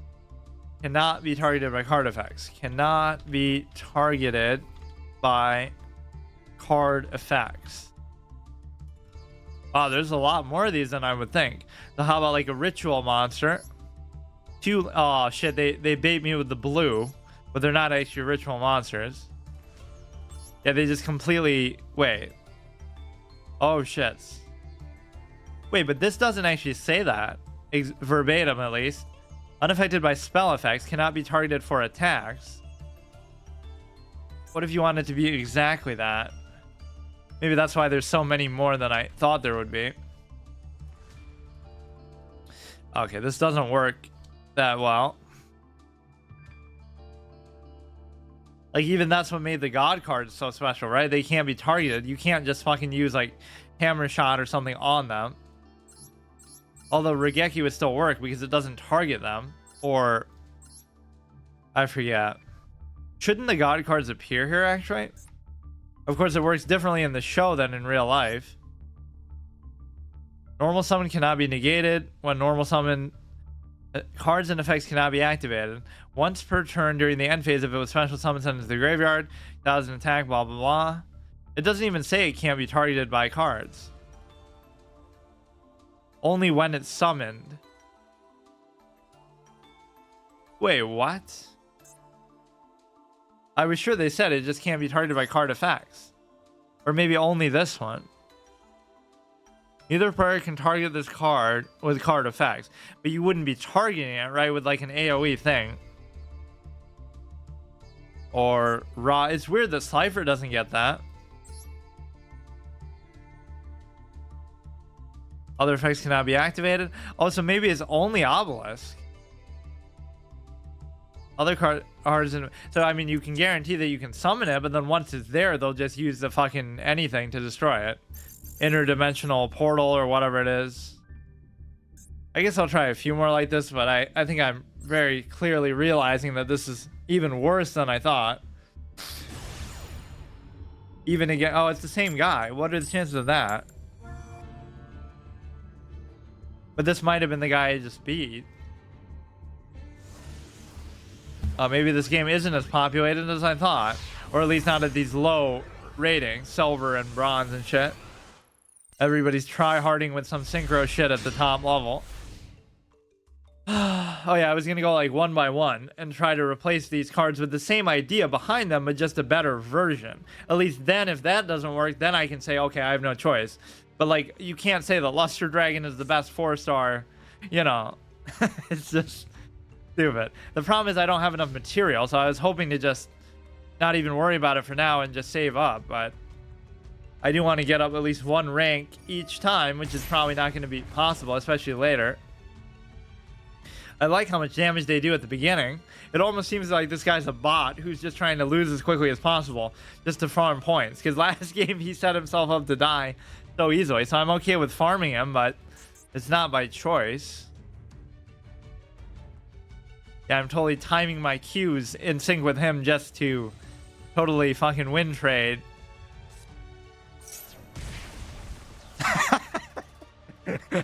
Just go all the way.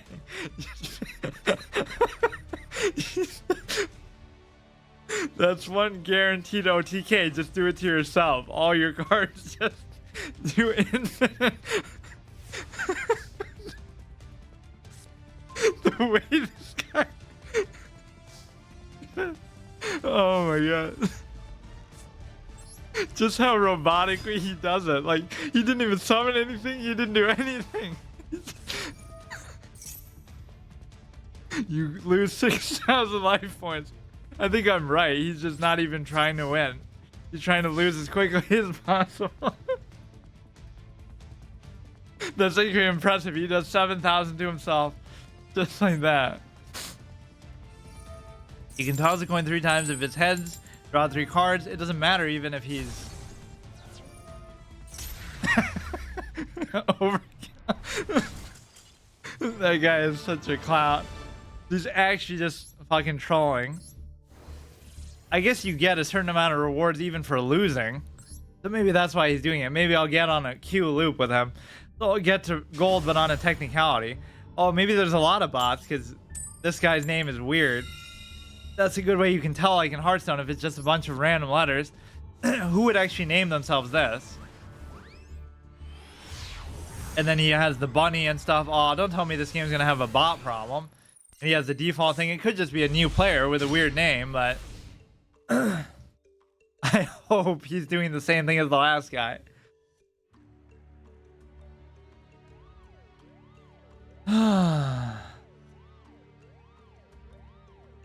And I hate looking stuff up too, so I would just have to like, it's okay to obviously copy something that you see, but I just want something where you can summon like an ace monster very easily that you can negate effects with, like can't be targeted by anything. Just want to, like the red eyes one is kind of okay for that. It can negate at least one effect like that per turn. There's just so many of these, I should have it more fresh in my mind. Or I should save every game and then, well, I mean, it's like I already have them on video. I don't know if this is going to be quite as fortunate as the last guy. That would have been nice if I got on a Q loop with him, just playing him over and over. But that's no fun either. Dragon is selected. Select the card, turn to the graveyard. How would he even know that I had any? I guess if I didn't, then it'd just be a waste. He wouldn't. There's no way you can guarantee that you would know every type in my deck.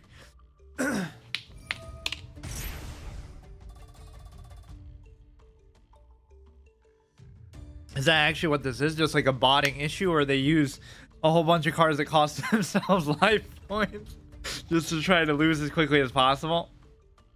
I guess I'll take it for now, but not that I have much of a choice. This wasn't happening before. Why does this happen in every card game I play? Like in Pokemon, I was getting free wins, but because the game was just bugged, TCG Live, and the clock was just at 0 the whole time, so people would just AFK out. Neither of us would be able to move, or they would be able to, but I would still win by default somehow. Yeah, what is this? It's not even the same person. Whatever. 4,000, I actually can't kill him, despite his wishes, presumably. Like, why does he even have Toon World in there? Destroy as many, blah, blah, blah. Select position, mystical space. Wait, so you can play it out. Oh, it's because it's my turn. I don't even know what it does. It probably just does more damage to himself, which is his whole intent. Is this really a bot? Then 3 cards, lose life points, blah, blah, blah. If I can't do it, he'll do it himself. This is even a different name, so I don't know what's going on. We just ran into the bot hive at silver 3, silver 4. Whatever, we'll just look back on it as the day we got to gold, as intended. No big deal. Let's even just keep queuing up. But no, I'm going to have to do some serious deck construction next time. I'll just disenchant every card that I don't intend to use to make one good deck. Even if it's not, like, great. I guess I wouldn't know. Okay, this is actually a real player, then. Justin the G. The biggest way you can tell is with cosmetics, because why would a bot use a cosmetic like that?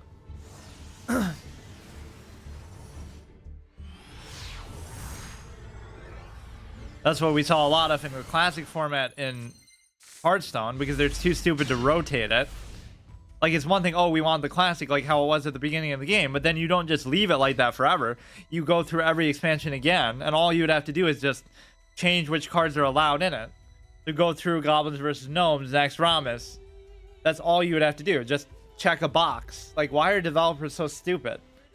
Click enable Goblins versus Gnomes. Then the next month, click enable whatever, the next expansion.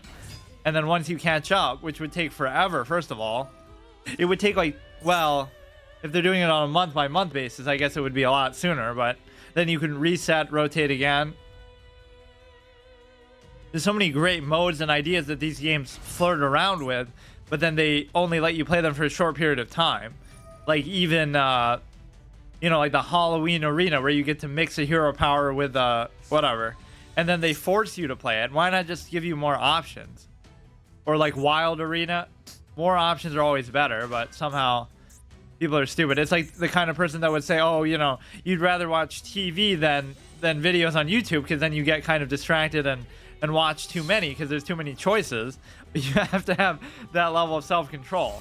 Would you rather have access to every video in existence, or only some that are kind of already on rails for you to, you know, limit your choices? I hate that mentality.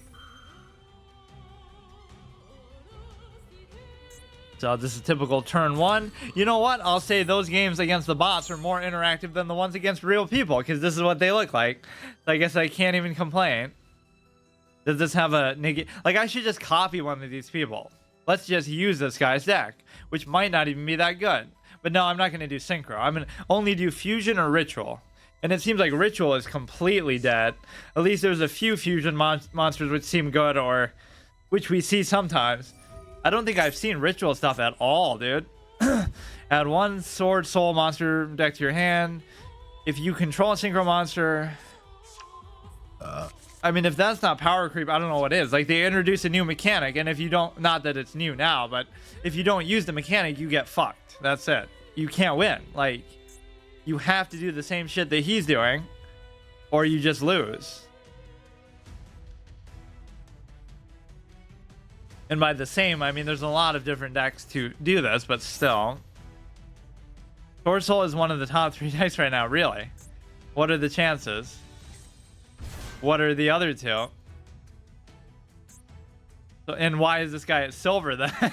Sword Soul Strategist Long Yuan. You can discard 1 other Sword Soul or 1 other worm monster. Special summon this card from your hand, then you can special summon 1 Sword Soul token.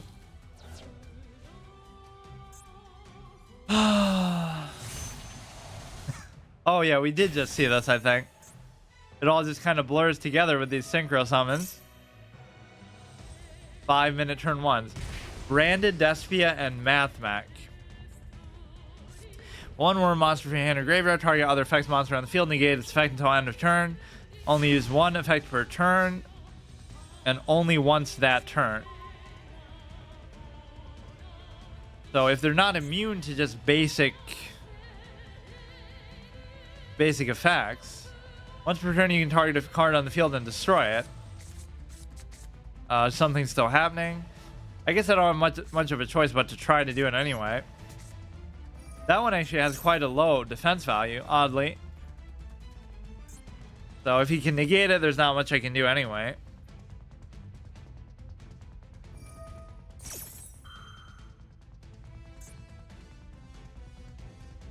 Gotta find a good fusion thing that I actually want to use, though. I don't know why I'm so stuck on the red eyes. I guess I just saw it so much in Duel Links that I feel like it's really good, but it's probably not that good now. I mean, I could actually be the strongest monster on the field still, but how much you want to bet? So we kind of just did that as a bait play, because now I could just do this and actually kill him, I guess, but I'm sure he's going to have a way to stop that too. This one doesn't have like a super crazy effect. And it's not even like an effect monster that we're playing with. Branded Espia is a fusion deck, really. Despia, I'll look at it. Go ahead, hit this sucker. Yeah, I overcame his big summon, so now is he gonna burn out? Of course not. 2 cards your opponent controls, destroy them. Okay.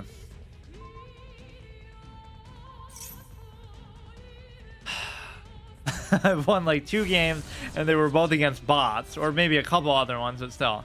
Continue to your main phase. Why did it even ask that? What else am I gonna do? We may as well just do Threatening Aurora at the beginning here. That's the one thing you definitely don't see with any of these. They don't burn out of cards. Everything can go wrong. You can destroy their board like 3 times, but they'll keep summoning stuff just forever. You have to actually just beat them on the board with your own crazy stuff. I should just be able to do it.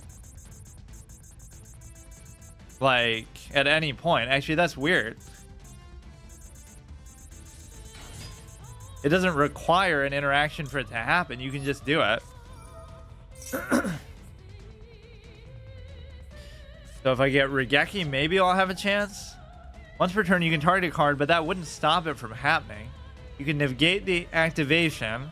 If you do destroy that card, you can only use the effect once per turn, so you'd have to have like 2 Regekis back to back, and then he'll still come back and summon something crazy the next turn. Or maybe they're not even bots, but they were just auto-dueling. But even that doesn't make sense, because they built their deck in such a way to do as much damage to themselves as possible. That is hilarious. Like, you have Toon World, but it's not even a Toon deck. You have all these other cards that just have no rhyme or reason to them. Sword Soul token. Increase the level of monster was selected. But I bet even when somebody says that, like, oh, it's a fusion deck, I'm sure it involves synchro summoning and stuff too. It's not going to just purely be a fusion. Maybe it will be. But like even tunes are kind of sometimes good, but I don't even know what like some of the better monsters in those ones are.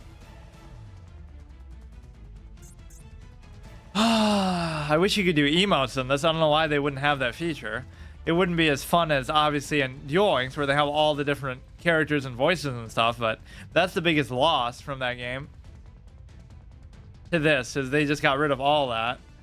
You could have literally just kept it as an option, just transfer it right over, and it would have been fine. Like, there's so much work put into that. They got all the voice actors to do it. I think they might have changed some of them, but still.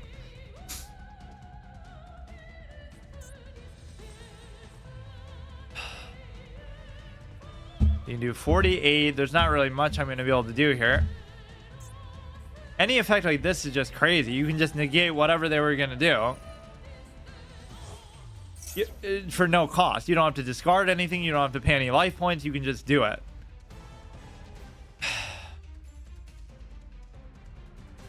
At least the effect that I like is just like, okay, I can't be targeted by an effect myself, but it doesn't just negate their effects, like whatever that serpent has it, or a few other things I used to use have it. Apparently the other god cards don't have it, which I thought they did. Cypher and Ra, only Obelisk does. Is only once, but I mean, that's still hard to deal with sometimes.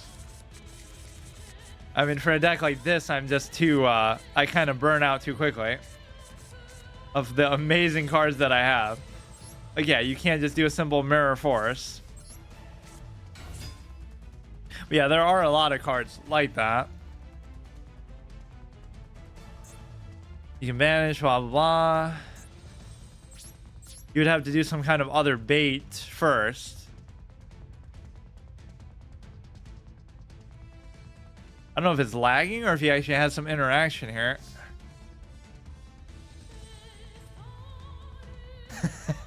That's clearly going to put a dent in his fucking victory here. These games go on too long for, like, when you know the outcome. I should just resign some of these. Like, I know I can't beat this one, but just somehow, if he disconnects or something, that's why I don't resign, I guess. That's why you never give up in, like, online chess. Not because you have the fighting spirit and you think you can come back and win, or not even because your opponent's going to mess up and give you the win at a certain point. They'll stop doing that. But just because they might disconnect. Their internet might go out. Their power might go out. That's why you never resign.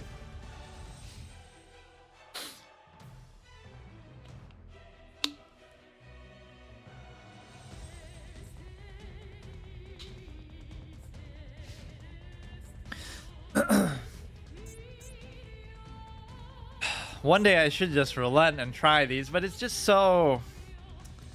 I don't even want to do like a 5-minute turn one myself to do some of this stuff. I guess I could just do it faster so it doesn't feel like 5 minutes. Add one Sword Soul monster to your from your deck to your hand. If you control a Synchro monster, you can add one Worm monster instead.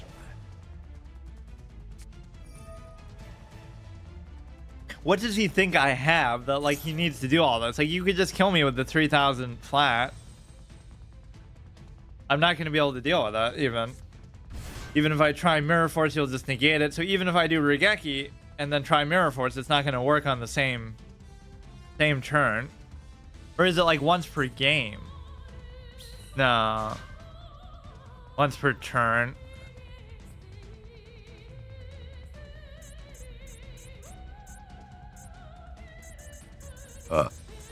That is a pretty sick pet there. I should look in the shop for the new cosmetics. I don't even know what the ranking system goes like. Usually they have like what, like bronze, silver, gold, platinum, diamond, legend, let's say. So at least like 5 to 6 tiers of it. So you wouldn't expect silver to be this hard. The negate is 1 per summon.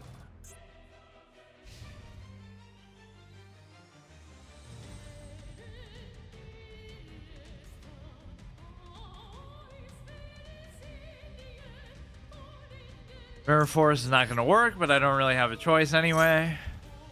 Diamond is highest rank. Isn't there like a King of Games rank though at the top? Or maybe that's just for the actual single top player. I think that's how it was in Duel Links. Like the very highest rank. That's like Legend rank 1 maybe in Hearthstone terms or something. Or no, I think you could rotate out of it easier, but that is kind of a badass title that's very intrinsic to the universe.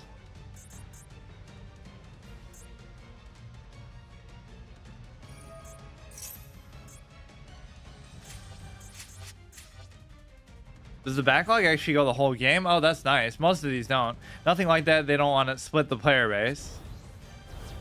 Huh, that was kind of a cool title though.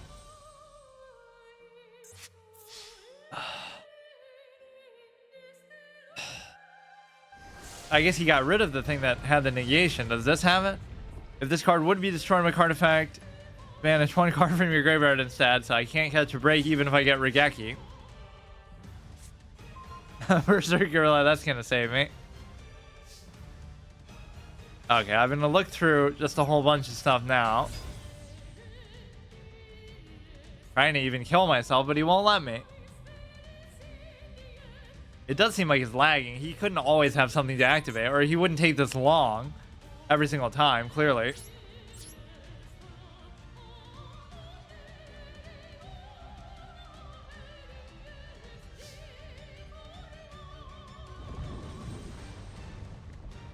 Okay. Or at the very least, I should do what I was doing before. Like, let me look at each card for the intent that I have with this and still just get a better version of every single one. Like, why the fuck do I have Luster Dragon? I guess because I don't have that much resource to craft stuff. Let's just do some degenerate fusion. Like... let's see. Despia. What exactly is it? Despian Proskinon. During the main phase, one light monster, one dark monster. During the main phase, quick effect, you can target Fusion, Synchro, XYZ, or Link Summon in your monster's graveyard. Oh, I like that. It's like you can counter shit that they're gonna do. That's almost what I should look for. Like a Synchro counter deck. That you don't do it yourself, but you just punish them.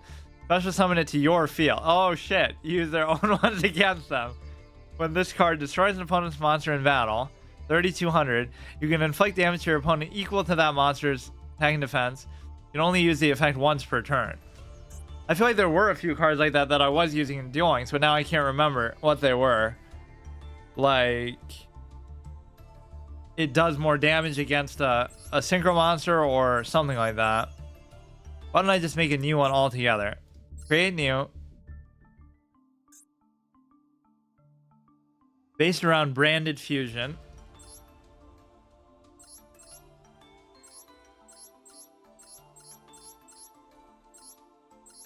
I actually wouldn't mind doing that. So that would break my rule kind of using those, but not really because I'm using theirs.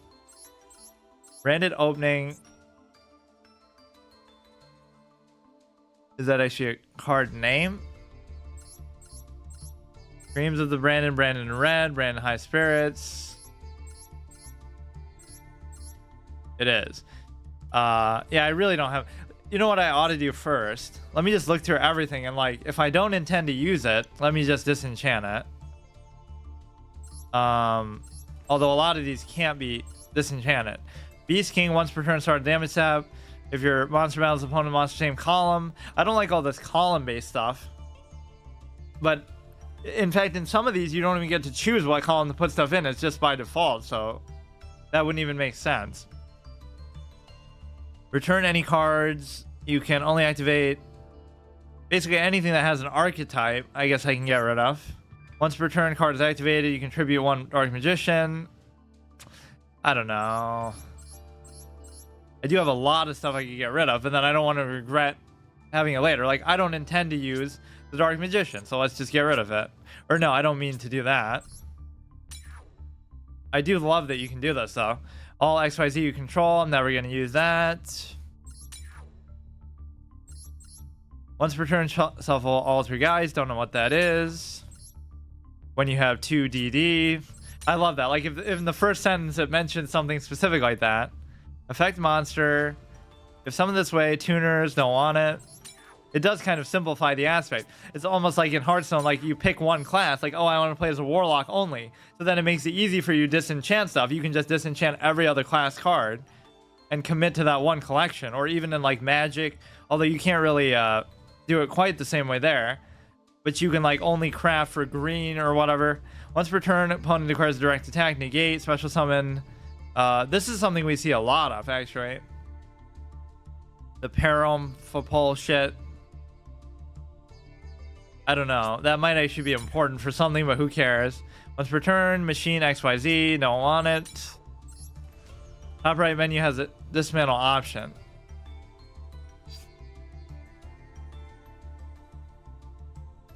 Oh, but I guess I have to kind of look at them because I won't know what I want to keep. Special summon this card as a, or maybe it lets you choose like a certain criteria. All right, yeah, I guess I could just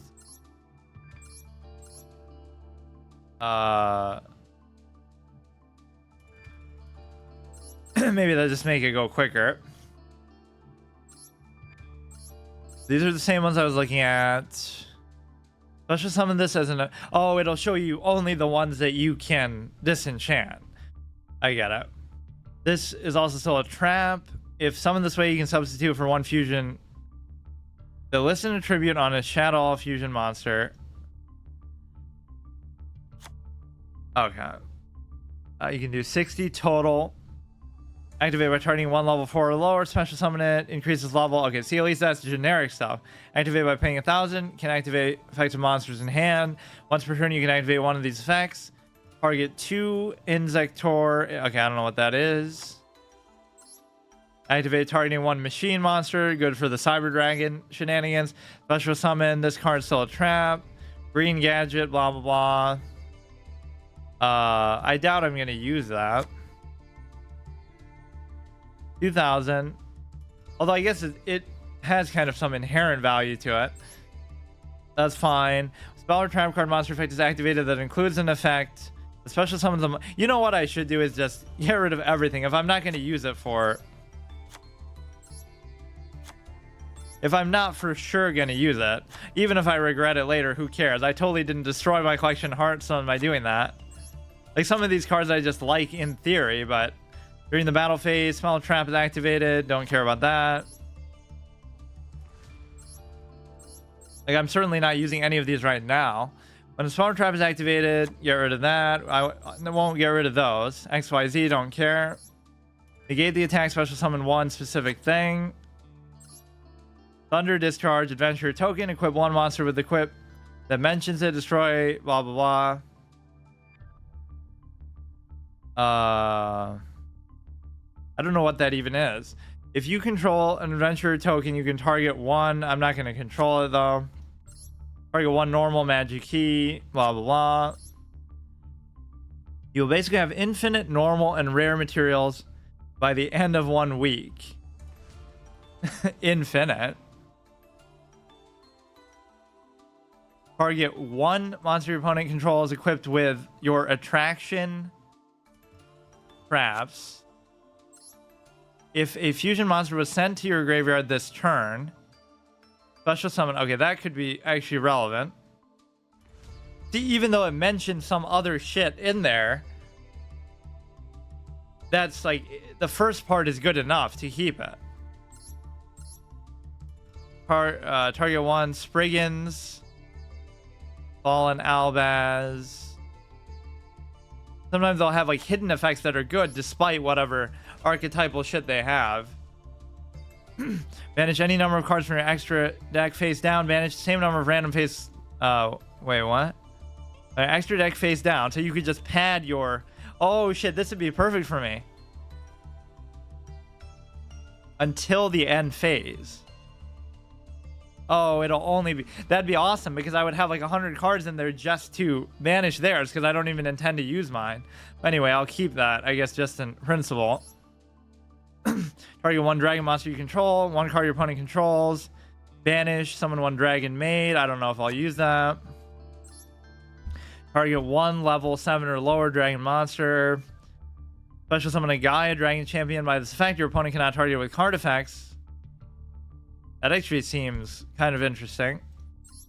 When either player's monster declares attack, and all your monsters in face up machine monsters, destroy all monsters your opponent controls up to the number of machines you control. Probably not, despite my love for the whole Cyber Dragon thing. Target one Dragon Galaxy monster. Same thing. Send one Pred Plant thing. Okay. Evil Eye Defeat. If you control an Evil Eye monster, no. One Assault Mode, no. Banish one zombie on the field. Special summon one zombie. Draw 3 cards, then discard 2 cards, including at least 1 danger card. Tribute one. Oh, I can't get rid of anything to do with Cyber Dragon, though. Not that I even want to build that, but I almost should use that as an informative point, just because I've always used that. I just always saw it as such a good turn 2 play. Dragon Maid has a decent beginner deck if you buy 3 structured decks. Maybe. Cyber Dragon, Fusion Summon, the list of Cyber Dragon as a material. There was some kind of 1-turn kill involving that, I think. Because like you give like a mech double attack or something, limiter removal or something of the sort. If your opponent controls a monster, special summon one FA. Target one. I guess I don't have that many cards. They can be disenchanted. Target one rocket monster. Get rid of that. Target one face-up monster you control. Light Storm monster. Fusion summon one. Okay, we'll keep that. Destroy one destruction sword. Card you control. Special summon one something.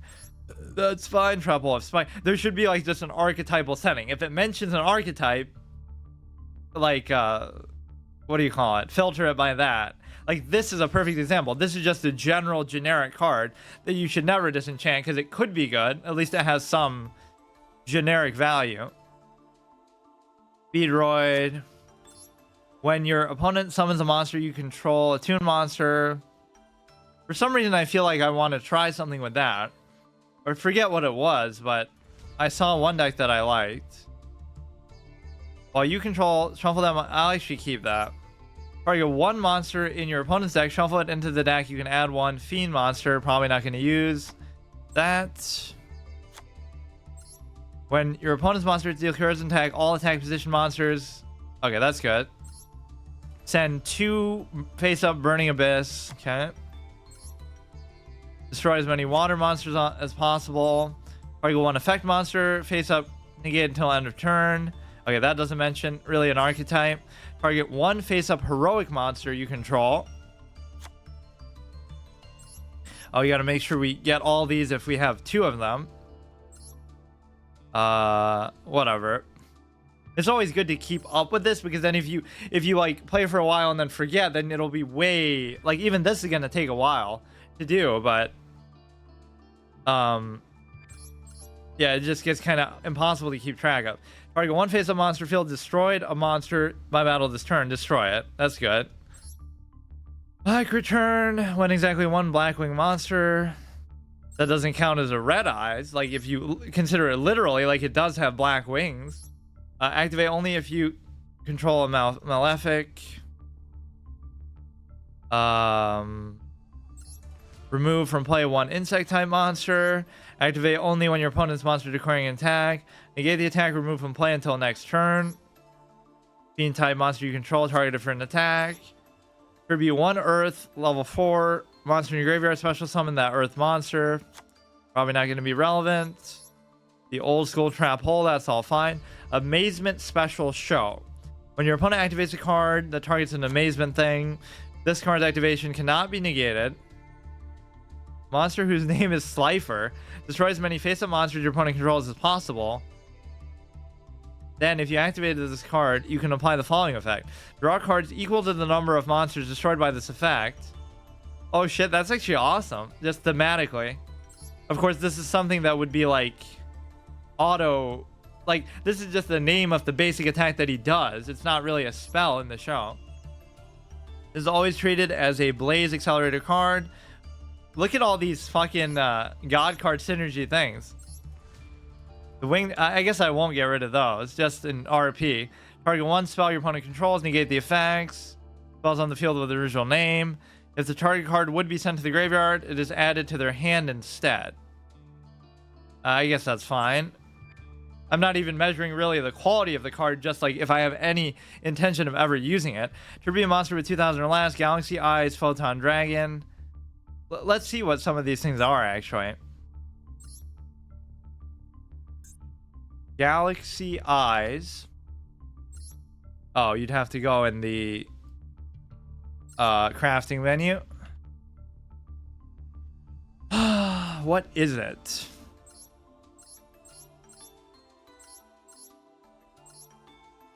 Please be a fusion, or it's not even. It's just a regular. What? Galaxy Eyes, Photon Dragon. You can special summon this from your hand by tributing 2 monsters with 2000 or more attack. During the battle step, if it battles a monster, you can target that, banish both this card and that target. Return those banished monsters to the field at the end of the battle phase, and if you banish an XYZ, this gains 500 attack when it's banished. But that effect is not very good, though.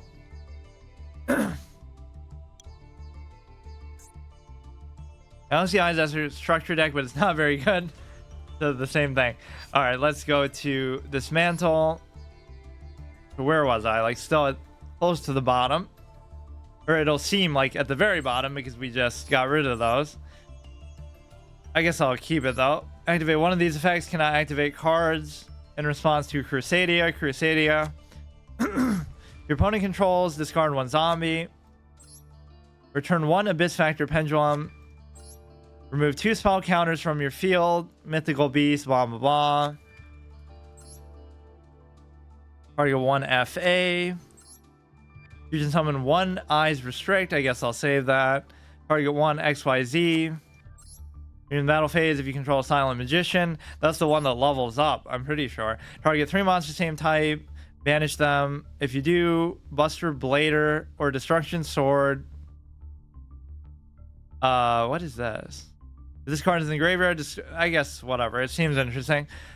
Banish 2 Ritual Beast monsters you control. Special summon 1 from your extra deck, ignoring its conditions. Some of these seem like they would at least work with the kinds of summons I want to do. When you take battle damage, X Saber. Don't know what that is. When a spell effect that would inflict damage to you is activated, you take no damage from that effect. All this card is in the graveyard. You take. I mean, that still could be good just for that part alone. Your opponent's monsters on the field outnumber your non-token monsters on the field. Tribute any number of mecha. Okay. Select 1. Okay, I don't know what. I don't even know what some of these archetypes are. I'm sure I've seen them, but I just don't know them by name. Activate only during the battle phase. Select 2 Karakuri. All plant type monsters you control. Add 2 or 4 Battery Man monsters. Keep that. Then 1 graveyard, 1 reptile monster in your graveyard. If a punk monster, you can reveal 1 spellcaster monster with 1850. During your main phase, you can fusion summon 1. Okay, wait.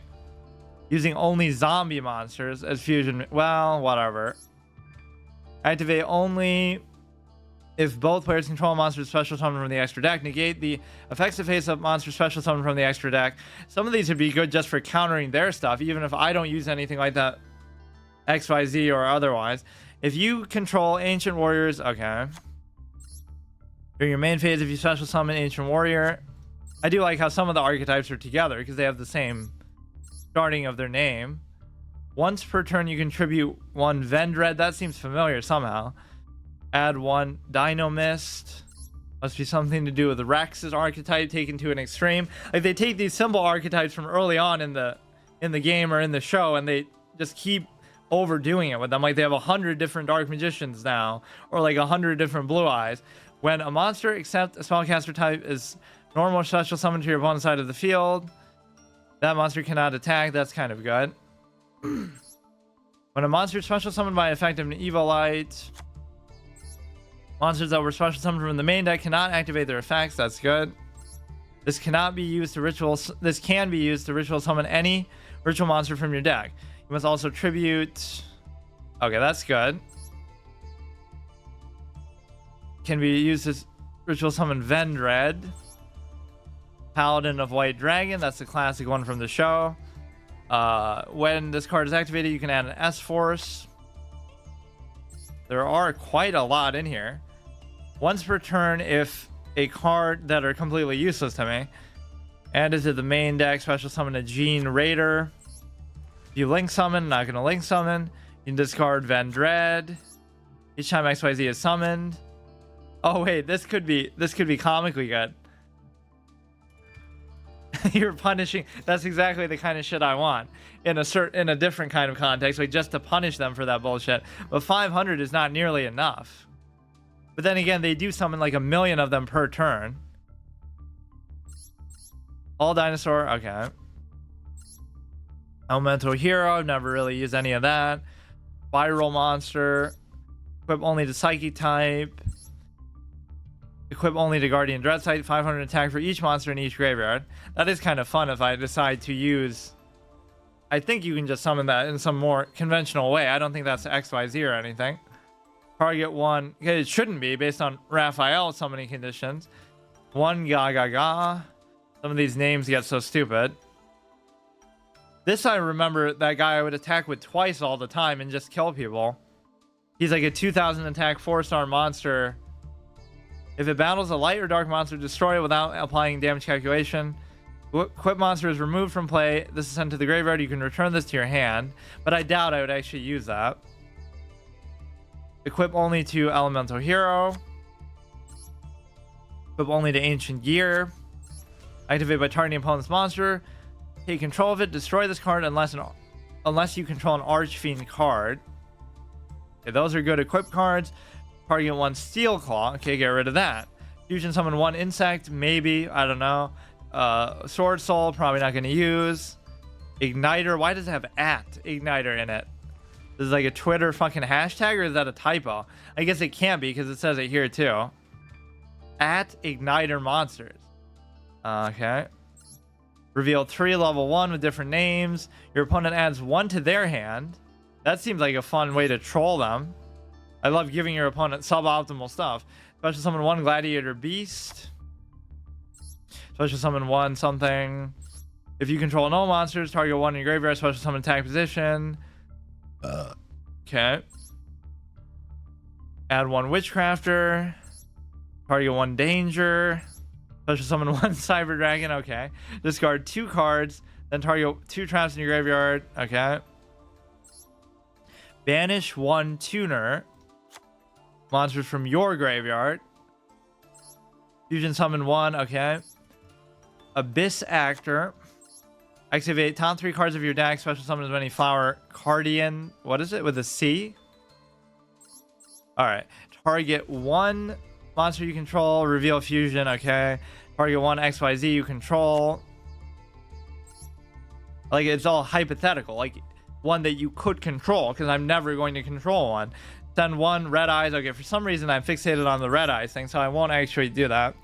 If you control both light and dark, you can target 1 of your banished light or dark, add it to your hand. For some reason, I think that might be relevant. If you control no monster, special summon 1 level 4 or lower Photon or Galaxy. Wind monsters, don't really care.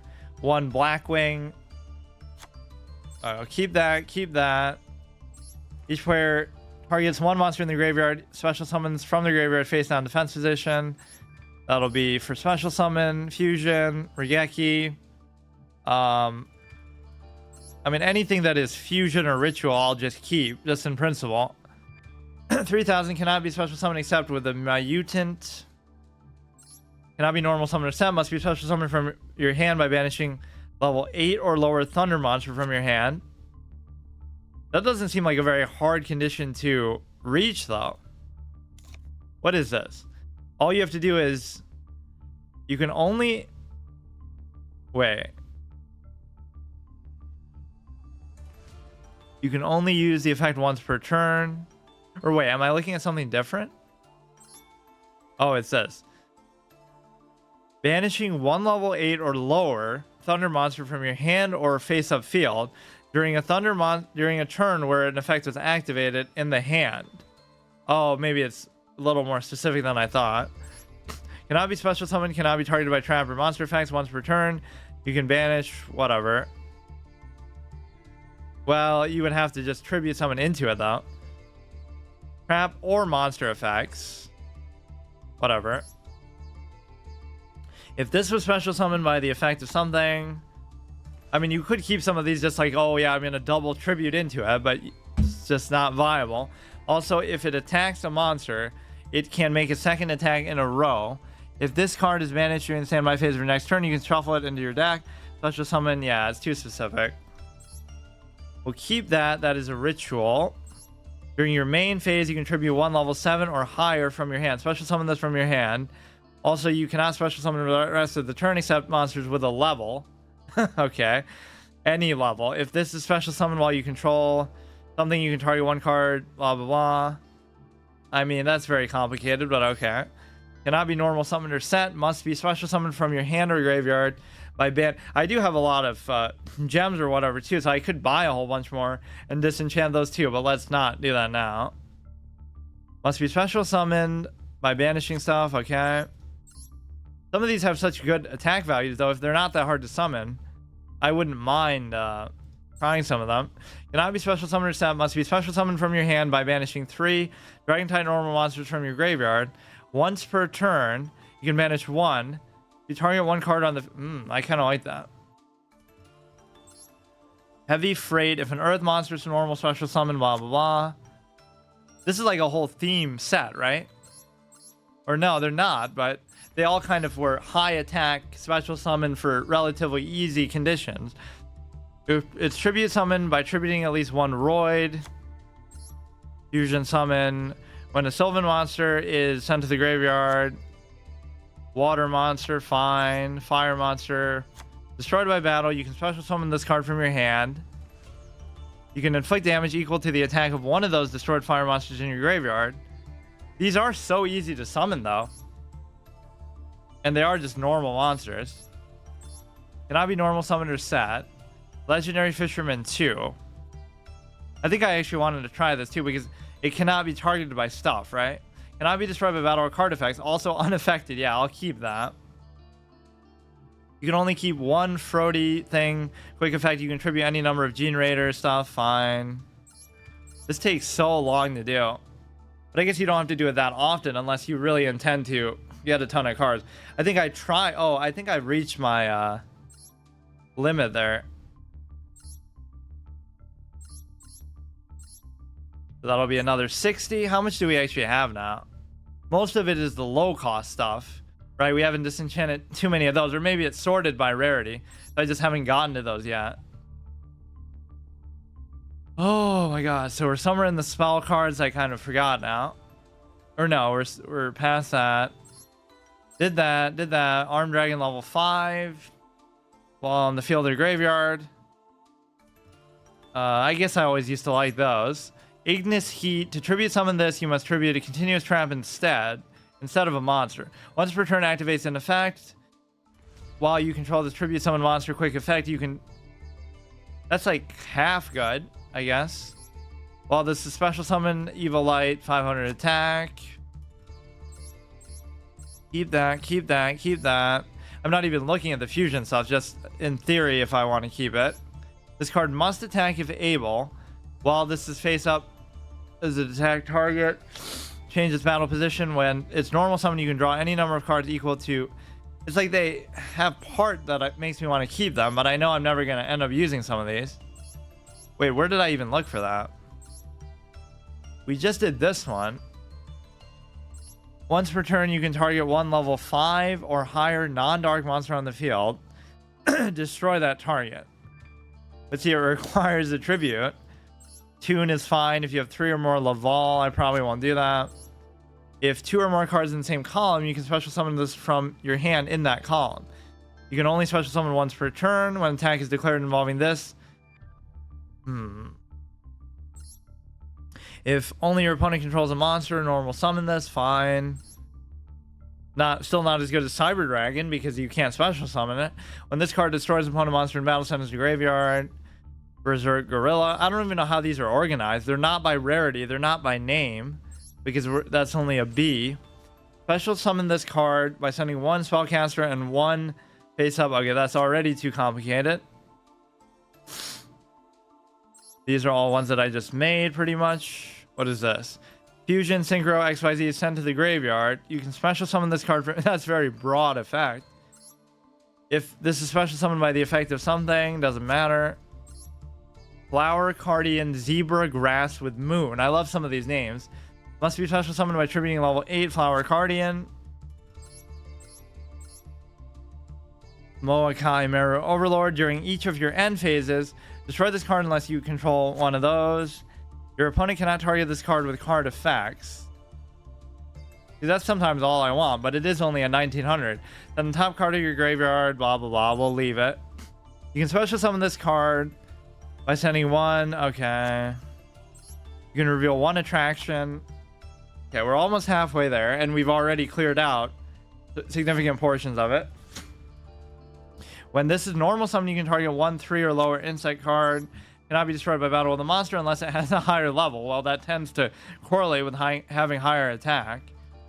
Once per turn, you can... Oh, shit. Okay. When this card is normal summon, you can special summon one Gouki monster from your hand. That would coincide with one of the things I have, the 2300 4-star. While your life points are higher than your opponent, plants monster, doesn't care. When this destroys a opponent's monster by battle, sends it to graveyard. Special summon one plant. You can send this from your hand to the graveyard. Okay, I'm not going to use plants anytime soon. When this is normal summon, you can add one Chrono Anomaly. A lot of the cards they mention, I don't even know what they do, but it's just unlikely I'll want to use them. Target one Vylon. This I remember having the physical card out for some reason. Just that picture is very memorable. This card is treated as a normal monster while face up on the field. While it's normal monster on the field, you can normal summon it to have an effect monster with the effect. If it attacks, your opponent cannot... Okay, that's cool. During either opponent's turn, you can discard this card. Magician Girl. Monsters you currently control gain 300. Okay, not going to use that. Spell Canceller is garbage, but I'll still keep it. A lot of these basic ones that don't have any effects, right? Even though I like the criteria of like a 4-star monster with high attack, because that's clearly very high. It just doesn't make sense. Like even Luster Dragon I should replace. During the turn this card was normal summon, you can normal summon one is Swarm. Oh my god, if this destroys opponent's monster by battle and you have 3 or more Flame Veil in your graveyard, get rid of that. Once per turn during the end phase, if it was normal summon, return it to the hand. If this card is normal summon, you can add another one. You can target one. Okay. You can discard this card. Add the Layer of Darkness from your deck to your hand. If this card is summoned, you can target one Teller Knight. When a Beast type warrior is... Okay. When this card is destroyed by your opponent's card, sent to the graveyard, shuffle it into your deck. Your opponent cannot target... Okay. Once per turn, if a card or effect is activated that targets this face-up card in the field, quick effect. Special summon one dragon. Okay. When this card... Here, let's just do this. What are we even at? We've gained a ton in the other categories, but I guess we don't have that many super rare or ultra rare things to disenchant. So we were like about halfway through. Should be. Maybe? I kind of lost track now. Opponent controls a face-up monster, special summon from the extra deck. Let's start from the top. How about that? I don't know what it's even sorted by. Maybe just attack value? I guess it doesn't matter, but...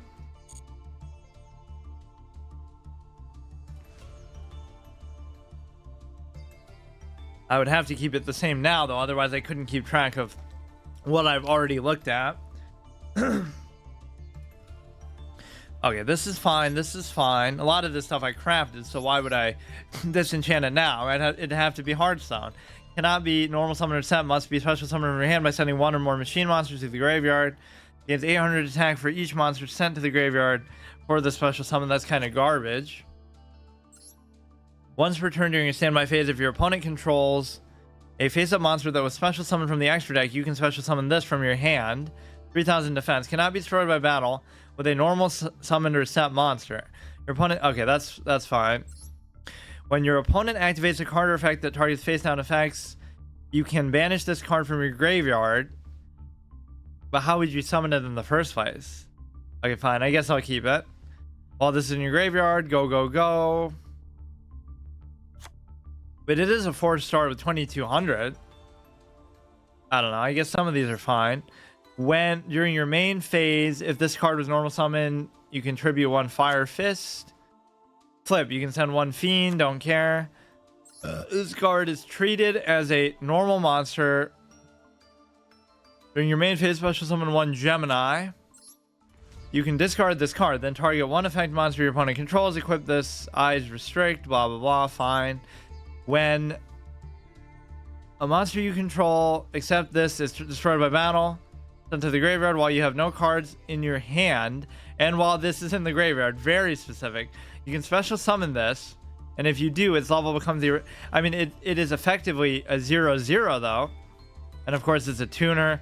I won't say I can't use stuff like this just because it has tuner in the name or in the description, because if it has a good effect, I don't mind using it like that, but not actually as a tuner. Cannot be destroyed by battle. If this card was normal summoned during the standby phase, you contribute this card special summon up to 3 level 4 or lower reptile rock. I don't know. When using this as synchro material, when a monster is banished by effects of Galaxy Eyes Photon Dragon, you can send this card from your hand to the graveyard and inflict 3,000. Okay. That could be good. You can target 1 super heavy. That's one of the highest just straight up values that doesn't have like some variable to it. You can target 1 super heavy samurai monster you control. Okay, I don't want that.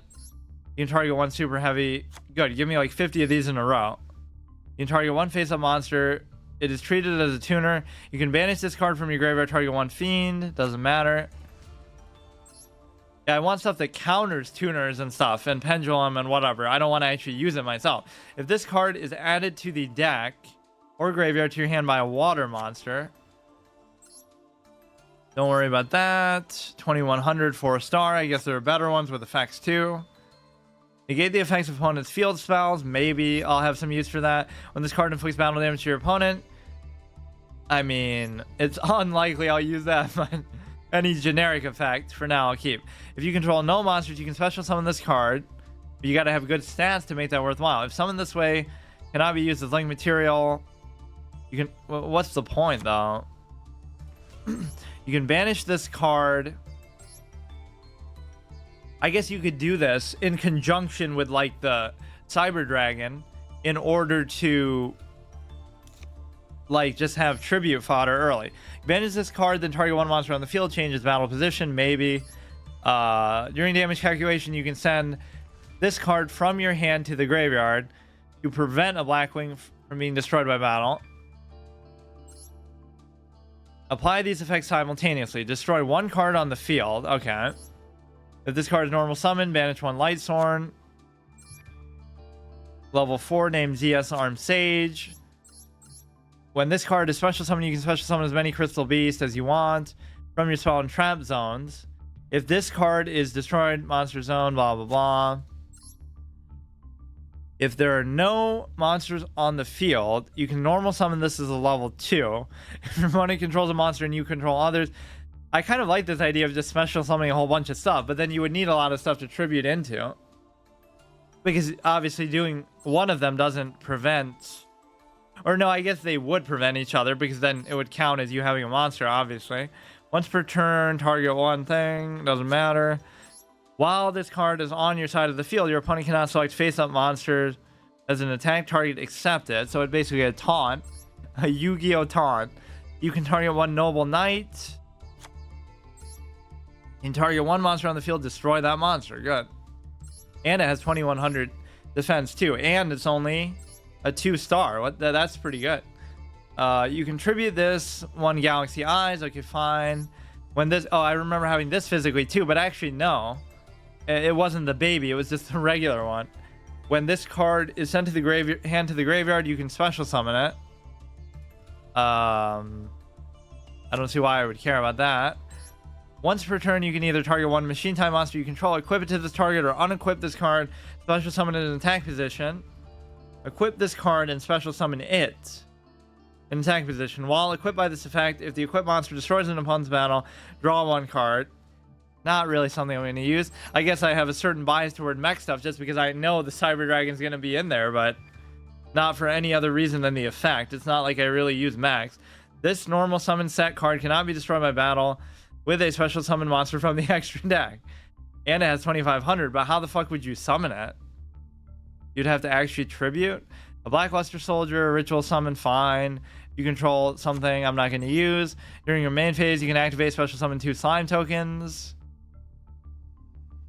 Divine Beast, that's like a god card thing maybe. During your opponent's main phase, Mutant Evolution Lab. If a monster you control is tribute summoned, you control is tributed, you can special summon this card from your hand or graveyard, banish it. If a Warrior Synchron or Stardust Synchro monster, well, just even being able to, but banish it when it leaves the field. Okay, fine. When this card is on the field, is destroyed and sent to the graveyard, you can add one Union monster. Once per turn, target a machine, equip this card, unequip it, special summon it.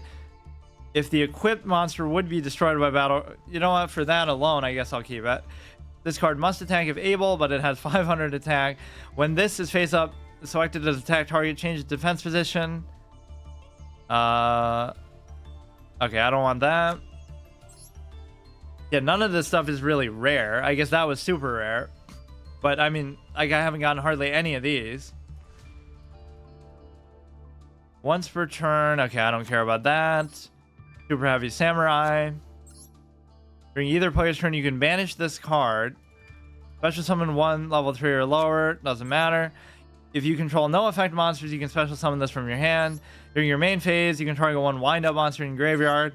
When this card on the field is sent to the graveyard, you can special summon 1 Gusto. You can special summon this by tributing 1 monster on either player's field with a Predator counter. Once per turn, you can gain 500 life points for each card in your opponent's hand. Unlikely I'm going to use it, but whatever. While you have no cards in your hand, if a monster you control attacks, the defense inflict piercing. If this card in its owner's possession is destroyed by your opponent's card, your opponent cannot conduct their next battle phase. Get rid of that. I'll keep that. Get rid of that. How do I have so few pendulum ones? Because that's just an easy disenchant. This card was special summoned by a Dream Mirror. Okay, get rid of that. If this card is sent from the field or the hand to the graveyard, you can excavate the top card of your deck. If it's plant type, not going to be plant type. Cannot be normal summon or set. Must be special summoned from your hand by tributing Flower Guardian. If your opponent controls a monster, you can special summon this card from your hand. I mean, that's one of my favorite effects, but it's got to at least have better stats than that. You can target 1 Utopia monster you control. If it's special summoned while you control a Melodious monster, I guess we do use that Melodious Diva sometimes. You can add one, maybe actually. Maybe somehow that'll work. Cannot be normal summon or set. Must be special summoned by tributing 1 warrior type monster. Blah, blah, blah. Once per turn, standby phase, gains 500 attack. Special summon by tributing a warrior. It has 1000 attack. Once per turn during either player's turn, when a spell card is activated, you can negate it. If it's destroyed by battle or this card in its owner's control is destroyed by an opponent's card effect, you can special. Okay, maybe somehow that'll be good. During your opponent's turn, quick effect, you can tribute this. Next battle damage is inflicted to your opponent instead. A little bit of a magic cylinder if you have 3 of those and you want more. If this card is destroyed by battle and sent to the graveyard, destroy the monster that destroyed it. Here, let's dismantle these. Shouldn't be really that much left now. We were at like this one. When this card declares an attack, it gains 500 attack. If this card on the field is destroyed and sent to the graveyard, you can special summon 1 level 1 with 0 attack defense from your deck. Effects are negated and it's destroyed in your next end phase. I don't really know. flip. You can special summon level 3 beast or lower. I mean, there are synergies and intentions for each of these. Like, you would know, oh, this is meant for that specific thing, but you can target one of your banished monsters except this. Special summon that card from your hand. Wait. Oh, special summon this from your hand, and if you do, shuffle that target into the deck. During the main phase, okay, I'm not going to use that. You can reveal this card in your hand. Your opponent randomly chooses one card from their entire hand, then you discard the chosen card. If the discarded card was not that, it'd be easy for it not to be that, because I'm not going to have that from your hand, and if you do, draw one card. Okay. At the start of damage step, if normal monster battles opponent's monster, reveal a card, discard a card. If you have no spell or trap cards in graveyard, you can special summon this card. After this way, you cannot... Okay, fine. Once per turn, you can place one Venom counter on a monster your opponent controls. If you activate this effect... I don't know what that is, though. You would need other cards to take advantage. I'm sure if you have like 3, it destroys it or whatever. You can banish this card from your graveyard. All face-up larval monsters gain 400 attack. You can pay 600, fusion summon one punk fusion well, who knows if I'll try to use one. When this card is normal summon, special summon one winged beast, drag unity. I always say that sounds like a drag pride thing, right? Let's go to the drag unity parade and celebrate the fact that we dress in drag. Monster from your hand, then equip it with this card. While this card is equipped to a monster, that is treated as a tuner. Where am I even here? Here. If you have no cards in your hand, you contribute the special summon up to 2 Infernity Beetle. If this card is in your hand or graveyard, you contribute 1 Beast Warrior, winged beast monster. Special summon this card, but banish. Okay. I mean, the first thing that catches my eye is like the statting is shit. So you're probably just using it as some kind of material for something else. You can target 1 Magistus monster you control. Doesn't matter. Cannot be special summoned. When this is normal summon, target 1 Blackwing. Special summon in defense position. When you normal summon a Resonator, you can special summon this from your hand. Attack becomes halved. When an Altergeist Link monster... Okay. If this card is in your possession, is destroyed by opponent's card effect and sent to your graveyard, or is special summoned from the graveyard, you can target what attack position, destroy it. Okay, fine. Cannot be used as Synchro material except for Synchro machine monster. When your opponent's life points are higher, face-up monsters your opponent controls lose 500 attack defense. Valkyrie, this is all the stuff that Siegfried would use, although I don't think I remember this one. There was like the 3 core ones I think he would use. This definitely wasn't one of them, was it? During your main, or at least the effects would be different still. Valkyrie, whatever, I'll just leave it. If this card is special summoned by a Gladiator Beast, I guess I'll leave that. If this card is faced up by opponent's monster, so pretty much all I got were the neutral and the rare. I guess I don't even, maybe it's normal rarity. If this card is faced up by opponent's monster, inflict damage equal. I could combine like, oh, I guess it's a tribute though. Those 3. I forgot what it's called now, that deal damage of your opponent's monster to them with the 3 magic cylinders, and that would be kind of insane, because if the game lasts even a few turns, which it almost never does still, that could be lethal.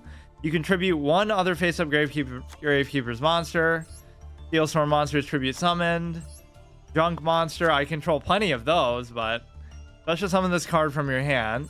Neither party can special summon monsters. Oh, look, my favorite card in the whole game. When another monster is normal summoned to either... Imagine doing this turn 1. Wow. Destroy this card, though. Well, it wouldn't be very hard for them. But you know what? They won't be able to do it because they won't have any cards in their deck that can be normal summon. Because they rely so much on this shit. This card gains 200 attack for each year. Okay. Card is normal special summon. You can special summon 1 machine from your hand. If this is destroyed, you can special summon 1 level 4 gadget. If this is in your hand, Photon Galaxy XYZ. You can choose 1 Cyberbeast in the extra monster zone, special summon. When this card is normal summon, add 1 left hand shark from your deck to your hand. If this card is in your graveyard and you control no monsters, you can special summon this card, but banish it when it leaves the field. Okay, it's too much. different copies of the same thing. It's just like the name is glossy, I guess. I forgot where we would meet.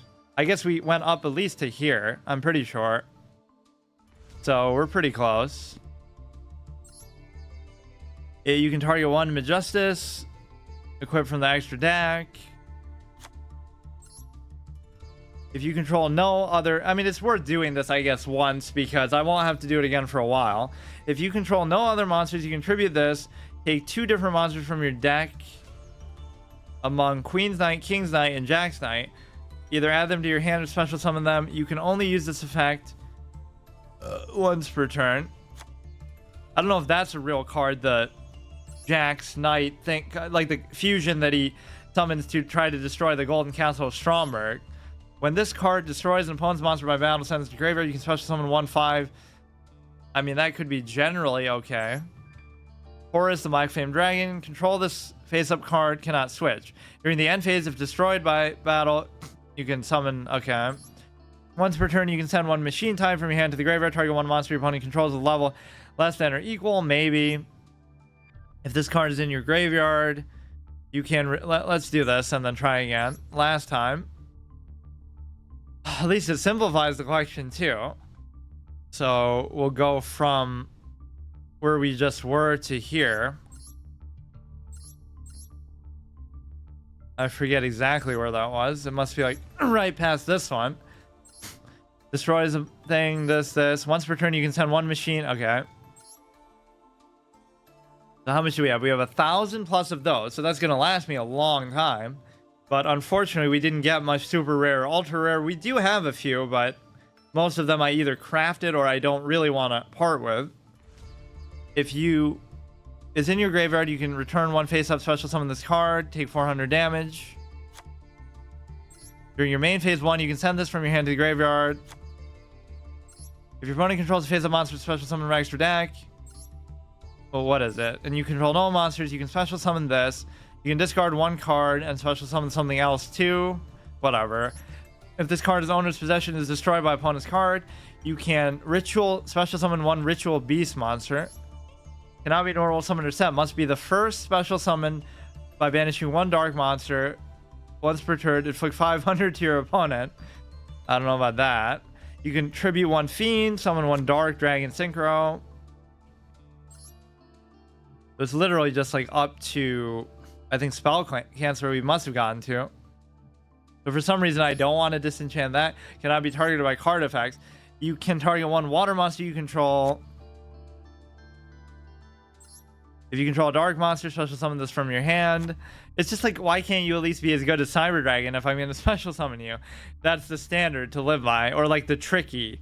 If this card attacks while you have no cards in your hand, that what a beast turn 2 that would be, right? You special summon a Cyber Dragon because your opponent moved on turn 1. Then you summon like 2 trickies by discarding 2 cards from your hand.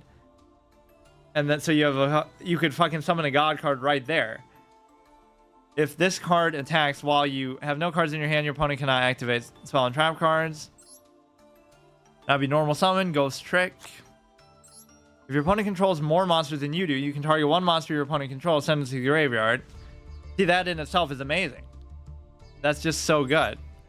This one we obviously made. Other face-up monsters with the same attribute as this card. Maybe. Once per turn, you can target a Drag Unity in the trap zone, special summon it. You can shuffle 2 Gusto. When this is normal summon, you can activate top 5 cards in your deck. Once per turn, if a card effect is activated, you can special summon 1 dragon monster. I think we're good. When this is destroyed by battle, shuffle this card into your deck. Okay. So that was still pretty fruitful. The rest I'm just going to have to wait till I get more of them to disenchant. Or I guess at least like that makes it a very small collection. So I don't even know what I wanted to do then. Let's say I wanted to make this. Oh, I guess there is a lot more, but it just can't be disenchanted. Let's say, for example... But see, these are still going to be... Oh, I guess it is within the rare. How about we make 3 of them, as if there would even be a point, right? 1 light, 1 dark. I don't feel like even doing this now, though, after disenchanting all that, but I might have to.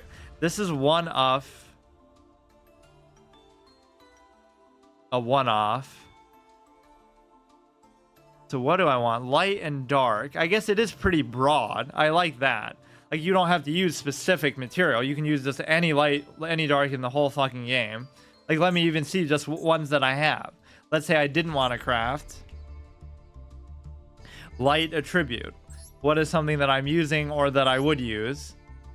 Of course, a lot of these can't be disenchanted, which you might wonder why I have them otherwise. I guess I don't really have too many good ones. I still want to do it just kind of reactively, like just any random stuff that I feel like. But let's do a whole bunch of the fusion cards. We should obviously have 3 of these no matter what. Let's go on a crafting spree. Wait. Oh, whatever. 1, 2, 3. Maybe this. Add 1 polymerization from your deck to your hand, I guess. So the condition shouldn't be that hard to meet because everything in here should just be light or dark anyway. Let's look for, like, okay, highest attack. Light or dark ones. For, like, well, I guess it would also have to be, like, 4-star. So what is this? All light. Oh, it's going to start at 0. So 4-star, 2100. During each of your end phase, destroy this unless you control something. Okay. Cannot be normal summon or set. Must be special summoned by a card effect. Once per turn, you can target 1 light you control. Equip this card to that target or unequip this special summon it. Okay, so this you can just do because it's a 1900. I guess that's fine. If you control a light normal monster, you can special summon this card in defense position, which is not actually very good. During each of your end phases, man, you can't escape this Kawaki shit. During most of your end phases, destroy this unless you control. If there is a non-light monster on your side of the field, destroy this card. But, like, what's the upside? You could just get a 1900 that doesn't have that effect. This picture seems familiar somehow. You can special summon this card by sending... maybe I'll do this another time. Moving to the shop screen. What's it trying to do? 1 free pull. Okay. It's kind of random. Yeah, it's going to be like 2 fucking cards though, right? 2 card packs. Or maybe not. Why were some of them like that? I guess those aren't really full packs. Okay, I don't really want that. More stuff I could disenchant. You should do it as soon as you get it so you don't forget and have to do that again. Oh yeah, let me look at some of the cosmetic stuff too, just for the fuck of it. At least that will last me in the other 2 categories. Accessories, like, what is new? This was there, this was there. This seems new. This was definitely there. These were there. I don't really remember. I think most of these were there. This seems new. Totally awesome. 2 toads, a parent and a child. They have skin is white. Oh no, I read that. You crafted an SR and unlocked a secret pack for the first time. You get a free booster pack. Oh yeah, I think I've done that before though.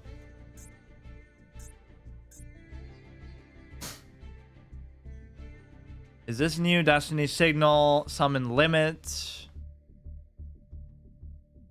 What is even my mate's base? It might just be a default one. You didn't even have the chance to buy anything. I guess that does look kind of cool. Or I have like some volcanic one, which you can't even get now apparently. Protector, there were some pretty cool card backs. Icon, I do like the Black Luster for now. Got the little troll magic cylinder one. I think most of these have been there. Icon of a dogmatic nation. This one I don't remember being there. That looks pretty badass. An icon depicting a dragon king who has appeared after defying time and space itself, a harbinger of disaster. One day, the true dragon shall face off its beastly... The true dragon shall face off its beastly powers capable of annihilating the world. And what other one? There's like one more accessory, right? Monster art. Oh, this is just for the title screen. Whatever. I just don't know if any of these are going to be timed in such a way that you won't be able to get them later. Sometimes they'll do that. I feel like they've already done that with some of them.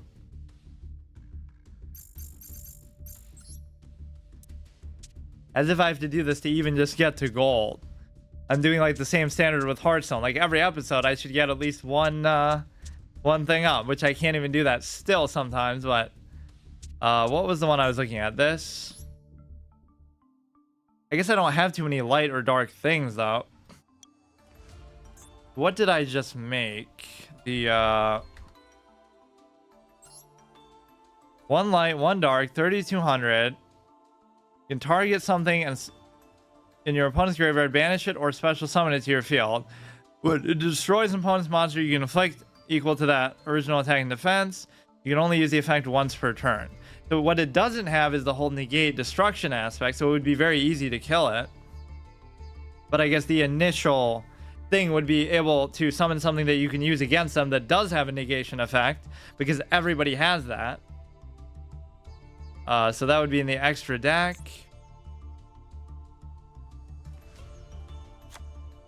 What else do I want? This is going to take too long because I'm going to have to look through it. Let me just try with my thing for now. But at least we have the materials for it. Maybe. As long as there's not too many super rare and ultra rare things that I want.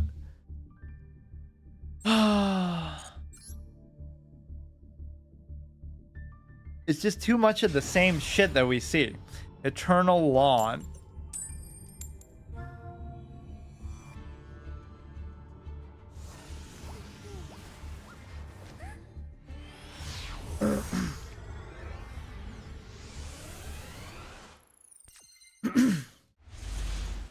Okay, so we don't get the Cyber Dragon here. That's like a first time ever. Probably draw right into it. I mean, some of these equip cards can be pretty good, but it's almost like I wish for the 4,000 value sometimes, although then I would die a lot sooner too. But it feels like I always get my opponent low somehow, whether through Magic Cylinder or just something, and then they end up winning with very little life left. Just like a burnout factor. Sword Soul. Zombie. Dragon.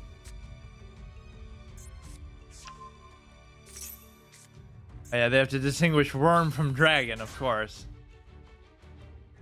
Tuner. So often stuff like this doesn't even matter, like the types, but I guess over time they added, like I feel like at the beginning that didn't matter at all for hardly anything. So now you could, if you could destroy this, you could summon it back with your little fusion thing. Would be the whole beauty of it, assuming it's that good. But then if it is that good, you probably wouldn't be able to destroy it because it'll just negate the effect. So you need like a double. And turn one is especially deadly because you can't even do anything to react to it. So he's guaranteed to be able to summon a million things, whatever he wants, for 5 minutes, because that's just the way the game works. So even on my turn, I wouldn't be able to do that because he could just Solemn Judgment it or whatever. That's what's so annoying about it. There was nothing I could have done to even stop this. That's what hand traps are for, I guess.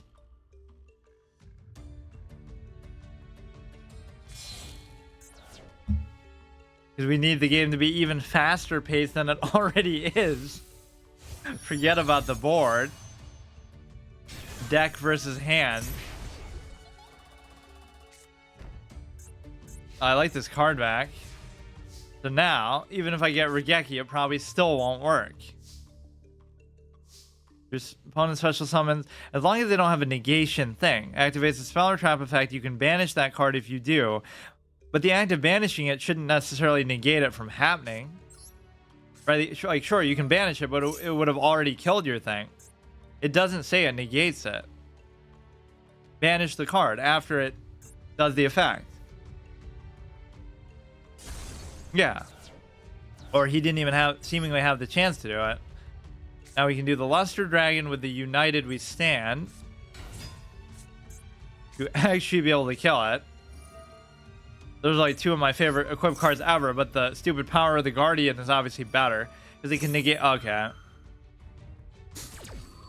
I mean, you can't really play around stuff like that, though. I guess I just can't do anything. And I use that 2300 as the base to summon something else, and then I can use Solemn Judgment to stop it. I can't remember if I bought this or if it just gave it to you. It might have just given it to you as a reward for something. Oh, he's just gonna play it smart and not even do anything. 2400. That's the only way that I can match the attack values of some of these things is just with a... Oh, here we go. With an equip card. I have to hope that he doesn't... like, we'll even just keep it in attack mode. We'll put this in defense mode. We have to hope that he tries to summon something else fancier. That would be kind of worth it.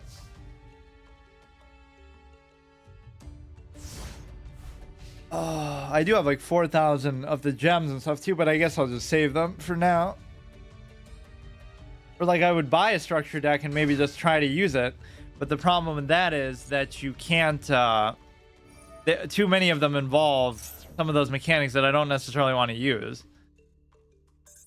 Like if it was just like an old school, okay, from 2015 with, I don't know, some kind of Red Eyes fusion or some shit that we would see so much. I saw that like 1,000 times probably on Duel Links.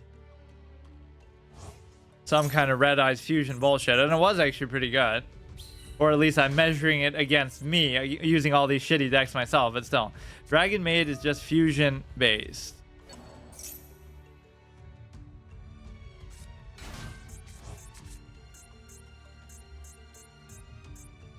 Nemesis Corridor. You can target one of your banished monsters except Nemesis Corridor. Well, as long as none of these decks have super rare or ultra rare cards in them, I can just make as many as I want because I have like 1,000 fucking resources in each of these categories. And I guess that's kind of worth it, but he was probably going to use that to summon another one too.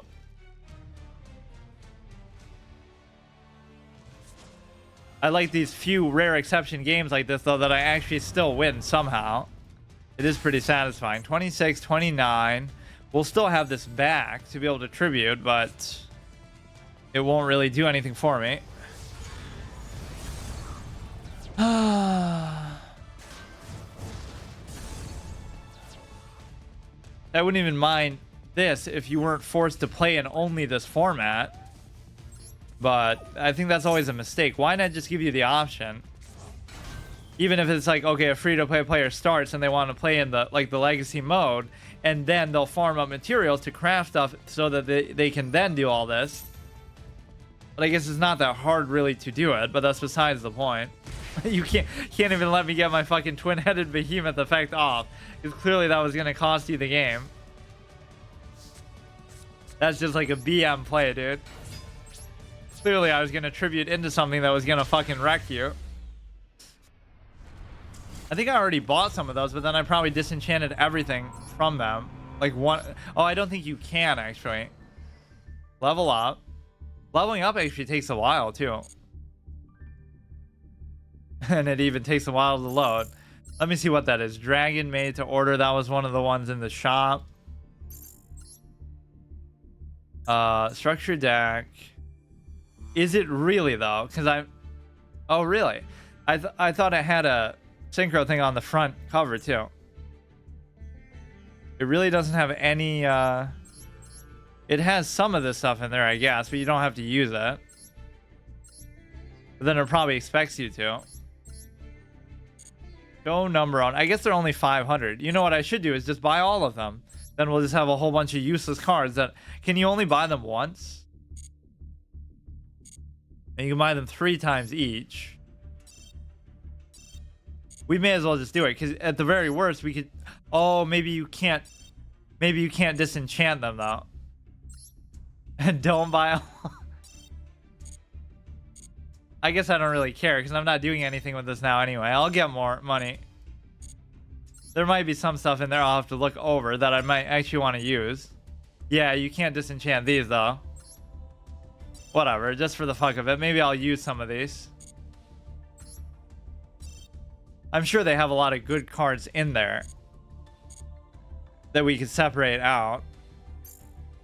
Let me try one game as that, I guess. But... or wait.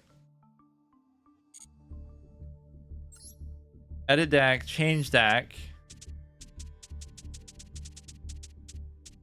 Dragon made to order. So I'll just try to avoid using some of that. Or maybe I'll just use it anyway. Who cares? Yeah, they should kind of let you disenchant that too, but then maybe that'd make it too easy. Better to buy 3 of a structure deck and make a good deck out of it. I guess I could do that too. Numpokas. I think I might have bought one of those before too, so it'd probably just reset the counter.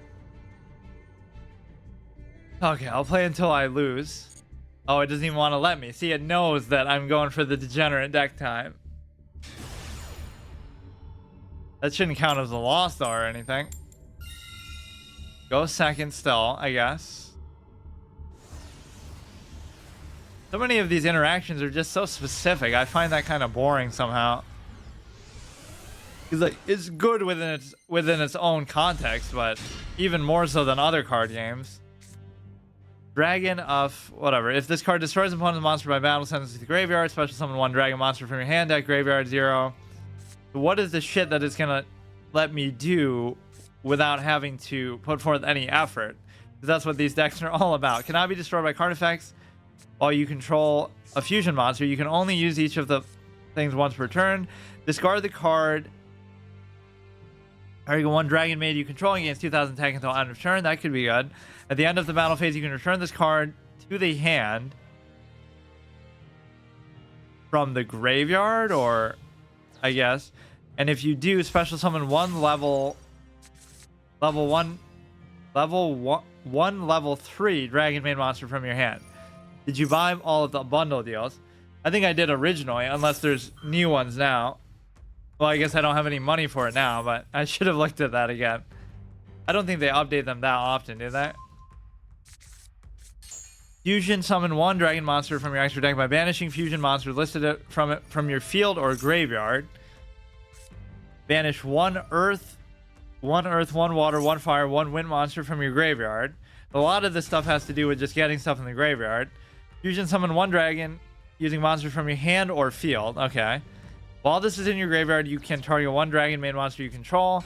Add this card to your hand. And if you do, return that monster to the hand. You can only use this once per turn. Oh. I feel like my turns won't be as long as theirs, at least. All rocket monsters gain 300 attack defense. Like, even this doesn't look so bad yet. There are 5, and at least Ash Blossom and Infinite Impermanence should be in every of your decks. 1200. Yeah, the Link monsters don't get very high attack values, but that's not really what they're about, I suppose. You can add 1 Drag Unity spell trap card, 1 Dragon Ravine from your deck to your hand. If a dragon monster is special summoned from the extra deck to a zone this card points to, except during the damage step, you can special summon 1 dragon or winged beast.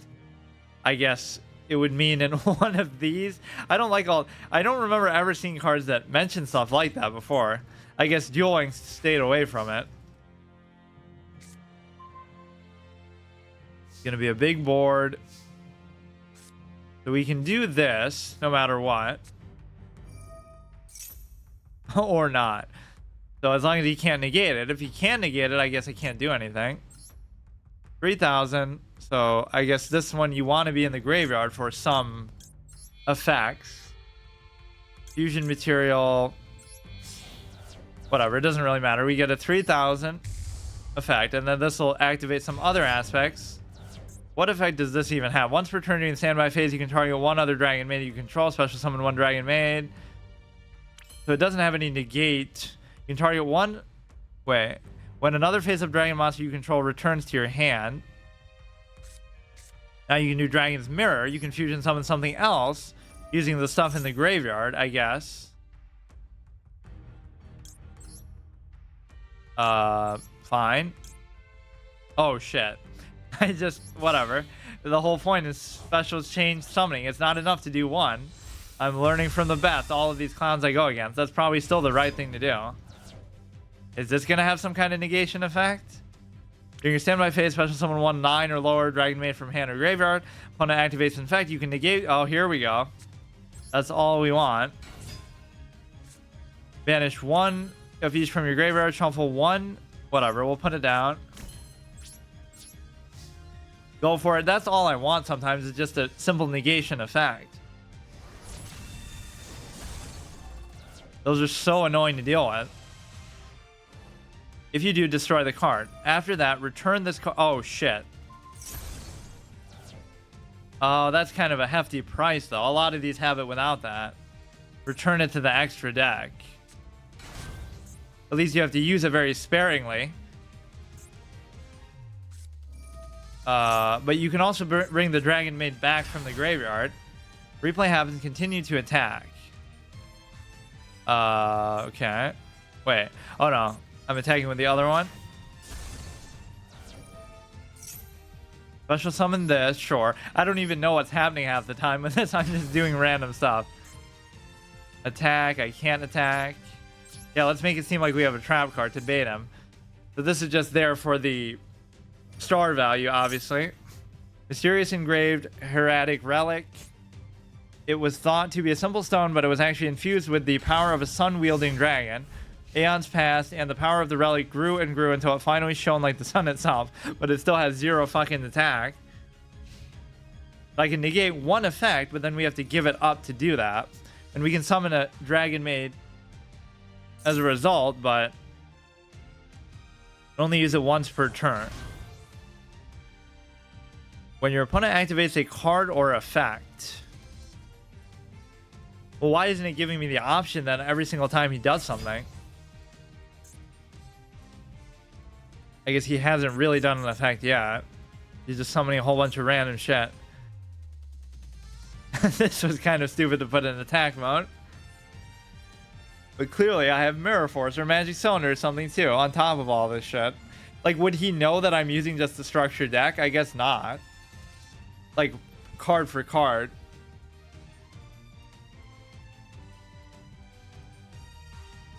They should have like a themed format where you can only use structure deck versus structure deck. So then at least you know what to expect. That's always good for free-to-play players. During your main fit, no other card game has that, I think, besides Pokemon. Like, they all have structured decks, but you can only use them in a format where you can use anything else too. Main phase, special summon 1 dragon. So apparently this just doesn't work. Like, what am I missing? Activates a card or effect. He's activated plenty. You can negate the activation, but I haven't been able to do that. Okay, can I negate that? 3,500.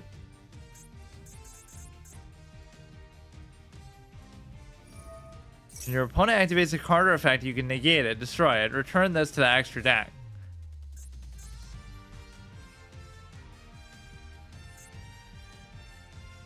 Card or effect. So effect would mean anything that he's doing with these monsters. Or he must have some way to stop it. I don't know. I have no idea what it does. Special summon 2. If your opponent controls more monsters, special summon up to 2 rocket monsters with different names in defense position. If your opponent controls more monsters than you do, special summon it. Yeah, I don't think that has to do with that. So 3,500. At best, he could just trade into it, though. Oh, shit. He's not even going to, though. That opens up the chance for me to kill it some other way, which I'm not sure if he has. Oh, he can just keep attacking. Amazing. Fuck. I'm just dead. I never even got prompted to have a chance to do it. I guess that's good, except for the fact that you have to give up, put it back in the extra deck to do it. But then I guess you do get a Dragon Maid in return.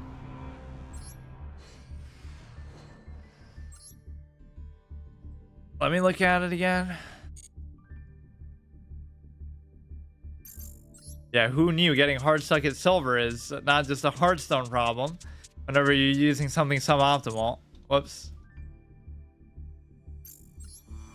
As soon as you can start to lose rank, which I don't even know if that's happening here, but...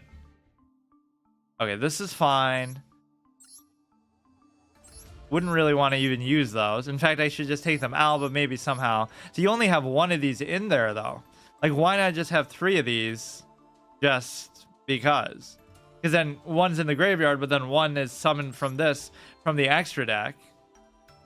Special summon one from your extra deck. It almost stands to reason that you would want more than one of those. I guess they just don't want to give you too many good cards in this, like too many ultra rares, but you can't even disenchant them either.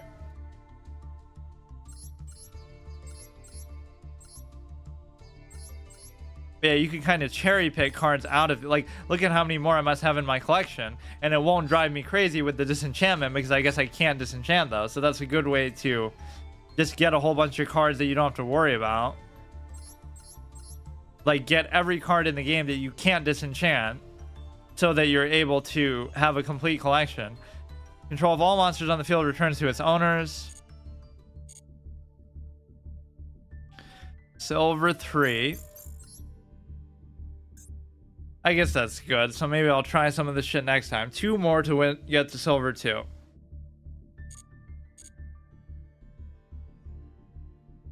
I'll try to make maybe that other stupid thing too. The, what's it called? The Despia.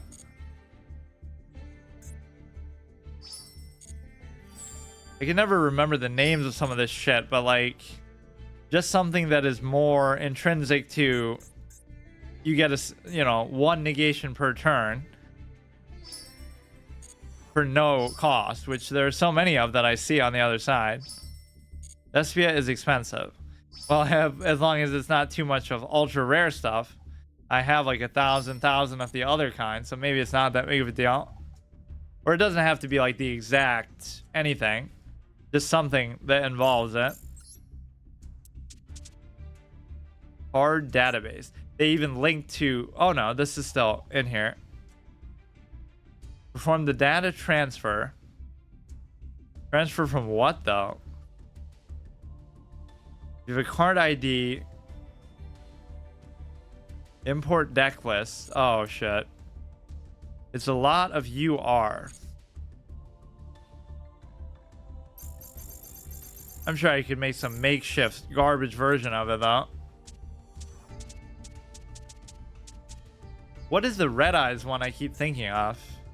There was definitely one that had a good effect. Or do you have to put like the dash between it? Or it might have been a synchro, but I feel like it was a fusion. Okay, it wasn't that one. It wasn't that one. Wasn't that. What the heck was it? Or maybe it was, and I just am imagining it. Zombie Dragon, Flare Metal Dragon, Odd Eyes, 100 Eyes. If this card is summoned, you can send 1 Red Eyes, hand or deck to the graveyard. If you do, inflict damage equal to half of it. You can special summon, that's not it.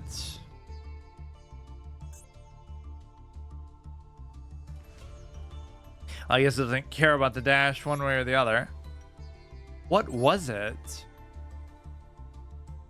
Maybe it doesn't actually have Red Eyes in the name, which would be kind of stupid. Oh, was it this one? When a Red Eyes monster occurs in attack, you can target 1 warrior monster, equip it, 200 attack. When a card or effect is activated that targets a card you control, you can send... Oh, but you have to send an equip card. You can special summon as many monsters in the graveyard as possible that were equipped to this card. Only when it occurs in attack. Or you get to equip it. So I guess you could still kind of do it the same way that you would with... like Power of the Guardians, every turn you can still guarantee that you're going to get one, but it's okay. For some reason, I remember it just working like you could just do it, period. I like how they made this act. Merrick pulls so much bullshit out of his ass, dude. Like, oh, you have to read it in Ancient Egyptian to summon it. Like no other card in the history of the game. So you would have lost to Mai if it wasn't for that garbage. and then he loses to Joey despite even the fact that, oh yeah, I'm gonna make him pass out. Yeah, the way you make people pass out in the show is by getting the life points to 0, not by just saying, oh, I attacked you with a god card. Nobody else ever tries to do that to anybody. Cannot be special summoned. Requires 3 tributes from either side of the field to normal summon. Then shift control to this card's owner during the end phase. Cannot attack. Your opponent cannot target this card for attacks or by card effects. You contribute this to special summon Winged Dragon's Raw. Ignoring summoning conditions. Oh, here we go. The 4,000 base. So Slifer never really guarantees 4,000 base. It just so happens that you think of that. Because like Obelisk is the only one that has a fixed attack value. I guess I still do have 600. Yeah, let me look at the shop again. Like bundle deal. Oh yeah, I already got these. 1 per player, blah blah blah. So they haven't changed those since like whenever I first started, like in November. They probably should change every couple months. Additional deck slot, don't really care. Only 7 days left on the gold pass. How could that be though? I got that like in November. I don't think I got it last month, because I didn't even play it for a while after that. Or maybe I got it a second time, or maybe they just last more than I expect. 11 days left, 48 days left. So I did buy actually one of each of those. I don't really see why. Oh, that answers the whole question. 3 months long, I see. Like a whole season. The whole point would be you could get 3 of these in the same deck if you wanted, but you would have to buy 3 of them then. Because it really does seem like you're meant to have at least 2 of them. The situation I was in was so typical. Like you put 1 in the graveyard, and then you want to summon 1 still from the extra deck. Because clearly a turn 2 3000 is not enough. This one I don't actually like that much though. You can negate. If you do, return this to your extra deck. So then I would have been completely burnt out. I would have needed another one in there. So maybe I'll buy a second one. Who cares? So now you could combine that. That seems like overkill. 6th anniversary. Yeah, imagine advertising a different game. A competing game. You can receive awesome gifts during the campaign. I don't even feel like that game is really dying though. It was still pretty active. But yeah, let's look at all these things we got too. Most of the super rare stuff we're getting is just from this. The ultra rare and super rare. So how much do I actually have? Of the other ones I have like at least 1,000 it feels like. It doesn't matter what one I really look at. 1009, 1028, 65, and 43. Of course, there are a lot of them that I could disenchant. Just for some reason, I'm keeping some weird ones that I probably still won't use, but I guess I don't need it that badly right now. Third trap is activated. You control a number XYZ monster. See, there's going to be a lot of shit here that I don't even want because of that, but I guess I can't disenchant those anyway, so you may as well just beef up your collection.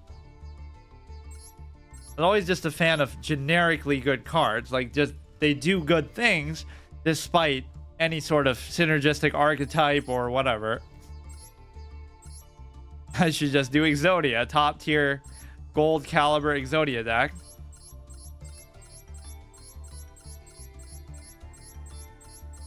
Or like I wanted to make that 40 card spell and trap card deck that's just like all reactive stuff and see if they can outlast it, which they probably easily could.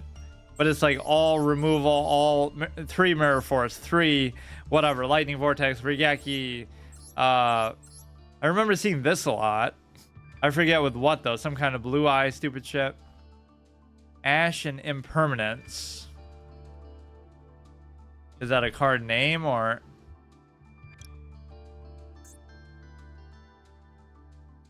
Well, that wouldn't even show up. Infinite Impermanence. Target 1 monster your opponent controls negated its effect until the end of the turn. If this was sent before the activation resolution, for the rest of the turn, all other spell and trap cards effects in this column are negated. If you control no cards, you can activate this from your hand. What the fuck? negate its effects if this was sent before activation is on the field at resolution. Okay, so that's a bonus if you actually trigger it like a normal trap. I do have that. Oh, maybe I just got it from one of those. Okay. That was at least a worthy cleanup of all that shit that I had that I was probably never going to use. If you are turn 2, you can negate their turn 1 play. Yeah, that is pretty good. See you tomorrow.